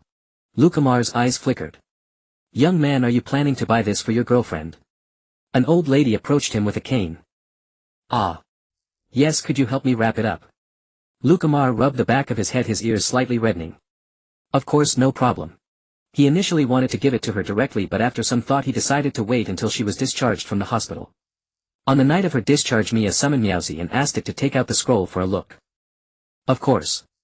Are you planning to train late at night? Meowsy said as a thick bundle of scrolls appeared beside them. No. I haven't looked at the scroll since I put on the ring. I want to see if there are any changes. She said, flipping open the scroll. What changes could there be? Hasn't it always been like this? You can't understand the many incantations inside anyway, Meowsy said, tilting its head in confusion. Mia remained silent and continued to unfurl the scroll. As the scroll extended longer and longer, her eyes quickly scanned its contents. Until she saw a section that was originally filled with incantations transformed into words she could understand. Meowsy. Look at this. Mia pointed out the text on the scroll to it. What's wrong? Aren't those complex incantations? Meowsy found it quite strange. But what I see are ordinary words. Mia whispered. Really? What does it say on there? Meowsy jumped onto the bed and sat on her lap, staring at the contents of the scroll in a daze. It says that the person who wears the ring will see the direction indicated by the scroll. It should be pretty much what Ing mentioned. And then it records various historical accounts. She continued to pull on it until a particular passage caught her attention. Those who know the variables of the future shall be regarded as the attendants of the celestial beings, following the voice of the celestial beings to guide others towards the bright path, or else they will fall into the wrong path and cause chaos in the world. Those who know the variables of the future. Isn't that talking about me? Meowsy, what do you think? Meowsy. Mia called it several times without a response, so she looked down. She discovered it had already fallen asleep. Little dried fish. Meowsy smacked its lips. It even talked in its sleep. Mia felt quite helpless and gently lifted it off her lap. After all, Meowsy was really heavy. She then continued to look at the scroll. Those who know the variables will ultimately obey death to return to the side of the celestial being. Mia's pupils trembled violently. Does this mean she will ultimately die? Suddenly there was a knock at the door, startling Mia, who tossed the scroll aside and quickly opened the door. Shikamaru stood at the doorway with his hands behind his back, seemingly hiding something. Shikamaru. Mia stepped out of her room, closing the door behind her to prevent him from seeing the spectacular scene inside. I have something I want to give you. Shikamaru stammered. For me. Come with me. Shikamaru took her hand and led her into his room. He then had her sit on the bed with her back to him. Can I borrow your hair for a moment? Shikamaru said as he tucked her hair behind her. His fingers occasionally brushed lightly against her ear, making her feel a ticklish sensation. She couldn't help but clutch her clothes tightly. Shikamaru was earnestly working on her hair. He had even specially learned from Gina how to use a hairpin to style hair into an updo. He had complained at the time about why he had to do such a troublesome thing. But at the moment he helped Mia put on the hairpin, he felt it was worth it. Seeing that he had stopped moving, Mia turned her head to look at him. What is this? Mia gently touched the hairpin on her head. It's a hairpin. Shikamaru's heart raced wildly as he gazed intently at her. At that moment the girl's blue hair was styled up, exposing her delicate and fair neck with a few wisps of hair falling on either side of her rosy cheeks, making her look even softer and cuter. The moonlight broke through the clouds and cast its glow through the window onto her blue hair and the hairpin shimmering softly, while her ears had unknowingly turned a shade of crimson. Just as Mia was about to continue speaking happily, Shikamaru slowly reached out to caress her cheek, planting delicate kisses upon her lips. She widened her eyes, momentarily taken aback. But soon she closed her eyes and wrapped her arms around his neck in response. As his breathing grew heavier, he left her lips and buried his head in her neck. He maintained this posture without speaking, one hand grasping her shoulder, trembling slightly, while the other clenched into a fist, pressing tightly against the bed. Shikamaru. Mia felt it was strange and called out to him. She heard him take a deep breath before slowly speaking. Let's go back. It's time to sleep and there are many things to do with the Chunin exam coming up. Okay. Mia originally wanted to stay with Shikamaru a little longer, but noticing something seemed off with him, she had to give up. Why? After returning to her room, Mia pondered in confusion. Meanwhile, Shikamaru sighed and collapsed onto the bed. I have a mission for you. Hurry and catch up to Naruto and the others, assist them in completing their task, and if possible see if you can find Orochimaru's hideout. Tsunade spoke gravely. Yes. Mia vanished with a whoosh. Missions truly were endless. Yet she was also curious about what state Orochimaru was in now. Although she had sealed him to render him powerless, the seal would gradually weaken over time. During this period he must have been changing bodies frequently, hadn't he? The spread of the curse mark would only become slower and slower.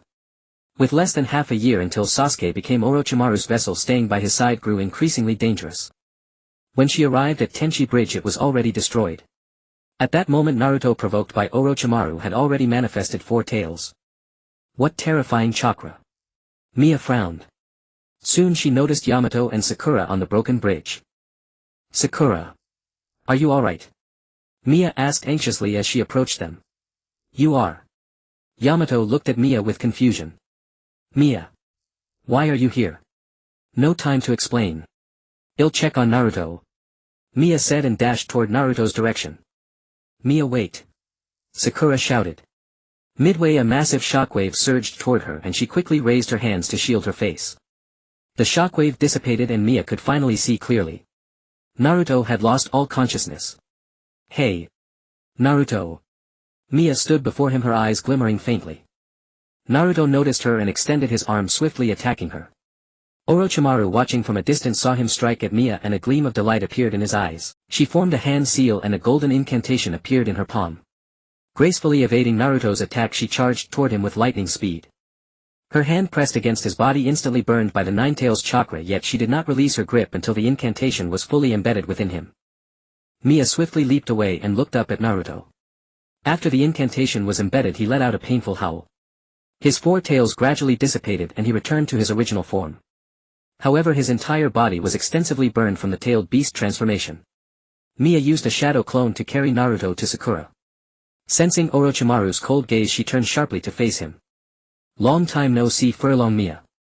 Orochimaru slithered his tongue and licked his lips. This child had grown stronger. Orochimaru, you're still as perverse as ever. If you're courting death you shouldn't do it like this. Mia scoffed. Orochimaru snorted coldly without a word. Mia quickly scanned his body with her eyes. He was dressed tightly but she could still faintly see traces of the curse mark spreading on his neck. Orochimaru, how about we make a deal? Mia narrowed her eyes slightly. Orochimaru looked at her with interest. I can remove the curse mark on your body, but you must first take me to see Sasuke. As Mia's words fell, the air between them grew even more tense. Orochimaru just stood there laughing darkly. No one knew what he was thinking. After a long moment he finally spoke slowly. Of course it's possible, but your clone. Already dispelled, Mia interrupted him. But he wasn't annoyed. Things were going too smoothly, which made Mia feel a sense of foreboding. She suddenly regretted voicing that proposal.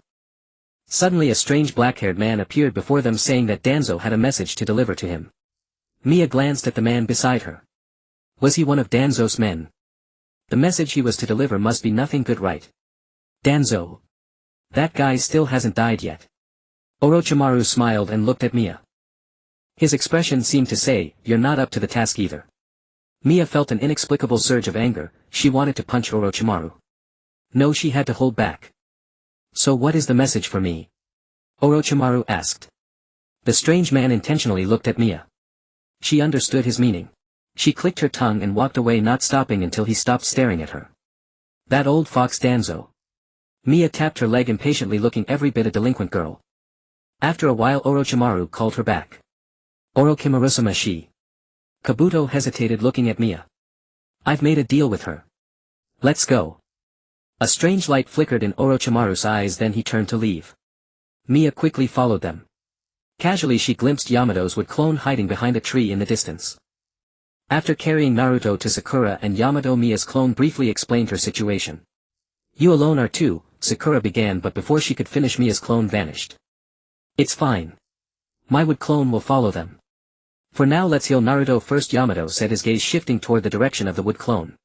He never expected her to be the one who had defeated Orochimaru and saved the third Hokage. Letting her follow Orochimaru to the hideout alone was far too dangerous. Mia trailed behind Orochimaru. They stopped by a small river, claiming it was time for a rest. Mia observed Sai, who was washing his face at the water's edge. What exactly is Danzo up to? You should treat that wound on your hand, Kabuto suddenly said, approaching her and looking at her hand.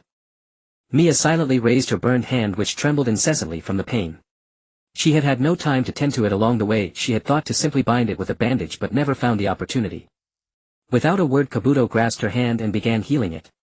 In moments the wound closed. She clenched her fist then released it, still sore but no longer serious. Thanks.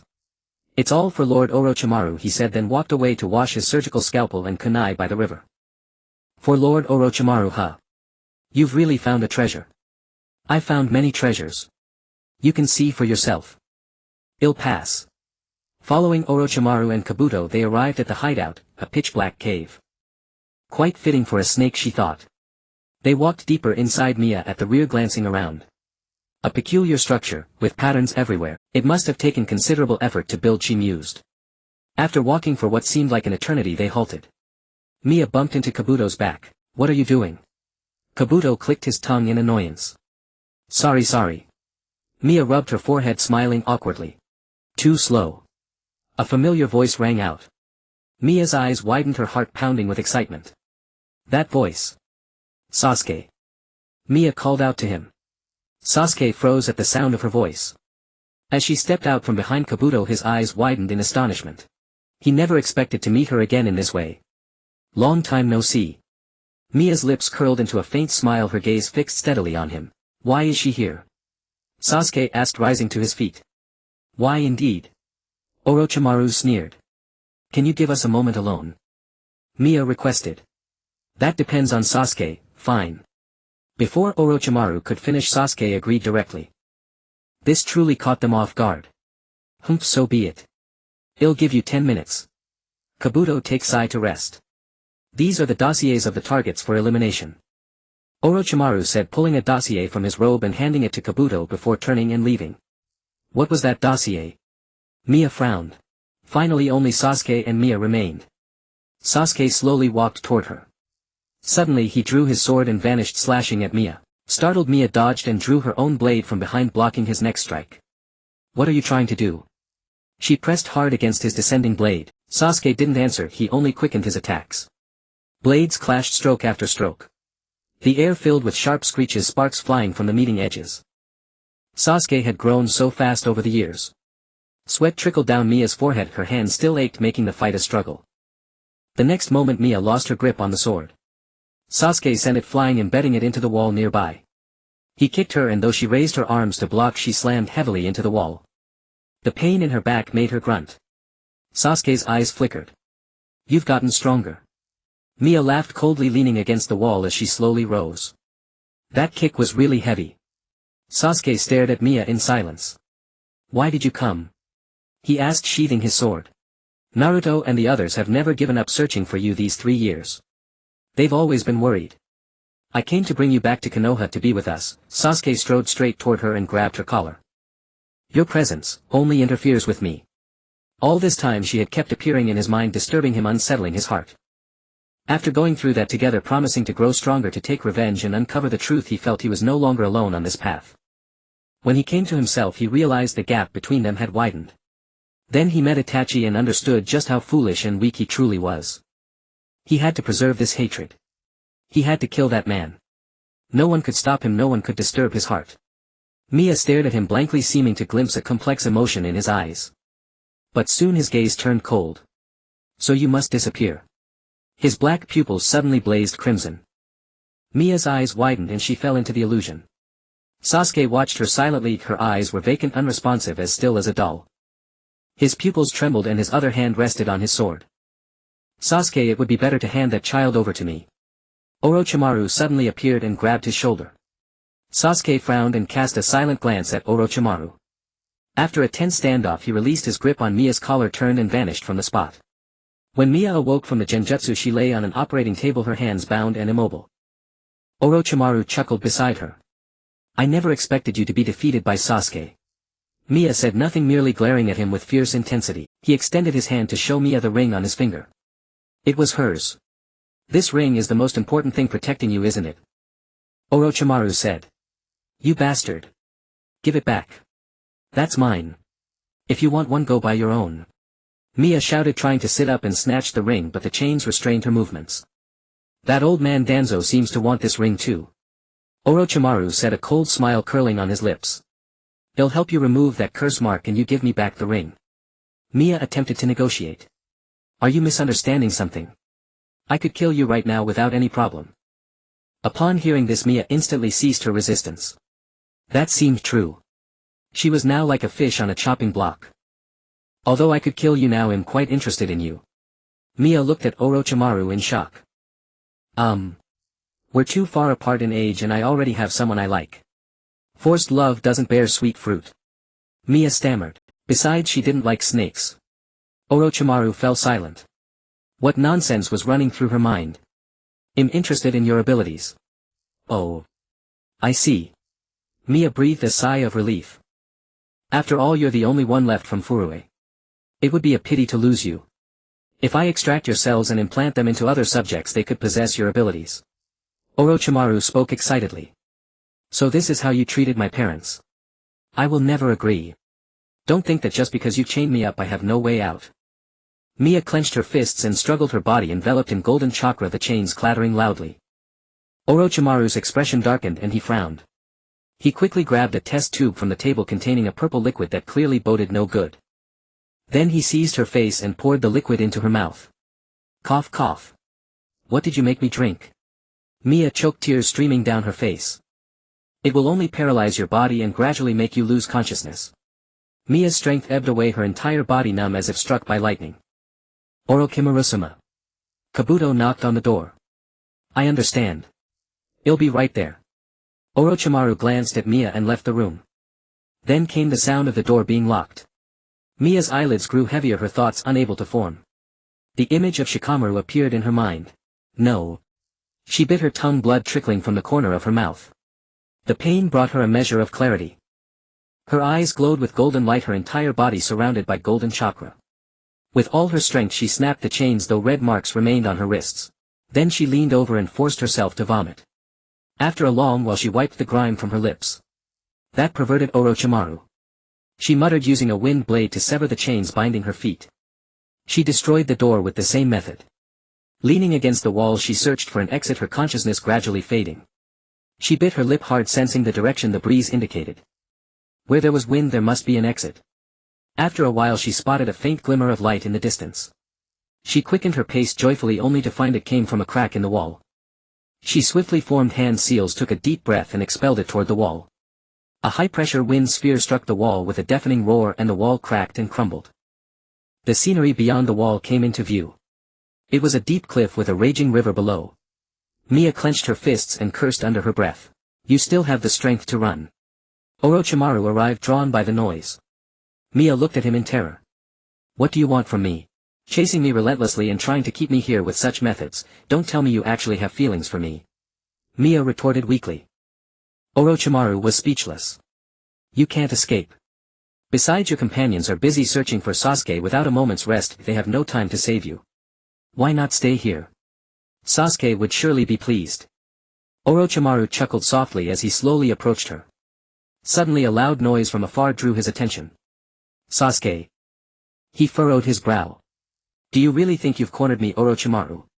Mia shouted, preparing to jump. What? Orochimaru whirled around to face her. She had already leaped. You. He rushed to grab her, but it was too late. She had plunged into the torrential river below. She sank into the icy water, struggling with all her might to surface. Suddenly a log carried by the swift current struck her head. She plunged straight into the river, a torrent of freezing liquid flooding her nostrils, forcing her mouth open as bubbles streamed out. Unable to breathe. Her eyelids grew heavy and finally she closed her eyes, sinking into darkness. Back with Shikamaru, he accidentally knocked over a teacup while trying to drink.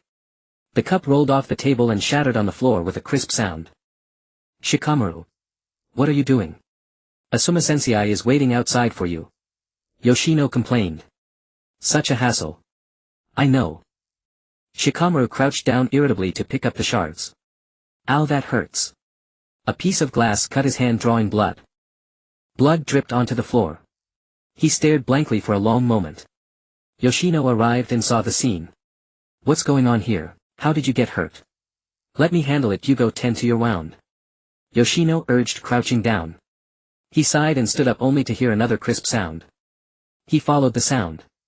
It was a family photo of Mia, Shikamaru and his family on the table, which had fallen over. Oh dear, what's happening? Yoshino sighed. Shikamaru's heart began to race with unease.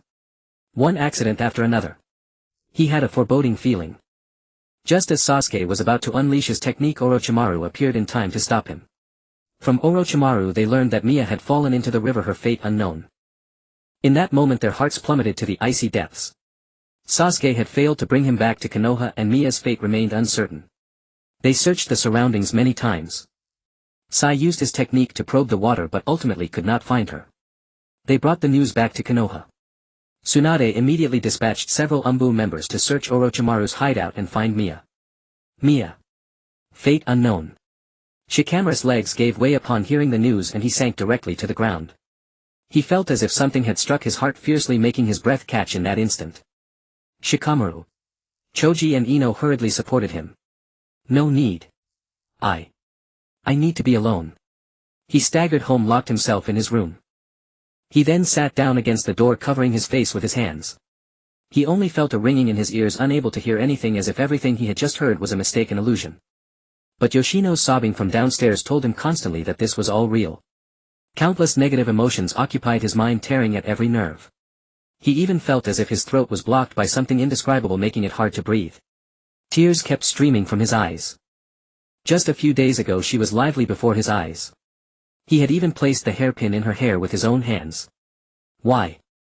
By a small stream at the border between the rain village and the grass village, Deidara-senpai. Wait for me. Obito called from behind. Too slow, Tobi. Deidara said impatiently. Why did he have to be stuck with him? Deidara-senpai, it's so late, maybe we should rest a bit before moving on. It feels so scary, like something might appear. You're so useless, we're almost there, just hold on a little longer. Deidara said as he quickened his pace. It was definitely not because he was afraid of ghosts. After a few steps Deidara saw a pale-faced woman lying by the stream not far away. Deidara's forehead instantly broke out in cold sweat and he swallowed hard. A water ghost.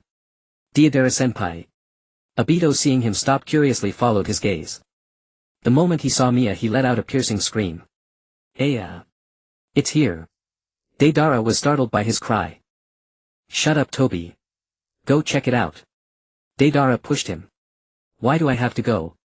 You're the senpai, aren't you? You're definitely not afraid of these things. You go. Obito cowered, trying to hide behind him.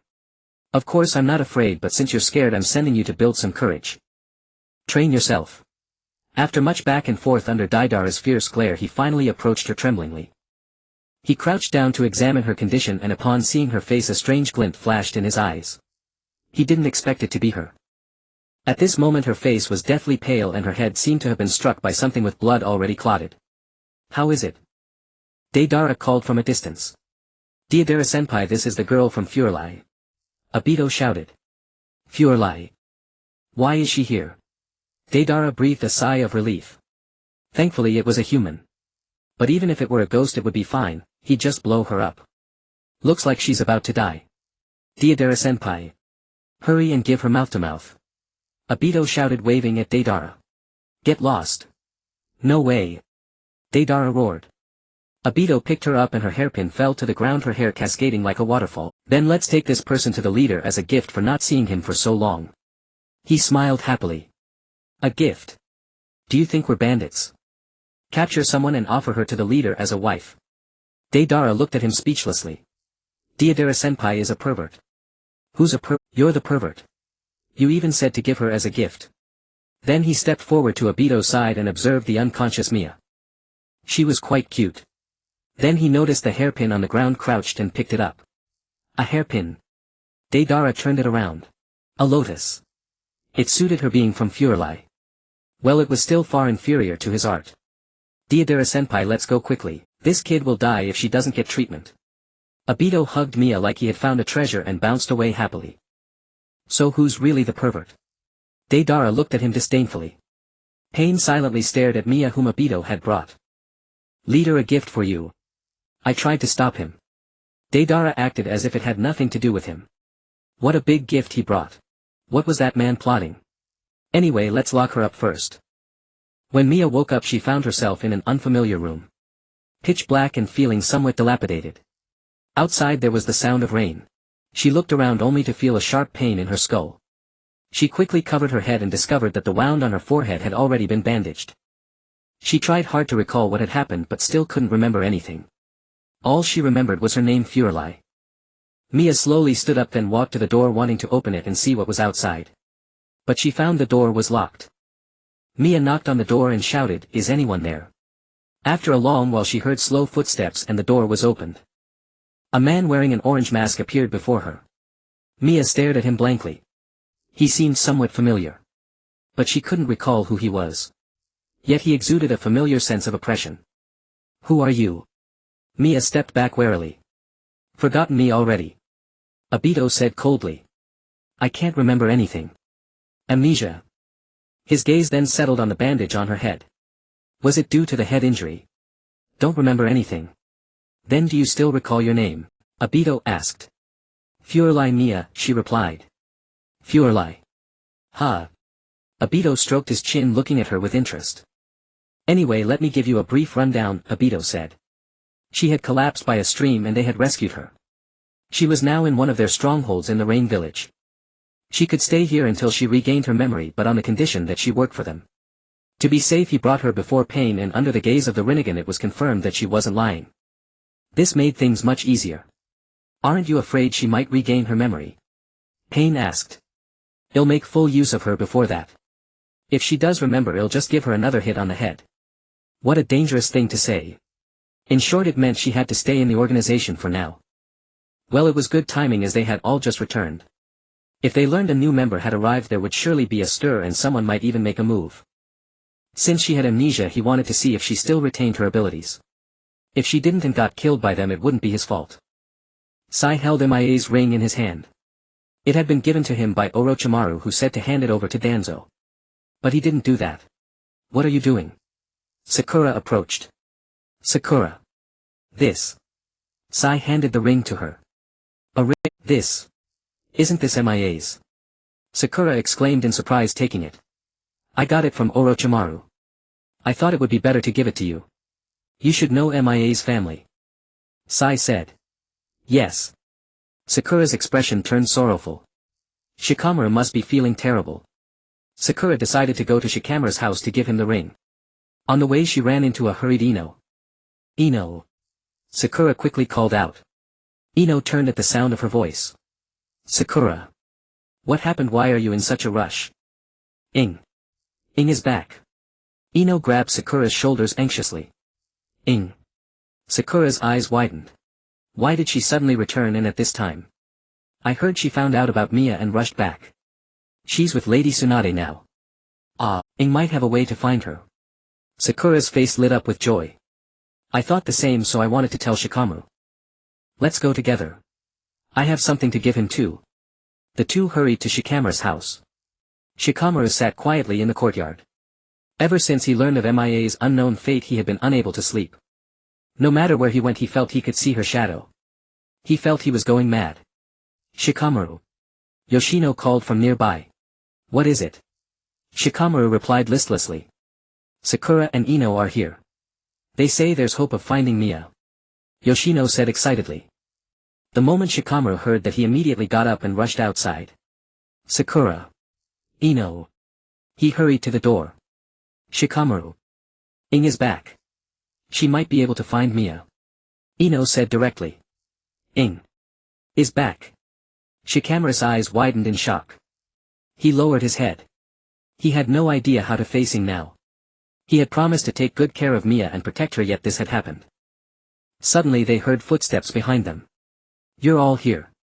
A familiar hoarse female voice reached their ears. The three turned toward the source of the voice. It was Ing. Shikamaru's eyes widened as he gazed at her, her short azure hair evoked in that fleeting instant the image of Mia from long ago. He shook his head refocusing, her true features came into sharp clarity. She was not Mia. Perhaps exhaustion had warped his senses, perhaps he'd simply hallucinated. A quiet sigh escaped him. "Ing, you've finally returned." Ino sniffed, her voice trembling. "Do you have any way to locate Mia?" Sakura asked, her eyes alight with desperate hope. Shikamaru pricked up his ears hanging on her next words, his heart hammered wildly taut with tension. Yet what followed shattered their fragile hope. "No." Ing shook her head gently. Shikamaru's shoulders slumped instantly, his fists clenched tight. "I'm sorry." "Why apologize? As shinobi such lapses are inevitable, you bear no fault." Ing offered a wry sorrowful smile. Silence settled over the four. Then Sakura suddenly remembered, she reached into her pocket and withdrew Mia's ring. This ring, surely it can reveal Mia's condition. Why do you have her ring? Shikamaru asked, voice low and edged with disbelief. Sai retrieved it from Orochimaru. Sakura said, handing it to Ing. Ing accepted the ring, her expression hardened, grave and resolute. Indeed. Only Mia and I remain of the Fuerli clan. If she still lives, this ring will not fit me, if she has. Ing trailed off, unable to utter the final word. Yet they all understood. If Mia were dead, the ring would slip effortlessly onto Ying's finger. Each swallowed hard breath, held tight. Slowly Ying slid the ring toward her left ring finger. At the very moment it neared its place, it recoiled violently, flung away. Shikamaru caught it cleanly, steady-handed. It had been repelled. Which meant. The four exchanged stunned glances, then broke into radiant, tearful smiles. Thank goodness. Mia is alive. Ino cried out, voice soaring with elation. Thank goodness. Sakura wiped tears from her lashes. Shikamaru stared dumbstruck at the ring in his palm, the weight that had pressed upon his chest for so long finally lifted. She was alive. Still, it's not certain. She could be gravely wounded, dying even, Ing murmured, worry etching her brow. The other three fell silent, then exchanged exasperated glances. How abruptly she doused their joy. Shikamaru tightened his grip on the ring and met her gaze, firm, unwavering. Ha! Ing blinked, momentarily bewildered. Keep this ring. Wear it daily, it'll tell you whether she lives or not, won't it? He extended it toward her. You're right. I won't leave Konoha until Mia is found. She'll be fine. Mia's strength is unmatched, she'll surely appear before us one day. And if you dare die on us, Mia, I swear I'll never forgive you. Ino punched the air, fist clenched, eyes blazing with fierce devotion.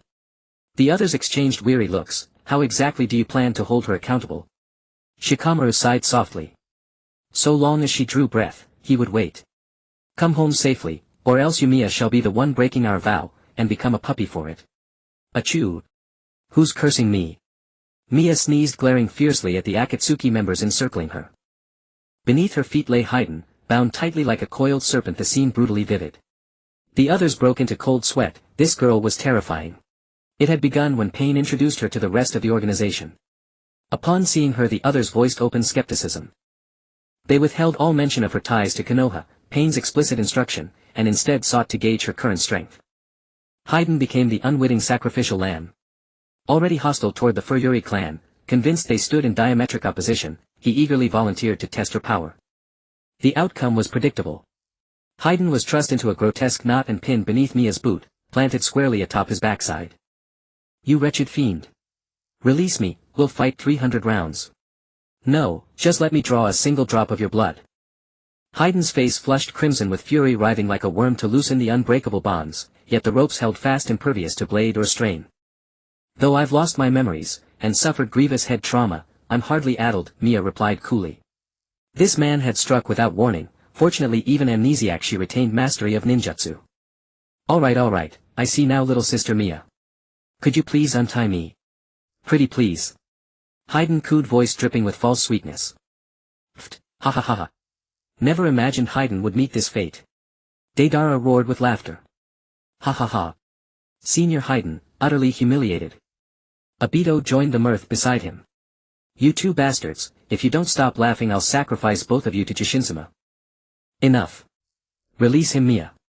Every prospective member undergoes such assessment, to verify strength. Weakness only burdens the organization. Pain explained calmly, her memory might be gone but her prowess remained intact. Oh, I see. That's all it was. You nearly gave me a fright. Mia untied Haiden with brisk efficiency, then flashed him an innocent, charming smile as she extended a hand to help him rise. Sorry, brother Haiden. Haiden. Had he truly just been yanked upright by her? You rotten brat, did you just stomp on my backside? He bellowed.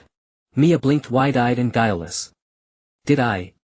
I don't recall, must have been a trick of the light. Haiden clenched his scythe so tightly his knuckles whitened. How could it possibly be an illusion? She had stepped on him. Cease quarreling. From now on you are comrades, Pain commanded, voice absolute. When the leader spoke, obedience was non-negotiable. Both fell instantly silent. Conan stepped forward, offering a hollowed ring. I am Conan. We are comrades now, she said, her smile tender and serene. Wonderful, a sister to share the path. Thank you, Onisama Konan. Mia accepted it joyfully, yet paused, noticing a pale circular band on her left ring finger starkly lighter than her surrounding skin. A flicker of surprise crossed her face, but she slipped the ring on without further thought. Suddenly a hazy figure surfaced in her mind, gently cradling her hand, placing the ring upon her finger himself. A sharp searing pain lanced through her skull. She hissed, pressing both palms to her temples. What's wrong? Conan asked, concern softening her tone. Nothing, just a sudden headache. Mia forced a smile. What was that vision? A memory, buried yet stirring. Hey newbie. Deidara called out to her. Mia looked at him. This is yours, right? Deidara took a hairpin from his pocket and handed it back to her. A hairpin. Mia took it in surprise, examining it closely. Upon seeing the hairpin, a wave of inexplicable sorrow welled up in her heart and she felt like crying. She sniffled, suppressing her emotions. Senior Deidara, you're actually quite kind. You even specially picked it up. Toby teased from the side. Get lost. You're Deidara-senpai, right? Thank you for saving me. Mia tucked the hairpin into her pouch. Something like that. Deidara replied softly. Hey. It was me who saved you. You should thank me. Call me Senpai Obito. Toby said, placing his hand on her shoulder. Mia felt a little resistant. This man somehow seemed unusual. Thank you, Senpai Obito. She forced a smile. Did you hear that, Deidara-senpai? I have a junior now. I'm so happy. Obito said, suddenly hugging Mia.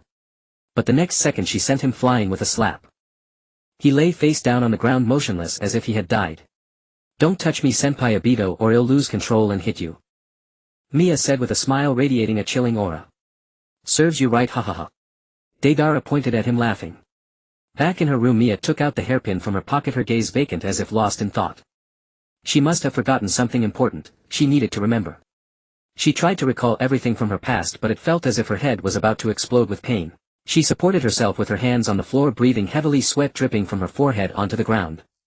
Damn it. Her head hurt so much. Then her gaze fell on the hairpin in her hand, her expression complex. 2 weeks passed. Mia had learned the general situation of the Akatsuki organization, and the only things that puzzled her were the 3 mysterious figures within it. The ones named Obito, Pain and Zetsu. Although Obito always appeared harmless in front of others, always slinging an arm around her shoulder. When only Mia was around, he seemed to transform into a different person, his speech and movements becoming normal. From his words she learned a lot of information about herself, and he claimed they had met before, though she had forgotten.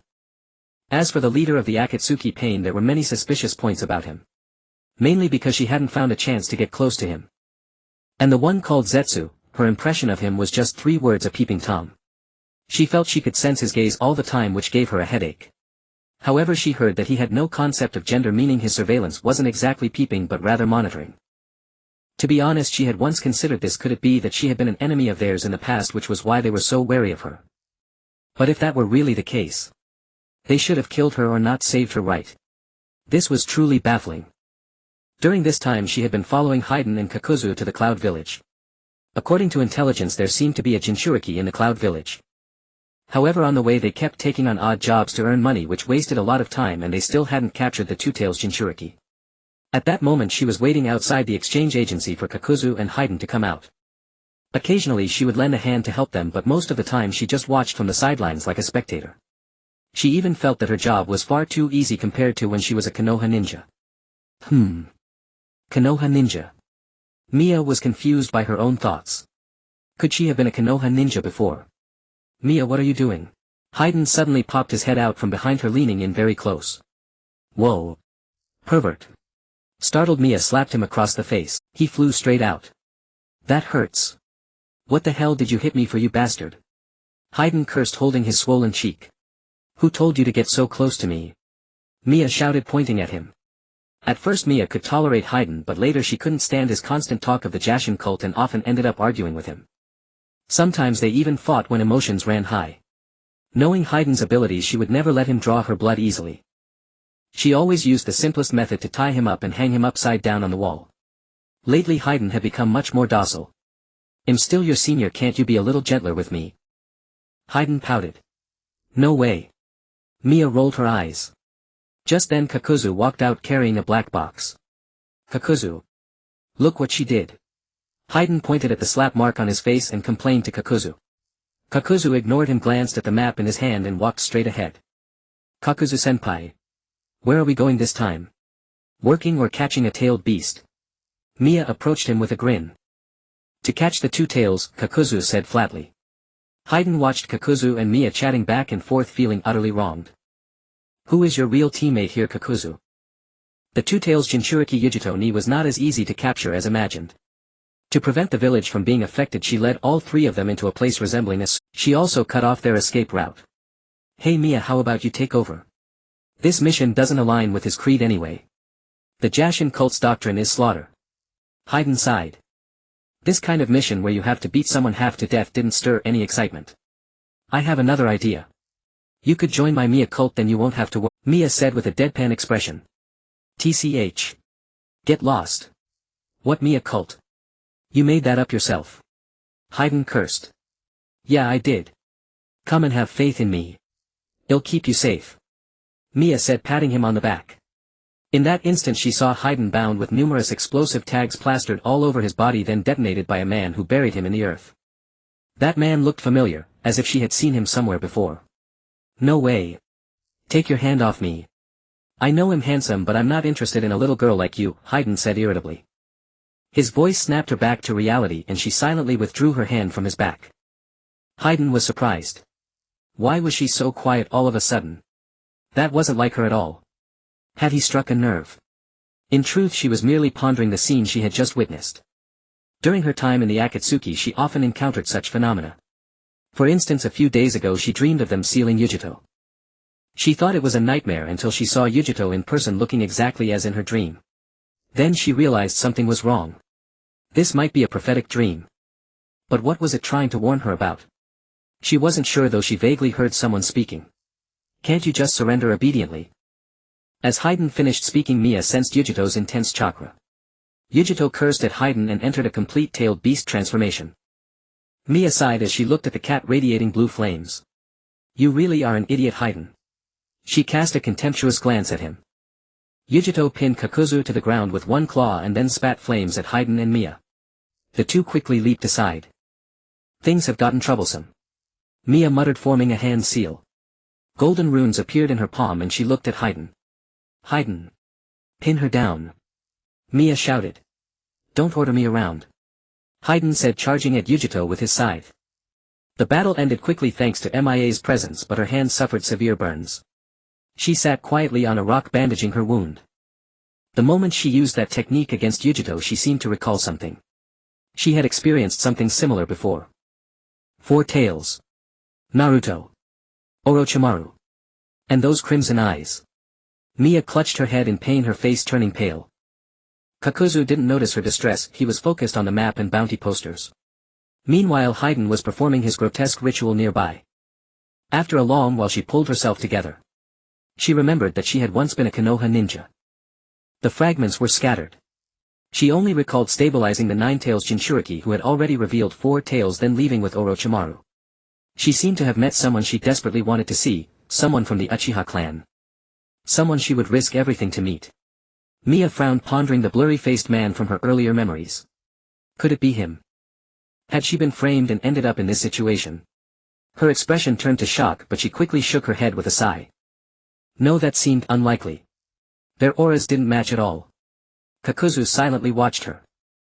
Why did her expression keep changing? Later she followed Kakuzu and Haiden to a temple in the land of fire. Haiden pointed at the crowd of monks and said to Miya. Miya, are these all your relatives? Upon hearing this, Miya angrily kicked him in the rear. Why did his mouth have to be so sharp? What are you doing, you jerk? He jumped forward. The Fury clan was already wiped out, Kakuzu explained. Of course I know that. Miya chose not to participate in the battle and stood quietly behind, watching as the two got knocked flying by Chiriku. They landed beside her. Hey, are you two dead? Miya asked softly. Haiden snapped his eyes open. Who's dead? That's not a question you should be asking me. It hurts. That guy isn't a Jinchuriki, right? So I can follow my creed. Whatever, but his corpse can fetch money. At least make sure he's recognizable. I get that, but why are you two talking while lying on the ground? Mia asked. You who's just watching from the sidelines have no right to speak. Haydn supported himself with his scythe and stood up. Kakuzu also stood. If you beg me I might help, Mia said looking up at him. Who would beg you? Don't interfere, I'll handle this guy. Haydn charged at him. The other monks joined the fray. Kakuzu and Mia dealt with the rest while Haydn focused on Chiriku. Unlike Kakuzu and Haydn who went wild and demolished the entire temple, Mia grabbed a monk and looked disdainfully at their rampage. You bastard. You'll be punished. The monk in her grasp struggled. He couldn't believe a young girl possessed such strength. Inform Konoha that the Akatsuki are here, Mia whispered. Ha! He was stunned thinking he had misheard. Before he could react, Mia flung him away. She didn't even look back as she ran toward Haydn and Kakuzu. The monk she had thrown was dazed for a moment, then ignoring his pain dashed out. He had to inform Konoha immediately. After receiving the news, Mai immediately summoned everyone. Before long another monk hurried to Mai. Gangso bit her finger in anxiety, unable to comprehend what Xiao truly meant. They deliberately released the man to let him come to Mai for help. Until she heard the specific facial features, they undoubtedly pointed to the missing Mia. Could it be such a coincidence? Luan and the others were quickly summoned. After explaining the specifics of the mission, Gangso dismissed them to their own task. On the way to the Huaji temple, Luan couldn't help but recall Mia's words. The members of Xiao are all very strong, seemingly possessing some bizarre abilities, so one must be careful. He therefore went to look at the information about the currently known members of Xiao. They are indeed not easy to deal with. As for Mia, they were walking along the road peacefully when for some unknown reason Jiaodu and Fadewan suddenly clashed and almost came to blows. Fortunately, Jiaodu with his sense of mission and responsibility ignored him and left holding Daira's corpse in one hand. Fadewan. Mia called out to him. What is it? I'm in a bad mood, don't bother me. Fadewan clicked his tongue in annoyance. Aren't you bored? I can make things more interesting for you. Mia revealed a cute smile. Seeing this, Fadewan couldn't help but shudder. Every time she showed that smile, nothing good was bound to happen. No. No need. Fadewan quickly followed Jiaodu. Mia hummed and leisurely walked behind. Suddenly a gust of wind blew and Mia, as if sensing something, turned to look back. So soon. Mia followed them to the bounty exchange, but she did not go in with them. The reason was that it was a restroom emitting a very unpleasant smell. Fadewan did not yet know it was the bounty exchange. He thought Jiaodu wanted to relieve himself, so he followed him in. As soon as they stepped inside, Mia sensed that someone had already arrived nearby and was observing her. Her eyes darkened. Who else could it be but the people from Mai? According to a Fei, her clan was annihilated by a man named Tuanzang from Mai, but if that were true, could she have stayed in Mai for so long? However, there was also a possibility that she stayed in Mai in order to kill Tuanzang. Asima and the others were stunned when they clearly saw Mia's face. Isn't that Mia? The moment Luan saw Mia, he almost rushed out to embrace her, but Asima stopped him. Since they didn't know what was going on, they had to first observe from the shadows. While Mia was still wondering why they hadn't attacked her, Fadewan walked out. Mia. So soon. Mia looked at him in surprise. I'm afraid you'll get bored, so I came to keep you company. See how good I am. Fadewan said as he sat down beside Mia. Mia frowned and scooted away from him. What? Am I poisonous? Fadewan yelled. Stinky, disgusting. Ha! What stinks? Fadewan raised his hand and sniffed his clothes and indeed smelled a foul odor. So stinky. Damn, after just 5 minutes in that place full of feces my clothes already smell. Fadewan complained. Just stay away from me, feces, Fadewan. Mia waved her hand in disgust as if trying to fan away the stench. What did you say? Who are you calling feces? Fadewan said, standing up and walking toward Mia. Don't come near me. I'll call Brother Jiaodu, believe it or not. Mia threatened. Go ahead and call. Today I'll make you smell like feces too. Fadewan said, grabbing her hand and dragging her toward the restroom. Mia grabbed the handrail with her other hand, but because she had been burned by air way earlier, she was about to lose her grip. Pervert. Help. Brother Jiaodu. She didn't want to become smelly like feces. Asima and Luan, observing from the shadows, frowned at this farce. Luan almost wanted to charge out, but Asima gave him a look and Luan restrained himself. Stop. Asima suddenly appeared from behind and threw several shuriken. Fadewan was startled and blocked them with his scythe. Luan used the shadow imitation technique to immobilize Fadewan, then Chuyun and Zidi appeared and stabbed toward Fadewan. Faiduan's blood splashed directly onto their faces. Mia however had already jumped to the other side and breathed a sigh of relief. That was close. She almost became feces too. Take out one first. Asuma said. But the next second Faiduan suddenly spoke, startling them. It hurts. Who the hell are you people? Faiduan cursed. We clearly struck a vital point. Is this guy immortal? Chuyun looked at him in astonishment. Isn't it obvious? Who are you? Faiduan glared angrily at Chuyun and Zidi. Mia covered her mouth and snickered on the side. We are ninjas from Mai. We learned that you were a group of 3 and originally planned to kill 2 and capture 1. But it seems there are unexpected circumstances. One has an immortal body and the other is actually. Asuma said, pulling out his chakra blade and looking at Mia with a complex expression. Do you know me? Mia tilted her head and looked at Asuma.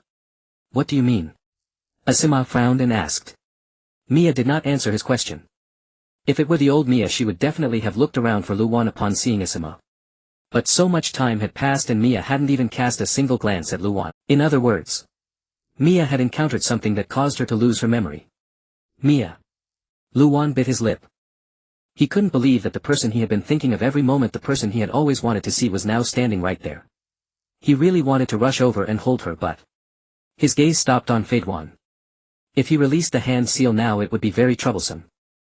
You got the order wrong, immortal. You should have killed the woman first. Now go kill her. Haydn said, looking at Mia. The people around fell silent.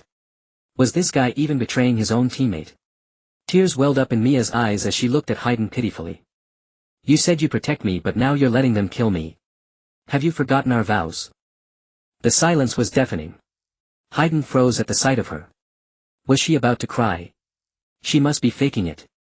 When had he ever made such a promise with her? Veins bulged on his forehead. Don't talk nonsense, you bastard. Who would be interested in a brat like you? Mia quickly wiped away her tears, turned her back to them and kicked at a small pebble. She looked dejected on the surface. Shikamaru felt as if he had turned to stone. He felt like he was wearing a green hat. A complex surge of emotions overwhelmed him. That man was indeed troublesome. Shikamaru's eyes darkened, his gaze as deep and cold as an abyss. Where's the other one? Asuma asked, holding his chakra blade. He knew Mia was joking. She had always liked to joke, so he was used to it. Suddenly Kakuzu appeared behind Shikamaru, who dodged his attack in surprise. Fortunately Asuma blocked Kakuzu, preventing him from pursuing. Mia looked at Shikamaru, who turned his head at that moment and met her gaze. In that instant the blurred male figure from the earlier scene overlapped with him. Warm tears streamed down her cheeks. Shikamaru's eyes widened, her tears stung his eyes. Was she crying for that man? A sharp gleam flashed in his eyes as he glared at Haydn, clenching his fists. He could feel the jealousy burning in his heart. The jutsu controlling Haydn was released and he happily retrieved his scythe. Then he looked at Mia and froze in place. Wasn't she faking it? Why was she actually crying? Come to think of it, after he said that she had become very quiet. Did she really like him? Oh, what a terrible misunderstanding. I heard Mia's voice. So what did you do, Haydn? Kakuzu looked at him with disdain. Making her cry was quite a feat. I didn't do anything. Haydn claimed his innocence. He felt he couldn't clear his name even if he jumped into a river. Mia wiped her tears with her arm. I thought of something touching. The neighbor's dog is about to give birth. Thinking of newborn life makes me happy. Everyone who would believe that. Ah. It must be their fault. Don't interfere, let me use them for the ritual. As for the money, it's yours, Kakuzu. Mia stopped crying. I might even accept you. Haydn raised his scythe. Mia was baffled. What was he talking about? What did he mean by accept her? She had just seen someone who felt very familiar. Thinking this, she turned to look at Shikamaru, who was sweating and staring intently at Kakuzu and Haydn.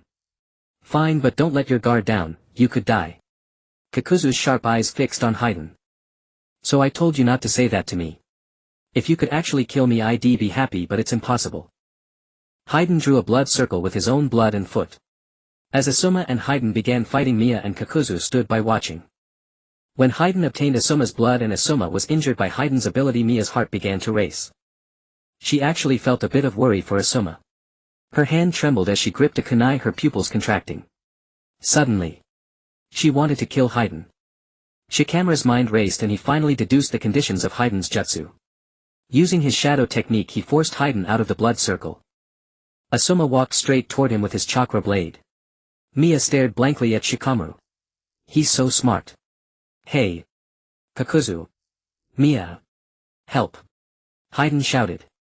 But neither Mia nor Kakuzu moved, they just watched silently. Until Haiden's head was severed. Serves him right, Mia murmured. That's why I said don't let your guard down, Kakuzu said coldly. If you wanted us to take action you should have said so earlier. Kakuzu said calmly. I thought you could handle it yourself. Mia taunted with a smirk. Just as Shikamaru was puzzled, Haiden's voice rang out, startling them all. It's because you're all too slow. You did that on purpose, you bastards. They had thought cutting off Haiden's head would kill him, but even decapitated he still lived. You were the one who told us not to intervene. Why are you shouting now? Mia said, appearing before Haiden's head in an instant and crouching down.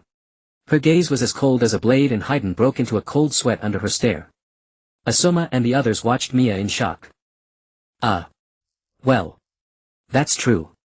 My bad. Mia, could you please help me get my body over here? Okay. Little Mia, Haiden wheedled. Mia shuddered with disgust and even considered kicking his head like a soccer ball. But she restrained herself. I can do that. Mia said, lifting his head with both hands and turning his face toward her. At that moment she saw a vision of Haiden killing Asuma. And she recalled matters concerning Asuma. The teacher who had always treated her with kindness like his own student. She stared fixedly at the severed head in her hands. Why are you staring at me? I told you to bring my body, not my head. Haiden his voice snapped her back to reality. She gave him a contemptuous look. I can't lift it. You're lying. Kakuzu. Help me get my body over here. Please, pretty please. Haiden yelled. Kakuzu was silent for a moment, feeling somewhat disgusted. But to avoid wasting more time he had to intervene. Kakuzu appeared beside Mia in an instant, grabbed Haiden by the hair and took the head from her hands. Hey. Why are you doing this too? I'd rather have Mia hold me. Haiden was on the verge of tears. Neither of them was good. Mia paid no attention and turned her gaze to Shikamaru, who was panting nearby. He happened to be staring back at her with a complex expression. Mia thought a bit handsome. Not sure, let me take another look. Shikamaru thought Mia. What happened to you? Haiden, leave that one to me. Just watch from the side. Mia pointed at Asuma. No way. He's my target. Brother Kakuzu, what do you think? Mia pulled a large bag of money from her pocket and waved it in front of Kakuzu. His eyes gleamed as he placed Haiden's head on the ground and took the bag. You money-grubbing traitor. Haiden shouted. Shut up, Haiden. Money is the most important thing in the world. Besides, your fighting style is too slow. Mia will be faster. Said Kakuzu, weighing the heavy bag. Whose side are you on anyway? Then leave the rest to me. As soon as Kakuzu finished speaking, a fight broke out on his side. Mia looked at Asuma and walked slowly toward him. Asuma clenched his chakra blade, his hand trembling slightly, gritting his teeth. Was he really going to fight Mia? Come on. Let's begin. Mia pulled a kunai from her pocket. She absolutely could not let Haiden kill him. If Asuma died, she would never forgive herself. Asuma looked at Mia, who had assumed a fighting stance, and frowned. She was serious. Mia swiftly attacked him. Asuma was startled but managed to block her strike. Shikamaru watched the battle from a distance, his heart pounding. The fight against Haiden had drained much of his strength and chakra. On one side was his respected teacher, on the other the person he loved. He couldn't understand why things had come to this. Mia's kunai was sliced by Asuma's blade. She quickly used her hands to shield herself, and Asuma's weapon cut across her palm, leaving a crimson wound. Blood stained the bandages. Mia winced in pain. Seeing this, Asuma's heart softened and he urged, Mia, come back to Konoha with us. So I really was from Konoha. Mia murmured. You've lost your memory. You don't even remember Shikamaru. You two were. Asuma tightened his grip on his chakra blade, unable to continue. You two were always close, the most important people to each other. Shikamaru. Her heart trembled. Don't play around, Mia. Finish him quickly. Kakuzu tightened his grip on Izumo and Kotetsu's necks. I know. Mia's eyes dimmed as she pulled out another kunai. The next second Mia appeared before Asuma, sweeping his legs from under him. Asuma coughed up blood and flew backward. Asuma. Mia. Stop it. Don't fight anymore. Please. Shikamaru shouted from behind. At that moment he wished he were stronger so he could stop them. He couldn't understand why Miya had suddenly become their enemy. Asuma clutched his stomach and staggered to his feet. Asuma. Miya whispered, then moved her lips silently as she walked toward him. When Asuma realized what she was saying, he stood frozen in place. In that moment of distraction, Miya appeared before him again and placed her hand over his heart. A faint glow emanated from her golden pupils as she looked into Asuma's eyes. Sleep. She said in a voice only they could hear, then drove the kunai into her own hand which rested on Asuma's chest. Her blood flowed down Asuma's clothes and dripped onto the ground, creating the illusion that she had stabbed the kunai into his heart. From their angle no one else could see the truth, only Asuma and Miya knew. Asuma stared at her in disbelief, then collapsed unconscious. Since he fell face first, they couldn't see if there was a wound on his chest. The blood he had coughed earlier stained his lips, making him look pale. Everyone assumed Miya had killed him. Asuma. Shikamaru jumped up and ran toward them. Tears blurred his vision. It shouldn't be like this. It shouldn't. Kakuzu threw Izumo and Kotetsu at Shikamaru, blocking his path. Then he leaped to Haiden's head, picked it up and sewed it back onto the body. Shikamaru's eyes filled with hatred pierced Miya's heart like daggers. She felt so uncomfortable that she had to look away, unable to meet his gaze. Although her memory hadn't fully returned, she knew that the man named Shikamaru had a special connection with her. Her mind had forgotten, but her heart remembered. Fei Duan twisted his neck. Finally connected. Careful, it might break again. Here you go. Miya picked up his headband from the ground and tossed it back to him. Fei Duan caught it steadily. Oh. Thanks. You're surprisingly nice, you know. Miya, why don't you join our evil god cult? The evil god will surely protect you. Get lost. Miya glared at him. Suddenly Miya sensed a killing intent and saw a person rushing toward Fei Duan with a whoosh. Miya kicked Fei Duan in the waist, sending him flying, while with her other hand she drew a kunai and blocked the attack. There was indeed some hatred in that kick of hers. What do you mean by this? Miya, are you betraying Mu Yi? Lu Ren glared at her angrily. Ouch. Who the hell are you? Fei Duan ignored the kick and pointed at Lu Ren, cursing. Jiao Du's hand hardened and directly attacked Lu Ren, but Lu Ren dodged and stood in front of Lu Wan and the others. Meanwhile Jing Yi and Ding Xi also arrived, and they were shocked the moment they saw Miya. Reinforcements. Jiao Du said. We will never forgive you bastards. Fei Duan said as he got up from the ground and raised his scythe. Why is Miya with the Shao? Jing Yi supported Lu Wan and treated him. Lu Wan remained silent, his eyes dim and lifeless. A deep bitterness continuously eroded his heart, hard to swallow. Lu Ren looked at Asima not far away, then turned his serious gaze to Miya. What did you do to Asima? I killed him. These simple words from Miya's mouth were exceptionally cold. How could you do such a thing? He is the teacher you respected most. You guys talk too much. Fei Duan said and was about to swing his scythe at them. The next second Pain's communication came urging them to return to seal the tailed beast. What? Of all times, can't we play a little more? Fei Duan was very reluctant, he hadn't fought enough yet. Then let's go. Miya sighed in relief. If this continued, she was afraid of being exposed. Seriously, can't we wait a bit longer? Fei Duan irritably covered his head. Fei Duan, shut up. Jiao Du scolded. Fei Duan very reluctantly closed his mouth. Forget it, let's retreat first. We'll be back soon. Be prepared. Fei Duan said, putting away his scythe, and then he and Jiao Du vanished from the spot. Miya. Don't go.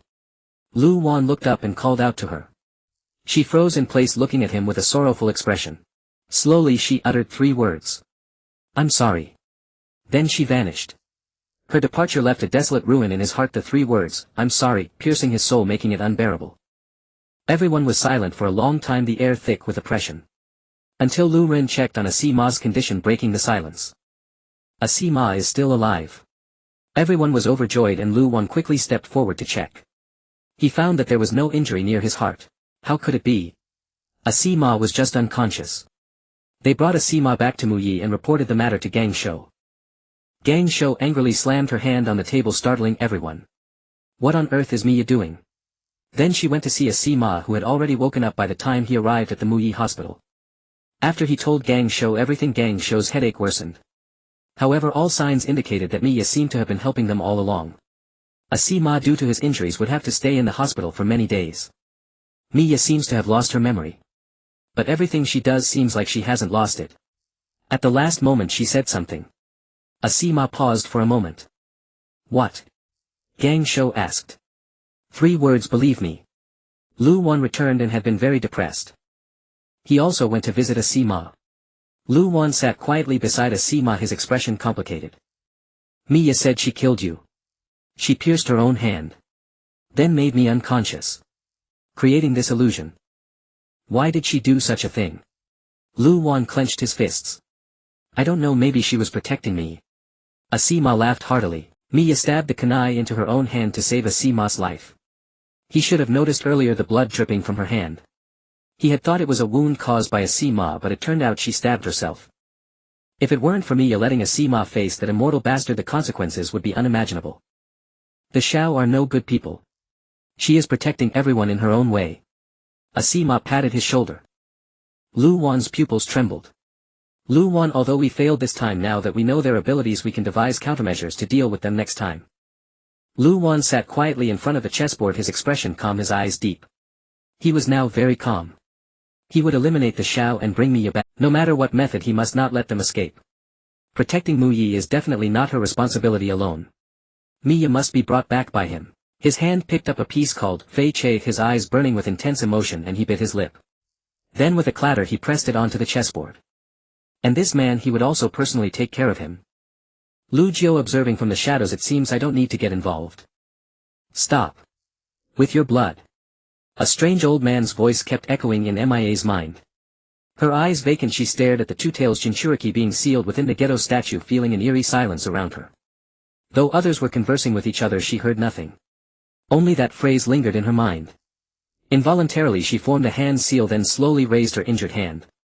Blood streamed endlessly from her wound, forming ribbon-like strands that circled the two-tails Jinchuriki. Even Pain, who had been explaining the organization's goals to Haydn, paused at the sight. The others stared at her in astonishment. Her blood merged with the chakra they extracted, flowing into the statue. What is that? Deidara muttered. Mia. What did you just do? Pain's sharp gaze pierced her. Snapping back to reality, Mia looked at her hand, bewildered. I think I used some kind of sealing technique. Her hand had moved on its own beyond her conscious control. Sealing technique. Pain was taken aback. Yet nothing unusual occurred, and he noticed the sealing process had accelerated. Barring unforeseen circumstances, it wouldn't take the full 3 days. Mia scratched the back of her head, laughing awkwardly. Using her blood. Was that what it meant? But if she kept this up, she might be drained dry one day. She didn't have that much blood to spare. With a sigh, Mia resigned herself. Only after the sealing concluded did Mia resume her journey with Haydn and Kakuzu toward Konoha. Pain had originally wanted her to return to avoid excessive contact with Konoha's ninja. But capturing the Nine-Tails Jinchuriki might require her aid given the beast's formidable nature. Mia remained silent for the duration of the journey. She clearly sensed others approaching and monitoring them. Who could it be? She looked up. Her eyes met a soaring eagle. On the other side, Jin suddenly opened his eyes wide. How is it? Shikamaru asked. Found them. But Mia might have noticed. Jin's forehead beaded with sweat. What do we do, Shikamaru? Choji inquired. Shikamaru paused briefly. Where are they? He asked. Mia yawned as she walked. You really have no sense of danger, Haydn remarked. What's it to you? I'm strong enough, she replied. Haydn, Mia. Kakuzu called them both. I know. Just as Shikamaru's shadow was about to touch them, they leaped away. Mia jumped onto a nearby tree. As Kakuzu and Haydn's shadows were pierced by Shikamaru's chakra blades, they became immobilized. These are chakra knives borrowed from Asuma, Shikamaru said, then looked up at Mia on the tree. They locked eyes for a long moment. Mia's pupils trembled slightly as she stared at him. Mia. Help. Haydn shouted. Shut up. I know. Mia pulled a kunai from her pocket, intending to strike and remove the chakra blades. Don't even think about it. Jin appeared, his fist aimed at her. Mia dodged in surprise. Jin's fist smashed into the ground, cracking the earth. Mia nearly lost her balance. Sorry. I can't help you anymore. This guy might be tough, she muttered. Brandishing her kunai at Jin, she said, I'm going. This is bad. Haydn yelled. Long time no spar, Mia, Jin said excitedly. Sorry, I don't remember you. What? Well, Asuma said you lost your memory. Do you remember Ing? Jean asked. Ing. In her memory her entire family had been wiped out. How did he know about Ing? MIA's bewildered look made Jean sigh. She was your close friend also from Fuerli. She rushed back to Konoha when she heard of your accident. She's still waiting for you there. Mia paused for a moment then lunged at him with her kunai. She didn't believe it. Jean blocked her attack with his forearm guards. He swiftly threw a punch toward MIA's head. She quickly raised her arms to block. Then she heard Jean's soft laugh. Fool, wrong move. His fist connected with her stomach sending her flying into a tree with a loud crash. She gritted her teeth clutching her stomach drenched in sweat from the pain. Haiden controlled by Shikamaru swung his blade wildly at Kakuzu. Everyone turned at the sound of the crash glancing toward Mia. Seeing her slammed into the tree they offered a moment of silent condolence. Shikamaru frowned though his hands didn't stop. That guy really doesn't hold back. Was this how they used to spar? That terrifying. Mia, what's wrong? You said you were strong. How'd you get beaten flying? Haiden shouted. None of your business. At least I'm not controlled. Mia leaned on the tree trembling as she stood up. Hey, I learned this new trick. Luren always fooled me with it. Guess it works on you too, Jean said proudly rubbing his nose. She glared at him in fury. This man was definitely a liar. Seeing her anger Jean broke into a cold sweat. Oh, she's angry. Jean and Mia were engaged in an unknown duel, their movements dazzling and thunderous. Even when Mia used wind release techniques Jean's earth release effortlessly blocked. This was a most vexing predicament. Until Lu Wan controlled Haiden swiftly dashing in another direction seemingly intent on separating Haiden from Jiao Du. Seeing this Mia leaped over Jean attempting to pursue Lu Wan. Haiden was not someone he could handle alone. Wait. Mia shouted from behind her face full of anxiety. Lu Wan turned in surprise to look at Mia behind him. Why had she followed him? Whoa, worried about me. Mia, I'm fine. You helped Jiao Du. Haiden yelled. Mia's forehead bulged with veins. Who's worried about you? The person she was worried about was Lu Wan. Lu Wan's brow furrowed upon hearing his words, his face swiftly darkening. He quickened his pace as he left. Jean. Stop her. Lu Wan shouted at Jean. Even if you say that. Damn it. Jean chased after them then formed a hand seal and slammed it onto the ground. Earth release, earth split. The ground instantly split open racing toward Mia. Startled Mia quickly leaped aside. Got her. Jean flickered directly in front of her and swung his fist at her. Mia's eyes widened, her body reacting swiftly. With a spinning kick she struck Jean square in the chest sending him flying into a tree behind him. Truly worthy of Mia. She must be getting back at me for that punch I gave her. Jean coughed a few times. Seeing her getting farther away he finally chose to give up on stopping Mia. Now it depended on the fate of Lu Wan and Mia. By the time Mia arrived she saw Haiden raising his iron rod to plunge it into his own heart. Had he already obtained Lu Wan's blood? No. Stop. Mia rushed over to stop him. At the moment Haiden plunged the rod into his heart, Lu Wan clutched his chest and feigned extreme agony, collapsing to the ground. In that instant she felt everything around her fall silent. Mia's legs gave way and she knelt on the ground trembling uncontrollably. Her heart felt as if torn apart, filled with despair and anguish. Suddenly a violent throbbing pain seized her head and a torrent of memories surged forth. She lay on the ground clutching her head in pain, tears streaming endlessly. Haiden turned and was startled to see the suffering Mia not far away. He was about to call out to her when he heard a noise behind him. The moment he turned, Lu Wan slashed at his neck with a blade. In an instant blood gushed out. Haiden clutched his neck staring in shock at Lu Wan, who quickly used his shadow imitation technique to restrain him. So it had all been an act. The blood Haiden had obtained was actually Jiao Du's. But by this time Lu Wan had little chakra left, so his control over Haiden was greatly diminished. He watched as Haiden drew closer. Using the shadow gathering technique he bound Haiden with threads covered in explosive tags. Lu Wan then threw his blade to a pre-marked spot and a massive crater opened beneath Haiden. Mia's headache finally eased. She stared blankly at the scene. It was exactly as she had seen before. Haiden would ultimately be defeated by Lu Wan. In that moment Mia breathed a sigh of relief and then hid herself in a secluded spot. Her memories had fully returned. Even now she still wanted to curse. Damn Orochimaru. Since Lu Wan was safe she had to leave this place quickly. She couldn't leave the Akatsuki yet. If she did those people might do something to Konoha. Because she held information about them. As the explosion echoed, Mia used the dust kicked up by the blast to slip away from the scene. Lu Wan stared coldly as Haiden was buried in the earth. So it was over. He took out Miya's ring from his pocket, gazed at it for a few seconds, then clenched it tightly in his palm. Suddenly a deer beside him gently nudged him. He looked at it in surprise. Then the deer tilted its head, its gaze fixed on the direction Mia had fled. What? Lu Wan looked at the deer, not understanding its meaning. Then the deer lightly touched the hand holding the ring with its nose. In that instant, as if understanding something, he didn't hesitate for a moment and dashed off in the direction Mia had gone. Miya's stamina had reached its limit, so she could only walk slowly along the path. Zetsu would probably be coming soon. As a gentle breeze brushed her cheek, she sensed Naruto and the others' chakra and Lu Wan's. Suddenly she heard hurried footsteps. Her eyes were filled with shock, her heart pounding wildly. She whirled around and saw Lu Wan throwing a talisman toward her. Mia thought it was an explosive tag and quickly dodged to the side, covering herself with her hands. But the next moment she was tightly bound and unable to move, crashing into a tree. Then her hairpin fell to the ground and her hair instantly loosened. She looked at the golden rope binding her. It was the golden binding talisman she had given him for protection. He hadn't used it yet. He kept it to bind her.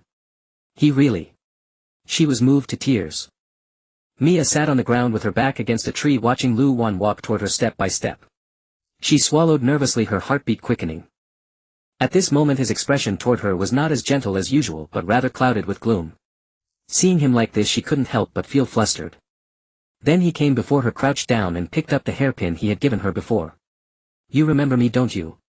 Yes. But Lu Wan, I. Before she could finish, Lu Wan cupped the back of her neck with one hand and pressed a scorching kiss to her lips, silencing her. It was completely different from his previous kisses. This kiss was forceful, fierce, even aggressive, swallowing all her whimpers. Soon her breath became ragged and she felt dizzy, tears welling in her eyes. After a long while, Lu Wan finally released her. He gently wiped away the tears at the corners of her eyes, then caressed her cheek, his gaze deep and intense. Then why did you run? Do you no longer need me? No. Mia denied it firmly. Then he buried his head in the crook of her neck, his voice choked with emotion. Then don't leave me. Come back with me. Hearing his words, a complex mix of emotions surged within her. If I return to Muyi, they won't let it go easily. Mia said, lowering her head. Don't you trust us that much? This isn't just your affair. It's okay to rely on me more, I won't think you're a bother.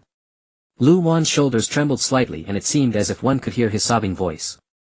She had never expected Lu Wan to say such words, the same Lu Wan who always had troublesome on his lips. Mia's heart began to waver. This couldn't go on. The golden binding talisman was originally created by her, so undoing it was effortless. She first untied the rope binding her, then raised her hand to knock Lu Wan unconscious. Her hand hovered in the air, trembling slightly as two little figures fought incessantly in her mind. She bit her lip, but in the end she embraced him and gently stroked his head to comfort him. Although he noticed the rope had been undone, he remained still. Now that she had regained her memories, she would never actually strike him unconscious. Having been with her for so long, he knew her personality and everything about her. He himself knew that the talisman could never truly bind her after all, she was its creator. But he had used the talisman to prevent her from running away, aiming to buy time to talk to her and persuade her to return with him. Mia was someone who yielded to softness rather than force. He couldn't forcibly take her back. Only by making her heart soften would she want to return with him on her own. Even so, everything he had said to her came from his heart. She was different. During the days she had been missing, he had come to realize just how important her existence was to him. Only by holding her in his arms like this could he feel at peace. A strange glint flashed in his eyes and he tightened his embrace. I'll go back with you, but before that I have to die once. Mia said. What do you mean? Lu Wan loosened his hold, looking puzzled. Another member of Shao is about to arrive, she said, taking off the Shao ring she had obtained and tossing it aside. This ring might have surveillance capabilities, so she discarded it first. Then she began rummaging through her pockets. Another Shao member. Yes, but he's here to monitor us and check the situation, he won't intervene. If she remembered correctly, she had specifically asked for several packets of ketchup during the previous meal. She now held several ketchup packets in one hand and a kunai in the other. Take this. Mia handed him the kunai. Lu Wan took it. Listen carefully to what I'm about to say, Mia whispered in his ear. Lu Wan's expression shifted from initial bewilderment to sudden realization, but soon he grew hesitant. Will this really work? Desperate times call for desperate measures. If it doesn't work, then stab me. No. Forget it. Ju, having confirmed that Fei Duan and Xiao Du had been defeated, hurried over to check on Mia. When he arrived he saw Lu Wan holding a blood-stained kunai. Mia lay on the ground clutching her stomach, her hands covered in blood with traces of blood at the corner of her mouth. She slowly stretched out her hand and tugged at his pants, then let her hand fall heavily to the ground, closing her eyes as if she had lost all life. How could this be? Ju exclaimed in shock. Then he saw Lu Wan put away the kunai, lift Mia in a princess carry and leave the place. Mia quietly leaned against Lu Wan's chest until she sensed that Ju had disappeared. She slowly lifted her head. It seems he's gone. Let's go home, Lu Wan said, planting a kiss on her head. Mia blushed slightly, softly hummed in acknowledgement and lowered her head. Lu Wan couldn't help but curl his lips at her docile demeanor, but his expression darkened when he thought of the injury on her hand. The blood on the kunai was real.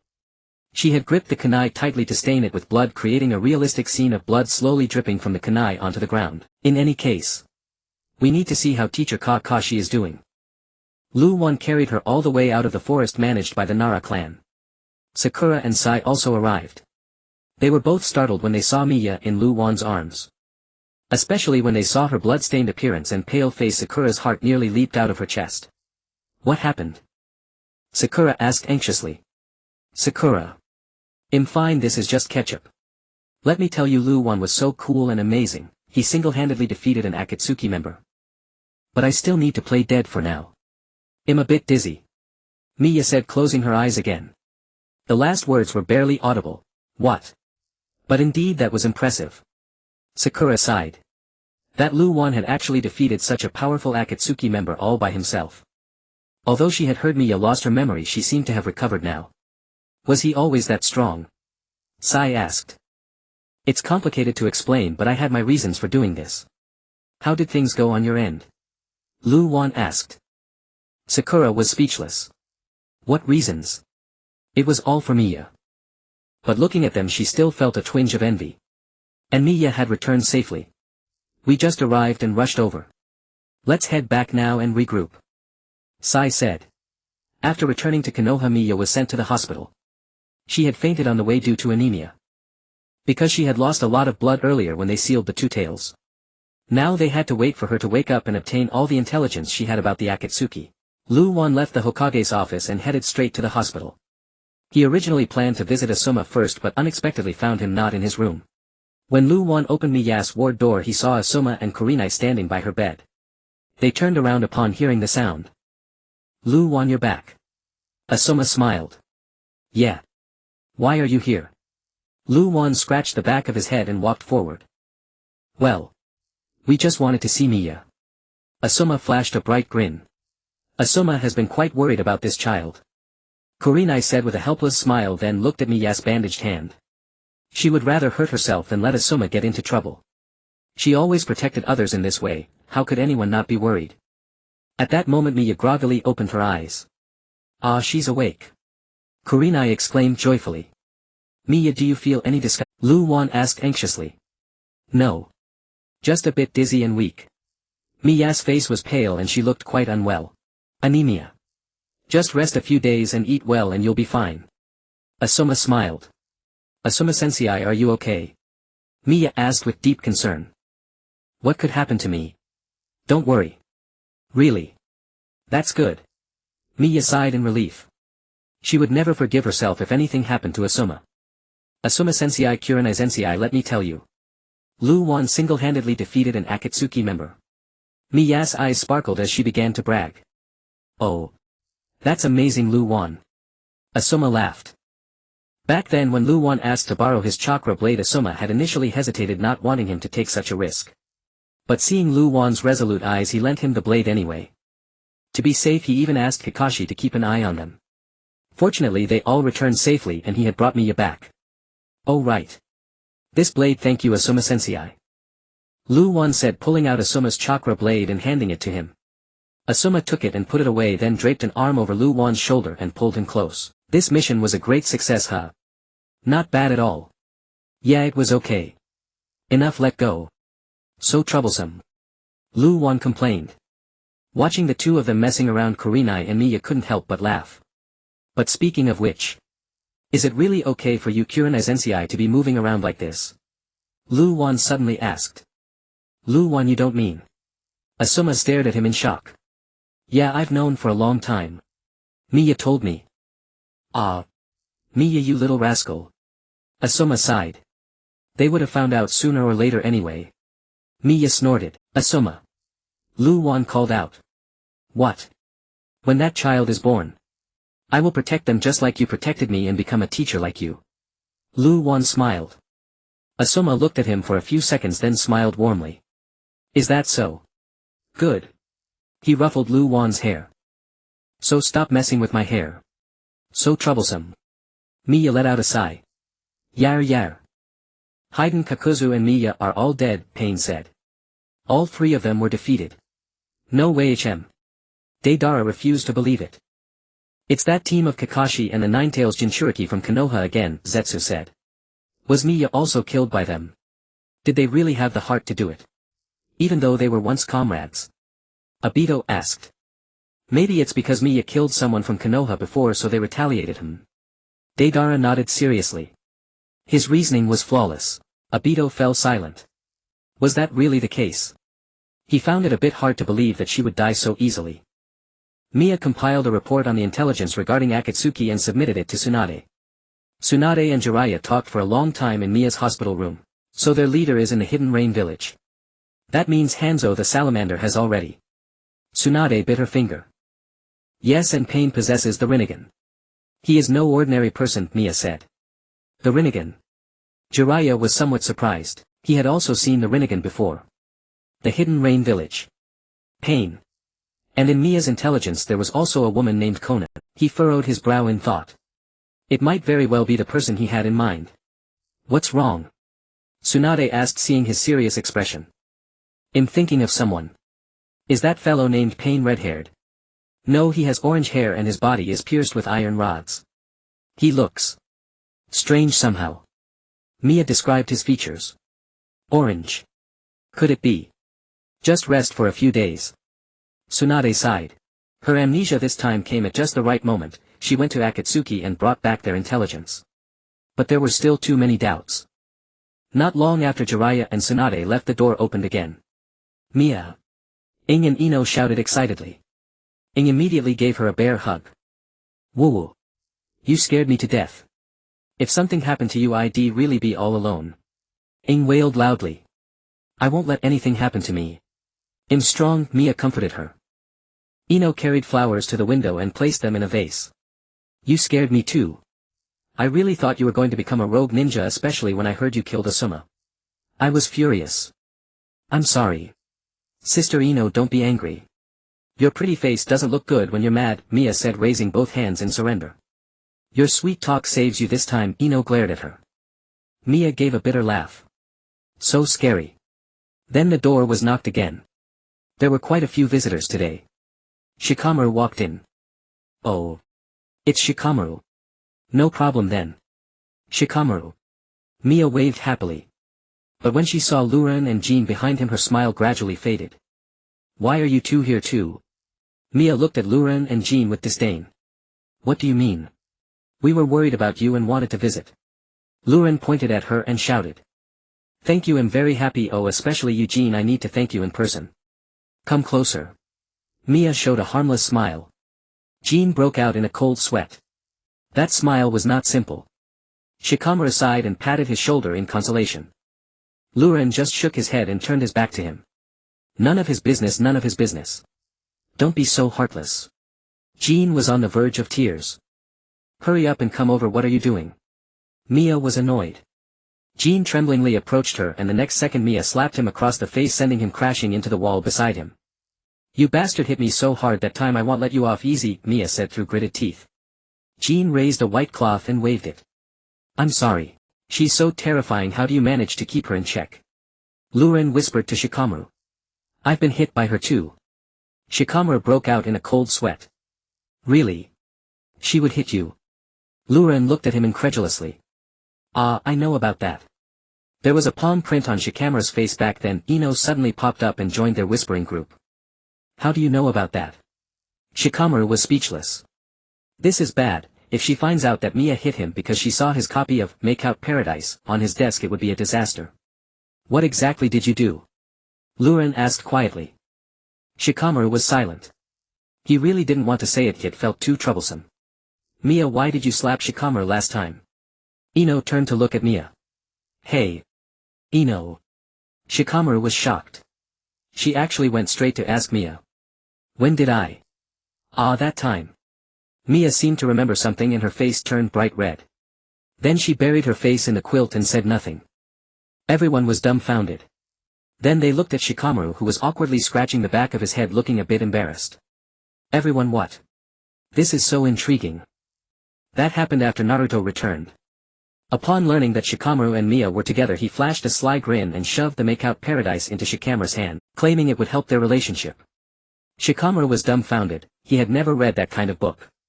Since it looked like an ordinary romance novel, he didn't think much of it and accepted it. After returning home, he placed it on a bookshelf in the corner of his room without even glancing at it, planning to take a look after his bath.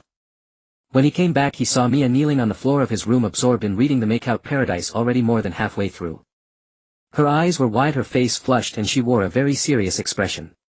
Shikamaru was used to it. Mia was the only one who could come and go from his room freely. Well, Yoshino could too, but Shikaku rarely entered. What's with that expression? Shikamaru walked over and sat down beside her. Whoa. You. When did you get here? Mia was startled, quickly closed the book and hid it behind her. Shikamaru looked puzzled. Why was she hiding the book? If you like it you can keep it, he said seriously. Mia's face turned even redder. I don't like it at all. Whatever, I'm going home, she said, trying to stand up. But because she had been sitting in that position for so long, her legs went numb the moment she stood up. She lost her balance and started to fall. Watch out! Shikamaru shouted, trying to catch her. Then a loud thud followed. They both fell to the ground, staring at each other with wide eyes, their hearts pounding. At that moment their position was extremely intimate. Shikamaru had her pinned to the floor, their faces so close that if he lowered his head just a little he could kiss her. Shikamaru's eyes deepened and then he leaned down and pecked her on the lips. The next second Mia raised her hand and slapped him across the face, shouting, Shikamaru, you pervert, she yelled, then ran away. Shikamaru, both dumbfounded and shocked, held his cheek and watched her flee. What pervert? He had only kissed her once, hadn't he? Hadn't they always kissed like that? Why was he a pervert now? And he got slapped too. He was puzzled. Not until he picked up the make-out paradise and flipped through a few pages did he finally understand why Mia called him a pervert. He hurriedly explained himself to her and fortunately she believed him. It was such a hassle, but he had to explain. Naruto was really something. Shikamaru was lost in the memory, then let out a sigh. After Ino and the others left, Shikamaru took out a hairpin and helped her put her hair up. Shikamaru, do you know the language of the lotus? Mia lightly touched the hairpin. I know. You actually know. He curved his lips into a smile, then took her hand, pulled out her ring from his pocket and slipped it back onto her finger. Loyal love. At that moment time seemed to stop. Her gaze locked onto the smirking Shikamaru before her and the surroundings instantly fell silent, as if she could only hear her heartbeat thundering like a drum. She pressed her lips together and shyly lowered her head. After seeing the ring she looked up at him in surprise. This is my ring. Why is it with you? It's a hassle to explain. Shikamaru sighed and held her hand. After all, the ring had passed through several hands before finally reaching his.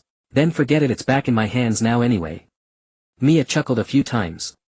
The Akatsuki seemed to have accelerated their pace in capturing the tailed beasts. If nothing unexpected happened they would soon attack Konoha. But ever since returning to Konoha she had been having strange dreams. Like a moving golem. Like standing on a battlefield littered with corpses. And like a strange old man, she was certain that the voice she had heard before belonged to that old man. One day she accidentally discovered a red mark on her chest shaped like a lotus with a ring of golden script around it. Startled she slipped and fell in the bathroom. What is this? Mia placed her hand on her chest, trembling uncontrollably. What's wrong, Mia? That was loud. Are you okay? Yoshino called from outside. I am fine. Mia replied. After quickly finishing her bath she returned to her room and summoned Meowsy. Meowsy shook her head after seeing the mark on her chest, indicating she didn't know. But I think I've seen it in a scroll, Meowsy said, producing a scroll and flipping through it. After a while Meowsy found it. It's here, but it's all incantations, we can't read it. Meowsy murmured. Little did she know Mia could actually read the text. The appearance of this mark indicated a contract had been formed. Because she had used that technique before, the one used without her own consciousness. Using the blood of the variable as a medium, it draws it in to form a contract sealing any powerful entity firmly within the scroll. The price is... Mia's lips trembled as she clenched her fists. Life. What on earth did that wretched old man intend to do? This was not her intention at all. Fuming, Mia buried her face into her pillow, only wishing to dream of him again so she could land a punch on him. But after calming down, she thought as long as she didn't seal it she wouldn't die. With that thought, her eyelids grew heavy and she soon drifted off to sleep. This time she dreamed again. The location was Muyi, but the village lay in ruins with heavy casualties everywhere. She even saw several figures resembling Pei En, all possessing the Rinnegan and with iron rods piercing their bodies. They were inquiring everywhere about Ming Ren's whereabouts and had killed many people. She ran all the way to Pei En. He turned to look at her, seeming to say something. The next moment he soared into the sky and raised his hands. Mia. Lu Wan's voice came. She turned back and saw him running toward her. She shouted at him not to come closer. Then the next second. Now let the world feel pain. Almighty push. In that instant she seemed to sense death. No.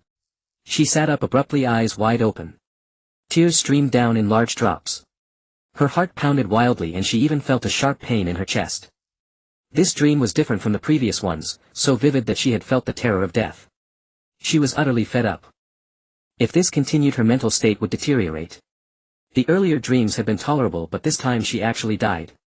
And Lu Wan was right behind. If it were truly like that, perhaps even Lu Wan would. Absolutely not. Mia, what's wrong? Lu Wan knocked on her door. Hearing his voice, she immediately got out of bed, opened the door and threw herself into his arms. Lu Wan staggered back a few steps, almost losing his balance. Mia seemed to be in a bad state. Lu Wan gently stroked her head. What happened? He asked. In truth, he had knocked more than once. When he heard no response, he thought she was asleep and was about to leave, but then he heard her cry out. Mia shook her head in his arms, holding him tighter. Must have been a nightmare. Lu Wan sighed helplessly. She had always been like this, though it was troublesome he couldn't just leave her be, especially since she was now his girlfriend. Lu Wan, if anything dangerous happens, don't worry about me. You must protect yourself above all else. Mia looked up at him, her eyes reddened. She would rather get hurt herself than see him come to any harm. What are you talking about? How could I abandon you? Please. Mia looked on the verge of tears. Lu Wan was silent for a long while, but seeing her pitiful expression he finally relented. How troublesome. Fine. But only if you promise not to do anything dangerous. Lu Wan sighed. Only then did Mia feel relieved. Back in her room, she examined the mark on her chest and noticed that its color seemed to have deepened. She had a growing sense that things were taking a turn for the worse. Based on her dream, the Pei En she encountered didn't seem to be the real body. How could they have different appearances yet possess the same chakra? This also explained why she felt something was off about Pei En when she faced him. If there was any similarity, it was probably the hair color and the iron rods piercing their bodies. Iron rods. Mia let out a meaningful "oh" as if she had realized something. The next morning she rushed to the Hokage's office and shared her theory with Gang Shou. Is this true? Gang Shou stood up in alarm.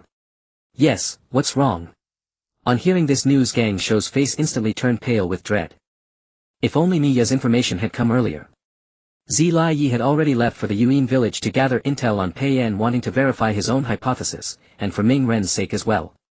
If what Mia said was true, then Zilai Yi would surely die. Gang Shou bit her fingers anxiously. Mia, I have a mission for you. Yes. Mia's expression turned serious.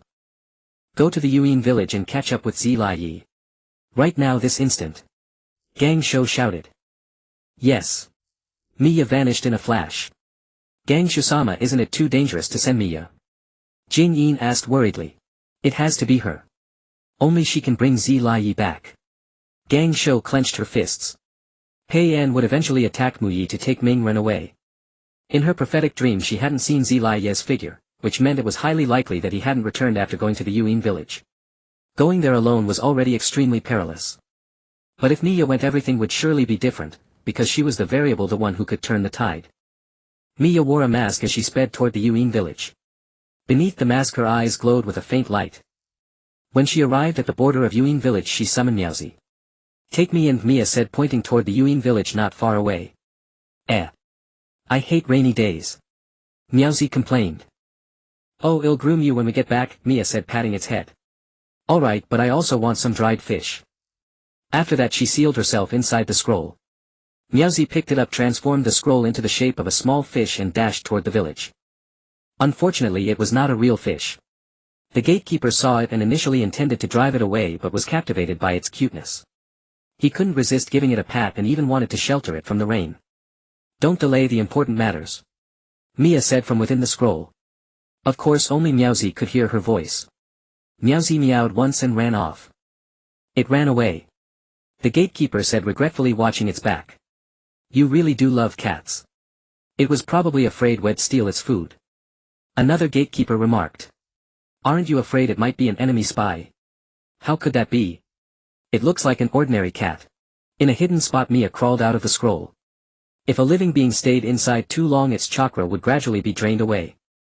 Then she put on a cloak to shield herself from the rain and began to sense Zillai's presence.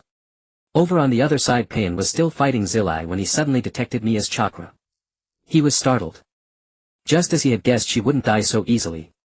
He should finish off Zillai quickly, then deal with Mia, as she seemed to be heading this way. Mia quickened her pace, took out a scroll from her pocket and held it in her mouth. Just as the 6 paths of Pain simultaneously attacked Zillai, Mia suddenly appeared and used the Buddha statue behind her to knock them away. Then Mia grabbed Zillai and embedded the incantation from her palm into his body. Zillai's condition was extremely critical, he had even lost one arm. You. Zillai looked at her in shock. You are indeed still alive, Mia, Pain said. There's no time to explain. I'll take you away right now. Mia quickly formed a hand seal and then Zillai's body burst into flames and vanished from the spot. She took out a scroll and threw it into the distance. Catch it. The moment she spoke, Meowsy suddenly appeared, grabbed the scroll in its mouth and bolted along the lake. Pain knew that scroll was no ordinary object, so he decided to chase after Meowsy. He reached out as if to unleash some ultimate technique. Your opponent is me now. Mia stabbed him with a knife and he crashed heavily onto the rocks with a loud thud. To buy time for Meowsy's escape she had to hold off Pain first. Cold sweat broke out on her forehead as she stared at the 6 people before her. It was exactly as she had seen in her dream. Mia, is it worth it? We were about to establish peace, Pain said, looking down on her. Worth it or not? I only know that peace achieved by sacrificing others will never be cherished. And because I have lost before, I treasure the present and the people around me all the more. I won't let you destroy him. Mia glared at him, radiating intense killing intent. How foolish. Pain said, then launched an attack at Mia. After several exchanges he found that he couldn't hurt Mia at all. Every attack was deflected. Mia sensed that Meowsy had run far enough and it was almost time for her to. If this continued she might not be able to defend against him much longer. Universal pull. Pain shouted, extending his hand. The next moment Mia was pulled toward him and he directly grabbed her neck.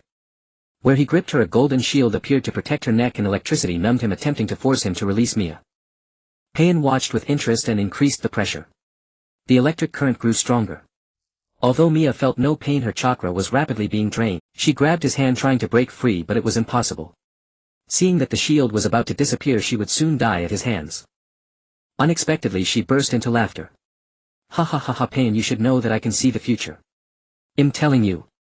You can never defeat Mingren. Pain frowned and tightened his grip on her neck. Just as the shield vanished and his fingers touched her neck, she turned into flames and disappeared. Pain was startled and let go of his hand. She had used that technique on Zillai just now. What was it? Meanwhile, on the other side, Mia was inside the scroll, clutching her neck and coughing violently. Are you okay? Zillai asked weakly from the side. I'm fine for now, but if we don't get out soon I might really be in trouble. Then she quickly formed a hand seal and the 2 of them emerged from the scroll. I haven't seen Fuerli's technique in a long time. Zillai chuckled. Do you realize how heavy you are? Mia said as she helped him rest under a tree. Thank goodness we left Yuin village. I can't stand this rain. Meowsy said, shaking off the rainwater. Meowsy. Really? Mia was splashed with water. After that Mia simply bandaged Zillai and hurriedly helped him back to my village. Just as they were about to reach the gate of Konoha, Mia could no longer hold on and collapsed on the ground, falling unconscious. Kotetsu and Izumo quickly lifted both of them and rushed to the hospital while also notifying Tsunade. Tsunade hurried to the hospital. Seeing Jiraiya severely wounded, she slapped him on the head. You idiot. Ouch. Tsunade, am a patient now. Jiraiya rubbed his head. You almost died, do you even realize that? But I didn't die, did I? Jiraiya laughed heartily. Tsunade sighed, but unfortunately Jiraiya had lost one arm. So did you find out anything about pain? Tsunade asked. Well. If you don't do this, many people will die, including those you cherish. Even so, would you still give up? It was that familiar voice again. Mia opened her eyes once more in the hospital. Well. That familiar hospital again. Back to this place again. Mia sighed and then tried to get up from the hospital bed. The moment she stepped off the bed, she felt a burning sensation in her chest as if scorched by fire, deeply eroding both her body and soul. She clutched her chest in agony and collapsed to the floor, writhing in pain, sweating profusely and struggling to breathe. What was happening? Mia. Tsunade rushed over and helped her back onto the bed. It hurts. Mia whispered. Where does it hurt? Tsunade asked anxiously. My chest. Tsunade broke into a cold sweat, then unbuttoned her clothes to reveal a shocking sight. The red lotus mark was as crimson as blood, and the golden incantations surrounding it were slowly spreading outward as if alive. This is... Tsunade's eyes widened. It was the first time she had seen such a thing. Ing, knowing that Mia had been hospitalized again, decided to visit her. Thus she found Tsunade standing anxiously by Mia's bedside. Mia appeared to be in great pain, letting out soft whimpers. What's wrong? Ing asked. Ing, you're just in time. Surely you know what this is. Take a look. Tsunade grabbed her over. When Ing saw the mark on her chest, she pondered for a moment. This thing. Do you recognize it? Tsunade asked. No. Ing shook her head. Then she changed the subject. But this incantation is very similar to my clan's sealing technique. When it spreads throughout the body, one can no longer use ninjutsu. However, logically, since she is wearing the ring, this shouldn't happen because it should help her dissolve such dangerous things, like curse mark sealing techniques and so on. Tsunade listened in silence, staring at the mark on her chest, which was as red as dripping blood. After a long while, Mia finally recovered, looking weary as she gazed at Ing and Tsunade. Then she tugged at Ying's clothes. Mia, are you alright? Ing asked. I'm fine. Mia shook her head. What happened just now? Tsunade asked. I don't know either. The pain started suddenly when I got out of bed. It felt like being burned by fire. Ing listened carefully. Then she noticed that the color of the mark on Mia's chest had faded again and the incantation spread had stopped. When did this first appear? Ing said as she rebut-toned Mia's clothes. I don't know either. But don't worry, it should be nothing serious. Besides, I still have the ring. Mia waved her hand dismissively. Tsunade and Ing fell silent. Then they exchanged a glance and walked out of the ward. She's clearly hiding something. Tsunade said, yes. If even the ring can't undo it, then it's probably no ordinary thing. I've heard some unsettling rumors before. Rumors? Ing was silent for a moment before continuing. Rumors about the variants. They were granted a mission by the gods just before death, so they survived and became what is called variants. But once they fulfill their mission, they lose their lives. That's just a rumor. Tsunade frowned. I hope it's false. It would be too unfair otherwise. Ing lowered her head and clenched her fists. After they left, Mia gazed out the window with a desolate look. If everything that voice said was true, then she would have no choice but to use that method. Perhaps the pain just now was meant to remind her to do what she had to do as soon as possible. What she had to do. Her eyes gradually dimmed as she gently stroked her ring. Just as Mia was about to be discharged from the hospital, Ing grabbed her and pressed for answers. Mia, tell me clearly, is this mark related to your life? No. Mia denied, her heart heavy with guilt. You can deceive others, but you cannot deceive me. This kind of cursing technique that spreads. Generally speaking, it's nothing good. Mia paused for a moment, then smiled and patted her shoulder. Come on, how could I bear to leave you all behind? Don't worry. If that were really the case, I'd be so lost and confused I wouldn't know what to do. Don't judge by my appearance, I cherish my life dearly. Really? Ing looked at her with concern. Really? Besides, if I actually died, what would happen to Shikamaru? I don't want to see him getting cozy with another woman. Mia snorted and prepared to leave. That's true. After all, you really like him. Ing sighed helplessly. Of course. But was that truly the case? Mia, when a real crisis comes, would you still choose to sacrifice yourself to let everyone else live? Ing stared at her retreating figure, feeling an overwhelming sense of unease. A woman's intuition is always precise. Mia searched for Naruto and finally found him by the roadside. Naruto. Mia called out his name from atop a tree. Startled Naruto looked up.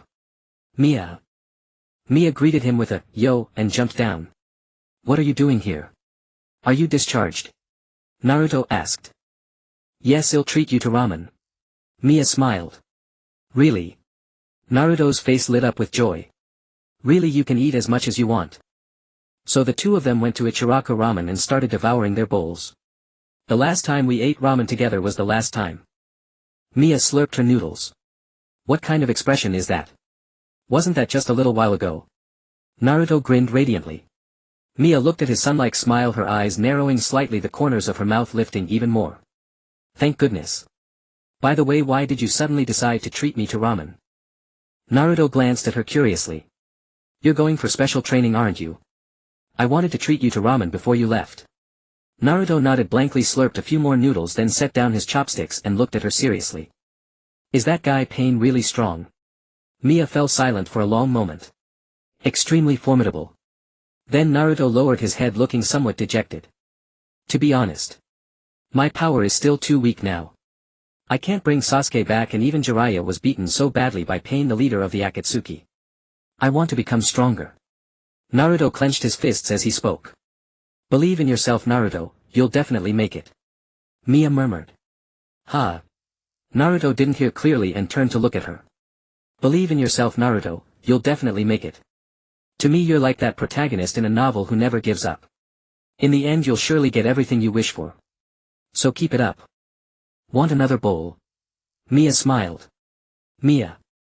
Naruto sniffled, moved, then shouted, yes. One more bowl, old man. Mia thought, this kid sure doesn't hold back.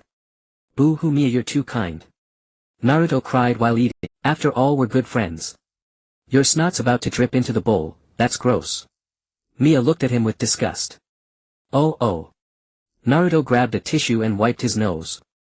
What are you two doing here? Shikamaru suddenly appeared, startling both of them. Shikamaru. Naruto and Mia shouted happily. Shikamaru greeted them with a, yo, and sat down beside Naruto. What are you up to? Mia said she wanted to treat me to ramen before I leave. Naruto grinned. I see. Old man, I'll have a bowl of ramen too. Coming right up. Shikamaru, how do you always manage to do that? Naruto suddenly asked a completely irrelevant question. What do you mean? How do you always find Mia? When we were kids and just now, Mia also became curious. Ha. Even if you ask me that. He simply knew the places she often went to. But most of the time it's probably just coincidence. I get it. Shikamaru followed Mia's scent. Didn't you say before that Mia has a special smell? Naruto wore an expression of sudden realization. What are you talking about, idiot? How could that be? How troublesome. Shikamaru's face flushed bright red and he quickly covered Naruto's mouth. Mia was bewildered. What smell? Nothing, Naruto was just rambling. Shikamaru quickly explained. It's true, but I couldn't smell anything. It must be that Shikamaru. I'm a bitch. Before Naruto could finish, Shikamaru covered his mouth again. Mia looked at them with an exasperated expression. But that night before her bath, Mia still sniffed her own hand.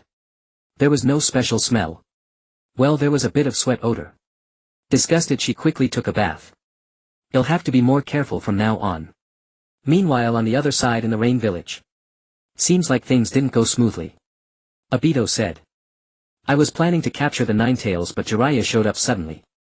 And Mia is still alive. Pain said. Her little tricks can't fool me. If you had called her back directly back then and not let her interact with Konoha, she might still be in the dark. Pain remained silent. Back then, didn't you say that if she regained her memories you'd give her a knock on the head? Never mind, leave the Nine Tails to me. He'll handle the Eight Tails with Sasuke. Obito said as he left. Pain was still pondering what Mia had said before she left, the prophecy she had given him. Failure. Impossible. He was a god.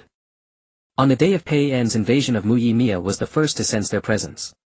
She hurriedly reported to Gang Shou and then sent people to evacuate the villagers. Within less than half an hour, Muyi was subjected to a large-scale attack everywhere. So it has come after all.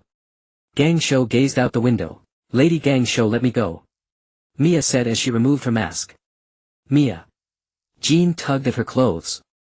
Gang Shou was silent for a moment, then slowly spoke. I'm counting on you. Hold on until Ming Ren returns. Of course Mu Yi is my home too. Mia smiled. On her way she saw many ninja corpses. Frowning she tightened her grip on her blade. She recalled once again the events of the night of the clan's annihilation. Furiously she dealt with several summoning beasts on the road.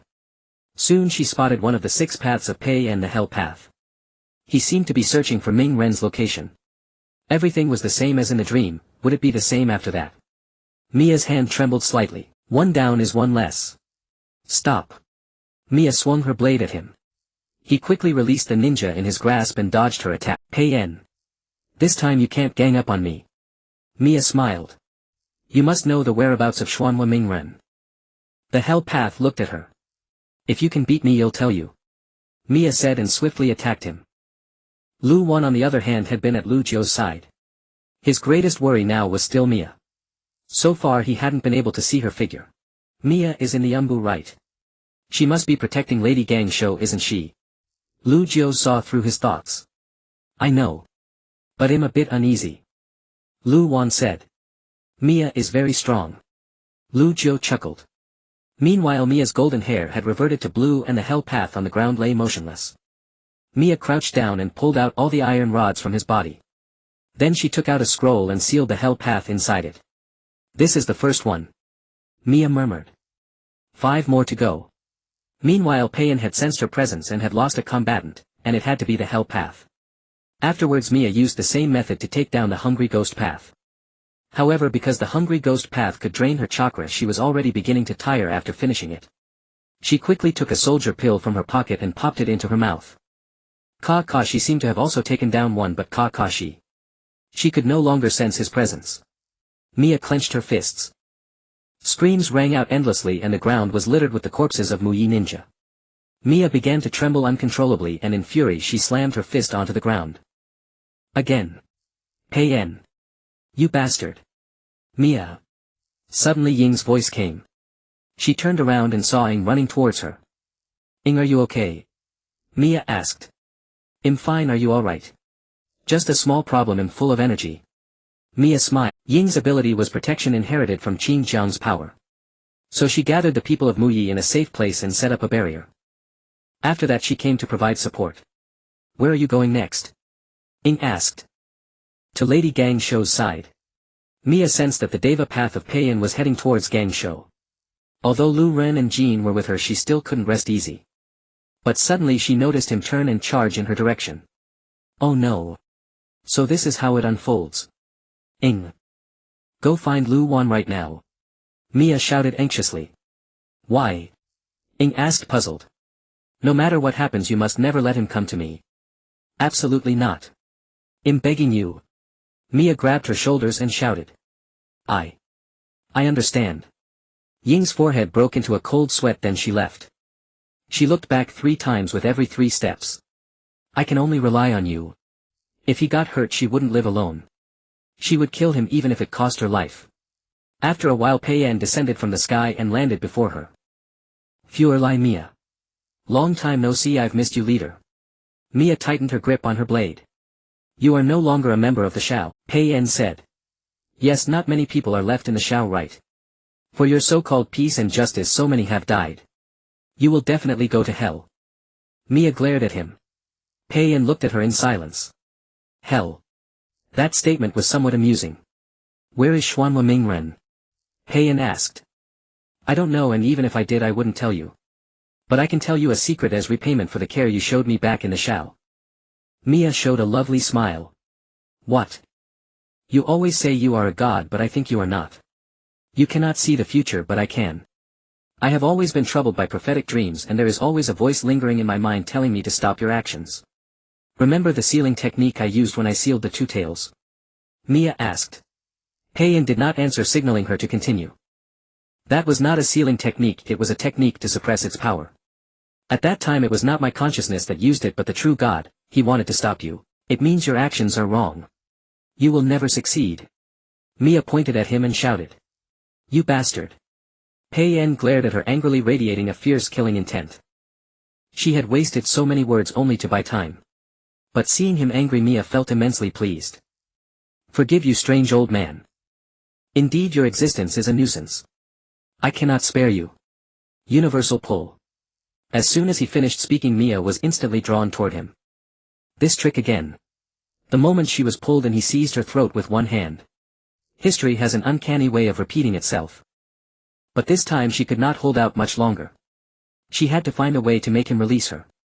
Mia grasped his hand and curled her lips into a smile. If you want to kill me, go ahead. That jutsu can only be undone by me. If I die, you'll never be able to lift it. Sweat beaded on Mia's forehead and dripped onto his hand. Pain furrowed his brow, glaring at her with fury.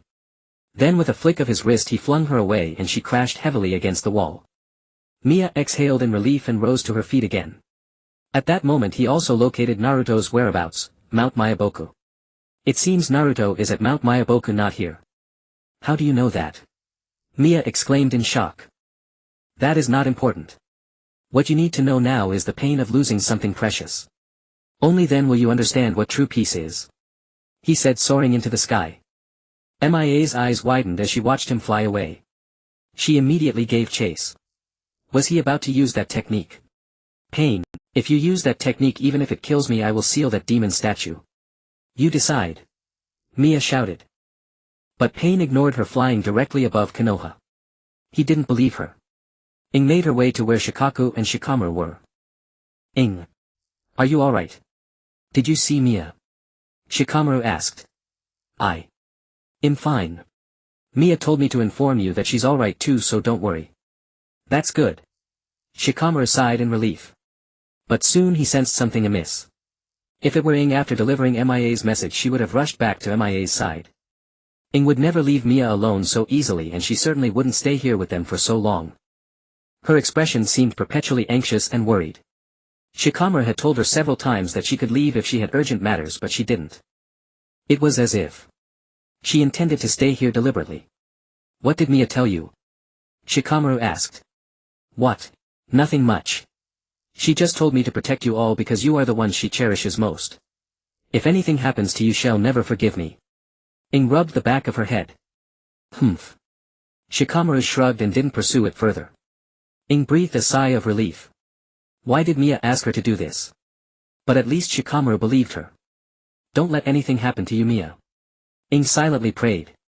As Pain unleashed a massive Shinra Tensei, Mia shielded her head with both hands. Fortunately, she still had a substantial amount of chakra left to deflect the debris hurtling toward her. Konoha was instantly leveled to the ground. She stared blankly at the empty expanse. Trembling with rage, Mia panted heavily, her face flushed crimson. It seemed as though a raging fire consumed her entire being, her fists clenched so tightly that her knuckles cracked. I will never forgive you. Mia's hair suddenly turned gold as she charged toward the descending Pain. The moment he landed, she struck him with her fist, embedding him into the ground with a tremendous roar. On the other side, Ing had managed to protect Shikaku and Shikamaru using her ability. Was this the reason Mia told her not to come after her? What about her then? What is going on? Shikamaru slowly rose to his feet. Ing, are you hurt? Shikaku asked. I'm fine, uncle. Suddenly a deafening crash echoed from nearby, startling everyone as they instinctively turned toward the source. Ing bit her finger. Sorry, I have to go find Mia now. You all stay safe here. With that she vanished from the spot. When she arrived at the vast clearing, she saw Mia fighting Pain with the aid of the Buddha statue. It seems you've already felt the pain. What pain? You twisted sadist. Because war is cruel, it brings suffering, breeds hatred, intensifies chaos, and inflicts wounds upon all beings. Precisely for that reason we should not allow this pain to spread. Isn't that so? That's why I say your idea is naive. Without experiencing pain, how can they understand true peace? This is my justice. As he spoke, he attacked her. The universal pull was no longer effective against her. She would create a wind field around herself to slash at him, and a moment's carelessness could cost him an arm or a leg. Only 3 pains remained on the field: the Deva path, the animal path, and the human path. But how long could she hold out? After she disposed of the human path, she reverted to her original form. Her chakra was depleted. Pain sensed that she could barely sustain herself any longer. Shinra Tensei. Mia was instantly blasted away, crashing to the ground, unable to move. Pain appeared before her with a black rod in hand, raising it to strike her. At that moment a familiar figure emerged. Suddenly someone descended from the sky and sent Pain flying. Mia also fell into a warm embrace. Looking up she gasped in surprise. Lord Jiraiya. Oh. Mia, are you alright? Jiraiya said as he set her down. If Jiraiya had returned then Naruto must have come back too. As she thought this she heard Naruto's cheerful voice. Mia. Are you okay? So it was Naruto who had sent Pain flying earlier. I'm fine.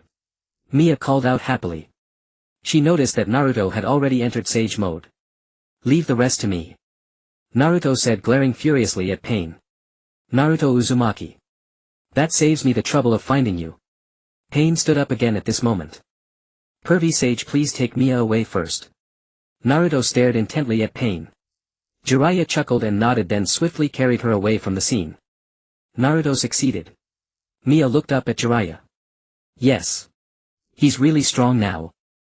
Mia was taken to a safer location. Given Pain's current condition he couldn't defeat Naruto, Mia had already worn him down for quite a while. Naruto's arrival brought renewed hope to everyone. As she watched him she breathed a sigh of relief, but at that moment the pain in her chest flared up again just like before. She collapsed onto the ground clutching her chest in agony. Mia. What's happening? Jiraiya asked in alarm. Mia rushed over and supported her. She immediately recognized the same symptoms from before. What could be the cause? How is Shikamaru? Mia grabbed her clothes and asked. He's fine. Don't worry. That's a relief. Mia slowly closed her eyes enduring the fire-like pain alone. The curse marks were spreading again. If this continued could she survive? She couldn't bear to leave everyone especially Shikamaru. It was precisely because of this that she wanted to live not wanting to use that technique. But it seemed that even if she ultimately chose not to seal it she would still be affected. In other words, from the moment she used that technique its effects had already begun. Did she even have a choice? All she wanted was to live a simple life. She wanted to live peacefully with everyone in Konoha, and after everything was over in a few years she could marry Shikamaru, have a son and a daughter. And spend an ordinary life with him. That was her original plan.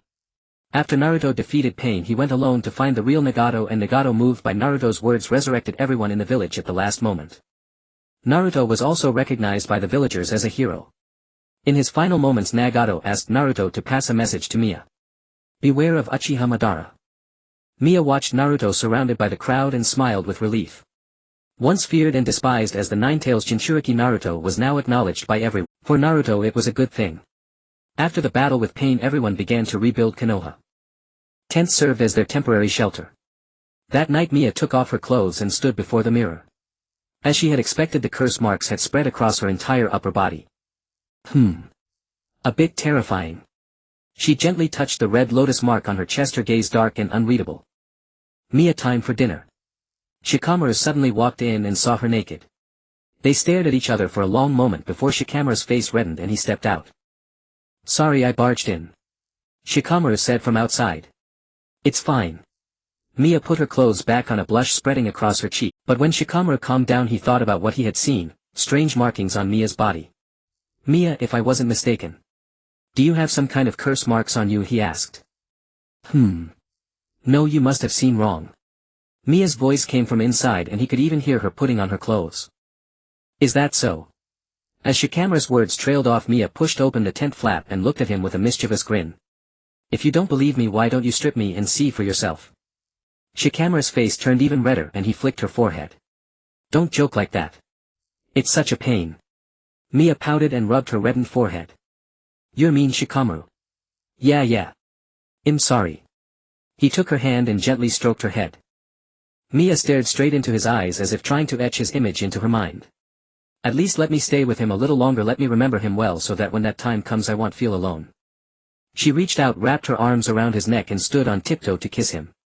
Shikamaru's eyes widened. Mia's scent filled his nostrils, making his heart race. But why was there a silent sorrow in her eyes? Mia quickly pulled away, her eyes curving into a bright smile as if the sadness he had seen was just an illusion. Let's go. I'm hungry. She took his hand and led him away. Danzo became the 6th Hokage, assuming the position of the 5th Hokage who had fallen into a coma. The 3rd Hokage was originally supposed to take over temporarily, but his condition was not favorable either. When Pain attacked, he declared that as the 3rd Hokage he must personally defend the village's safety. However, the 3rd Hokage was also injured and unable to move. Lugio recommended Jiraiya for the 6th Hokage. But Danzo stepped forward in opposition, attributing the calamity to the teachings of the 3rd Hokage. The 5th Hokage Tsunade was his disciple. If Jiraiya were to become the 6th Hokage, such disasters would only continue to emerge. Upon learning this news, Mia was unexpectedly devoid of any reaction, even remarkably calm. Yet in her eyes there burned a flame unnoticed by others. I need you to accompany me to the 5 Kage summit. Danzo summoned her and spoke these words. Mia furrowed her brow. What did he mean? Although she was a member of the Hokage's direct Anbu, he was using her without any hesitation.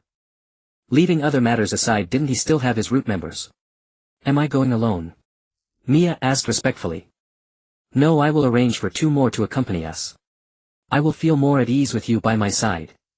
Danzo's sinister eyes stared fixedly at her. At ease? She didn't believe it. Yes. Mia said and left. Danzo sat in his chair, tapping his walking stick with his ring finger. After stepping out, Mia saw Ing standing nearby. Ing. Why are you here? Mia asked. Ing pulled her to another place. Danzo must be planning something against you. Do you have to go? There's no other way. He's the Hokage now. Ing lowered her head and fell silent. Mia patted her shoulder. Don't worry, even if he tries something, he can't defeat me. But. No buts, let's go. Mia said, pulling her along. Ing gazed at her back, silently making up her mind. Early the next morning, Mia prepared everything, donned her cloak, and was about to leave. But as she stepped out, she saw Ing standing nearby. Have you been waiting out here long? What's wrong? From the moment she woke up, she had sensed Ing standing outside. She must have arrived very early. Come with me to a place, Mia. Ing pulled her away. I still have things to do. Let that old bastard Danzo wait a bit longer, it won't kill him. Ing cursed. Mia looked at her helplessly. Alright. Ing took her to a scenic spot from where the entire Konoha could be seen. Dimness enveloped Konoha. Though they had begun cleanup after the war, remnants of buildings still remained, and the large crater in the center was not yet fully filled. It formed a stark contrast to the bustling Konoha of the past. Mia clenched her fists and closed her eyes. She couldn't bear to look. Ing gently patted her shoulder. It's okay, Mia. Everything can start anew. If a home is lost, we can rebuild it. But if people are lost, they're truly gone. Fortunately, we are all still alive, aren't we? Look, Mia, the sun is rising. Mia opened her eyes at the words and couldn't help but widen them. The sun slowly ascended, dazzling and brilliant, bathing the entire sky in golden radiance and illuminating all of Konoha. You can come here often to watch. Witness Konoha being rebuilt with your own eyes. Ing said. Mia looked on and couldn't help but smile. Just as she opened her mouth to speak, a sharp pain struck the back of her neck and she lost consciousness. I'm sorry, Mia, I can't let you take this risk. After a while, a masked woman appeared before Danzo. Danzo narrowed his eyes at her. Though her face was obscured, her attire was identical except for the hairpin she wore, different from usual. It was a cherry blossom. But she seemed to have grown a bit taller. However, the chakra on her body and the ring on her finger did not lie. Too slow. Danzo said. Mia kept her head slightly lowered in apology. Never mind, let's go. Danzo said, leaning on his walking stick as he left. Ing followed them cautiously. Fortunately, they spoke little along the way, otherwise a single sound might have exposed her. Halfway, several uninvited guests suddenly appeared. They were all after Danzo. Don't interfere, let me handle this myself. Danzo said, unwinding the bandage binding his right eye. In an instant, Danzo had slaughtered them all, still clutching a dead ninja in his hand. Ing stood frozen, stunned by the scene, mechanically turning her head to look at the fallen ninja. He had just used the ability of the Fuerli clan. Indeed. Ing murmured softly. It seems they're all dealt with, Lord Danzo. One of Danzo's subordinates said. Yes. But there's still one more. Suddenly Ing felt a chilling, killing intent and swiftly dodged. A shuriken flew at her, slicing her arm and leaving a deep gash. Ing hissed and clutched her arm. Blood instantly covered her entire hand. She looked up in fury, glaring at Danzo. You'll have to stay here too. He said, his body enveloped in golden chakra. Ing stumbled back several steps. Such powerful chakra. Just as she had thought, was he planning to make his move here? She drew the blade at her waist and lunged straight at him. Mia slowly opened her eyes. The sunlight shone brightly and piercingly upon her. She raised her hand to shield her eyes from the sun. Where is this? Why am I here? Suddenly she seemed to remember something, hastily standing up to look around. Ing! Mia shouted. There was no one. At this moment she should be with Danzo heading to the location of the 5 Kage summit. Could it be that she replaced herself? It shouldn't be possible. She quickly arrived at the gathering point but Danzo and the others were nowhere to be seen. Mia, why are you here? Shippuden looked at her in surprise. Where is Lord Danzo? Mia asked. He has already left. Didn't you go with Lord Danzo? Why are you back? It's not me. Mia left this sentence and disappeared without a trace. What a woman who came like a shadow and went like the wind. Meanwhile she was sent flying and crashed into a tree behind her, clutching her chest as she spat out a mouthful of blood. Her consciousness was starting to blur as she looked up at Danzo who was slowly approaching her. I didn't expect it to be so easy to deal with you. It seems you were also injured to some extent during the battle with pain. The ring on your hand is truly a way. Danzo looked down at her from above. Ing tightened her grip on the knife and swung it at him once more. For Mia, she would kill him even if it meant dying. Don't worry, I will help you notify your family. Danzo said as he raised his hand to strike her. The next moment a loud sound erupted and Ing fell to the ground. Danzo removed the ring from her hand and examined it closely. Is this the one? He smiled and put the ring on his own ring finger. Why does it feel like nothing? Perhaps this is the mystery of the ring. But keeping her around would only endanger his position. She knew far too much. Ying's consciousness gradually faded. She closed her eyes slowly as she watched Danzo's departing figure. Using the last bit of chakra she blocked his attack, but even so she was severely injured. Moreover, she had also fallen victim to his technique, with a cursed mark appearing on her body eroding her as it sealed her chakra, making it difficult to use ninjutsu. Danzo was indeed so dangerous. Even so, she still wanted to protect Mia and share the burden for her. What she couldn't do she would do instead. Danzo harbored malicious intent towards her, so she should deal with him. It should have been like this. Since the clan's destruction, Konoha became her second home and she cherished everything about it. And she constantly reminded herself to protect them, unwilling to lose anyone else, which is why she always disregarded her own life. Mia was searching frantically, trying to catch up with Ing. Until she smelled a strong scent of blood, she slowed her pace. Not long after, she discovered a place where multiple corpses lay. She crouched down to examine the condition of the bodies. Most seemed to have died from severe internal injuries due to heavy blows.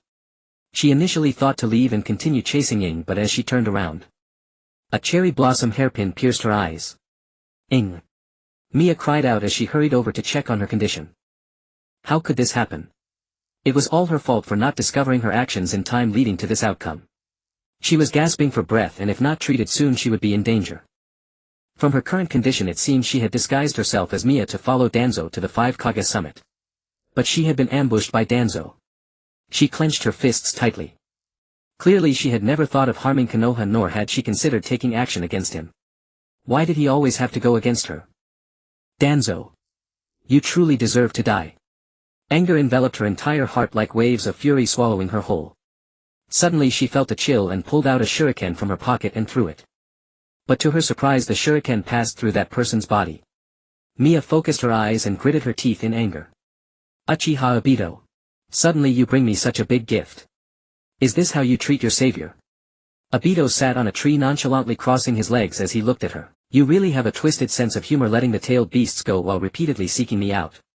What do you want? Do you want to kill me? Mia looked at him coldly. Oh. It seems Danzo has indeed made a move against you. He simply killed the wrong person, mistaking her for you. Even if you are still alive, Danzo has now become Hokage. Killing you will be much easier now, especially after knowing that the person he killed before was not you. Obito said as he jumped down, instantly appearing in front of her, gently squeezing her neck. You must want to kill me even more now, right? Yeah. Anyway, my time is running out. Don't think about interfering with what I want to do. Mia's pupils trembled. As long as he was alive, he would never let her go. If he discovered Ying's identity, he would even less likely let Ing go. Ing had been hurt so badly by him, she needed to settle the score with him. How about we make a deal, Obito? Obito narrowed his eyes, slightly intrigued by what she said. Before that, Mia said as she performed a shadow clone technique, rushing back to Konoha with Ing. If you want to kill me now, it would be a waste. I'm about to die soon anyway. Mia looked at him coldly. What do you mean? Mia then stood up, rolled up her sleeves and lifted her clothes to reveal her abdomen. When Obito saw the runes on her arms and stomach, he was somewhat surprised but showed no reaction. She quickly put her clothes down and continued. This is the reason. You know that the Fuerli clan will produce a diviner of the future, right?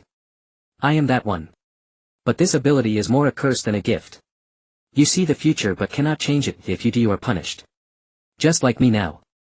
Mia spoke with earnestness, nearly convincing herself. Then what? What does this have to do with the deal? Although Pain is the leader, the real mastermind is you, right?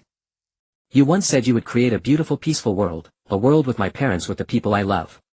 That's what you said, isn't it? Mia narrowed her eyes, a strange gleam flickering within them. Obito remained silent. He had indeed said that. Who knew she wouldn't appreciate it? Before I die, I want to see this world you speak of. I can help you. Oh. You're willing to help me capture the tailed beasts? Even Naruto? Of course. Everyone will be in that world then, right? But I'm curious, how will you achieve it? Obito did not answer her. They stared at each other in silence for a long while before he finally spoke. You'll find out then. You want to find Danzo? Let me give you a hand. With that he grabbed her hand. What are you doing? Before she could finish, she was sucked into his dimension. She looked around, nothing but uneven squares and rectangles of ground and no sign of any other life. So this was his ability. A personal dimension. No wonder she could never sense him. Mia let out a cold mocking laugh. Don't worry. After dealing with Danzo, your next Uchiha ban. The clone Mia brought him back to Konoha. When they saw how severely injured she was, they were shocked. What happened? Sakura hurriedly helped him to the side. I'm begging you, Sakura. Please save her. Mia clenched her fists. I understand. I'll do everything I can to save her. Thank you. With that, Mia vanished with a puff. It was a clone. She lay on the ground idly for what felt like an eternity. You're surprisingly calm. Obito suddenly appeared before her. What's the use of panicking? I can't get out anyway. Might as well lie here and let you take me to Danzo. I'll let you meet an old acquaintance soon. With that, Obito disappeared again. Old acquaintance. Mia was puzzled, wondering who he meant. Then Sasuke and Karen appeared beside her. Ah. Mia looked at him in surprise. So the old acquaintance was him, Sasuke. This guy had tried to kill her before. Mia. Sasuke called out. It's me. What, want to kill me again? No chance. Mia took several steps sideways. Sasuke frowned. Are you serious about stepping back like that? I thought you were killed by Orochimaru. Thanks a lot. I almost was, but I'm lucky to be alive and well. Sorry to disappoint. Mia said sarcastically. Sasuke wasn't annoyed. Sasuke, who is she? Karen asked. Since you ask so sincerely, I'll tell you. I am the woman Uchiha Ban loved but could never have, Nai. Fuerli Mia. That's why he's keeping me here. To trap me. Mia wiped away non-existent tears pitifully. What? Karen was stunned. Trapping the one you love. That method might not be so bad. Karen glanced shyly at Sasuke. Stop joking around. Sasuke glared at her. Mia clicked her tongue and returned to normal. She then asked him a very calm question. Sasuke. Is your revenge not over yet? Sasuke didn't answer. Forget it, I don't want to meddle in others' affairs. Just don't lose yourself. And I'm telling you, what that guy Ban said is not trustworthy. Shut up. Then why are you here? Sasuke cut her off. Once she started chattering, it would never end. I made a deal with him. I'm about to die. Before I die, I still have things to do. As soon as Mia finished speaking, the atmosphere fell into an eerie silence. Sasuke stared at her with a complicated expression. Why the sudden silence? What? Surprised. Mia smiled faintly. When? I was kidding. Ha ha ha. Mia pointed at them and laughed, tears welling in her eyes. Veins bulged on Sasuke's forehead. He should have killed her back then. Don't go too far. Karen pointed at her and scolded. I came to kill Danzo. Mia wiped the tears from the corners of her eyes. Danzo is my target. Sasuke said. Upon hearing this, Mia lay silently on the ground. It doesn't matter. I don't care who killed. It doesn't matter. I don't care who kills Danzo. In fact, if someone else can deal with him, I'd be more than happy, because taking him on myself is really troublesome. He's not easy to beat. Sasuke said nothing more. A strange familiarity. What, a woman calling it troublesome? Karen muttered. Mia's eyes dimmed. Yeah. Such a pain. Obito's figure appeared again. Aren't you letting us out yet? Mia said. Don't worry, I'll let you out now. I even brought you some local specialties. He finished speaking and released them. The moment Danzo saw Mia, he was shocked. Wasn't she dead? Wasn't I already killed by you? Are you thinking that right now? Seeing me alive and well, aren't you particularly surprised? Mia curled her lips into a sarcastic smile. Sasuke and Karen glanced at Mia. Killed by him. That Danzo sure attracts a lot of hatred. Humph. So that guy really wasn't you. But with the ring in my possession, how can you possibly defeat me? Danzo said, revealing his wrapped right hand. The heavy seal on his hand fell away. Because of the Fuerli ability, sealing and unsealing were very simple. Mia drew the sword from behind her back and swung it forcefully. A wind blade shot straight toward him. Danzo was startled and hurriedly dodged. The wind blade struck the ground behind him, leaving a deep gash. Ring. Oh, is that so?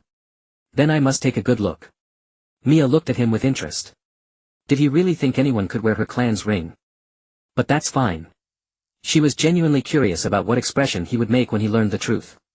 Just as everyone thought the battle was about to begin, Mia raised her hand, pointed at Danzo and shouted loudly. Sasuke, go. Bite him. Obito, Sasuke and Karen looked at Mia in bewilderment. What are you saying, woman?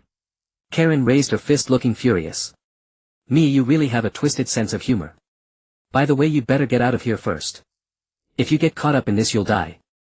Obito said to Karen. Hearing this, Karen quickly ran to a safe place to hide. Sasuke closed his eyes, sweating in speechlessness. He decided to ignore Mia's words. Wrong, Sasuke, go. Punch him. Mia quickly corrected herself. Shut. Sasuke glared at her. Still as stupid as ever. Mia shut her mouth. Scary, better not say anything. Who knew if he might want to kill her again? She followed Obito to a high safe place to watch the battle between Sasuke and Danzo. Didn't you say you wanted to kill Danzo? Obito asked. Isn't it better to have someone else do it? Mia looked up at him. You're quite skilled at using others to kill. Sort of learn from it. Obito fell silent. Had he been too lenient with her? Mia quietly watched Danzo analyzing his abilities. When attacked by Sasuke's Susanoo, Danzo used the Fuerli technique. The Buddha statue that appeared behind him blocked his attack. The face on his chest was her father's. Mia's eyes widened and she let out a cold laugh. This is it. My father's technique. As she spoke, her hair turned golden and with a swoosh she vanished from the spot. So she was waiting for this moment. Obito sat calmly, not moving. Sasuke looked at Danzo in shock. Wasn't this technique from Mia's clan? Just as Danzo was secretly gloating, he sensed a strong killing intent descending from above. He looked up and saw Mia controlling the Buddha statue behind her, swinging a long spear at him. Her pupils contracted sharply and she wore a sinister smile. Startled, he tried to block the attack but had no time to form hand seals. The clash between the two produced a massive shockwave. Sasuke shielded himself with his arm. Taking the opportunity, Karen came to his side, letting him bite her to restore chakra. Cold sweat beaded on Sasuke's forehead. Watching Mia laugh maniacally while beating Danzo, he thought she seemed insane. He had never seen Mia like this. Karen also broke into a cold sweat. Was this woman really such a crazy character? Good thing she hadn't attacked her earlier. Her chakra felt so gentle. Who would have thought she was also a lunatic? After all, that guy Danzo has cells from both of her parents. Using her parents for experiments, it's no wonder she's gone mad. Obito explained. Sasuke covered his eyes, panting heavily. That was understandable. Suddenly they heard a cracking sound. They turned to look. They saw cracks appearing on Danzo's Buddha statue.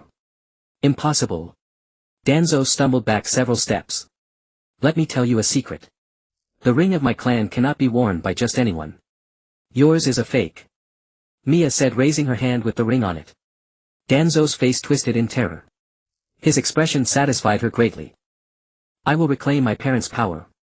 And settle the score with you. Halfway through her words, Mia thrust her weapon at him again. Danzo quickly formed a hand seal. The next second the Buddha statue behind him shattered into starlight, flying into the sky, and a strike landed on his chest. Mia dispelled the technique, returning to her original form, then looked up sorrowfully. I'm sorry, Dad. Suddenly Danzo's figure appeared before her again. This was the last eye on his arm. It's useless. Useless. Meow sneered, pulling a scroll from her pocket. She unrolled it and swiftly formed a hand seal. At that moment two flames erupted from Danzo's chest. Though he felt no pain, he clearly sensed the powers of Qingming and Xinyue gradually fading away. When did this happen? Danzo was stunned. He suddenly recalled that she had struck him in the chest earlier, that was when she had left her mark. As the two powers waned, he could no longer contain the first Hokage's power in his right hand. His hand abruptly transformed into a massive tree. Danzo made a resolute decision and severed his own right hand. He unwrapped the bandage from his right eye and glared at Miao with his Sharingan. This isn't over. What you're doing will only harm Konoha and this world. You are indeed a disaster. I advised Hiruzen long ago to deal with you properly. Your father as clan leader failed to unite your clan. The extermination was your own doing. And you know too much. I cannot guarantee you won't reveal anything. Your existence is not permitted. For the sake of Konoha and this world, your death is the only correct course. Miao gazed at him coldly, her face an unreadable mask of indifference revealing nothing of her true thoughts. Move aside. Sasuke pushed Karen aside and angrily strode toward Danzo, blade in hand. Sasuke. Karen shouted. Because I always get in your way, don't I? Fine, this doesn't concern me anymore, right, Sasuke? Miao glanced back at him. Danzo is my target. Sasuke had somehow appeared behind her. I get it. Miao waved her hand and stepped aside. She lowered her head, her expression. What's wrong? Don't tell me Danzo's words made you cry.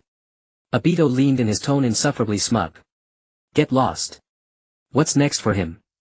Capture tailed beasts with you. Miao glared at him, exasperated.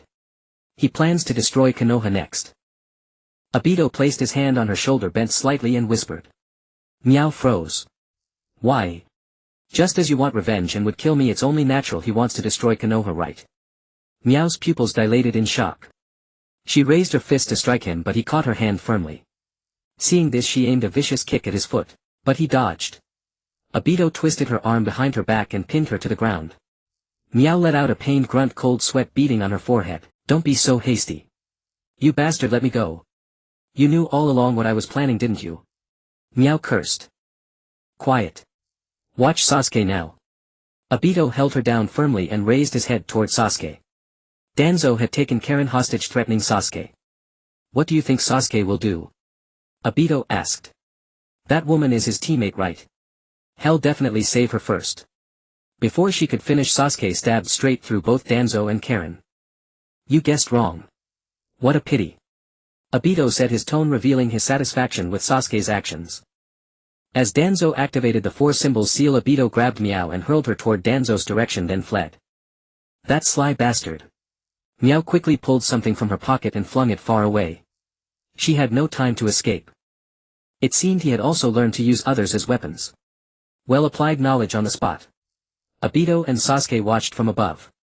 Sasuke looked at Obito in surprise. He had done it on purpose. Why? She never intended to cooperate, she wanted to kill me. Can you guess why? Obito said. Sasuke didn't answer. She's just like you.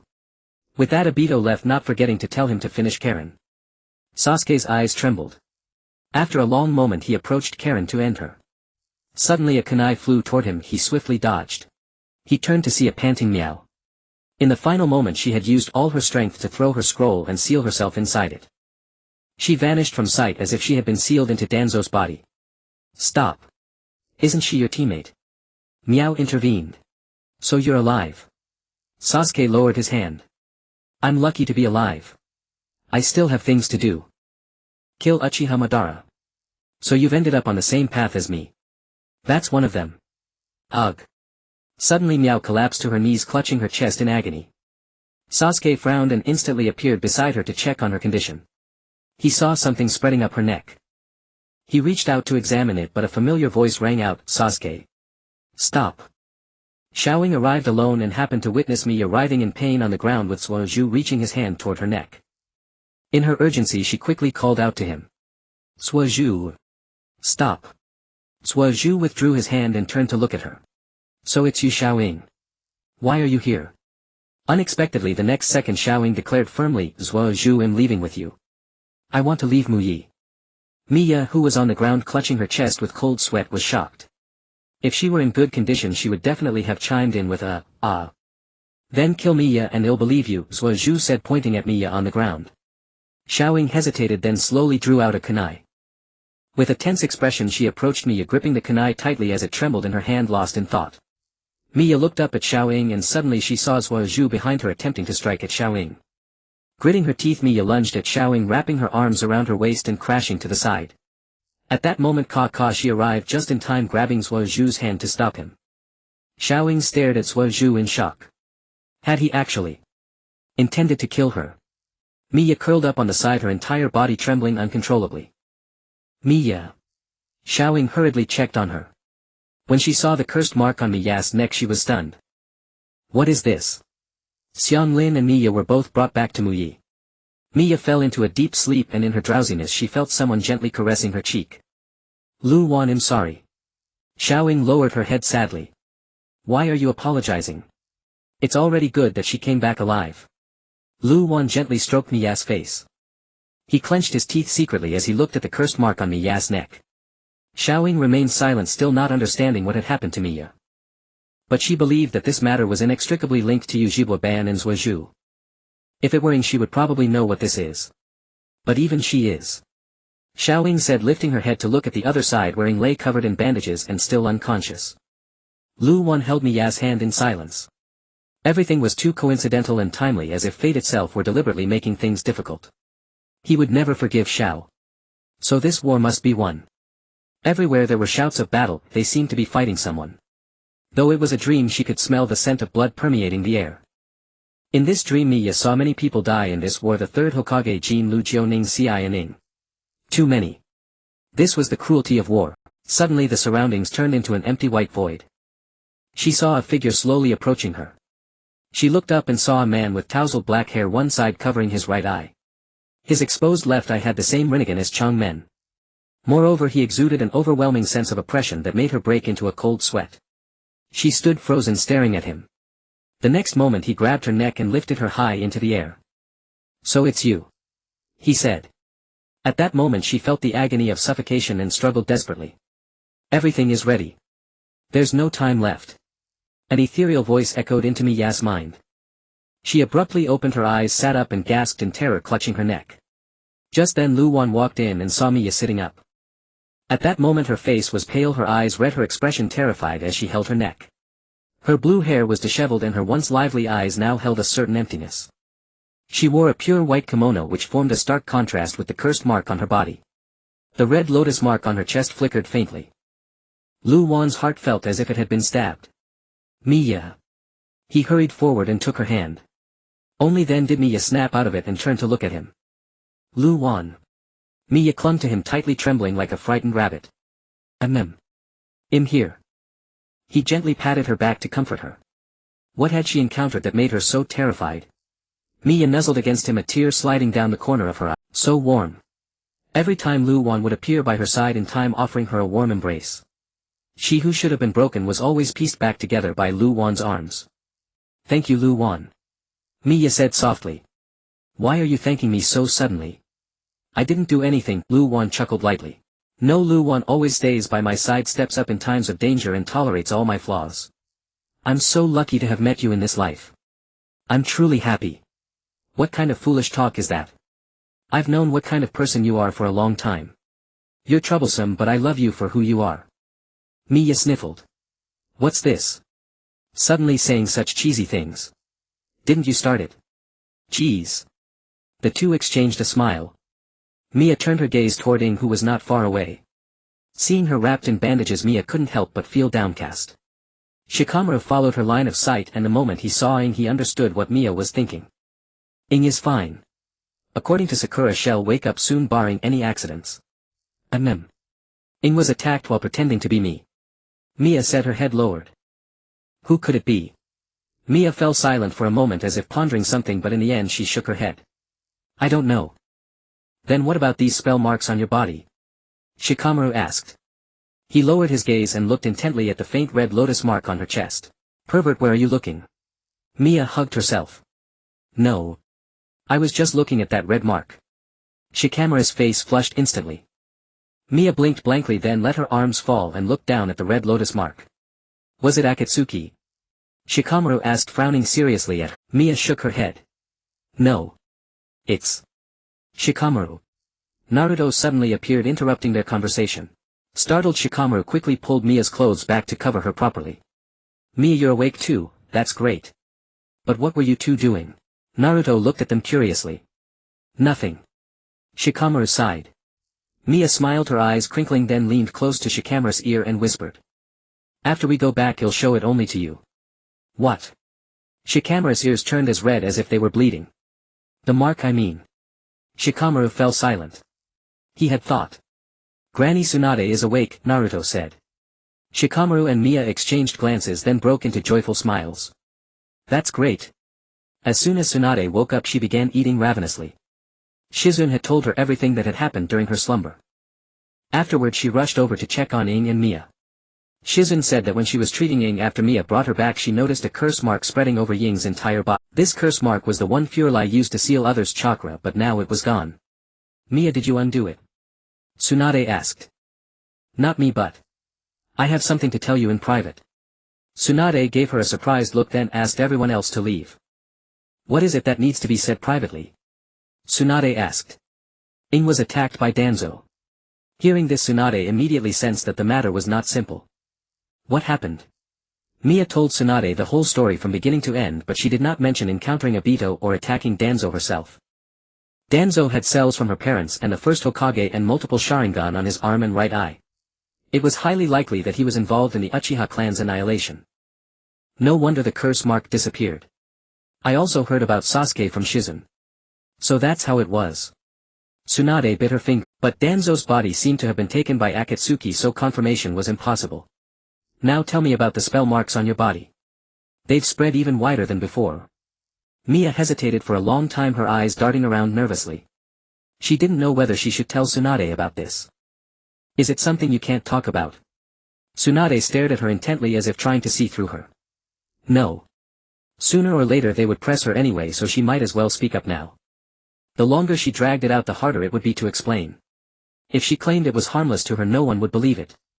Thinking this, Mia told Tsunade a half-truth. So it won't harm your body. Saying it's completely harmless is impossible.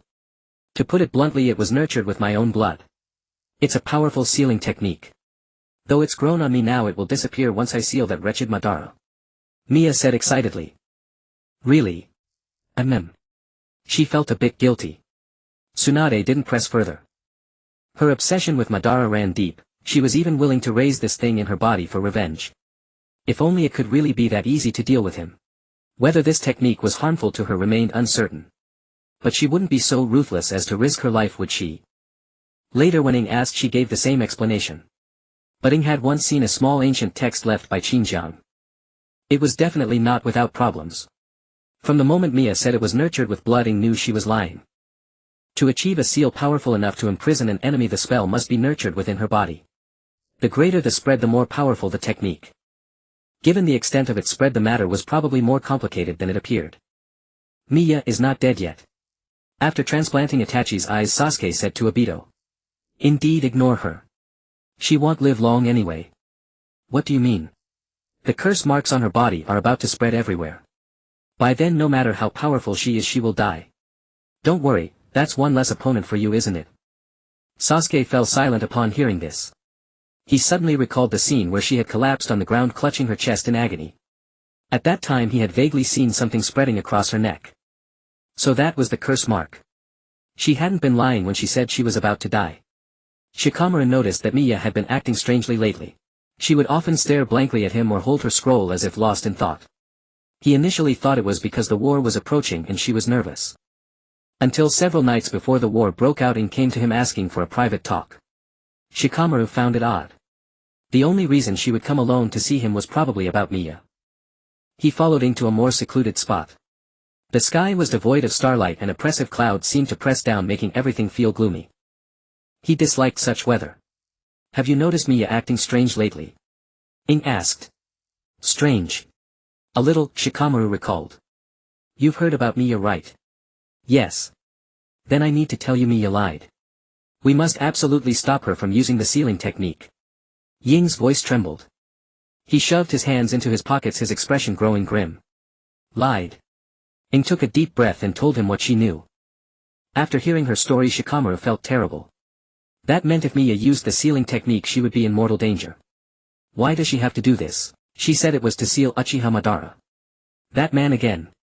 Shikamaru frowned. Meanwhile on the other side Miya was packing her belongings. She took out her sealing scroll and stared at it for a long time. Then she hid the real scroll in a tree outside and placed a fake one in her bag. Why did she do this? Because of the message the wind had brought her. Ing and Shikamaru seemed to be discussing something. When Shikamaru returned he inevitably brought up the matter. That Ing was indeed not easy to fool. She was clever enough to send Miya's weakness to deal with. Is what Ing said true? Shikamaru stared straight at her trying to read something on her face. What, you're worried about me? Miya smiled. Don't change the subject. Miya sighed, then took out the prepared scroll from her bag and handed it to him. Of course it's fake. I just thought this would deal with Madara faster. But if you're worried I won't use it. I'm giving you this scroll now so you can rest easy. She gently held his hand. Shikamaru's eyes flickered and he tightened his grip on the scroll. Seeing this she hugged him, nestling obediently in his arms. I love Shikamaru the most, so I won't do anything dangerous. After all I want to be your bride. As Miya said this a mist gathered in her eyes. Shikamaru's heart raced because of her. Miya listened quietly to his heartbeat. This heartbeat belonged only to her. She probably wouldn't hear it again.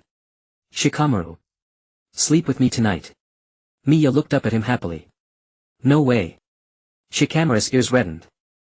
Hey, so stingy. The war is about to start. Just stay with me. She planted a kiss on his cheek. No. Before he could finish she kissed him again. Was she trying to soften him up this way? No way. Stop it. You're so troublesome. Shikamaru covered her mouth to fend her off. You're sick of me. No more love. I'll never kiss you again. Miya snorted and sat on the ground with her back to him. Shikamaru looked at her helplessly. He wasn't falling for that. She was still the same as before. Maybe he was overthinking it. But just in case it was better to take the scroll away. Fine. I'm going out for a bit. Shikamaru sighed and left with the scroll in hand. I really will never kiss you again, Shikamaru. Miya called out anxiously. Yeah, I know. He waved his hand and walked away. She had said that many times before. He didn't believe it. If she really stopped he would take the initiative. But he didn't think she could hold out. Miya's grievance surged and tears fell to the ground. You idiot. Shikamaru handed the scroll to Ing. Is this it? Yes. She actually gave it to you. Ing was shocked as she looked at the scroll. Yeah. She said to put our minds at ease and not worry about her, Shikamaru replied. That's strange. But it's definitely the right one. Keep it safe for now. Maybe I really was overthinking. Ing said, returning the scroll to Shikamaru. Not necessarily. Anyway, I'll hold on to it. She's on my team so I can keep an eye on her. How troublesome. I'll be going now, she's waiting for me. Shikamaru tucked the scroll into his pouch and left. Humph. That guy. Ing sighed helplessly. When Shikamaru came to find Miya again, she had already curled up into a small ball under her blanket. Miya. Shikamaru called softly. Hearing Shikamaru's voice, Miya wrapped herself even tighter. I'm asleep. Shikamaru looked at her helplessly. She was throwing a tantrum. How troublesome. Though it's a bother. I'll stay with you tonight, won't go anywhere. Really? Miya joyfully popped her head out, her eyes sparkling like stars. She looked like a turtle. He couldn't help but curl his lips and laugh. Really? Miya let out a cheer and pounced on him, dragging him into her blanket. Miya. How troublesome. Stop it. Miya grinned foolishly, clinging to Shikamaru and refusing to let go. That night even her dreams were filled with him. And what about our Shikamaru? Shikamaru, holding Miya, gradually fell into a deep slumber. It had been so long since he last held her while sleeping. Indeed, it was more comfortable to sleep with her in his arms. Maybe he should just give in to her from now on. On the eve of war, Miya took the scroll from the tree and tucked it into her pocket, then followed the others to the battlefield. Standing beside Shikamaru, she silently touched her pocket, her gaze dim and lifeless. Shikamaru noticed her gesture and took out the scroll from his own pocket, handing it to her. Ha! Miya looked up at him in surprise. Here it would be troublesome without the scroll, wouldn't it? But Miya took it slowly. I trust you, Miya. Shikamaru smiled. Seeing him like this, Miya felt even more guilt-ridden. Still, she had deceived him after all. This scroll was a fake. But it was fine, having the scroll back meant she could cause a real commotion. The impure world reincarnation was utterly powerless before Aang and Mia, they sealed them all into scrolls. Kabuto was so furious he cursed incessantly. Aang and Mia stood back to back, each holding their own sealing scrolls, both panting heavily. "Are you really okay? Sealing so many?"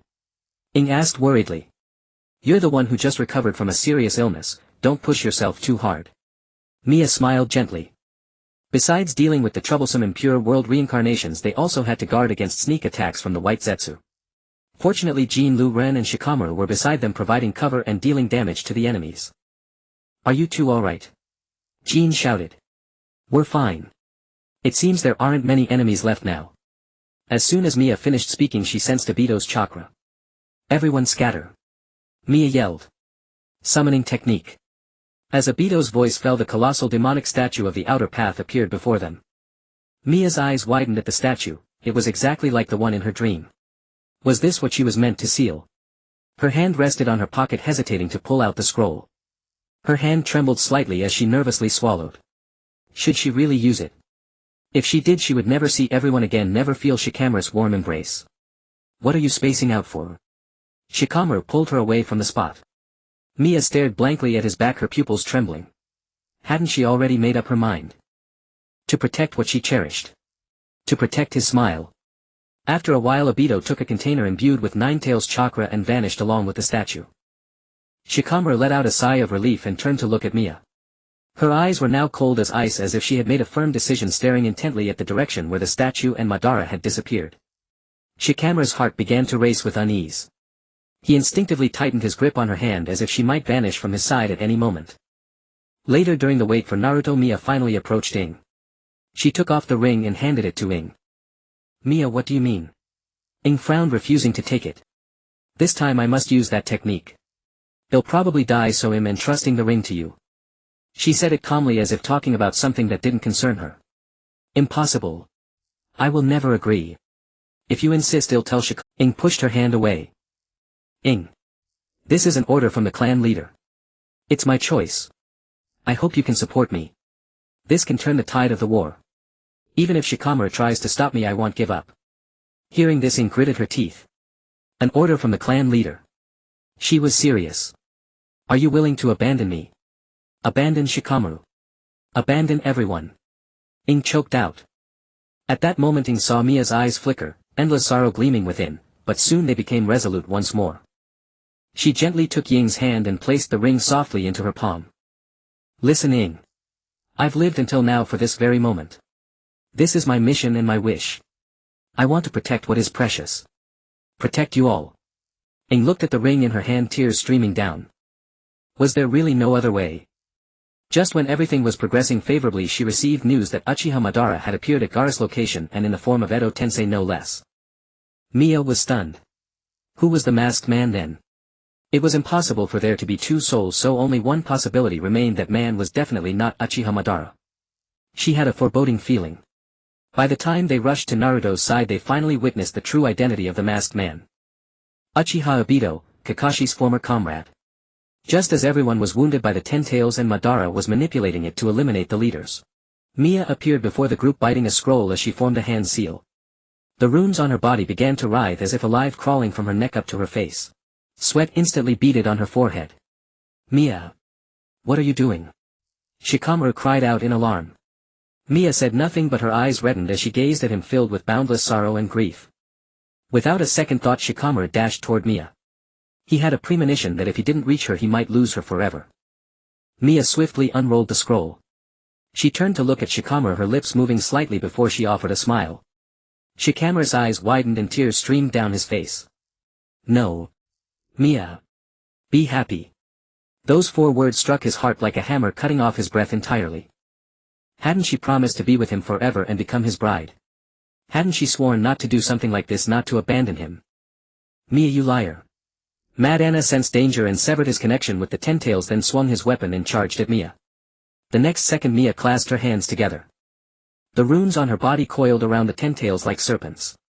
The Ten Tails let out a deafening roar and began to thrash and struggle wildly. Aang bit her lip and shouted, "Everyone hold on. Mia can seal the Ten Tails. We just need to restrain Madara and the other man." Naruto's face lit up with joy. Really?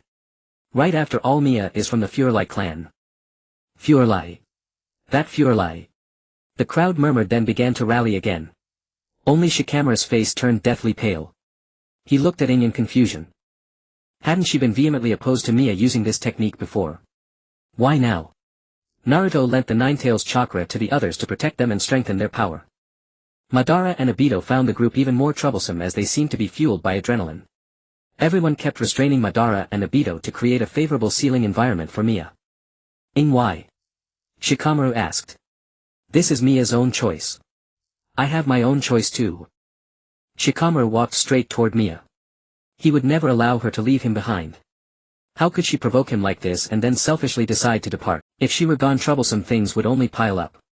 For him, the only trouble he needed in his life was her. Shikamaru reached her side and placed his hand over hers. Mia started and looked up at him.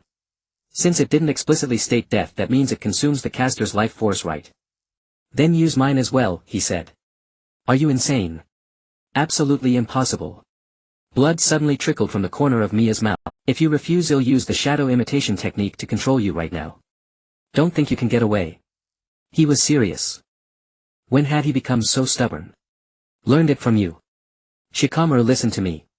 This is my mission and my destiny. I was supposed to die anyway, and I've lived until now only for this day. Even without me, you can live a normal life and meet someone new.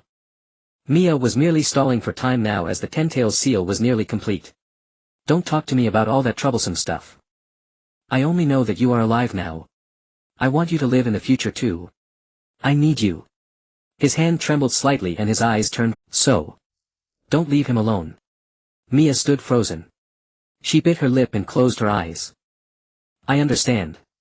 Ing said as she also placed her hand on Mia's. In that case, use mine too. Shikamaru is smart. I never noticed this at all. Suddenly several familiar voices came from behind. You two are playing the hero here. As soon as I heard this technique consumes life. I'm all in. Use mine. I've got a tough life. Jean said, gripping her shoulder. You still owe me 5,000. How can you die like this, you bastard? I won't allow it. Today you'll be generous and count it as free. Use mine. Luren suddenly appeared. I can too. Cough cough cough. Jifeng's sudden appearance startled everyone. No, you'd better pass. Really, they shouted. Mine too. Ino said earnestly. How could they forget them? They were all sisters. Mia called her older sister. Sakura wiped the blood from the corner of Mia's mouth, then looked toward Naruto and the others fighting Madara and Obito. This war isn't just yours alone. Look, everyone is trying. Mia was stunned. She truly hadn't expected this. Mia's eyes glistened. She was so moved she could barely hold back tears.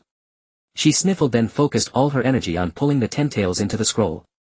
Madara sensed the danger and launched a wide-area ninjutsu attack toward Mia and the others. Fortunately, Ing stood in front and unfolded a protective barrier. I told you I would be your shield. Ing. Thank you. As the Ten-Tails was sealed, everyone breathed a sigh of relief. Great, Mia succeeded. Naruto looked at them happily. Obito was silent. He hadn't expected things to turn out this way either. We just need to seize her scroll. That's all the Fuerli clan is capable of. Madara said coolly. Mia tucked the scroll safely into her arms and looked at everyone with joy. But the next moment the scroll melted directly into Mia's body. Her vision went dark and she collapsed backward. Shikamaru caught her in his arms, his face filled with worry. What's going on? Sakura rushed over to check and found her heartbeat starting to weaken. Shikamaru. Lay her on the ground quickly. Sakura shouted anxiously. Shikamaru immediately placed Mia on the ground. Sakura began performing CPR on her. Shikamaru's expression was grim. Could it be related to the scroll entering her body just now? Mia, please don't let anything happen to you. You must hand over Mia. Dai-Tu pointed at them and threatened. Mingren clenched his fists and stood in front of them.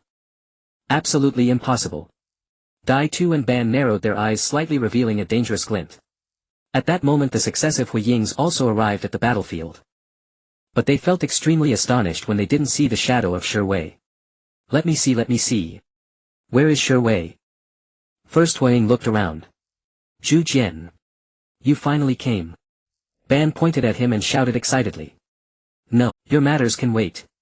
Ban was speechless, then his gaze shifted to Mia, whose heart was gradually losing its beat. Although he had heard of the power of the Fuerli sealing technique, he never expected it to be strong enough to seal even Sure Wei. Maybe they really have some connection with the Six-Path Sage. But they are still too weak, dying just from this. But where did the sealed scroll go? Without a doubt it must be hidden somewhere on her body. As long as we find the scroll, everything will be easy. Before that, Mia's consciousness gradually faded and she finally fell unconscious. When she opened her eyes again, she found herself in a strange place. She sat up and looked around. It seems you have made a choice, a familiar voice came. She turned to look. She saw an old man floating in the air with Luan Huiyen. Mia instantly knew who he was. Ah! The old man who has been nagging in my head. Mia pointed at him and shouted. The Six-Path Sage was silent. What nagging? It's all your fault for making me like this. You owe me a wonderful life. Mia said and swung a punch. As if knowing this would happen, he calmly picked up the staff behind him and tapped her on the head. A lump instantly appeared on Mia's head. She covered her head and looked at him with tearful eyes. You really hit hard. Who are you, old man? Mia asked. She was magnanimous and forgave him. I am the one who established peace and order Hagoromo. My name is Mia. Nice to meet you. Can you send me back? Mia bowed respectfully. Come forward first, he said. Mia stepped forward in surprise. Suddenly he reached out and directly penetrated her chest. Mia was shocked. What the hell? Soon he pulled out the scroll that had entered her body. How did he do that? He held the scroll and then looked at her seriously and said. Whenever the seal loosens, a child like you is born, often carrying a fraction of my power. However, they live very short lives because their personalities are always like yours, always thinking of others. You are the one who has lived the longest. Thank you for the compliment. Making you do this was unavoidable. Ban's Wuxian Yudu plan is not just about casting genjutsu on people, it is a technique that makes people continue dreaming the dreams produced by the genjutsu. Dream sounds quite dreamy. No wonder they say how good it is they want to dream. Mia spat, but soon she changed her attitude. If it's a sweet dream, it's not impossible to keep dreaming. But it's still fake. Escaping reality is not advisable. This technique, in order to utilize the power of every living person, connects them to the roots of the divine tree. This genjutsu turns people into living slaves. My mother once used this technique. It is a very miserable technique. If we don't stop it, this world will be destroyed. Then besides me, is there no one else who can stop it? Then I'm pretty amazing, huh? Mia blinked.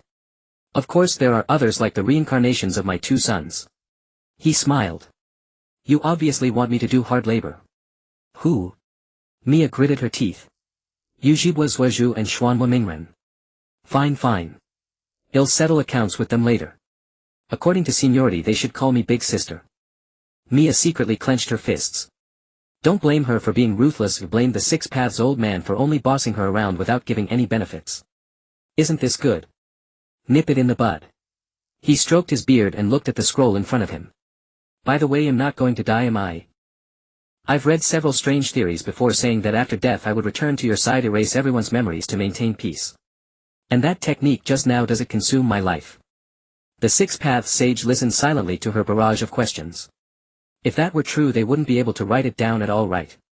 After all, they have forgotten. He replied expressionlessly. You are not dead, but you are dying. The reason is that what was consumed just now was life force. Although someone helped you, most of the consumption was your own life force. Then how long can I live? Mia swallowed nervously. The Six Paths Sage did not answer her question, just stroked his beard. She became even more panicked. Could it be that she, young and promising, was already going to die? No.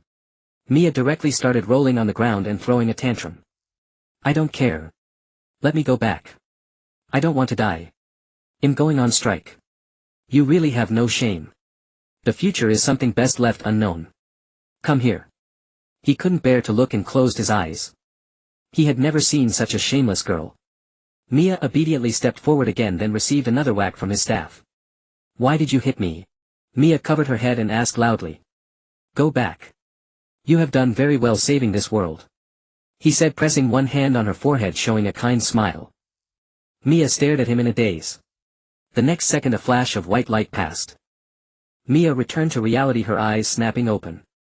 Awake, huh? Kakashi sighed in relief. Mia. Xiaoying hugged her sobbing. Thank goodness. I'm suffocating. Let me go. Mia struggled. Xiaoying quickly let go. Mia looked around. Isn't this Daida's dimension? She touched her head but felt no pain. Was it a dream? So you survived after all. You're really lucky. Daitu suddenly appeared beside her. You bastard. Today I will kill you or I won't be named Fuerli. Kakashi and Xiaoying, you really don't have the surname Fuerli now. The moment Mia saw him, she immediately stood up and performed a roundhouse kick towards him. Daitu firmly blocked her roundhouse kick and the ground beneath his feet even cracked. Wait. Mia. Xiaoying quickly tried to stop. Don't stop me. I'll never forgive him. The two fought back and forth. Kakashi-sensei. This. Xiaoying looked at Kakashi. Well, let them be. Kakashi chuckled wryly. Really? Mia. Daitu is our comrade now. Xiaoying shouted. Mia grabbed his clothes, her fist about to strike him suddenly froze in midair. Ha. She couldn't have misheard, could she? Daitu is our comrade now, you didn't mishear.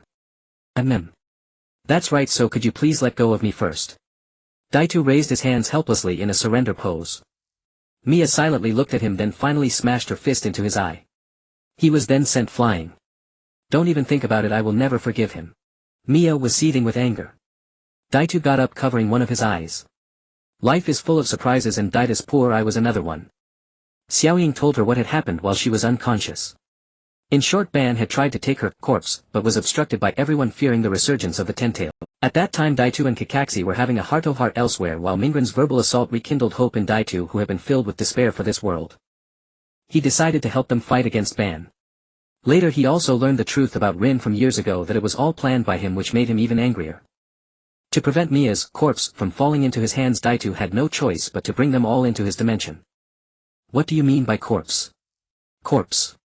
I'm not dead yet. Mia retorted. You really did look like you were about to die back then. Daitu said, still covering one eye. Mia was silent for a moment, then spoke. I want to go out, Daitu. Alright. As Mia and Daitu appeared, everyone was shocked. If anything, Mia was the most shocked. Especially when she saw Suozhu and Mingren fighting side by side, with the truth-seeking balls behind Mingren and Zuozu's Rinnegan with Tomo. That old sage of 6 paths directly stole her hard work. Ah, so you really didn't die. Suozhu looked at her coldly.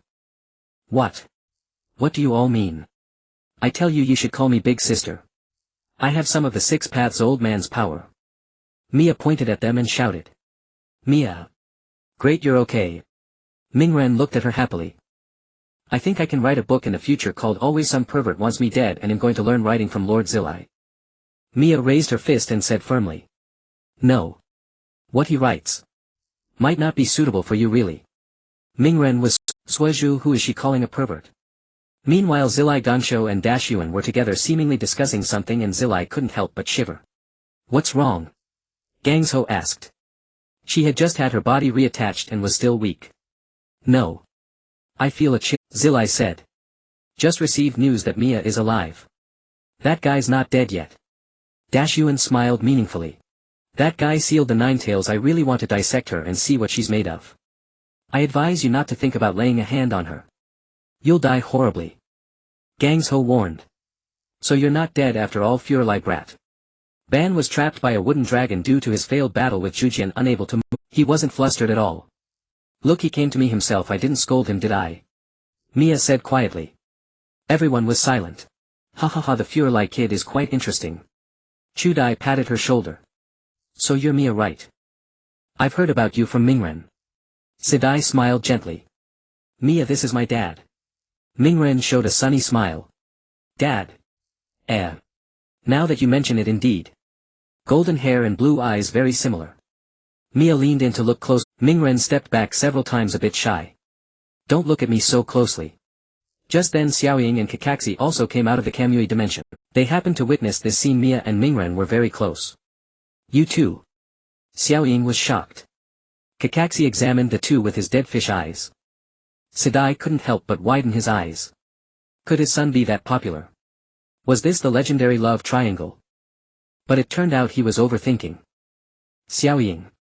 You're finally here. Guess what? The fourth Hokage is actually Naruto's father. Mia said excitedly looking at Xiaoying. I know that. But this isn't the time for chatting, is it? We should seal Madara now. Xiaoying pointed behind them. Following her gaze, everyone saw Uchiha Madara with a face as dark as pitch. Obito stood quietly watching Madara. Suddenly Black Zetsu emerged from underground, grabbing Obito's ankle. Startled, Obito looked down at him. In the moment he lowered his head, Black Zetsu had already attached himself to his body. Mia saw this and flashed a sly smile. Finally, it's here. A scroll appeared in her hand and she swiftly pulled out a very short knife from her pocket, thrusting it directly toward Obito. She avoided the vital spot, though it was only about 2 centimeters deep. On it she had affixed a sealing talisman just in case. Black Zetsu was allied with Madara and now only he remained at the Akatsuki. She couldn't rule out him causing trouble. Black Zetsu found he couldn't move. I've sealed your movements. Just wait to be disposed of. You can't escape either. Mia showed a devilish grin. This knife. Do I have to keep it stuck in? Obito pointed at the blade in his chest. Yes, don't move. It'll protect you from being controlled by him. Obito felt like she was getting back at him. As the ninja army arrived, Madara was eventually sealed into the scroll by Ing. He was unwilling, he had done so much, waited so long. Too bad you ran into me. Don't you know that Jutsu will awaken Kaguya? If she awakens, the world is doomed, including you. And everyone caught in the infinite Tsukuyomi will turn into white Zetsu. The old man 6 paths told me. Mia crossed her arms and chattered on in front of him. A flicker of surprise appeared in Madara's eyes. But the stone tablet said only this could save the Uchiha clan. The infinite Tsukuyomi is the jutsu to bring everlasting peace to the ninja world. Hearing this, Mia felt something was off. Impossible, that's not what the old man 6 paths said. She rubbed her chin in thought. Could it have been tampered with? Ing suddenly appeared. Ah. That's not impossible. But who would do it? Mia said, turning her gaze to Obito. It wasn't me. I've always followed Madara's orders. Obito quickly waved his hands. I know it wasn't you, but this Mr. Zetsu attached to you should know, right? Zetsu would never confess as long as he remained. His plan would eventually succeed. He wanted to return to his mother's embrace. The ring? Mia asked. Here. Ing gladly handed the ring to Mia. After putting it on, Mia's golden eyes glowed faintly. Speak. Was it you? The ring forced the target under the Fuerli sealing technique to tell the truth.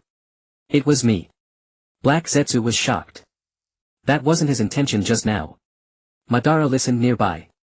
How could it be you? Why did you do it? Mia continued questioning. To revive Mother Kaguya. Black Zetsu quickly sealed his own mouth. You've been used, Madara.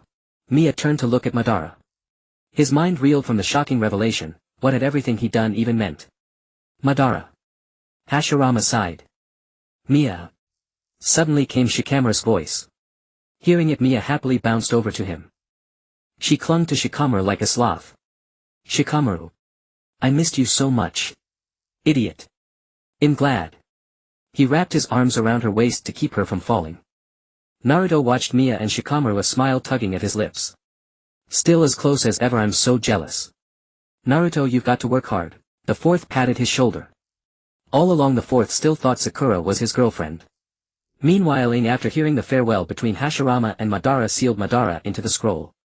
Afterward, Naruto and the fourth bid a hasty farewell. Since Mia's scroll was with the old man 6 paths, she couldn't seal the former Hokages into a scroll, so Ing did it for her. As for Obito, feeling guilty, he used the Rinne rebirth technique to bring everyone back from King Yama's grasp. Before his death, he didn't forget to tell Kakashi to postpone joining them because he wanted to spend time alone with Lin. Naruto. You must become Hokage. And Mia, I'm sorry. He closed his eyes forever. Even if you say sorry, I won't forgive you, you bastard. Mia sniffled. Black Zetsu wondered if they could remove him from Obito's body first. He just wanted to return to his mother's embrace. What was wrong with that? Black Zetsu wanted to cry but couldn't. After the war, Sasuke and Naruto faced their final battle. Aren't you going to stop them? Shikamaru asked. No, this is their fight. Besides Sakura and Kakashi are there, and nothing bad should happen, right? Mia said, taking his hand. Shikamaru held hers back, smiling helplessly. I hope so. But Mia never expected that they would each lose an arm. Jiraiya shouted, Hokage. No way. Let Kakashi be it. If he became Hokage, how could he go to the hot springs and watch the girls? What? Then there would be no time at all. This kind of life isn't fun at all. Kakashi was shocked. Keep it up. It'll bring you make-out paradise. Jiraiya gave a thumbs up. Truly a cause for celebration indeed. Kakashi, no. I'm about to be as tired as a dog.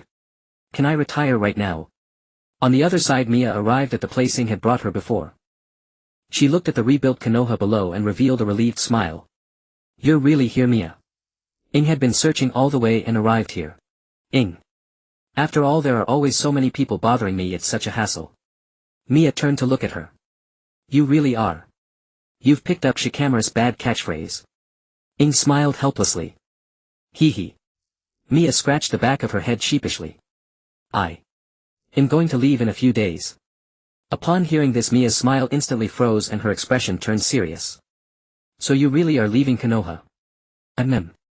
After all, there are still many places I haven't been to. Ing scratched her face awkwardly. Do Jin and the others know? Ing nodded. Mia sighed. At that time she and Luren would have to put in a lot of effort to stop him again. Mia, regarding Jin. I still have to tell you. Ying's face was a bit red. Looking at her awkward demeanor, Mia instantly understood what had happened. Her eyes and mouth were wide open. Over at Shikamaru's side, Shikaku was playing chess with Shikamaru. Have you decided? Shikaku asked. I have to move forward too, Dad. I can't always act like a kid. Shikamaru looked seriously at Shikaku in front of him. Is that so? Our son has grown up. This war everyone was safe thanks to Mia and Naruto. The village often has many visitors, most of them coming to see Naruto and Mia. Yeah.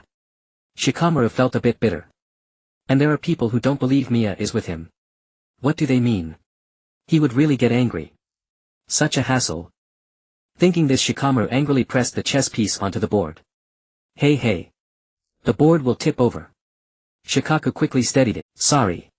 So when are you planning to marry Mia? Shikaku asked. Shikamaru's face reddened a bit and he didn't speak. Your train of thought is off, then he'll take this game's victory. Shut up. Over on Mia's side, she was wandering unsteadily on the road, still not fully digesting what she had just heard. She actually. Mia's eyes were hollow and dull, her head lowered as she walked down the street. Mia. Luren's voice came. Mia looked up and saw Luren and Temari's figures. Luren was holding a large bag of something, not sure what. Oh. Luren and Temari, what are you doing here? Temari had just arrived in Konoha today, accompanying Gaara and Kankuro. They said they wanted to see Naruto. And it was Luren who received them. As luck would have it, he happened to be in the Hokage's office, so Kakashi assigned him the task of reception. Something came up. Luren had cold sweat on his forehead, one hand in his pocket, very nervous. He seemed to be hiding something. Oh. Mia blinked blankly. Then she showed a mischievous grin, leaned in and whispered, a date. Upon hearing this, Luren's face instantly flushed red. If you keep talking nonsense, don't blame me for putting wasabi in your noodles next time, you brat. Temari beside them lowered her head and surprisingly didn't refute. I know. I'm sorry, boss. Mia said, stepping back a few paces before slipping away. That Mia is just like that, don't mind her. Luren turned to look at Temari. No, it's fine. Let's hurry. Those little ones must be impatient. Temari laughed heartily. That's true. Mia searched for Jin all the way and finally found him in front of a vegetable shop. Since Jin was always freeloading meals, Ing simply let him eat at her place every day on the condition that Jin must buy the vegetables himself and give them to Ing. Over time, feelings developed between them. Although Jin was a good guy, Mia felt a bit annoyed, as if her own cabbage referring to Ing had been rooted by a pig referring to Jin. Now she finally understood why Ing had such a bad attitude toward Shikamaru. This bastard. Jin. She shouted loudly. Everyone turned to look at the sound and saw an angry Mia. That's Nara, Mia, right? Yes. That's her. She really is so cute. Shall we ask for an autograph? Mia completely ignored these people's comments and walked straight to Jin. Mia. What's wrong? Jin looked at her in surprise, holding a cabbage in his hand. Seeing the cabbage in his hand made Mia's heart ache even more. She seemed to see an image of Ing holding hands with him. No. Her Ing. Die. Mia raised her fist and punched him in the stomach. Jin flew far away, but fortunately no one else was hurt. Everyone present was shocked. Boss, did he pay? Mia asked the vegetable shop owner. Not yet. The owner said, sweating in fear. This woman is terrifying. Here, keep the change. Mia placed 500 yen on the counter and left. She stood in front of Jean, radiating cold aura. Why? Did you suddenly hit me? Even so, Jean still protected that cabbage. What are you doing? Is that cabbage more important than your life? Mia sighed. If Ing is happy, then it's fine. Jean is indeed a good person. But she just couldn't get over it. Jean. If you treat Ing badly, I will never forgive you, got it? The consequences will be worse than this. Mia threatened. Upon hearing this, Jean immediately understood and nodded repeatedly. Mia snorted and left. Since then no one dared to approach Mia or bother her. Shikamaru was very satisfied. Truly not bad. 2 years had passed.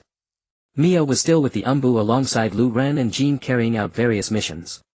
She had thought that peace would mean fewer tasks, but contrary to her expectations, they had even more assignments than before. Mia sighed. Many things had happened during this period. For instance, Ing was pregnant. That had been half a year ago. A year earlier, Ing had returned to Mai and decided to settle there, living a so-called cohabitation life with Jean.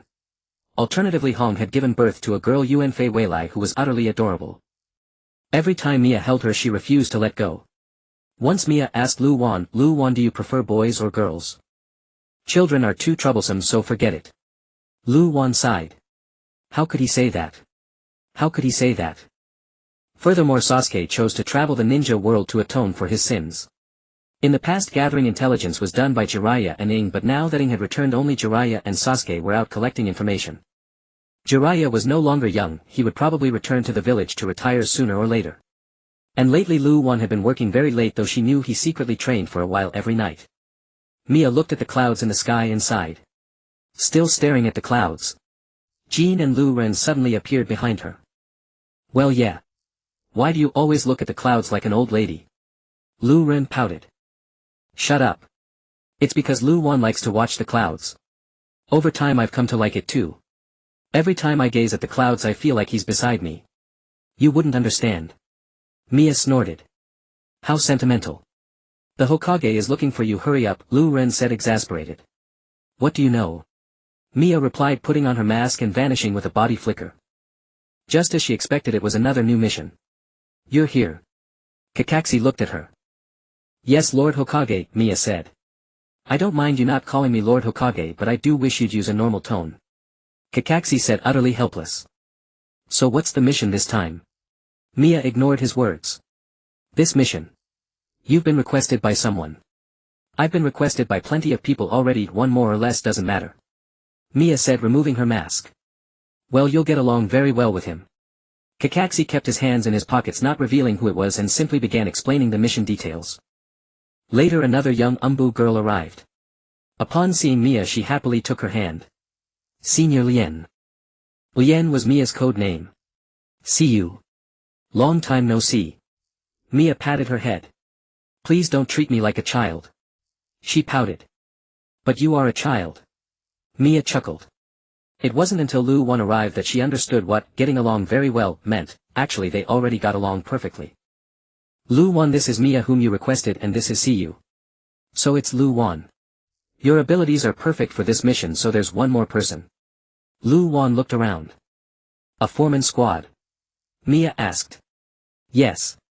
I'm here. Suddenly a tall burly man appeared behind Lu Wan. Lu Wan was startled and turned to look at him. When did you? His name is Long. He can freely manipulate his own and others' chakra levels, completely concealing his presence or disguising himself as someone else. Yo, long time no see, Mia greeted Long. Ah, you are. Just call me by my name, it's fine. Mia smiled. Since it was a requested mission. Oh. Lady Mia. Long seemed to understand and nodded. Looks like everyone's here. Pack up and we can set off. Yes. Mia and Lu Wan said goodbye to Jinai and hurried to the main. Long was already waiting at the gate. For this mission's plan, Lu Wan intended to disguise themselves as a group of coal sellers to enter Zhangji village. The trickiest part would be the coal merchant's permit. Fortunately, Mia had once befriended a big boss who managed a coal mountain during a previous mission. Mia had saved his life and he was always grateful to her, ready to help her at the first sign of any trouble. The coal and the permit needed for this mission were obtained from him. However, the coal permit couldn't be acquired immediately, they had to wait until tomorrow. With no other choice, they had to stay there for the night.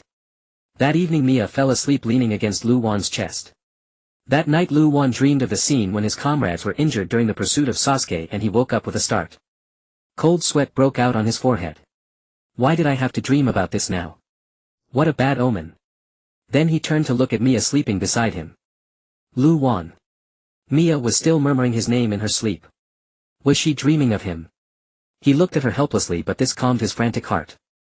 He lay back down and pulled Mia into his arms. This time nothing like that would happen. They took the coal merchant's pass and the coal and left. Arriving at the Maji country, they secretly observed the area nearest to where Zhuo Jing had been murdered. Mia waited for long and Lu Wan to change clothes.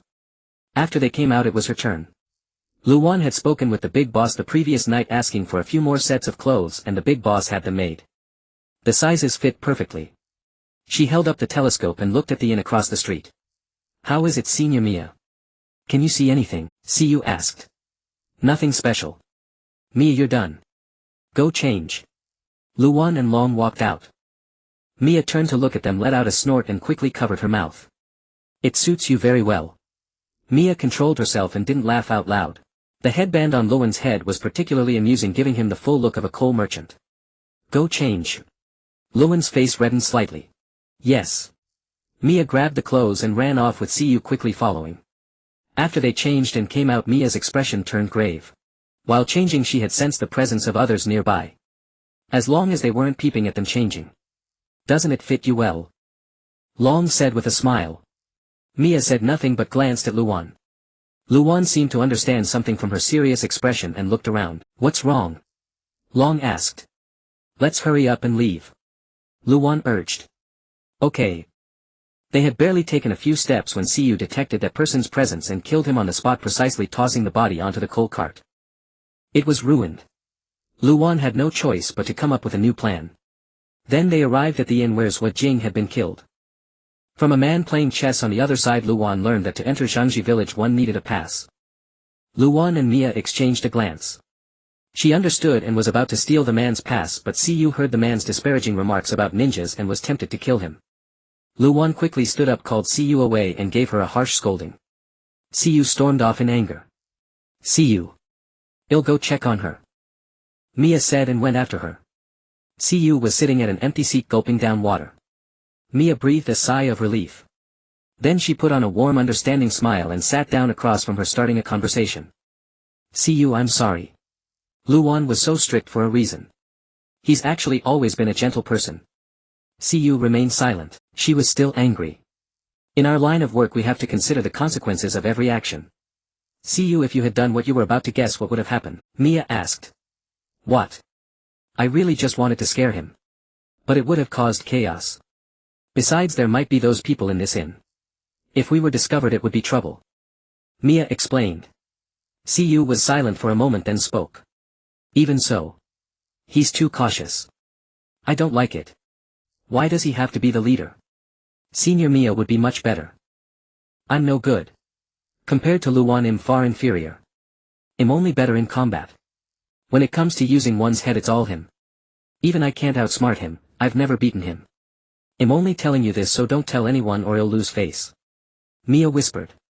Really? You've never beaten him? Siyu stared at her in shock. Mia nodded in confirmation. Yes, she had never won a game of chess against him. He was ruthless and never gave her any leeway. Siyu thought Mia meant she had never defeated him in a... Mia swirled her cup, her mind drifting.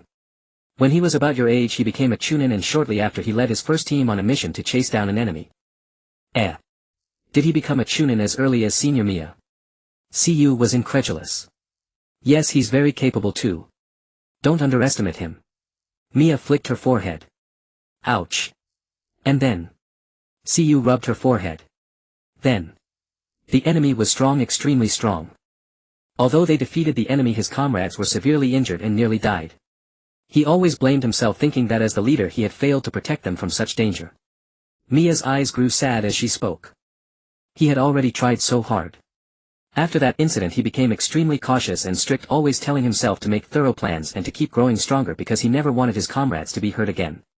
Just like now, his comrades are us. Don't let his appearance fool you, he truly treasures his comrades. So trust him, okay? Mia smiled. Siyu lowered her head slightly. So that was it. I understand. I'm sorry. Suddenly a group of people surrounded the inn. The man Siyu had killed had been discovered. Just as the crisis was about to unfold, a young man named Shaosun appeared and saved them. Using the illusionary effect of her chakra, Long made Shaosun mistakenly believe that ninjas were present, and in doing so he inadvertently revealed his own identity. Shaosun might be connected to the Maji country.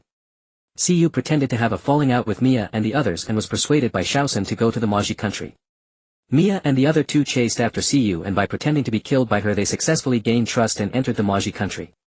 Thus the three of them lay on the ground from dusk until the moon hung high in the sky before finally emerging from their feigned death state. Mia clutched her chest and sighed, so painful. I never thought it would hurt this much.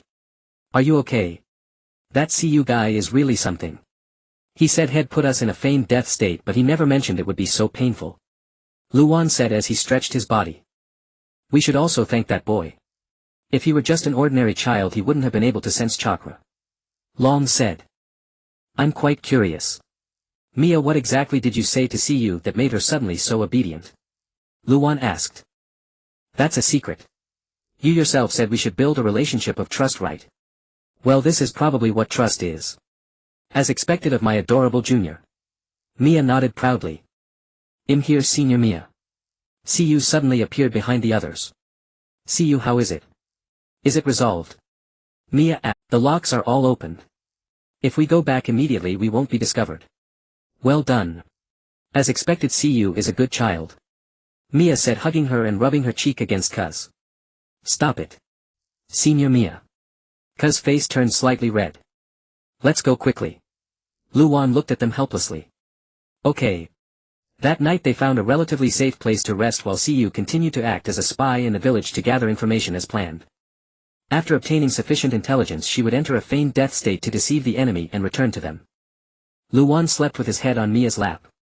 Mia gently stroked his head with one hand while holding information about the village's leader Yuanwu with the other. Luan slept soundly. The intelligence was just a single photo and it was extremely blurry. Mia squinted trying to make out his features. Long meanwhile was observing the situation of the entire Mo country from a distance. It was not until Luan woke up. Have you noticed that there's not a single breath of wind here? That's going to make things really difficult for me. Mia sighed. Now that you mention it, it's indeed completely still without any wind. Long said. Geez. I have a bad feeling about this. Luan said. Mia glanced at the flowers on the ground. Come to think of it, why do all the flowers here look the same? Who knows? It wasn't until Siyu returned that everyone's hearts finally settled. Unfortunately Siyu hadn't obtained any useful information, the only thing she knew was the name of the city. Afterwards they went into the city to fill their stomachs. They had originally aimed for grilled meat, but to their surprise the boss grilled meat turned out to be grilled frogs. Mia stared at the charred frog in her hand in silence. While it was edible it wasn't necessary, she would rather have porridge. Here. Eat your fill. Mia handed the grilled frog to Luan. Really, you? Luan sighed and took the grilled frog from her hand. It's clearly because she doesn't want to eat it. Mia looked around at the surroundings which seemed to have poor public order. Suddenly her gaze stopped on a man and she immediately lowered her head. I think I saw an acquaintance. Mia said quietly. Who? That one is that Suasher. Mia pointed secretly behind her. Upon hearing this the three of them secretly looked over, confirming his identity. Who is he? He killed all his teammates and then disappeared. I never expected this wretch to still be alive. Mia said, her eyes blazing with fire. Afterwards they directly went to corner Suasher trying to extract some information from him. However they didn't expect him to directly attack Long, firmly gripping his neck and claiming that he knew everything Long had done. Siyu. Mia shouted. I know. Siyu said, directly using her ability to knock Suasher unconscious. After Long woke up they also learned from him the origin of his own ability. Everyone has their own story and Long was no exception. Later they disguised themselves as Guja and obtained news that Yuanwu was going to give a speech. So they decided to quietly wait for Yuanwu's appearance. In the evening as Yuanwu's speech began, Zhua Jing was also brought before the crowd. Mia watched from the shadows feeling that something was off. Mia. Luan and Long retreated to a concealed spot. Luan, what about Zhua Jing? Mia asked. This'll leave it to you.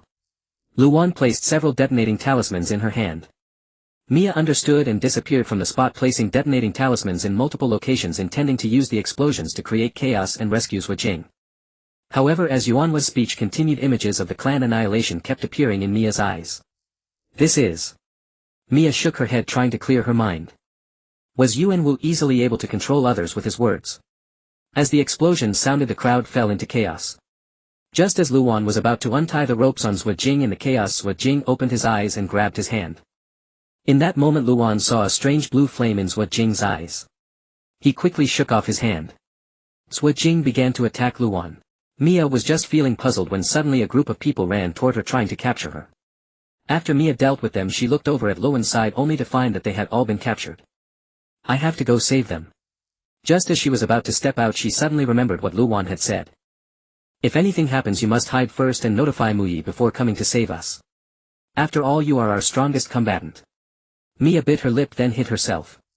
If she went now, they might all be wiped out. She hadn't figured out Yuanhua's ability yet, so she needed to notify Kakashi first. Yuanhu, just you wait. It seems one got away. But it doesn't matter, we'll catch her sooner or later. Yuanhu smiled and then ordered his men to capture them back. Mia's eyes faintly shimmered with a golden radiance. Fortunately, she had left marks on the three of them beforehand, so she could perceive wherever they went. But why did Sai suddenly attack Shikamaru? And Oboro and Siyu seemed to have lost consciousness. Mia inscribed the current situation onto a scroll, then formed a hand seal. The scroll vanished instantly, and at the same time another scroll appeared on Kakashi's desk in Konoha. This was a technique akin to space transfer, but the desk had to have a pre-drawn array on it. Kakashi opened the scroll and began reading. His expression had been serious, but upon seeing the content it instantly turned into one of speechless exasperation. I'm doing well, no need to worry. I'll be bringing Yuanhua's head back to you as a gift soon, Lord Hokage. Kakashi sighed. This one always does this. But with her around, there's nothing to worry about. Yet a head as a gift. Perhaps not the best idea. Had she forgotten they needed to capture him alive? Since a crowd was searching for Mia during the day, she never had a chance to act. Only at night did she dare to seek out Shikamaru. She leaped up, grabbed the iron bars on the window and perched there. Shikamaru was still meditating on a chess game. Shikamaru. Mia called out. Hearing her voice, he looked up toward the window. Mia. What's the situation? I've already sent the message to Konoha. That man named Yuanhu seems to use the fragrance of a certain flower to brainwash others. Mia asked. What do you mean? Ah, that flower, the one on the ground. Mia noticed the small blue flower not far in front of him. That one. Shikamaru looked over. Isn't that just an ordinary flower that grows everywhere? I thought so too until I picked a few and smelled them. I saw memories from my past. Its fragrance can awaken deep-seated memories. Yuanhu exploits this to brainwash others relentlessly. But if one doesn't listen to his words, it's useless. Mia tossed a tiny communicator to Shikamaru as she spoke. He caught it steadily and placed it on his ear. Because it was so small, the enemy couldn't see it. Someone's coming. I'll slip away. Mia vanished from the spot. Later, through the communicator, she learned Yuanhua's true ability, which matched her suspicions. Siyu and Oboro had already been brainwashed and even attacked Shikamaru. He escaped through an overhead vent and hid by a large window, clutching his shoulder while cursing Siyu. Her attack had left his entire body numb. He gazed at the moon obscured by clouds, lost in thought, when suddenly a familiar scent wafted over. Mia appeared upside down above Shikamaru. Surprise. He wasn't startled, instead he looked at her with utter calmness. Can't you at least react? Mia sighed and landed before him. He reached out, pulled her into an embrace and buried his face in the curve of her neck. Only Mia's scent could soothe his nerves. His warm breath against her neck made her feel a slight tickle. She gently stroked his back. What's wrong? Don't tell me Yuanhu brainwashed you. Mia asked. No, it's just that this place is so high and yet you managed to climb up. He released her and leaned back against the wall. Well, it's me we're talking about. So what now? Siyu and Oboro have all become enemies. Should I just take charge? Mia asked. Let me think. Shikamaru assumed his classic thinking pose. After a long moment he opened his eyes and looked toward the vent. I do enjoy being alone with you, but right now only we can put an end to this. Why didn't you say so earlier? Since when did my Shikamaru become so cautious? I'm still insanely strong, you know. She pulled him to his feet. The moon broke through the clouds, casting its silver light upon her. The pure radiance bathed her in a layer of silver white, gentle and serene. Shikamaru stared at her a little dazed. What is it? After we get back. He stopped mid-sentence. What? Mia looked at him with dissatisfaction. Why stop halfway? No, I'll tell you after this mission is complete. With that he led her to confront Yuenwu. When they arrived, Siyu and Oboro stood before Yuenwu, who sat calmly on a golden chair. Hello there, Yuenwu. Mia waved. You're Nara Mia. You came to me yourself. How convenient. Yuenwu stood up excitedly. If he could obtain a ninja as powerful as Mia, he would strike it rich. I'll take your head, Mia said, drawing the blade from her back and pointing it at him. Lord Yuenwu, please go first. Mia is not an easy opponent, Oboro shouted. It's fine. No one can defy my words, not even Mia. Yuenwu smiled, fixing his gaze on her with keen interest. Shikamaru glared at him fiercely, a flicker of displeasure in his eyes. Next. Before Mia could finish her words, she vanished with a whoosh and attacked Long and Siyu. Her figure was barely visible. By the time they realized it, she was already before them, her blade descending. So fast. Long and Siyu started and hastily dodged, but she still severed a few strands of their hair. Mia nodded in satisfaction. An Anbu operative must have swift reflexes, but also mental fortitude. Mia glared at Siyu and Long, her gaze sharp and icy, radiating a dangerous aura. You won't be so lucky next time. Long and Siyu stared at Mia nervously, cold sweat beading on their foreheads. Just as they focused on her, ready for any move, Shikamaru used his shadow possession jutsu to seize control of them. Success. Shikamaru maintained the hand seal, holding them firmly. Seeing this, Mia smiled again, then turned her gaze to Yuenwu. Yuenwu stepped back in fear. In the blink of an eye, Mia had vanished. He scanned his surroundings, then shouted loudly. Mia! Come out and stop. Mia, obedient as ever, appeared before him, raising her blade to strike. Stop! He shouted again, but it was useless. It's no use, I've blocked my hearing. Just as she was about to strike, Sai suddenly appeared. He drew a lion that sent Mia flying. Mia! Shikamaru looked at Mia with concern. At that moment another lion charged at him. Forced to dodge, Shikamaru released Siyu and Long from his hold. Mia rose from the ground, dusting herself off. You've done a fine thing, Sai. She glared at him. What a pity, Mia. Lord Yuenwu, take this chance to leave. Sai said. Yuenwu turned and fled. Stop. Shikamaru immediately chased after him. The three of them tried to intercept Shikamaru, but Mia blocked them. Your opponent is me. No one will hinder Shikamaru. As she spoke, her hair turned golden and a giant Buddha appeared behind her, blocking their path. This was the plan they had agreed upon. If they could take down Yuenwu directly, that would be best, but if he escaped, Shikamaru would pursue him while Mia handled the rest. Mia narrowed her eyes, radiating a dangerous gleam. Let him go after Lord Yuenwu while you stay to face the three of us. That's just like his cowardly nature, said Sai. Mia clenched her fists, glaring at Sai in fury. I advise you to take that back, or you'll die a very ugly death. Insult anyone but Shikamaru. She was determined to crush him. Then a deafening roar echoed, shaking the entire building. When Ino and Choji arrived, they found Siyu and Long lying unconscious nearby, and Mia clutching Seiya's collar, pummeling him relentlessly. She delivered a sharp slap to his face. You jerk, wake up. You're our comrade. Being controlled by Yuenwu to betray Konoha, how shameful. How dare you badmouth Shikamaru. She slapped him again. Attacking Shikamaru, slandering him, payback time. Mia. Stop it. He's already unconscious. Ino grabbed her hand. At least spare his handsome face. Mia turned and saw Ino and Choji standing there, utterly shocked. How did you two get here? Perfect, leave these three to you. In going after Shikamaru. With that she handed Sai to Ino and dashed off. Mia. Ino, holding Sai in her arms, was at a loss. Maybe we didn't need to come after all. Choji scratched his head. Better to have come anyway. Ino sighed, then looked at Seiya's swollen cheeks from Mia's blows. Poor Sai. What did he do to deserve this from Mia? Mia tracked Shikamaru all the way to the deepest chamber. The heavy door was shut, preventing entry. She placed explosive tags on the wall. With a blast, the interior was revealed. Shikamaru was just then facing her direction, staring in shock. Yo, Shikamaru. I'm here. Mia flashed a radiant smile. Perfect timing, Mia. Shikamaru grinned. Mia walked up to his side glaring fiercely at Yuenwu behind him. Ready to face judgment Yuenwu? Did you kill the other three? They were your comrades, you said you cherished them. You said you didn't want to lose anything precious again. Yuenwu shouted, sweat streaming down his forehead. No, I didn't kill them. I just put them to sleep. I'm not as ruthless as you, Mia smiled. What? They're all unconscious. Shikamaru looked at Mia in disbelief. Yeah, otherwise it would be troublesome, right? True enough, but I still hope they wake up soon. After their exchange both turned their gazes toward Yuenwu. Yuenwu stepped back in terror. No. Yuanwu and the other rebels were taken away by the members of the Konoha Anbu. Meanwhile Zai and the others also regained consciousness. To prevent Yuanwu from brainwashing anyone else he severed the chakra flowing in his tongue. Mission accomplished. I'm exhausted. I'm going to sleep like a log when I get back. Mia said, stretching her body.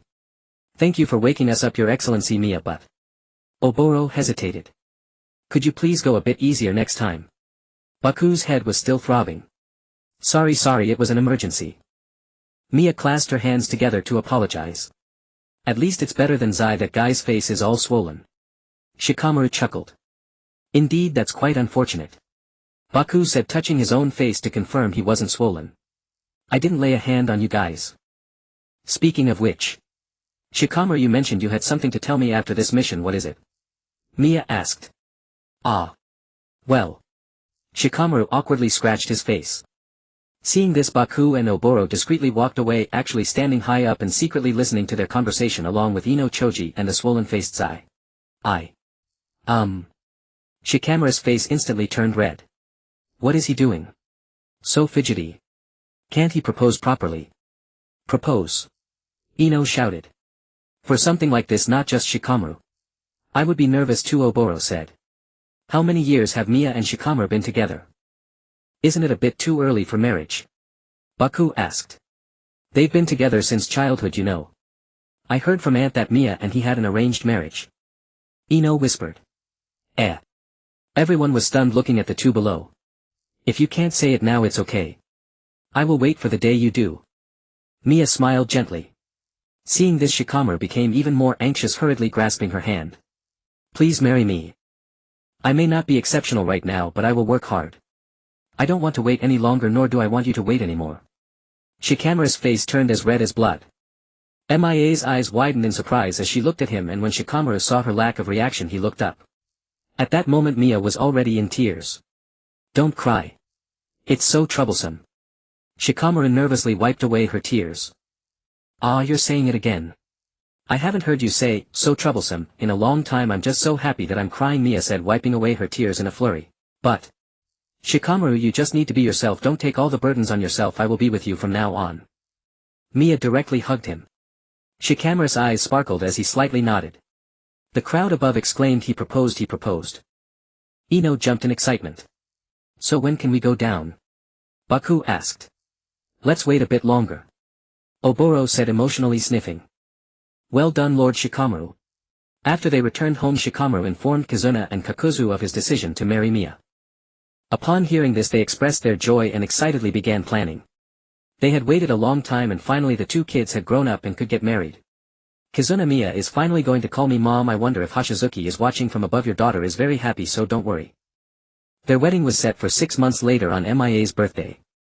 She wore a red and white kimono underneath with a white robe on top, her hair styled up with a white cotton hat and a red knot at her chest. She quietly awaited Shikamaru's arrival, feeling quite nervous. Although she had imagined this countless times, when the moment truly arrived she felt somewhat at a loss. Taking a deep breath, she looked out the window and couldn't help but think of her parents. If they were still alive, perhaps they would be feeling the same as Kazuna and Kakuzu, sighing at this moment. Mia. Shikamaru's voice came. Mia turned around and found that she could no longer take her eyes off him, radiating dazzling light, her skin as white as snow and her lips rosy. Her eyes sparkled with enchanting light and her lips curled into a gentle smile. Shikamaru, you're here. Her voice was soft, stirring something deep within his heart. Shikamaru gently took her hand, his ears turning crimson. Let's go, don't let go of my hand. Upon hearing this, Mia froze in place as if transported back to her childhood. He also softly told her, don't let go of my hand. Mia nodded, gently gripping his hand tightly, feeling warmth and security. Ever since the moment they met he had already become the star in her heart that would never set day or night. She walked outside with him to welcome the guests. She stole a glance at him as the gentle wind brushed across his face. Shikamaru, I wonder if you felt it too, the message carried by the wind. Shikamaru seemed to sense something, turning to look at her, and they locked eyes for a few seconds. Shikamaru slowly spoke. Mia, I love you too. Mia's face instantly turned red. How did he know? Wedding. Years later they gave birth to a pair of twins. Though they were twins they were easy to tell apart, identical in appearance yet with different colored eyes. The boy had golden eyes while the girl did not. So they were easily distinguished. The boy was named Lu Yi and the girl Lu Li. Lu Wan had once said children were too troublesome and he didn't want them. But in the end he still had children. Later she learned that after Lu Wan was born in the future he had asked Ji Nai whether childbirth was extremely painful. Ji Nai said, yes, it hurt terribly. I thought I was going to die. Lu Wan's face turned pale at that.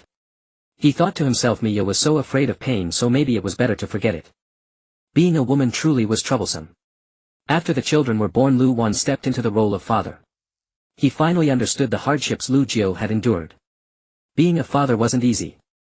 Fortunately both children were well behaved. Lu Li, like Mia, was stubborn about things. Once she set her mind on something she would never give up, which gave Lu Wan quite a headache. Lu Yi resembled Lu Wan's childhood self, listless all day, though he did have a source of motivation. For instance, I'm definitely going to beat you today. Dad! Lu Yi shouted as he dragged Lu Wan to play chess. Mia watched the father and son helplessly. Yes, it was chess. This trait was quite similar to Mia's. She never admitted defeat. Mom has never beaten your dad either. Let's see if our son can do it, Mia said with a smile. Mom hasn't won either. Dad, you're too much. You didn't even go easy on Mom, Lu Yi retorted. You little rascal, the water I gave your mom could fill a river. You know your mom's chess skills. That's true. Lu Yi and Lu Wan whispered to each other. I can hear both of you. Lu Wan, you're done for. You're not sleeping with me tonight. Mia shouted. I'm doomed. Lu Wan sighed, holding his forehead. Although Lu Yi was always listless, Lu Li's presence perfectly disciplined him. Lu Li was fierce. She would scold Lu Yi mercilessly every time, which saved a lot of trouble. Brother. What on earth are you doing? Do you want me to drag you out of bed? I know. Other people's sisters are all gentle and cute. Why are you so fierce? Ah, right. Lu Yi was the older brother and Lu Li was the younger sister. That's because brother never gives me peace of mind. Lu Wan and Mia listened quietly downstairs, exchanging a knowing smile. Mom. We're ready to go. Lu Li called out. Lu Yi sighed. He really didn't want to go to school. Hey, don't look so unwilling, Lu Wan said with a helpless smile. So troublesome. Lu Yi muttered, but he still got up to prepare for school. Don't imitate your father. Honestly. You'll never get a girl chasing you, Mia said as she came out. How could that be? Look at Dad, he found Mom, didn't he?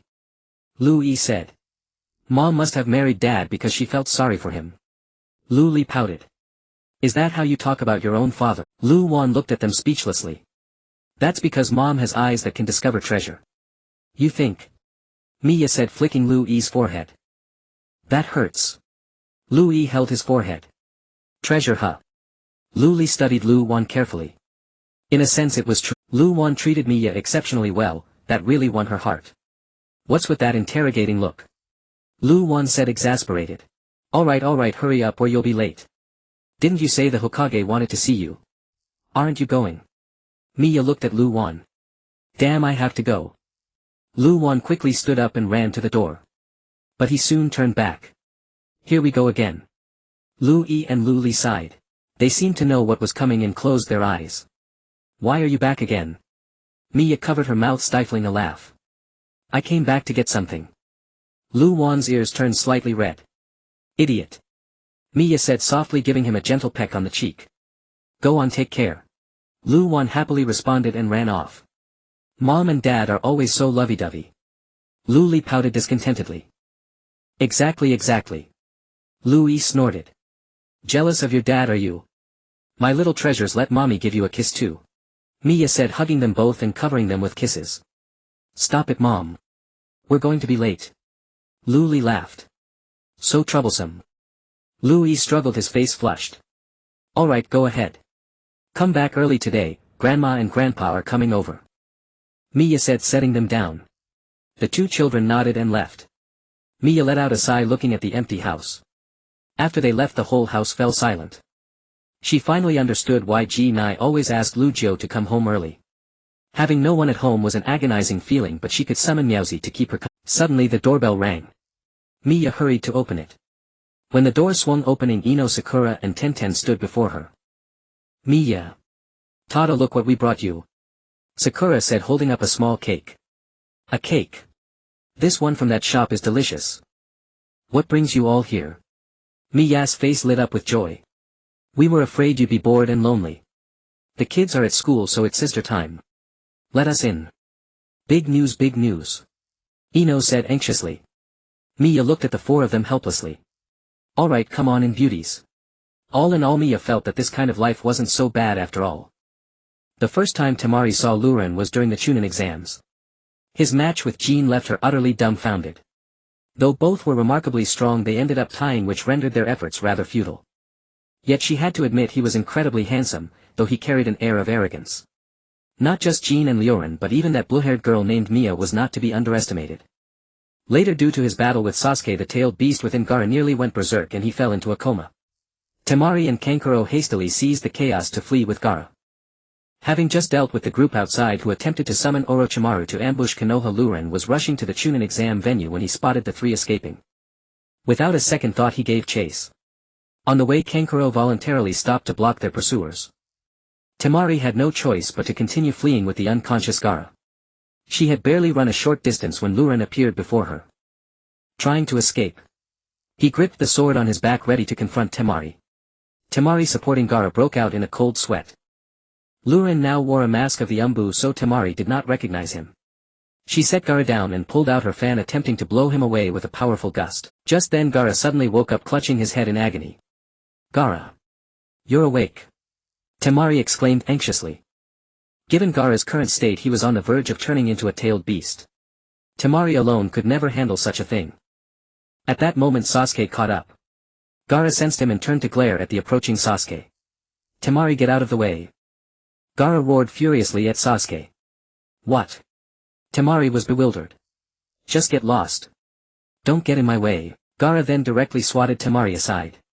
Luren immediately rushed to save her just as she was about to crash into a tree, catching her in a princess carry. Blood trickled from Temari's lips, her entire body aching and numb. Quite heavy-handed against your own sister, Luren murmured softly. You, why did you save me? Temari stared at him in astonishment. Don't mention it. Just pay me a protection fee, he said as he set her down. You bastard. Temari slumped onto a tree branch, clutching her stomach. This guy was a scammer. Taking advantage of her vulnerability. As Gaara let out an agonized scream, everyone turned to him in shock. Gaara was already beginning to transform into a tailed beast. Damn it, it's starting. Temari watched in terror. What is this? Luren frowned. Such terrifying chakra. Then Gaara lunged at Sasuke, punching a massive hole straight through a thick tree. Such destructive power. Temari's entire body trembled uncontrollably, clearly terrified. Are you alright? Luren asked. Temari did not answer, her gaze fixed solely on the battle between Gaara and Sasuke, her hands clasped together in a desperate attempt to calm herself. Luren looked at her, his eyes darkening as if recalling something.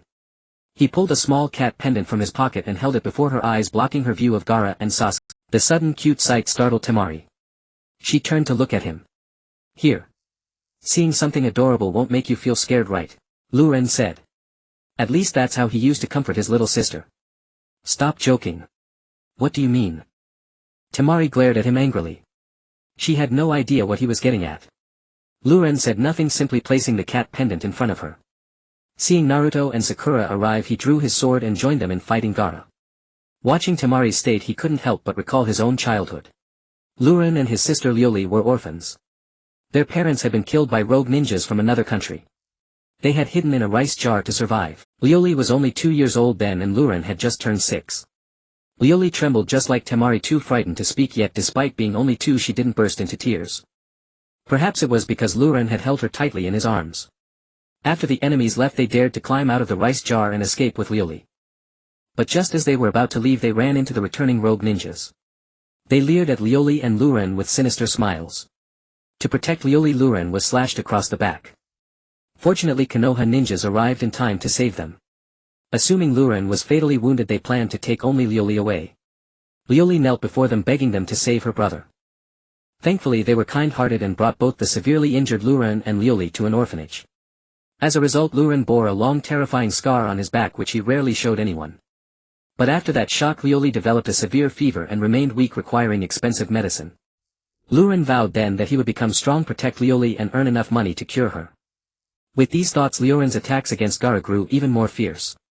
Temari's eyes widened as she watched him. The techniques he used were familiar, she recognized. She then looked at the cat pendant before her pupils trembling. But why? As Gaara sent him flying, Luren crashed into a tree and spat out a mouthful of blood. Masked brother. Are you okay? Naruto shouted. I'm fine. Luren staggered to his feet. Masked brother, if you can't hold on, take Sakura and the others and leave. Shut up. I have something I must protect too. Luren raised his sword again. Temari witnessed everything that day. She came to a conclusion: he might be a good-natured fool and his personality was quite strange. Luren huh. Afterward they returned to Sunagakure and were busy for a long time, overwhelmed by the chaos.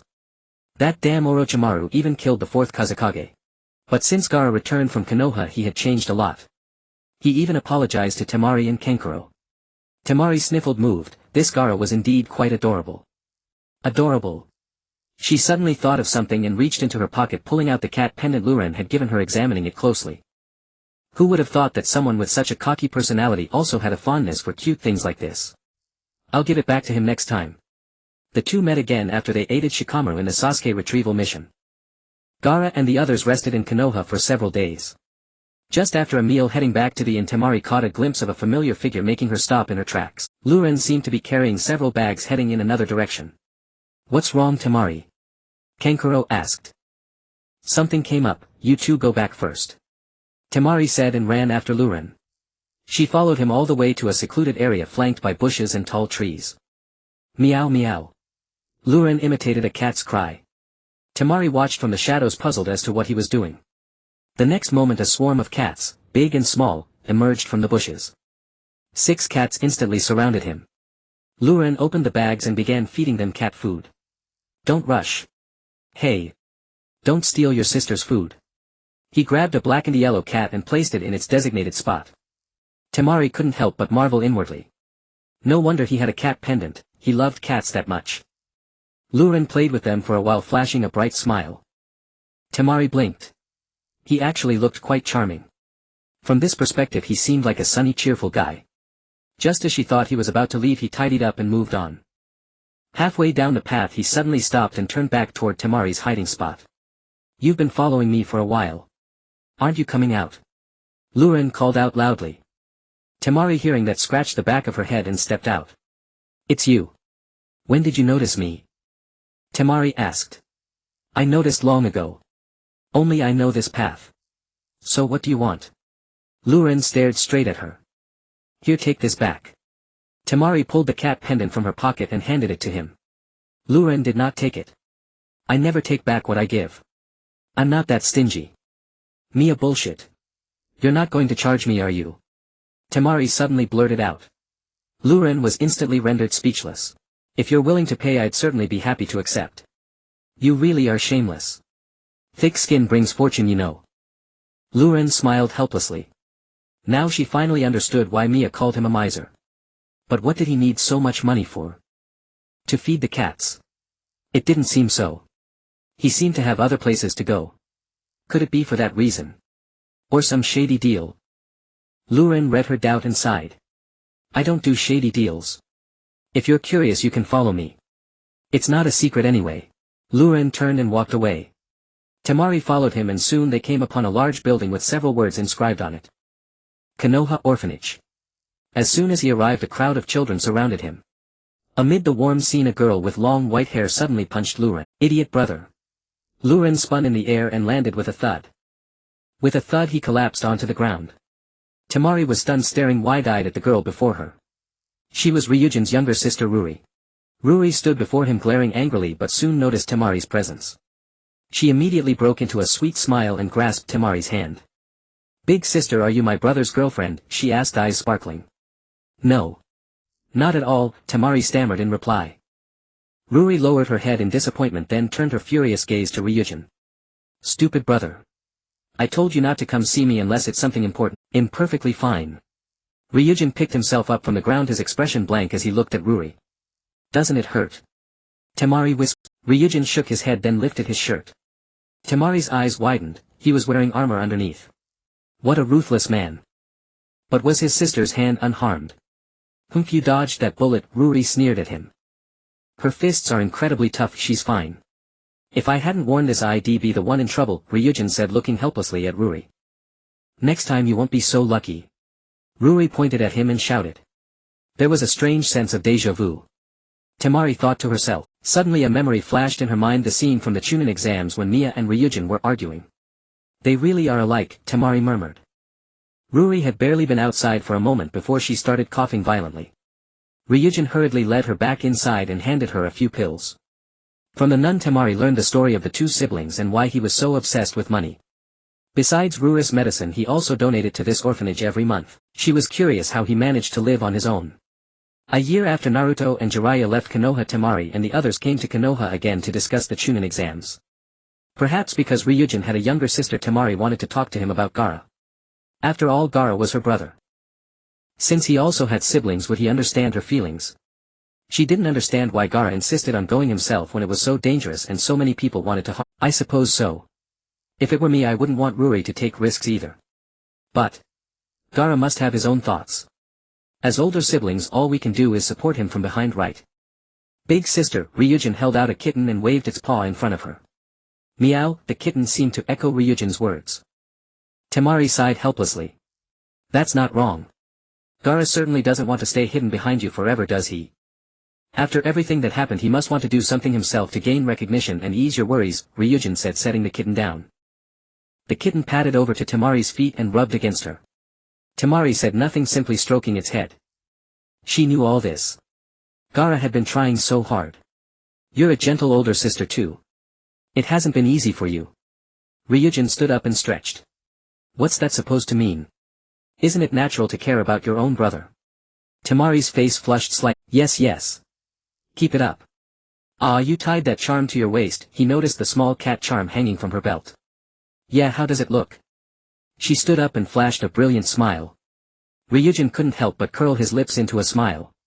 Somehow it was a kind of endearing contrast. It looks good. Ryujin nodded slightly. Then you wear one too. She grinned mischievously and pulled a fan-shaped charm from her pocket, handing it to him. I'm a grown man, why would I wear a charm? Ryujin stepped back in shock. 3. Temari glared at him and began the death countdown. Alright, I get it. Ryujin quickly took it and tied it to his own belt. Temari nodded in satisfaction. After Gaara was captured by the Akatsuki, Ryujin rushed off to pursue Mia and support them. He first went to Sunagakure to inquire about the situation and their exact location. Ryujin, wait for us. Well, go together later. Temari said anxiously. Ryujin looked at her quietly for a long moment, then shook his head. I'll go first. You can catch up later. Don't worry, Gaara is your precious younger brother, isn't he? Well, definitely save him. He patted her shoulder gently to comfort her. Ryujin. Before Temari could finish, Ryujin had already vanished. Afterward, Naruto rescued Gaara and Chiyo sacrificed her own life to revive him. The mission was over. After mourning for Chiyo, they prepared to return to Konoha. This guy doesn't know when he'll wake up. He's heavy as hell. He'll definitely charge a protection fee when we get back, Ryujin complained. Aren't you going to wait until she wakes up before returning? Temari asked. No, we need to report to the Hokage as soon as possible. The two exchanged a glance. Temari's gaze dropped to the fan charm still tied at his waist. You've been wearing it all this time. You told me to wear it, how could I dare not? We're off now. Ryujin said goodbye and left. Temari watched him carry Mia away and couldn't help but sigh. Temari, you don't mean. Shut up. Temari cut off Kankuro. Gaara was baffled. During the Fourth Great Ninja War, Ryujin still shielded Temari behind him. I'm not weak enough to need protection. Temari swung her fan and a fierce gale sent the attacking enemies flying. Then she turned back to Ryujin with a radiant smile. Right. I know, but... Ryujin threw a kunai that struck an enemy sneaking up behind Temari. It was a white Zetsu clone. Temari was startled, staring at the fallen white Zetsu in silence. "Remember to pay the protection fee," Ryujin said. "You bastard." Shortly after the war she came to Konoha again, now rebuilt. When pain attacked Konoha, Ryujin had already taken the kitten and the orphanage children to safety. He did have foresight. Moreover, the kitten was now living in the newly rebuilt orphanage with no worries about food or drink. Rua's condition seemed to be improving slowly. Temari asked her what she wanted to do in the future. She said she wanted to become a nun and stay in the orphanage to take care of these lonely children. She seemed to really like Temari. Every time Temari came she taught her some simple ninjutsu, and Temari was always careful. Ryujin just watched from the side. As long as they were happy. Before coming here he happened to run into Mia, who said they were on a date. Ryujin looked at Temari and Ruri silent for a long time. He didn't know when exactly, but he and Temari had grown increasingly close. She often came with him to see Ruri and the others. Temari said the children were interesting and she wanted to see the kittens too. After a while he got used to it and even found himself feeling a pang of reluctance whenever Temari left Konoha. Temari couldn't stay long in Konoha, nor could she visit often. She had her own duties. So whenever she came he would spend a long time with her. On several missions they worked together. He grew to cherish those moments. Gradually he learned many things about her. Temari was a strong, rational girl with clear goals. Though she seemed a bit fierce, Ryujin didn't dislike it. In the shinobi world a girl had to be tough. But he knew Temari was also gentle and kind, and the softness she occasionally revealed captivated him. Ryujin's gaze flickered as he looked at Temari. He knew his own feelings but feared she might reject him. He sighed, never thought he'd be in this situation. He suddenly remembered what Mia once said, if you like someone you like them. There's no way around it. If you don't try, how will you know? He supposed she was right. If he didn't try, how would he know? He would have no regrets. When they were about to part ways for Temari to return home, Ryujin stopped. Temari looked at him in surprise. "Temari. I like you," Ryujin said earnestly, his face slightly flushed. A breeze rustled the leaves and his heart raced. Temari stood frozen for a moment, then her face also turned crimson. "I've known that for ages, you idiot." "Huh? How did you know?" Ryujin was shocked. "I'm not telling you. But be prepared, being my boyfriend won't be easy." Temari laughed. Actually Ruri had secretly told her and she was just waiting for this moment. I'll hand over all my salary. Come on. Really? Temari hadn't cared about that, but later she discovered that Ryujin's savings for a wife were actually a huge amount. After Temari became pregnant, Ryujin turned into a house husband. He wouldn't let her do any housework, he did everything himself. Having lived alone for years, Ryujin was an excellent cook. Every evening after dinner he would take her for a walk. Later they had a son named Anya Hakusei.